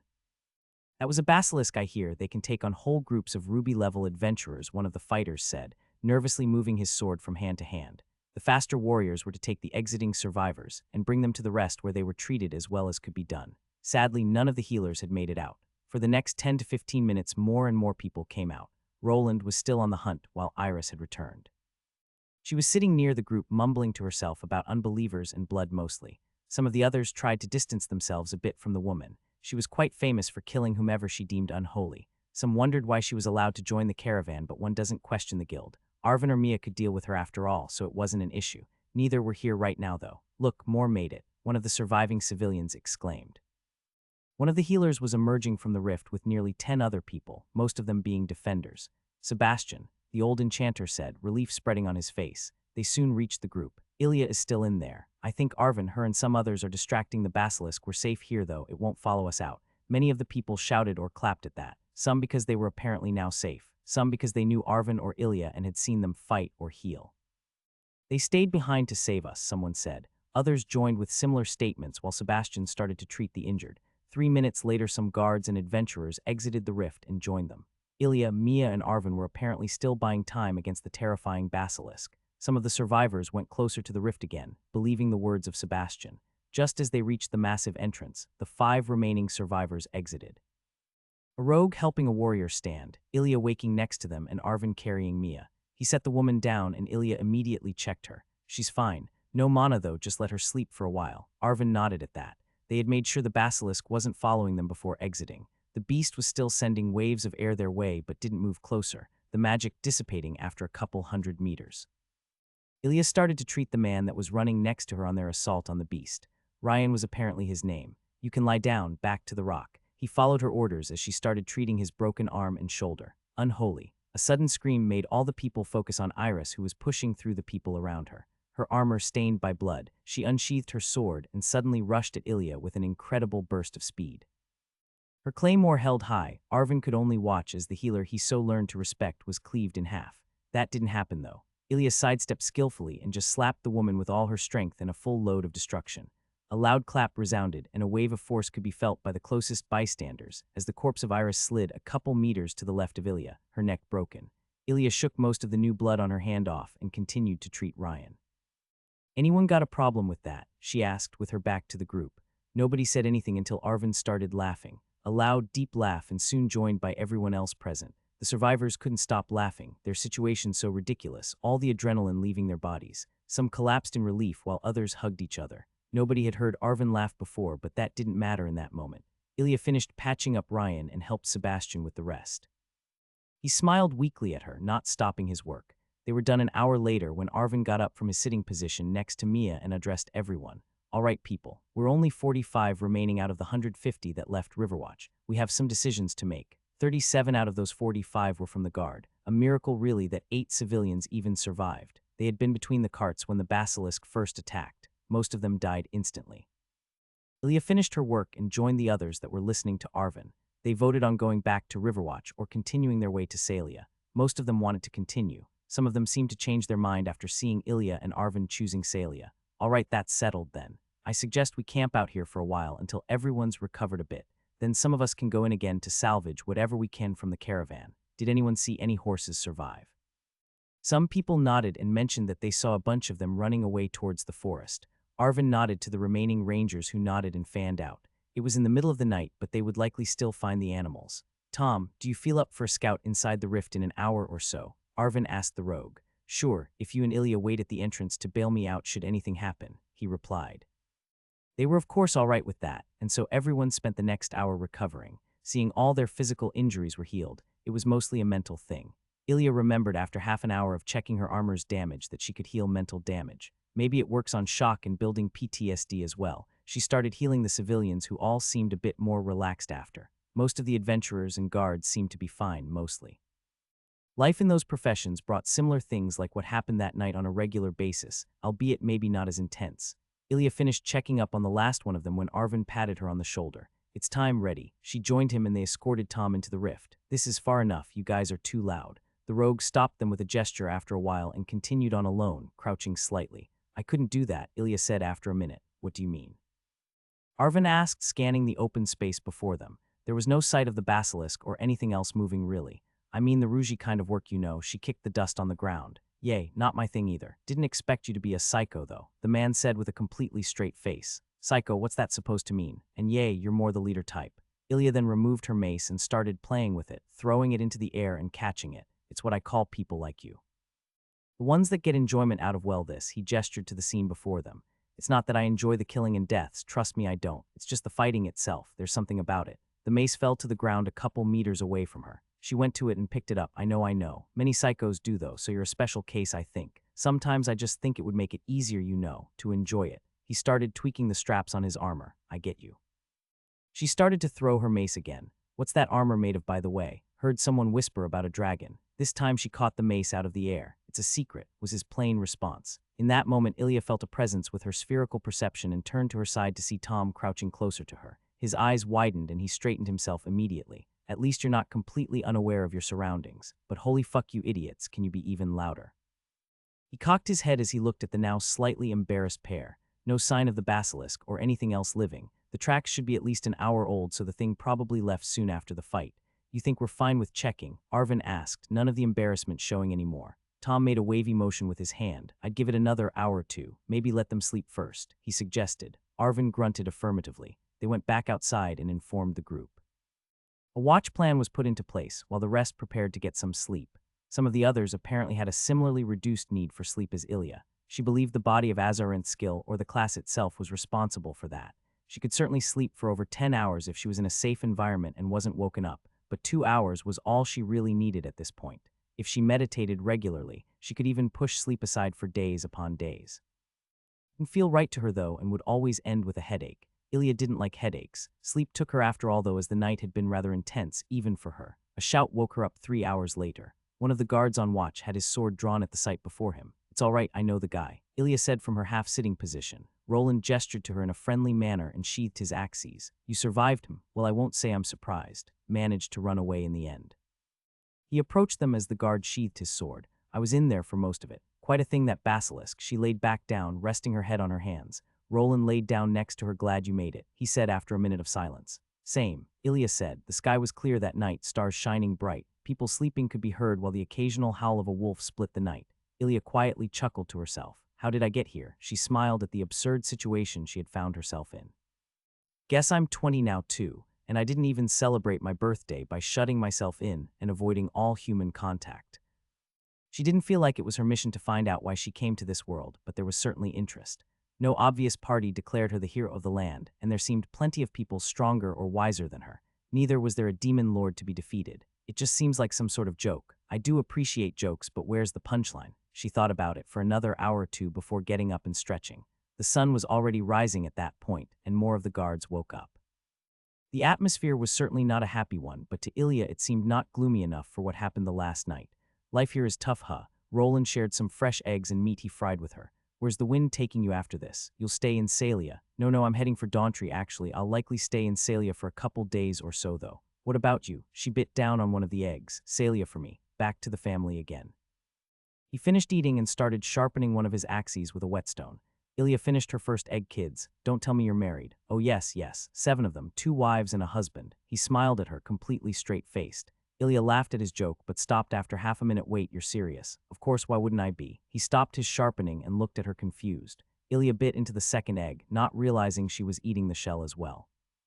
Well, that's neat, she gave him a thumbs up, And here I thought he was cheating, he's only triple cheating. She continued to chew on the egg, or is it even cheating for him? Can I meet them? Your family, I mean. She tested. Sure, they'll love you. Although the kids might be too much for you, main reason I do this job. Next, you know my well, let's call them needs. He chuckled lightheartedly at that and continued to sharpen his axe. Well, that settles it then, I guess. I won't out myself as the backwards conservative prude that prefers monogamy. Sure, I'll need a guide to the city anyway. Maybe one of your kids can show me around. Arvin's signature clap resounded and woke the last of the late sleepers. Tom says the coast is clear. Ilya and Roland, was it? Feel like joining us to check the wreckage. They both got ready. Ilya asked Roland quietly why the people didn't seem more bothered by what had happened the night before. What do you mean? They encountered a basilisk and lived. If anything, there's reason to celebrate, was his response. Huh, she got out as she followed him and the other 7 people that chose to join Arvin. Guess something like that beast is more akin to a natural catastrophe, she thought.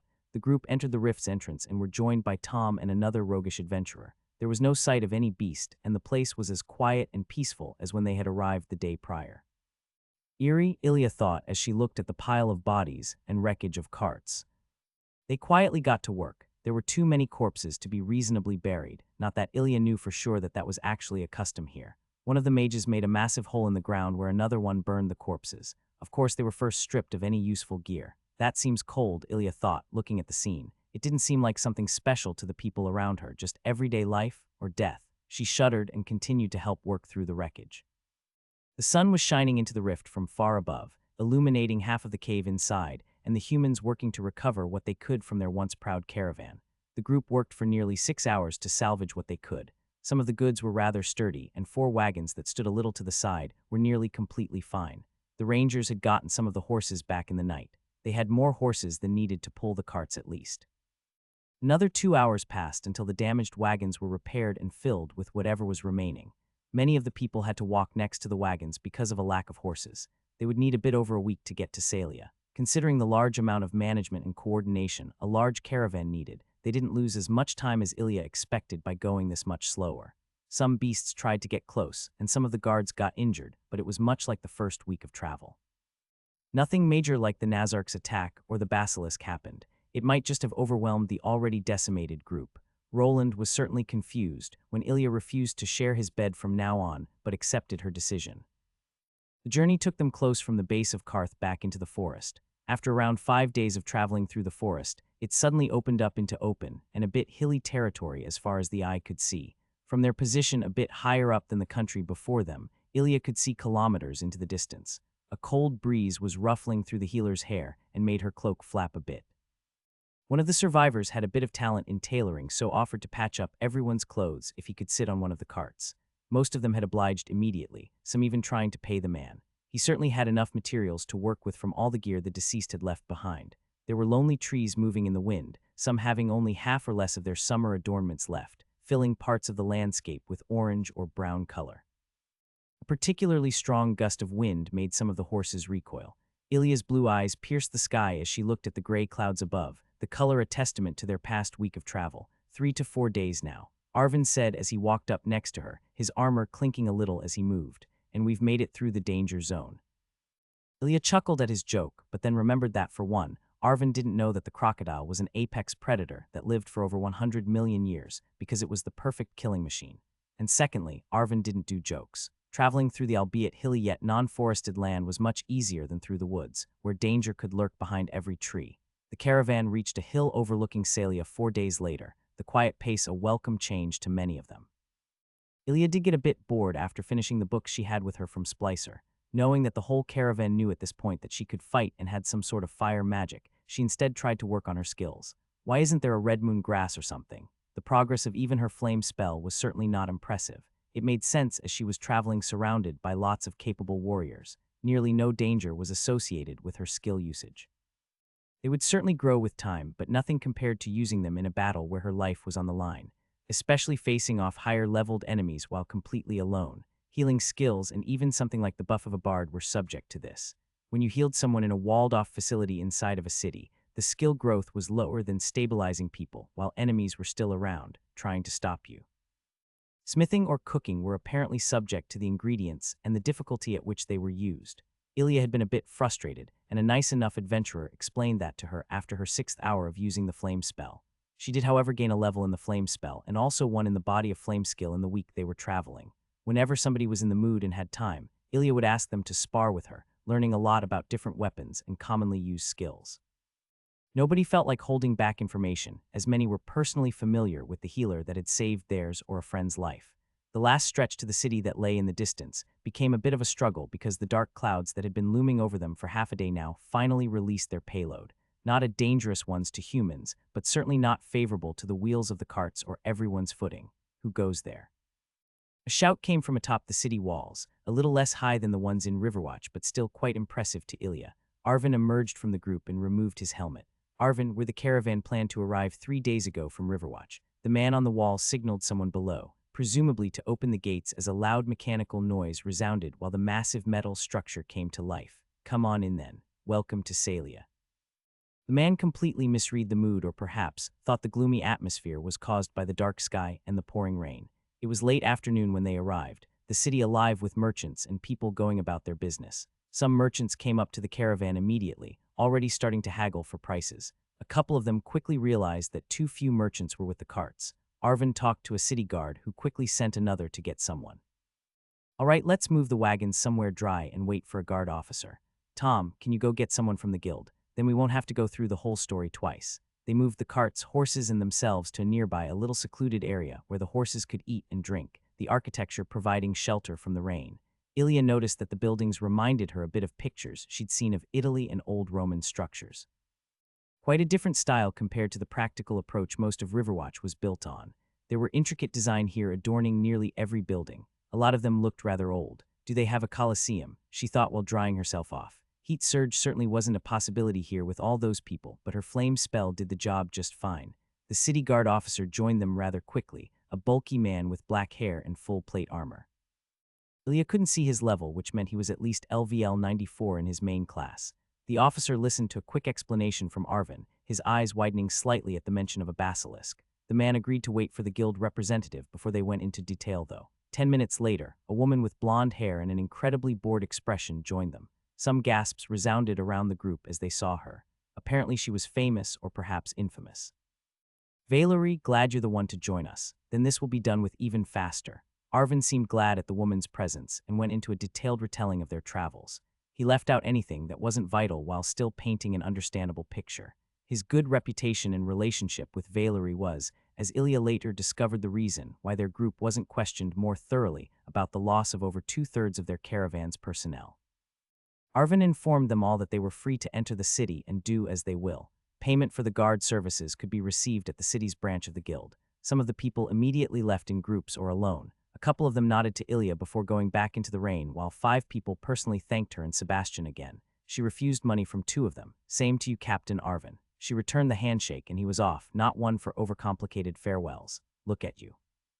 Roland stopped, leaning on the wall next to him, and grabbed his pack. The famous healer Ilya, or murderous slapper I hear, maybe even psycho healer, he joked and approached her. The invitation stands, it's already late and the inns have little space even if you book a week prior. You'll also have your own room. He winked at her as he passed, stopping a couple meters further and looking back at her. I'm not one to turn down a free room, she said, and followed him through the city, the rain falling on the cobbled ground. Arvin's talk with the guild and guard took nearly an hour as the sky darkened even further.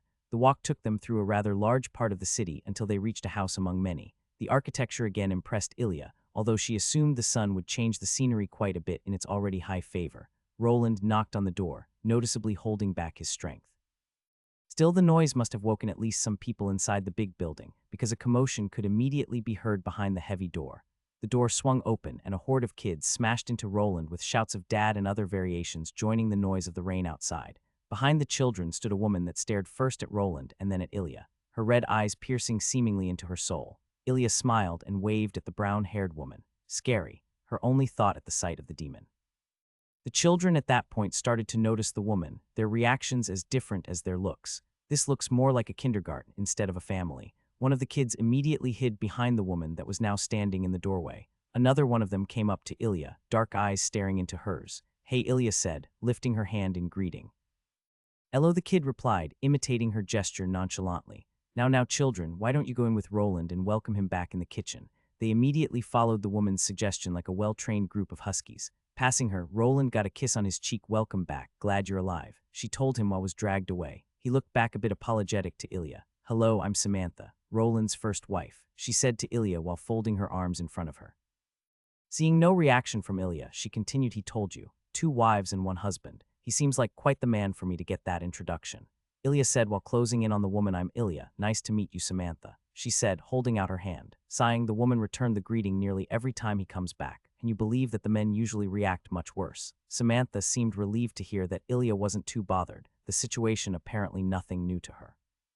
Ilya looked the woman over. She had dark brown hair, red piercing eyes, and was of a medium build. In this world, however, Ilya had no idea regarding her capabilities. Her status told her the woman was a Mage LVL 43, which wasn't much. Samantha was wearing a very nice-looking apron and a rather plain skirt and shirt below. I can imagine. Didn't expect him to be like that at the start. Considering his tendencies, though, Ilya told her while looking her up and down. Samantha laughed at that, a very nice-sounding laugh that reminded Ilya of her mother. Hope she's doing all right with me gone. Oh, who am I kidding? She'll be fine. She thought, a part of her knowing that even a mother as uncaring as hers would not be unscathed by the disappearance of her only daughter.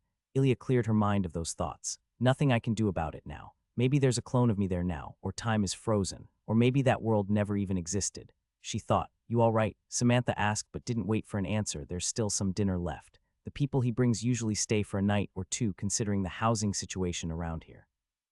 You're the same, I presume. Ilya nodded and was promptly led inside while Samantha kept talking. Well, his tendencies, as you call them, have certainly landed us one or the other quite special guest. I like you more than some already. They walked into the nicely furnished building, the temperature rising as they passed the doorway. Not all of them, Ilya said while smirking. You're not a man, so no, not even close, Samantha said. Ilya did have her fair share of experience with relationships, but certainly nothing as open as the people in this house had.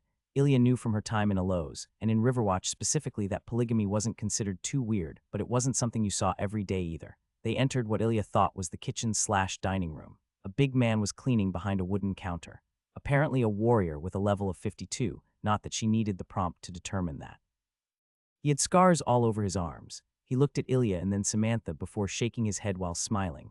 A healer even, how did he manage to land that? He asked while throwing the towel over his shoulder. Nice to meet you, lass, he said as he approached her, but was stopped short by one of the small boys running into him. You must be the husband then, or maybe a lover and cook. She smiled at the scene as the man picked the boy up and whirled him around himself.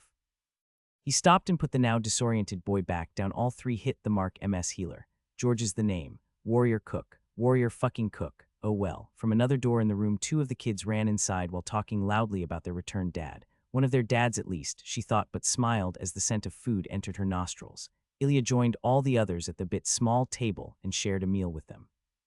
She had long given up on remembering or even caring much about the different names and excited stories about hunting dragons and discovering ancient treasure, most of it coming from the kids, that is. She made an effort to remember the second wife's name who joined them an hour later. At least the adults. Sophie. Sophie, it's Sophie, Sophie, Sophie. Sadly, her high intelligence stat didn't seem to help a lot with remembering names. 150 intelligence, my ass. Although I wonder how differently my studies would go like this. I could go into pro kickboxing. She finished the meat in front of her and sighed in a relaxed manner. The room had gotten a little more quiet since Samantha chased the kids away to bed. Roland had joined them again, and the 3 were talking about the basilisk and Roland's travels while Ilya simply drank her mead. Some time alone would be nice. Maybe I'll only stay the night, she thought, looking at the ceiling. How does your healing help with your periods? Sophie asked and got Ilya out of her daydream. How'd they get to that? She thought while looking at the 3 interested pairs of eyes. Ilya shrugged and explained a bit about how her pain tolerance skills would remove that problem while reconstruction dealt with most of the rest. The blood was certainly a mess sometimes, but nothing even comparable to what she dealt with after fighting. Well, anything really. Sophie seemed satisfied, albeit a little annoyed at the benefits. She did, however, completely ignore Roland's idea of becoming a healer or having some of the kids work towards it. I'll not have that. They have to be able to defend themselves. No offense, Ilya. You're apparently a maniac and we're working hard not to let them strive after their father's way. Sophie said. No offense taken. Hey, if you're all right with it, it's been quite a long day and I'd like to finally get some sleep in a real bed again. Ilya slowly got up from her chair and was joined by Roland. Sure you won't join us. Trust me, it's fun and there's plenty to like, George said while Sophie blushed a little. It's certainly not the most luxurious home, but it beats sleeping on the road every day of the week. George is right, you know, our bed is better. He finished while opening the wooden door to what was apparently the guest room. Roland nodded and closed the door behind himself. Have a good night, Ilya. You too, she said to the now quiet room, but smiled at the comfortable-looking bed before her. Ilya meticulously removed the damaged armor and clothes before entering her own personal heaven. It wasn't as if this was the best bed she'd ever entered, but it felt like an eternity since her last indulgence. The girl with black hair and blue eyes got lost inside her blankets, resting inside the wooden room. 5 children were sleeping in the house while 2 others worked on their magic and skills, trying to be as sneaky as possible.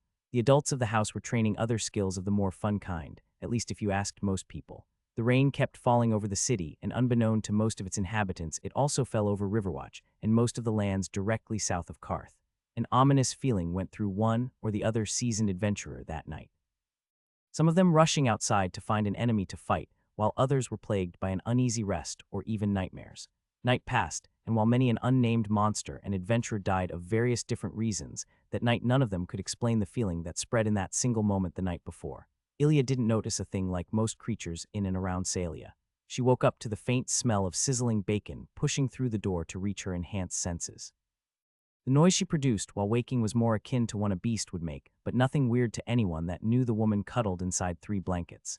New day, less talk. Hopefully, she thought, and kept laying there until the taunting smell overwhelmed the comfort of bed and blankets. This girl is legit creeping me out, Ilya thought as she stared into the little girl's eyes. Are you sure this is a good idea? She asked Roland, who was finishing up his breakfast next to the 3 empty plates of Ilya. He swallowed the last bit of bread and nodded while George came to collect the dishes. Glad you're only staying today. You eat more than 5 children combined, the self-proclaimed warrior cook mentioned to her in passing, still not sure if he's actually a warrior cook. Her eyes narrowed as they bored into his large back. Roland got her back on track as he wiped his mouth with a piece of cloth. Lily enjoys being quiet, like you do, usually, and she knows the city quite well.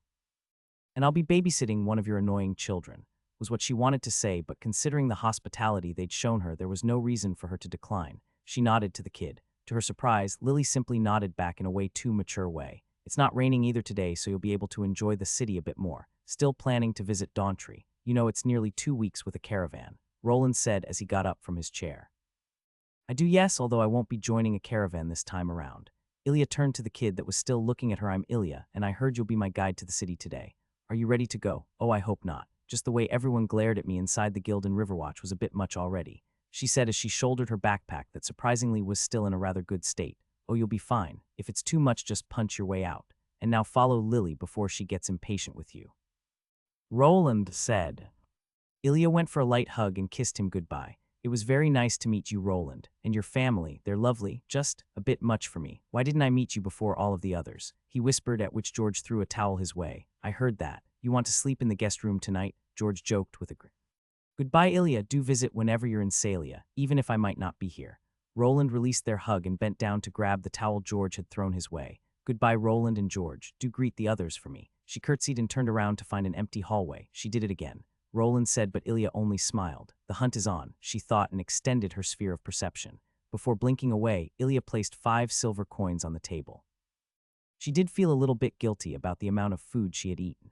The girl was leaning on the side of the house and was certainly not prepared for Ilya to suddenly appear right behind her. Ready? Ilya asked, surprised that the girl hadn't even flinched. Her reddish eyes did widen a little, though. Lily shrugged and walked away, Ilya following close behind. I need a smithy first to have my gear repaired, she said, to which Lily stopped in her tracks and started walking into a different direction. There was no rain falling on the city of Salia, but the weather was certainly nothing to be excited about. It reminded Ilya of Great Britain a lot. I wonder how their one day of summer went, she thought. From a side street, a couple adventurers ran past them, talking excitedly about the newly discovered dungeon not far from here. Bread and food was being sold in the streets quite similarly to Riverwatch. Ilya could resist everything, of course, except temptation. Lily didn't say anything to Ilya's questioning gestures, but nonetheless took the food given to her. The 2 girls walked the streets quietly, enjoying the busy life around them. Ilya observed that Salia was a bit more cramped than Riverwatch. She thought it might be an issue with city planning and the necessity for high walls. Can't blame them with monsters out there. I wonder how that tree farmer does it. Greg was the name. All right, Ilya gestured placidly and then extended her hand. Lily shook it and seemed happy with the arrangement. Do I have to pay her as well? You want to come inside too? I might even buy you something if it's not too unreasonable, Ilya said. She had grown to like the girl in the last half hour, maybe because she hadn't spoken a single word so far. Ilya was quite sure that Lily's lips curled in a smile at her question, but didn't bother trying to pry any. The smithy looked like a smithy, but to Ilya it was a lot less charming than Earl's shop in Riverwatch. The architecture was of course rather nice, like most buildings she'd seen in Salia so far, but there were several attendants inside, and everything was a bit too shiny for her taste. One of them soon joined her and inquired about her wishes. "I'd like to have my armor repaired if that's even possible at this point." She gestured at herself and the several holes and cuts upon her otherwise still new gear. The attendant nodded and gestured her to follow. "I'll have one of the smiths evaluate it for you. That would be a fee of 20 silver. The cost and duration of the repair itself will be evaluated by him," the man said as he rang a small bell on the wall. "You can look around, you know." Ilya told Lily, but found her doing just that already. "Yes, how may I help you?" A bearded man with a level of 40 in smithing stepped out from what Ilya assumed was the workshop. The attendant quickly filled him in while sometimes doing some weird gestures with his hands that Ilya couldn't make sense of.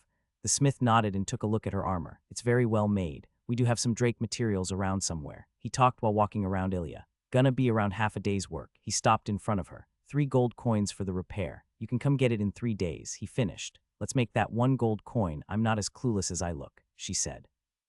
The smith looked at the attendant and slapped the back of his head. "2. The damage is rather extensive, and the materials are a bit harder to come by in these parts," the smith said. Ilya was sure the man was asking for too much, but she did have plenty of money at the moment, and food was laughably cheap in her opinion. "I really don't feel like walking into another 5 smithies today. Get it done by this evening and we have a deal," she said with finality in her tone. The smith immediately nodded, partially confirming to her that the price was still too high. "You can come get it in the evening then. Around 5 hours I estimate. Payment now though." Ilya handed the attendant 1 gold coin and 10 silvers. "Half now, half in the evening, and maybe even a tip if you actually care about the work," she said as she expertly undid her armor and placed the pieces on the smith's outstretched arms. "That's all right with me. It's just business, young healer, but the work is fine. You can trust me on that," he said before walking back to the workshop.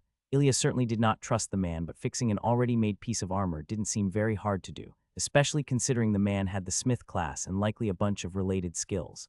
"I hope it's not the apprentices working on my stuff," she thought. Looking for Lily, she found the girl playing with a dagger made of black steel. "You like daggers?"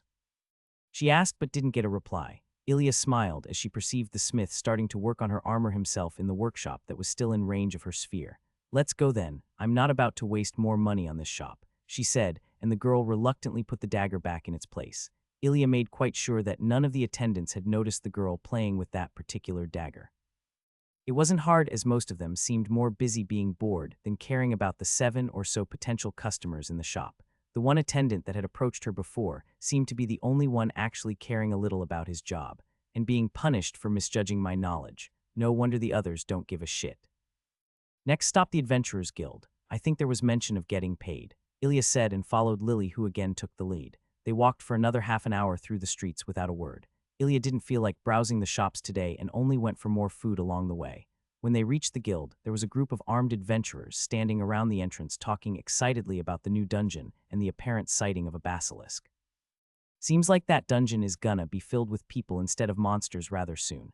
The two entered the guild and soon got to the front of one of the lines. Ilya asked for her pay for the caravan job, upon which the attendant went to a back room. She came back with an adventurer that Ilya vaguely remembered as one of the guards that worked with Arvin. "Oh, it's Ilya the healer." Some people who heard him talk looked at her with newly found interest. "She was with us, top healer and bonus pay." He quickly confirmed with the attendant and went back to the room he came from while waving. "Must be bored of staying here all day for this," she thought, and quickly received her pay. All in all, 1 gold and 20 silver, a bit more than what she had paid at the smithy earlier. She thanked the attendant and left the guild building again. The two girls entered the square in front of the guild building as the sun finally managed to pierce through the gray veil so common in this time of year. Ilya hadn't thought about it a lot, but the season seemed quite similar to the ones on Earth so far. Only one sun manages to pierce, though, she thought as she looked up. The 2 suns have become so normal to her at this point that she barely ever notices. I wonder how winter will be with 2 suns. With her sphere skill still active, Ilya noticed that Lily started walking away from her. Having finished her most urgent tasks, Ilya noticed that Lily wasn't walking towards her house, so thought it might be interesting to follow the girl. Lily noticed her stalker after she entered a side street and quickly glared at the woman. Ilya just shrugged and bit into a piece of kebab she somehow managed to acquire. The staring contest went on for 3 seconds until Ilya waved the food in her direction. Lily rolled her eyes at that and shrugged too. "So it's okay if I follow you. I'll leave the city later today, so show me some cool shit. I'll pay you," Ilya said. "You really are a child," Lily said, making Ilya proud of breaking the mute's dry spell on talking with her sheer annoying presence. She didn't refute Lily's statement and simply continued to follow as she walked further down the alley. They walked for several minutes in silence before Lily stopped in front of some steps down into what smelled to be the sewers. The girl turned around, her slightly red eyes seemingly glowing in the shadow of the houses around them. Promise no to tell. Now this is interesting.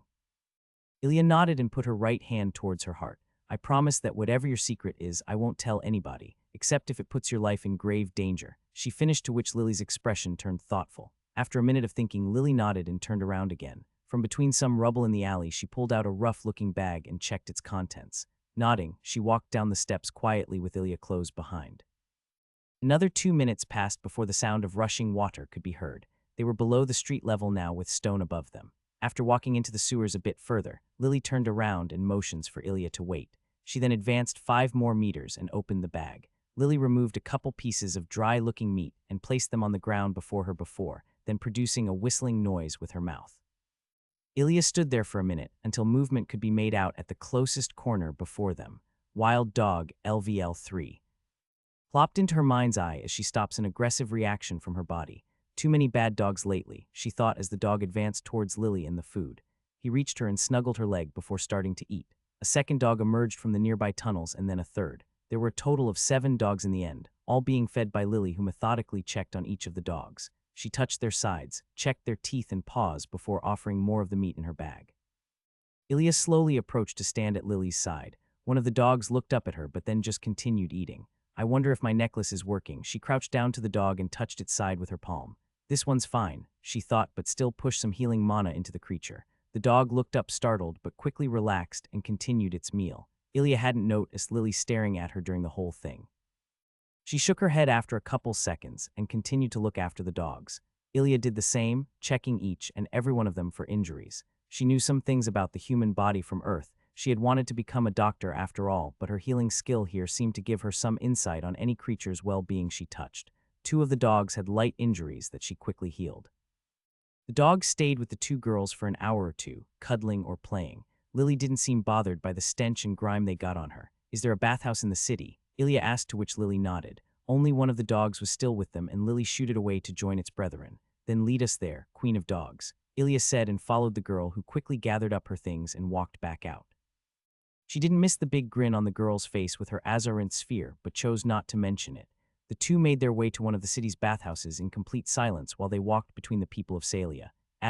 This is it, Ilya exclaimed, naked and relaxed inside the warm bath. Only 3 other women and Lily were in the bath. The latter looked a bit uncomfortable. What's the matter? Ilya asked, focusing on the girl. Ilya lifted her hand to pat the girl's head but stopped midway through the movement.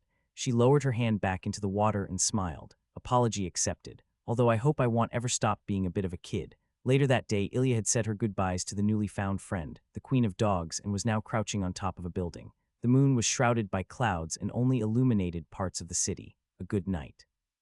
Ilya thought, double-checking the freshly repaired armor she had gotten just a couple hours prior. It didn't look as good anymore, but the smith did a good job. Worth the money, she thought as she looked down at the same smithy from before, now quiet and dead in the night. Still overpriced though, she thought as she again checked the street for any guard patrols. She blinked down right into the shop itself, grabbing what she came to get and blinking back out. 3 seconds in total, and she was crouching back at the spot she started at. Checking around her again, she then started stealthily running over the rooftops before blinking down into an alley. The rest of the way she simply walked, not to raise suspicion while maintaining full awareness of her surroundings. Some people were out, but she avoided as many of them as she could. Arriving at her destination, Ilya listened with her buffs active. All occupants were fast asleep. 2 blinks later, Ilya left again, having disturbed nobody in their slumber. Lily would wake up with a black steel-sheathed dagger next to her arm under her blanket and a pouch with 50 silver coins inside one of her boots. No dogs would go hungry for a while in Salia. Ilya walked towards the northern wall, putting up her cloak against the rapidly cooling wind, smiling at the prospect of a night alone in the wilderness of Elos. Ilya walked through the city towards the north, and soon found herself in front of the store she'd seen earlier in the day. Blinking inside, she made sure to be as quiet as possible and started to browse. 5 minutes later, she found what she was looking for and started to sketch in her notebook. It took her 30 minutes to copy the map as well as she could. The lack of light wasn't a big problem with her enhanced senses. Her cloak, armor, and some shelves were blocking most of the light caused by her active buffs. Good enough, she thought as she looked at the end result. Buying maps was exorbitantly expensive, and Ilya always had a bit of talent in sketching. People would think me mad for going somewhere based on this, though. Closing the book, she put it into her backpack and put the map back inside the shelf. I should stop with the stealing, though, bad for the economy. The healer blinked back outside and finished her way to the north wall. Checking the other side, she simply blinked there and continued on northwards.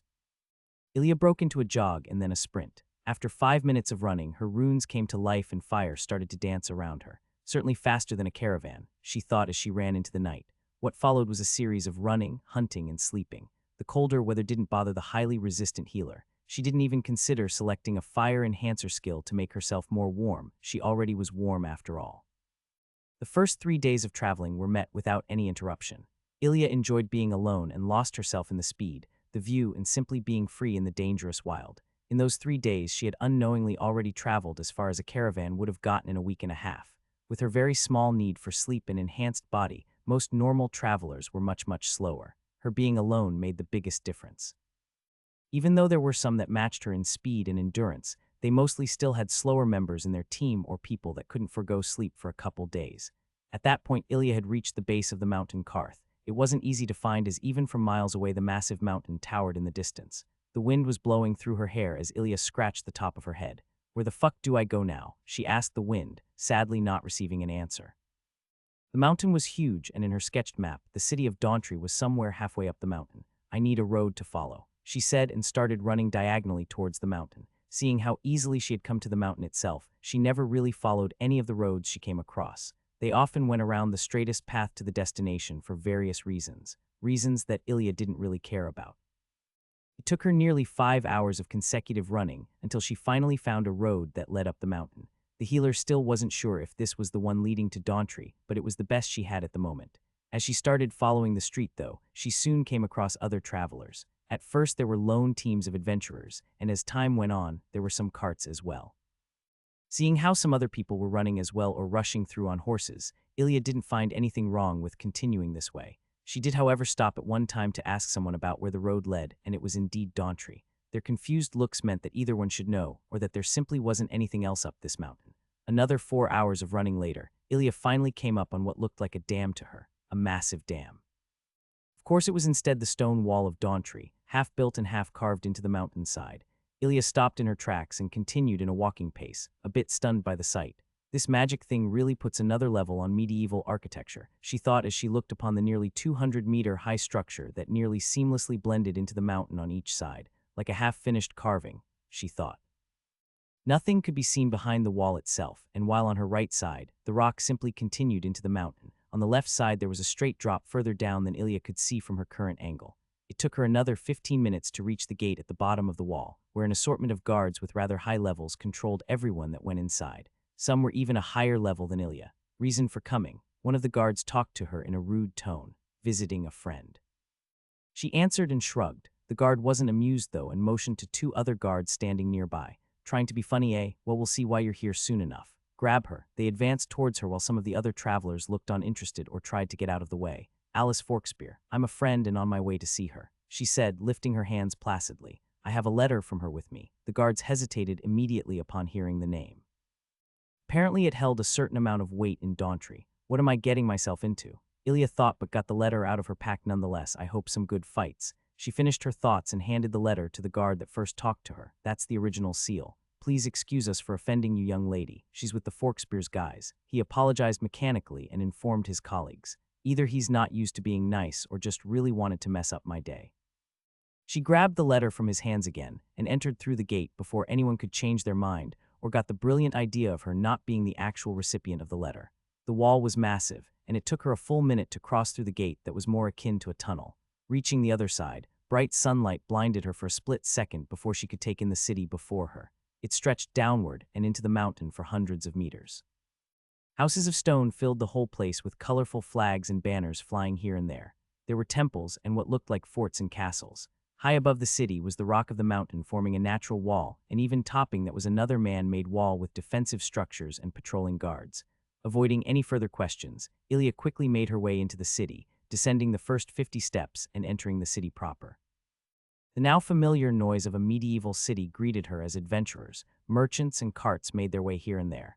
The city stretched much further than Ilya first thought, the mountains seemingly having formed a crevice in which the city was placed. And right where the opening would be, they placed the wall. It would only be feasible to attack the city from the air, and the citizens of Dauntry certainly knew about that. Nearly every bigger building, and certainly every castle and fort had several anti-air machines, and likely even more mages or rangers that were specialized in ranged combat.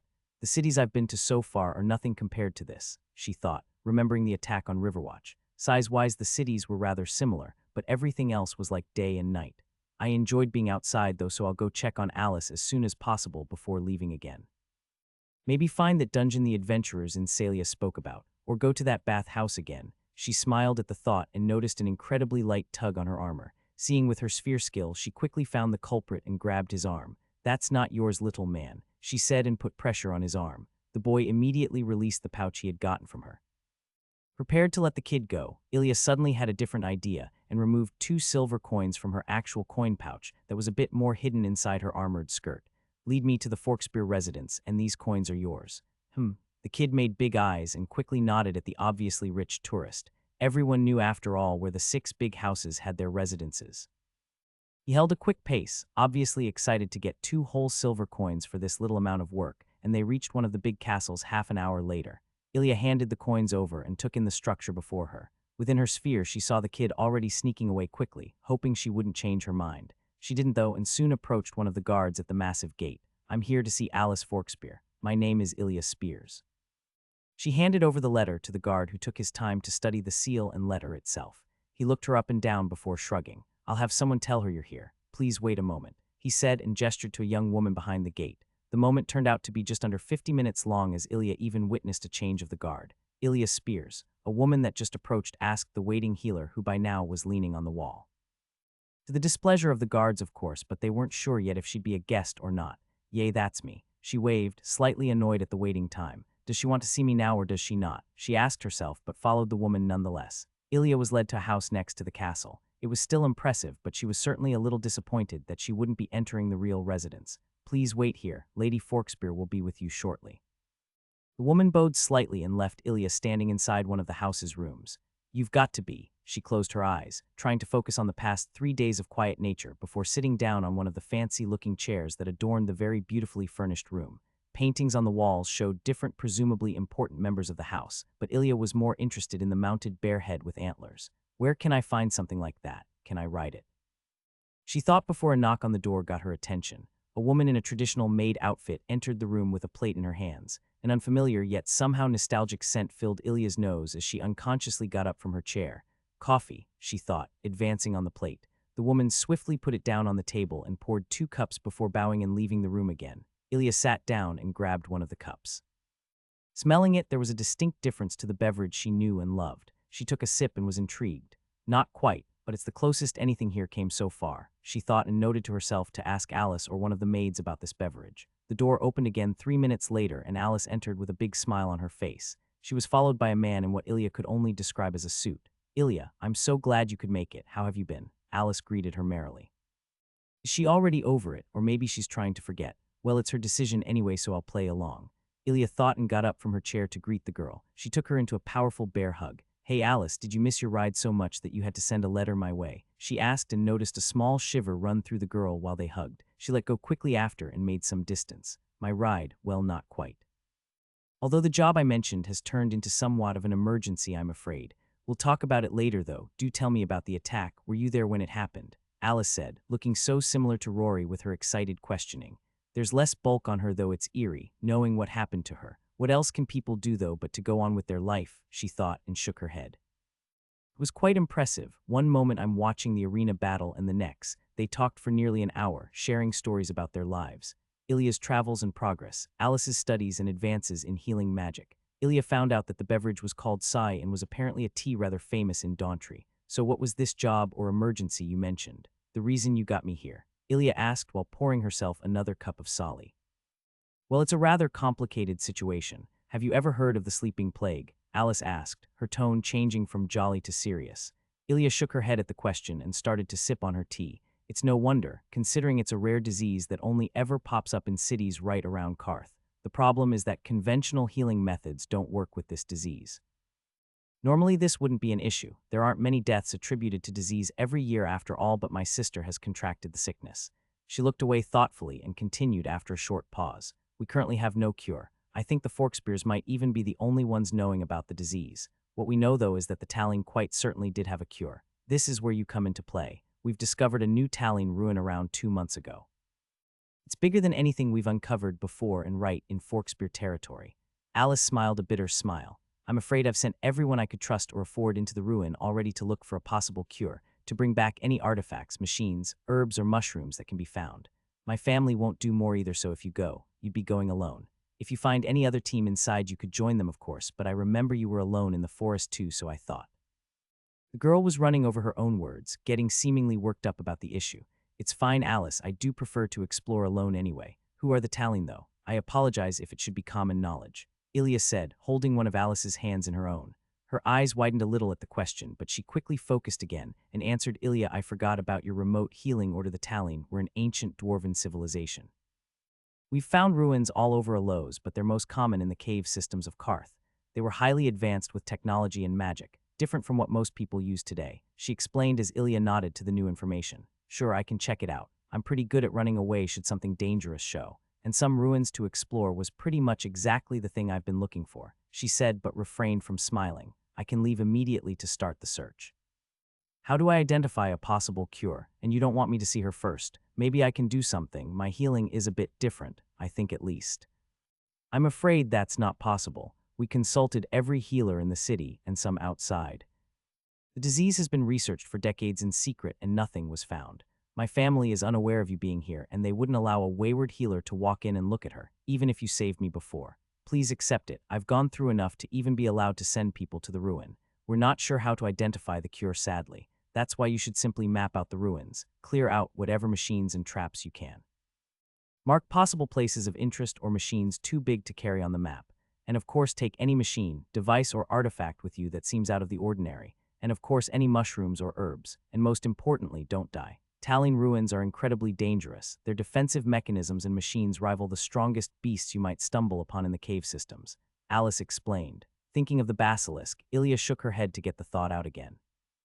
I can just run away should something like that happen, though it's a good way to fight strong opponents and explore while helping out a friend in the process. It's okay, if it's not possible to see her, that's okay. Still do consider it if I don't find the cure. I have everything I need already with me then. Is it alright if I leave some unimportant things here so I have more space in my pack? Ilya asked, and upon Alice's nod started to remove the books she bought from Splicer from her pack. Additionally, she set aside some of the food she had brought from Salia. Jane, please get Ilya the map to the ruins. Alice told the man she came in with and continued talking to Ilya. The entrance to the cave systems is at the very bottom of the city. You can simply go down and you'll find it, or ask around. She finished just when James got back with a big map. This is the most accurate map we have at the moment, Miss Spears, he said as he placed the map on the table. He handed her a smaller version as well. This one is for you, but you're free to copy your own version, he finished. Ilya chose to quickly sketch the map into her notebook, but also keep the map she got from James. Backups were never a bad thing after all. I'll be on my way then, Alice, and I'll bring back whatever I can. Don't worry too much, she said and hugged the girl again. I'll be back in a jiffy. Ilya got up and quickly left the room, ready to take on some ancient dwarven machines, and for a good cause even. Alice's weak smile vanished after Ilya left the property and she sighed. James shook his head. The sleeping plague, really. Why not tell her the truth? She seemed eager enough to walk to her death alone, an agitated James told Alice. Ilya had left a while ago. The guards had confirmed seeing her walk towards the cave systems. I'm well aware of that, James. Do remember who you're talking to, Alice replied with not a hint of cheerfulness on her face. I don't have the funds to pay her, and with this she even has a good motivation to not lose track of her objectives. You heard her stories. She seems to just wander from one place to the other without aim. I can't have her reappear in a year, saying she found the capital of the elves. We need results fast, James, she said, taking a sip of the now cold tea. She saved you. I simply cannot accept that you would act this way, my lady. You sent her to her death like all the others you sent her. James was interrupted by Alice's cup, which loudly clattered on the plate below. I'm aware that she saved me, James. She trailed off, steadying her shaking hand. It is necessary, for the family and for Dauntry. It's necessary, for me, Alice said, a sad expression crossing her face, the first real one that she showed that afternoon. She got up from her chair and walked to the door. Additionally, I think you underestimate her. She can teleport a short range and can take out 5 seasoned adventurers with little difficulty. Alice said, but didn't lie to herself about the difference in difficulty that Ilya would face in a Tallying ruin. James was tactful enough not to point out the obvious. Come now, it's nearly time for my training. Maybe I'll finally get rid of this useless healer class, she said, smiling bitterly at the refusal she gave Ilya about learning her class, yet too proud to ask her now. Ilya reached the lowest level of the city in a leisurely jog. The mountain was looming from above, casting nearly a third of the city in shadow. At the lowest part, Ilya could see waded a seemingly unending tunnel into the void. I'd be scared of that stuff falling down on me at some point. Ilya, though, as she looked up on the hundreds of tons of solid rock. The living space became less cramped as she got closer to the tunnel, fewer people in normal clothing, and more adventurers occupying the space. Small fires often burned with food cooking on top of them. After around 200 meters of free space between the last house and the tunnel, there was another wall that separated the city from whatever lay beyond. The defenses were much less impressive than what Ilya saw above, but there was likely less of a threat coming from below. Reaching the still nearly 7 meters high wall, a guard stopped her. Level 50 and above. You with the guild? He asked, to which she nodded. The level statement seemed more like information for her. Everyone could identify her level after all. Sure you want to leave alone? Ilya got a little annoyed at his question. I obviously meet the requirements to go through the guards in this town. Seriously. Ilya decided to simply ignore the man and walk through the gate. He didn't stop her and shrugged, with an annoyed frown on his face. On the other side, Ilya started running into the darkness. The first couple dozen meters were illuminated by some torches, but after that adventurers seemed to be on their own. She saw a group of 5 adventurers walking before her while what seemed to be their leader gave a small pep talk. We're the piercing eagles, don't forget that. We're gonna defy the evil that lays beyond this point, the man said, lifting his shining great sword into the air. They're gonna die. Ilya, though, as she ran past them. On the map, it seemed like the tunnel would go on for at least 2 kilometers before even starting to branch in any direction. If they post scouts there with some sort of light magic or whatever, then they'd have a pretty good early warning system, she thought. Activating her buffs, her speed multiplied, and she crossed the 2 kilometers in no time. Before she could go into any branch tunnels, there was another wall built inside the tunnel. This one looked more rough than the one above, but didn't seem any less sturdy. There were magical lamps all over the battlements, and some stone houses were standing before the wall. The diameter of the tunnel at that point was still around 50 meters. Certainly not the best choke point to fight off anything that came from the deep, but nonetheless the tightest spot in the tunnel. There were more guards here as well, and a lot of them were at a higher level than Ilya.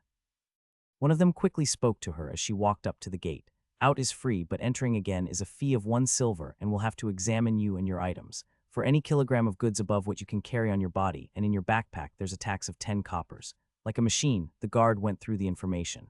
Ilya just nodded and exited through the gate. What greeted her on the other side was certainly not what she expected. A huge open cave spread before her with houses big and small. Someone was playing music nearby while 2 bystanders danced together. A fist fight between a woman and a man was being carried out while people cheered them on and bet on either of them. Welcome to the route. By the looks of you, face your new heir. If you want booze, cam to Rick's. A small and obviously drunk man with barely a hair left on his head greeted her, pointing in an indiscernible direction. Ilya kept walking and opened her arms in a welcoming gesture. I'm home, she exclaimed with a big smile on her face just as the woman knocked out the man in the fistfight and started kicking his groin. The advertiser behind her puked on the ground while a loud monster roar and laughter came from behind the building in front of her. Wish I could stay and explore a bit. Later maybe, she thought, and went the way the map in her notebook indicated. What was apparently called the route wasn't very big in size as the cave limited it, and even though the people here seemed geared well enough, it was still a risk to build one's shop at the edge of the adventure town. She found the next tunnel easily enough and started running again. A kilometer later, the right side of the wall opened up to a cliff. Beyond was a beautiful shining blue sea, illuminated by what seemed to be crystals below the water and on the faraway walls. Ilya had to slow her pace for a minute to appreciate the sight. There were creatures in the water as well, which made Ilya hasten her pace again. Nope, she thought at the massive unclear silhouettes inside the water. She quickly came up on a spacious cave again with several branching ways. The sea was still sparkling to her right, and some burnt-out fireplaces were strewn around the cave. The only vegetation inside were a bunch of mushrooms. The only light was the sea, and of course Ilya's flames and runes. Although the runes were only visible on her exposed neck, looking around, Ilya chose the next path and followed it. A much more boring route than with the sea next to her, but after 20 minutes of running, she reached another opening. Blackness extended before her. Activating heat perception, the whole space took on a sort of blue tone. It was so dark that Ilya must have seemed like a beacon in the night. Even with her enhanced senses, she could barely see 10 meters into the dark. With her sphere skill and heat vision, it was easy to continue, though. The sphere only had a radius of 15 meters, but with her incredible reflexes, it was enough to not suddenly run into a wall or a monster that somehow escaped her heat perception. The The cave was massive and pretty boring to Ilya, as all she could see were the rocks in a sphere around her. No life seemed to be present. She ran at full speed for over an hour to reach the other side of the cave. There was detailed information included with James' map that explained where she had to go in there. This kind of traveling continued for another 6 massive caves, several drops topping at 50 meters, and even a quick swim through a dark lake. It took Ilya several minutes to build up the courage to swim. In the end, she even got a notification for her troubles. Ding, you have learned the skill General Fear Resistance LVL1. You have overcome something truly terrifying to you. Your ability to deal with non-magical fear is increased. Ilya was shivering when she exited the pond and immediately continued running. Luckily, there were several hidden markers scratched into specific stones or walls that she easily made out with her sphere skill. They matched with what she had on her map, and after another 2 hours of traveling, she finally found her destination.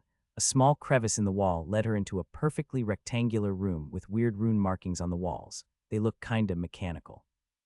Like when my friend replaced parts of my PC, she thought as she looked at the purposeful-looking lines on the wall. More eye-catching, though, were the runes on the door of the room. They were of the same design, but compared to the ones on the wall, these were glowing. A faint green glow exuded from the runes and illuminated a meter or two of rock in front of the wall. Above the door, some sort of green moss grew, but it didn't have a glowing quality to it like the blue moon grass. It looked a bit like ivy to Ilya. With her magic perception, she saw that the door glowed in a bright light while the ivy glowed too, albeit more subdued. Walking up to it, she obviously touched the ivy and identified it. Ivy? Well, fuck me. The next step was basically instinct to Ilya as she ripped some of the ivy from the wall and lifted it to her mouth. Stopping right before putting the plant in her mouth, she chuckled. What the fuck has this world turned me into? A toddler. She threw the ivy on the ground and approached the door. I'll eat some of it after I informed myself. Remembering Alice's words, though, she picked the ivy back up and put it into her backpack. Upon touching the door, nothing happened. The next thing Ilya tried was inserting a bit of mana. She nodded to herself as the runes sprang to life, and the lines moved to the 4 corners of the door before the remaining rock just sort of crumbled. That doesn't seem like an efficient door system, she said out loud, but couldn't deny the cool special effect. Well, it's not really a special effect, is it? She entered the room and found herself in one quite similar to the one before, also empty but this time with 2 doors. The growth of ivy could be seen on all walls. It didn't cover the place, but was certainly prevalent among the otherwise gray rock, or concrete, whatever these people built with. Her thoughts were interrupted by a notification in her mind. Blying, you have entered the Istakalum dungeon. Cheers, mate, guess we're invading the new world. The healer said out loud and checked the adjacent rooms. They were both empty and looked exactly like the room she was standing in, just with only the door to enter. It seems to be a pattern. Where are the robots trying to murder me? She thought and advanced through the last remaining door. A big hallway spread before her, looking very similar in style as the rooms before. The rock crumbled here and there. Tallien's certainly not a race for interior decoration. Walking through the room, she removed her notebook from the backpack and started to map out the whole thing while listening to the mechanical sounds of gears turning that were only interrupted by hissing steam from whatever pipes lay in the walls. Luckily, her swim was brief enough for the water not to have penetrated her pack too far. The notebook had an additional pouch as well, which would save it even from a longer dive. She started sketching the rooms rather small. Any points of interest she would mark with a number that she'd describe or sketch in more detail on another page. She sat on the ground for the work and was finished in a couple minutes. The next 5 hours were spent by doing exactly that. The dungeon seemed bigger than Ilya had expected. She did find some materials, rusted metal, and some stony furniture after a while, and soon came to the conclusion that she was currently in a storage part of the dungeon. Or city or dwelling or whatever this was for the Tallien, she thought as she entered another big area through a massive 5 by 5 meter door. Her arms relaxed to her sides and her eyes widened as she gazed upon the spectacle before her. She knew for a fact that she was underground in a cave, but looking out into the street with houses on each side and glowing greenish magical lamps above made her feel more like she was in an ancient city on an autumn evening, albeit a greenish evening. Some of the lamps lay broken on the ground while others still flickered slightly, giving the whole view an eerie atmosphere. The seemingly empty and dead stone houses on each side, perfectly carved into the stone, certainly didn't help either. Deciding to sketch later, Ilya walked into the only direction possible without checking all the houses for anything inside. 2 minutes of following the street later, she came out on what looked like a square. In the middle was what once had to be a fountain. There were some poles on the houses, but no fabric still hung there, rust covering parts of the metal pipes. At the other end of the square laid pieces of metal that Ilya was sure didn't come from the broken lamps above. Coming closer, she noticed gashes in the stone floor in close houses, while before her was a pile of half-melted and cut-apart greenish metal. Going through the pile, she found something that resembled a mask or helmet. Looks a bit like an insect, but the angles are too even.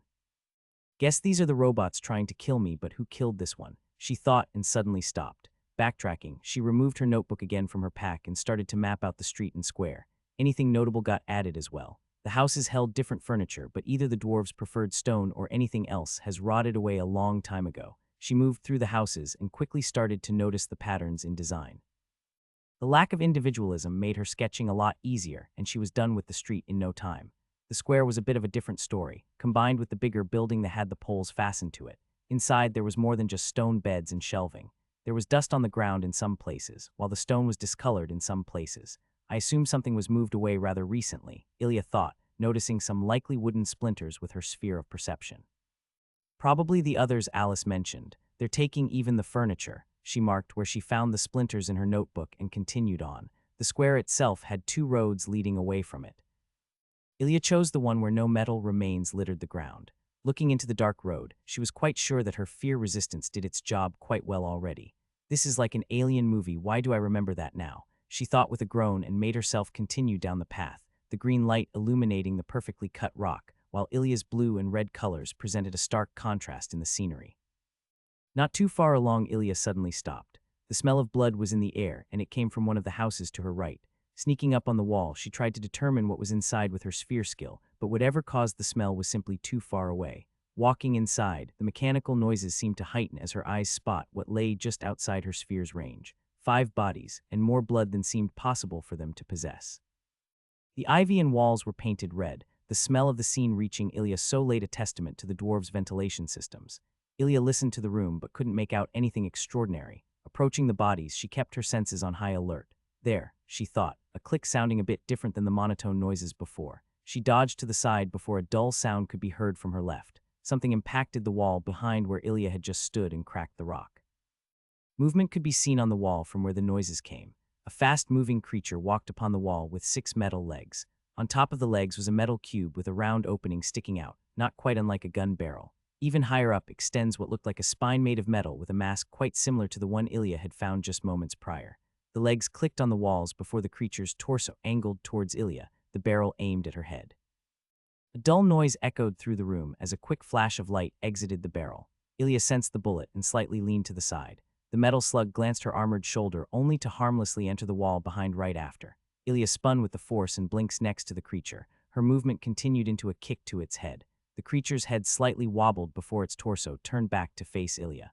Another blink brought her behind it before she delivered a punch to the metal cube. There was a loud noise upon impact, but nothing else seemed to happen as the creature turned around again in a fluid motion. At the same time, its legs moved away from Ilya, and while she knew the thing was made of metal, the movements were too smooth, too animal-like to accept it. Ilya blinked back outside, taking shelter behind the house's wall. A slug impacted where she had been before. Looking around the corner, she identified the creature. Tallying Guardian LVL. Well, as always, identify is just rather underwhelming, she thought as a slug impacted the wall she was hiding behind. Failing to get any reaction from the creature with the next 5 attacks to its head and torso, Ilya changed to the next obvious target. Blinking next to the creature, she stomped down on one of the spider-like metal legs. Again, there was no obvious reaction, but she still felt like this was the only way she could win. Escaping wasn't an option yet, as she was still nearly fully stocked on all her resources.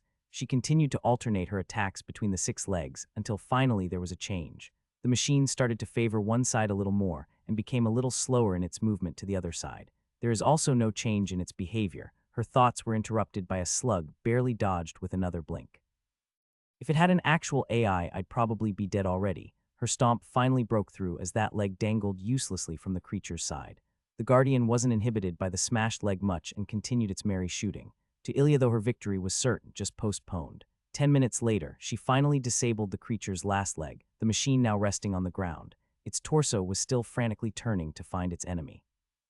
It even looks a little sad, she said as she blinked behind the machine and grabbed onto the moving torso. Punch upon punch rattled the Guardian as it spun around itself, trying to attack the foe on its back. The execution dragged on for nearly another 10 minutes. Ilya even paused for a while to steady herself, her head growing more and more dizzy at the constant spinning. Truly, with some funfair music, this scene would look quite a bit different.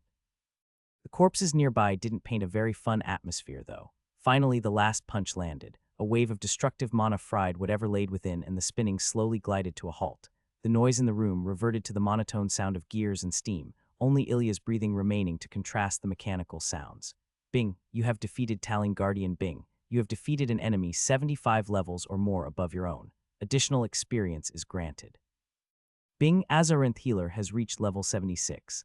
5 stat points awarded. Bing Azarinth Healer has reached level 77. 5 stat points awarded. Bing Fire Enhancer has reached level 51. 5 stat points awarded. Bing Fire Enhancer has reached level 52. 5 stat points awarded. Bing Fire Enhancer has reached level 53. 5 stat points awarded. Bing Fire Enhancer has reached level 54.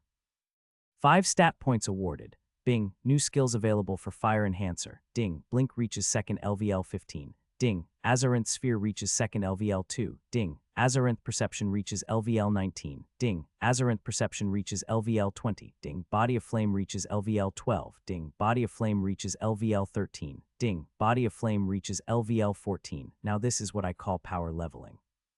She thought, looking at the battered machine below her. She sat down next to it and relaxed while activating meditation. Her sphere and auras were still up, considering how quiet the machine had been before. After 2 minutes, however, the smell of blood became a little too irritating to ignore. The woman got up and walked to the corpses. There were 2 men, 2 women, and a lizard man, or lizard woman, not gonna check, she thought as she knelt down and started to go through their gear. All of the armor was heavily damaged. There were holes that she attributed to the guardian she'd just fought, but there were also dozens of cuts all over the bodies.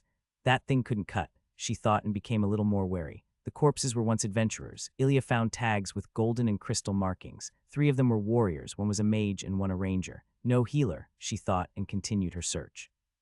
She found 3 gold coins and 10 silvers that she added to her pouch, making her have just around 41 gold coins. The rest of the gear was either heavily damaged or simply useless to her. She closed the people's eyes and arranged them in a bit of a more dignified manner before moving on.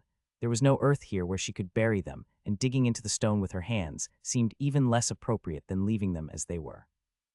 The rest of the road, Ilya checked every house and every corner for guardians or other beasts, but nothing showed itself. 6 houses later, she came up on the next square, or rather bigger room, she thought. The square wasn't as big as the one with the fountain from before. As Ilya approached, she could see movement in the corner of her right eye. From a bigger house on the square, another guardian moved out. It had no box as its torso, but simply a thick spherical base with 6 legs. A spine extended upwards and ended in the same insect-like mask on top. The spine itself was noticeably bigger and had 6 appendages that moved in an eerie skeletal manner. It's just a machine. Ilya steadied herself, pushing her buffs to the max and letting her backpack fall to the ground next to her as she moved into a stance. Taling Guardian LVL, it was the same message she had seen before, which was both good and bad. The creature stopped around 10 meters before her and straightened itself. The 6 appendages extended outwards to reveal metal arms ending in nearly a meter-long blades. A moment later, the creature was upon her. Fluid movements let the Guardian close the distance in under 2 seconds. A flurry of attacks from 6 different angles immediately assaulted Ilya. She could only blink away, unable to process all the attacks at the same time, even with her enhanced senses and all skills. Using the same tactic she'd applied for the other Guardian, she blinked close to the creature and kicked at one of its legs, only to be immediately cut deeply into her right arm. She winced and blinked away again, the wound slowly staining her clothes red with blood. The bleeding stopped with a pulse of healing as the creature rushed her again. Ilya blinked away and looked at the creature that, upon her disappearance, immediately started to slash in every direction with seemingly random strikes. Finding her, the creature stopped and focused again. Well, that isn't going to work, she thought, but wasn't quite ready to give up yet. Blinking again, she tried to see where the creature attacked, but after 4 more tries, she couldn't find a blind spot. The Guardian changed the strikes up in all of the 4 tries. Seeing how the machine easily cut through her armor and deep into her arm, it seemed too risky for Ilya to try and approach it further. A dull sound coming from the alley behind the machine sealed the deal, as Ilya narrowly dodged a metal slug, quickly followed by blinking away from 6 blades on their way to reap her life. She grabbed her pack with her uninjured arm and blinked another 2 times into the closest building behind her, getting back into the alley where she had come from. Not stopping, she blinked again and again until she sat behind a wall on the first floor of the big building with the pole in front, overlooking the fountain square. Breathing heavily, Ilya waited while using reconstruction on her arm. Looking down on it, the creature's bladed arms had cut through it like a sushi knife through cheesecake. Pain tolerance is good and bad A. She winced as she looked at the clean cut that is slowly closing. A minute passed, then 2. 10 minutes of waiting and listening later, Ilya looked out onto the square, but there was no sign of the creatures. She sat back down on the wall and breathed out. The wound had closed after a minute of healing. Still, the blood on the ground would give her away with the smell at least. She blinked again, going even further back into one of the houses in the first alley. That thing is too much. No wonder those adventurers were sliced apart, she thought. Even the long-ranged guardian would be too much for her if she couldn't teleport in quick succession to close the distance. With the sword guardian having a way to counter that tactic, there was no way for her to win, not with how little damage she did. Fucking ridiculous, I can punch a hole into a wall but can't damage some creepy insect RC. She put 10 stat points each into vitality, intelligence, and wisdom. At least I can avoid fighting them easily enough, although. Thinking of the sliced-up corpses, she shuddered, thankful for her evasion skills, speed, and ability to heal. What should I tell Alice? Ilya sat there for another 10 minutes before slapping herself lightly on her cheeks. There's still another street, and there was a destroyed guardian there. Maybe some of the people she sent made it through. If I can find and help them with healing or distracting machines, then it'll still be good enough. Having found another target to work towards, Ilya checked the square again, but it was empty as before. She blinked down on the ground and approached the remains of the guardian at the start of the other side street. That one has sword arms. Being able to discern the parts better now that she'd seen the guardians in action, she was sure, which means they have the ability to power through that. A slight smile formed on her lips as she walked down the street, checking every house for guardians. Her map grew in size as more and more streets joined her sketch, as well as more and more trashed guardians which she marked as points of interest. The metal they were made of was impressive enough to consider taking some of it with her outside. Nearly 5 hours of walking and 3 pages of her notebook later, she decided to call it a day and hid away in one of the houses. Eating some bread, dried fruits, and meat later, she decided to sleep for an hour or two. She chose the top floor of a building and closed up the stairway with some very old furniture that started to pop up more and more as time went on. Apparently, whatever was killing, those guardians didn't care much about moving furniture around. She woke up undisturbed 2 hours later and continued on, refreshed and topped of on all resources. 3 hours of walking later, she finally came upon something new.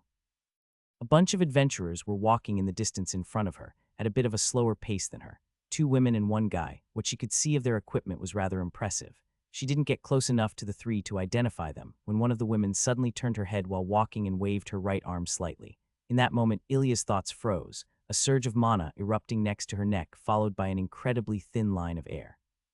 She immediately blinked away, clutching her neck as reconstruction started working on the wound. Blood flowed down into her shirt and armor as she tried to move as little as possible, her mind in a bit of a haze. The wind blade had entered nearly 5 centimeters into her neck before her blink skill had activated. Slowly, the wound closed as she stared at the 3 people in front of her. They had stopped, and the man was talking to the woman that had attacked Ilya. She seemed embarrassed about it and simply nodded to whatever the man was saying. For some reason, Ilya didn't hear a word of what they were saying. The other woman looked Ilya's way and smiled, pointing towards her while saying something. The 2 others stopped immediately and looked her way. The man's eyes turned apprehensive, but his stare was overshadowed by the woman next to him running Ilya's way while talking loudly, tears falling from her eyes. Suddenly, Ilya could hear them. "Wow, I'm so sorry." "Are you alive?" the woman yelled and came to stop a meter away from Ilya.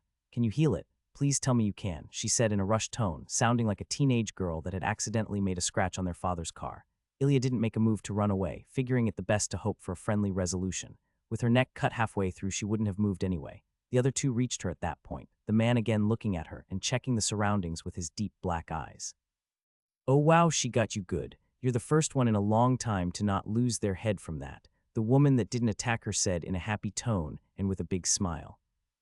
"Why don't I feel like celebrating? And that guy looks like he's deciding on murdering me." Their eyes met, at which his gaze relaxed a little. "Your speed and healing is rather impressive. Instant spatial movement, not long range though, as you wouldn't be here in that case. Disappointing," the man said and continued apologized to her for all the people you beheaded because you were startled. The woman that had attacked her, apparently called Fell, nodded and bowed to Ilya. "Felicia Redleaf apologized for cutting you a little." She went for a hug that Ilya didn't stop. "If she did that 20 seconds ago, I'd have lost my head." She patted the woman on her shoulder. Talking was a bad idea as a part of the internal wound opened up again. She gestured with her hand to wait for a while, to which the others complied. "Not as good a healer as I thought. Although for level 77 that isn't bad. You're a peculiar one." The man kept analyzing her. "Aliana, we've been fighting for a while now, why don't we rest here? I feel obligated to at least get this healer woman a meal," he said while gesturing to the woman not currently hugging Ilya. The wound closed then and Ilya finished up with the internal damage. This time she did manage to talk. "So this happens often?" she asked the man in front of her, studying him for the first time. He had cold black eyes and matching hair. armor that looked both like metal and leather with complicated symbols carved on it.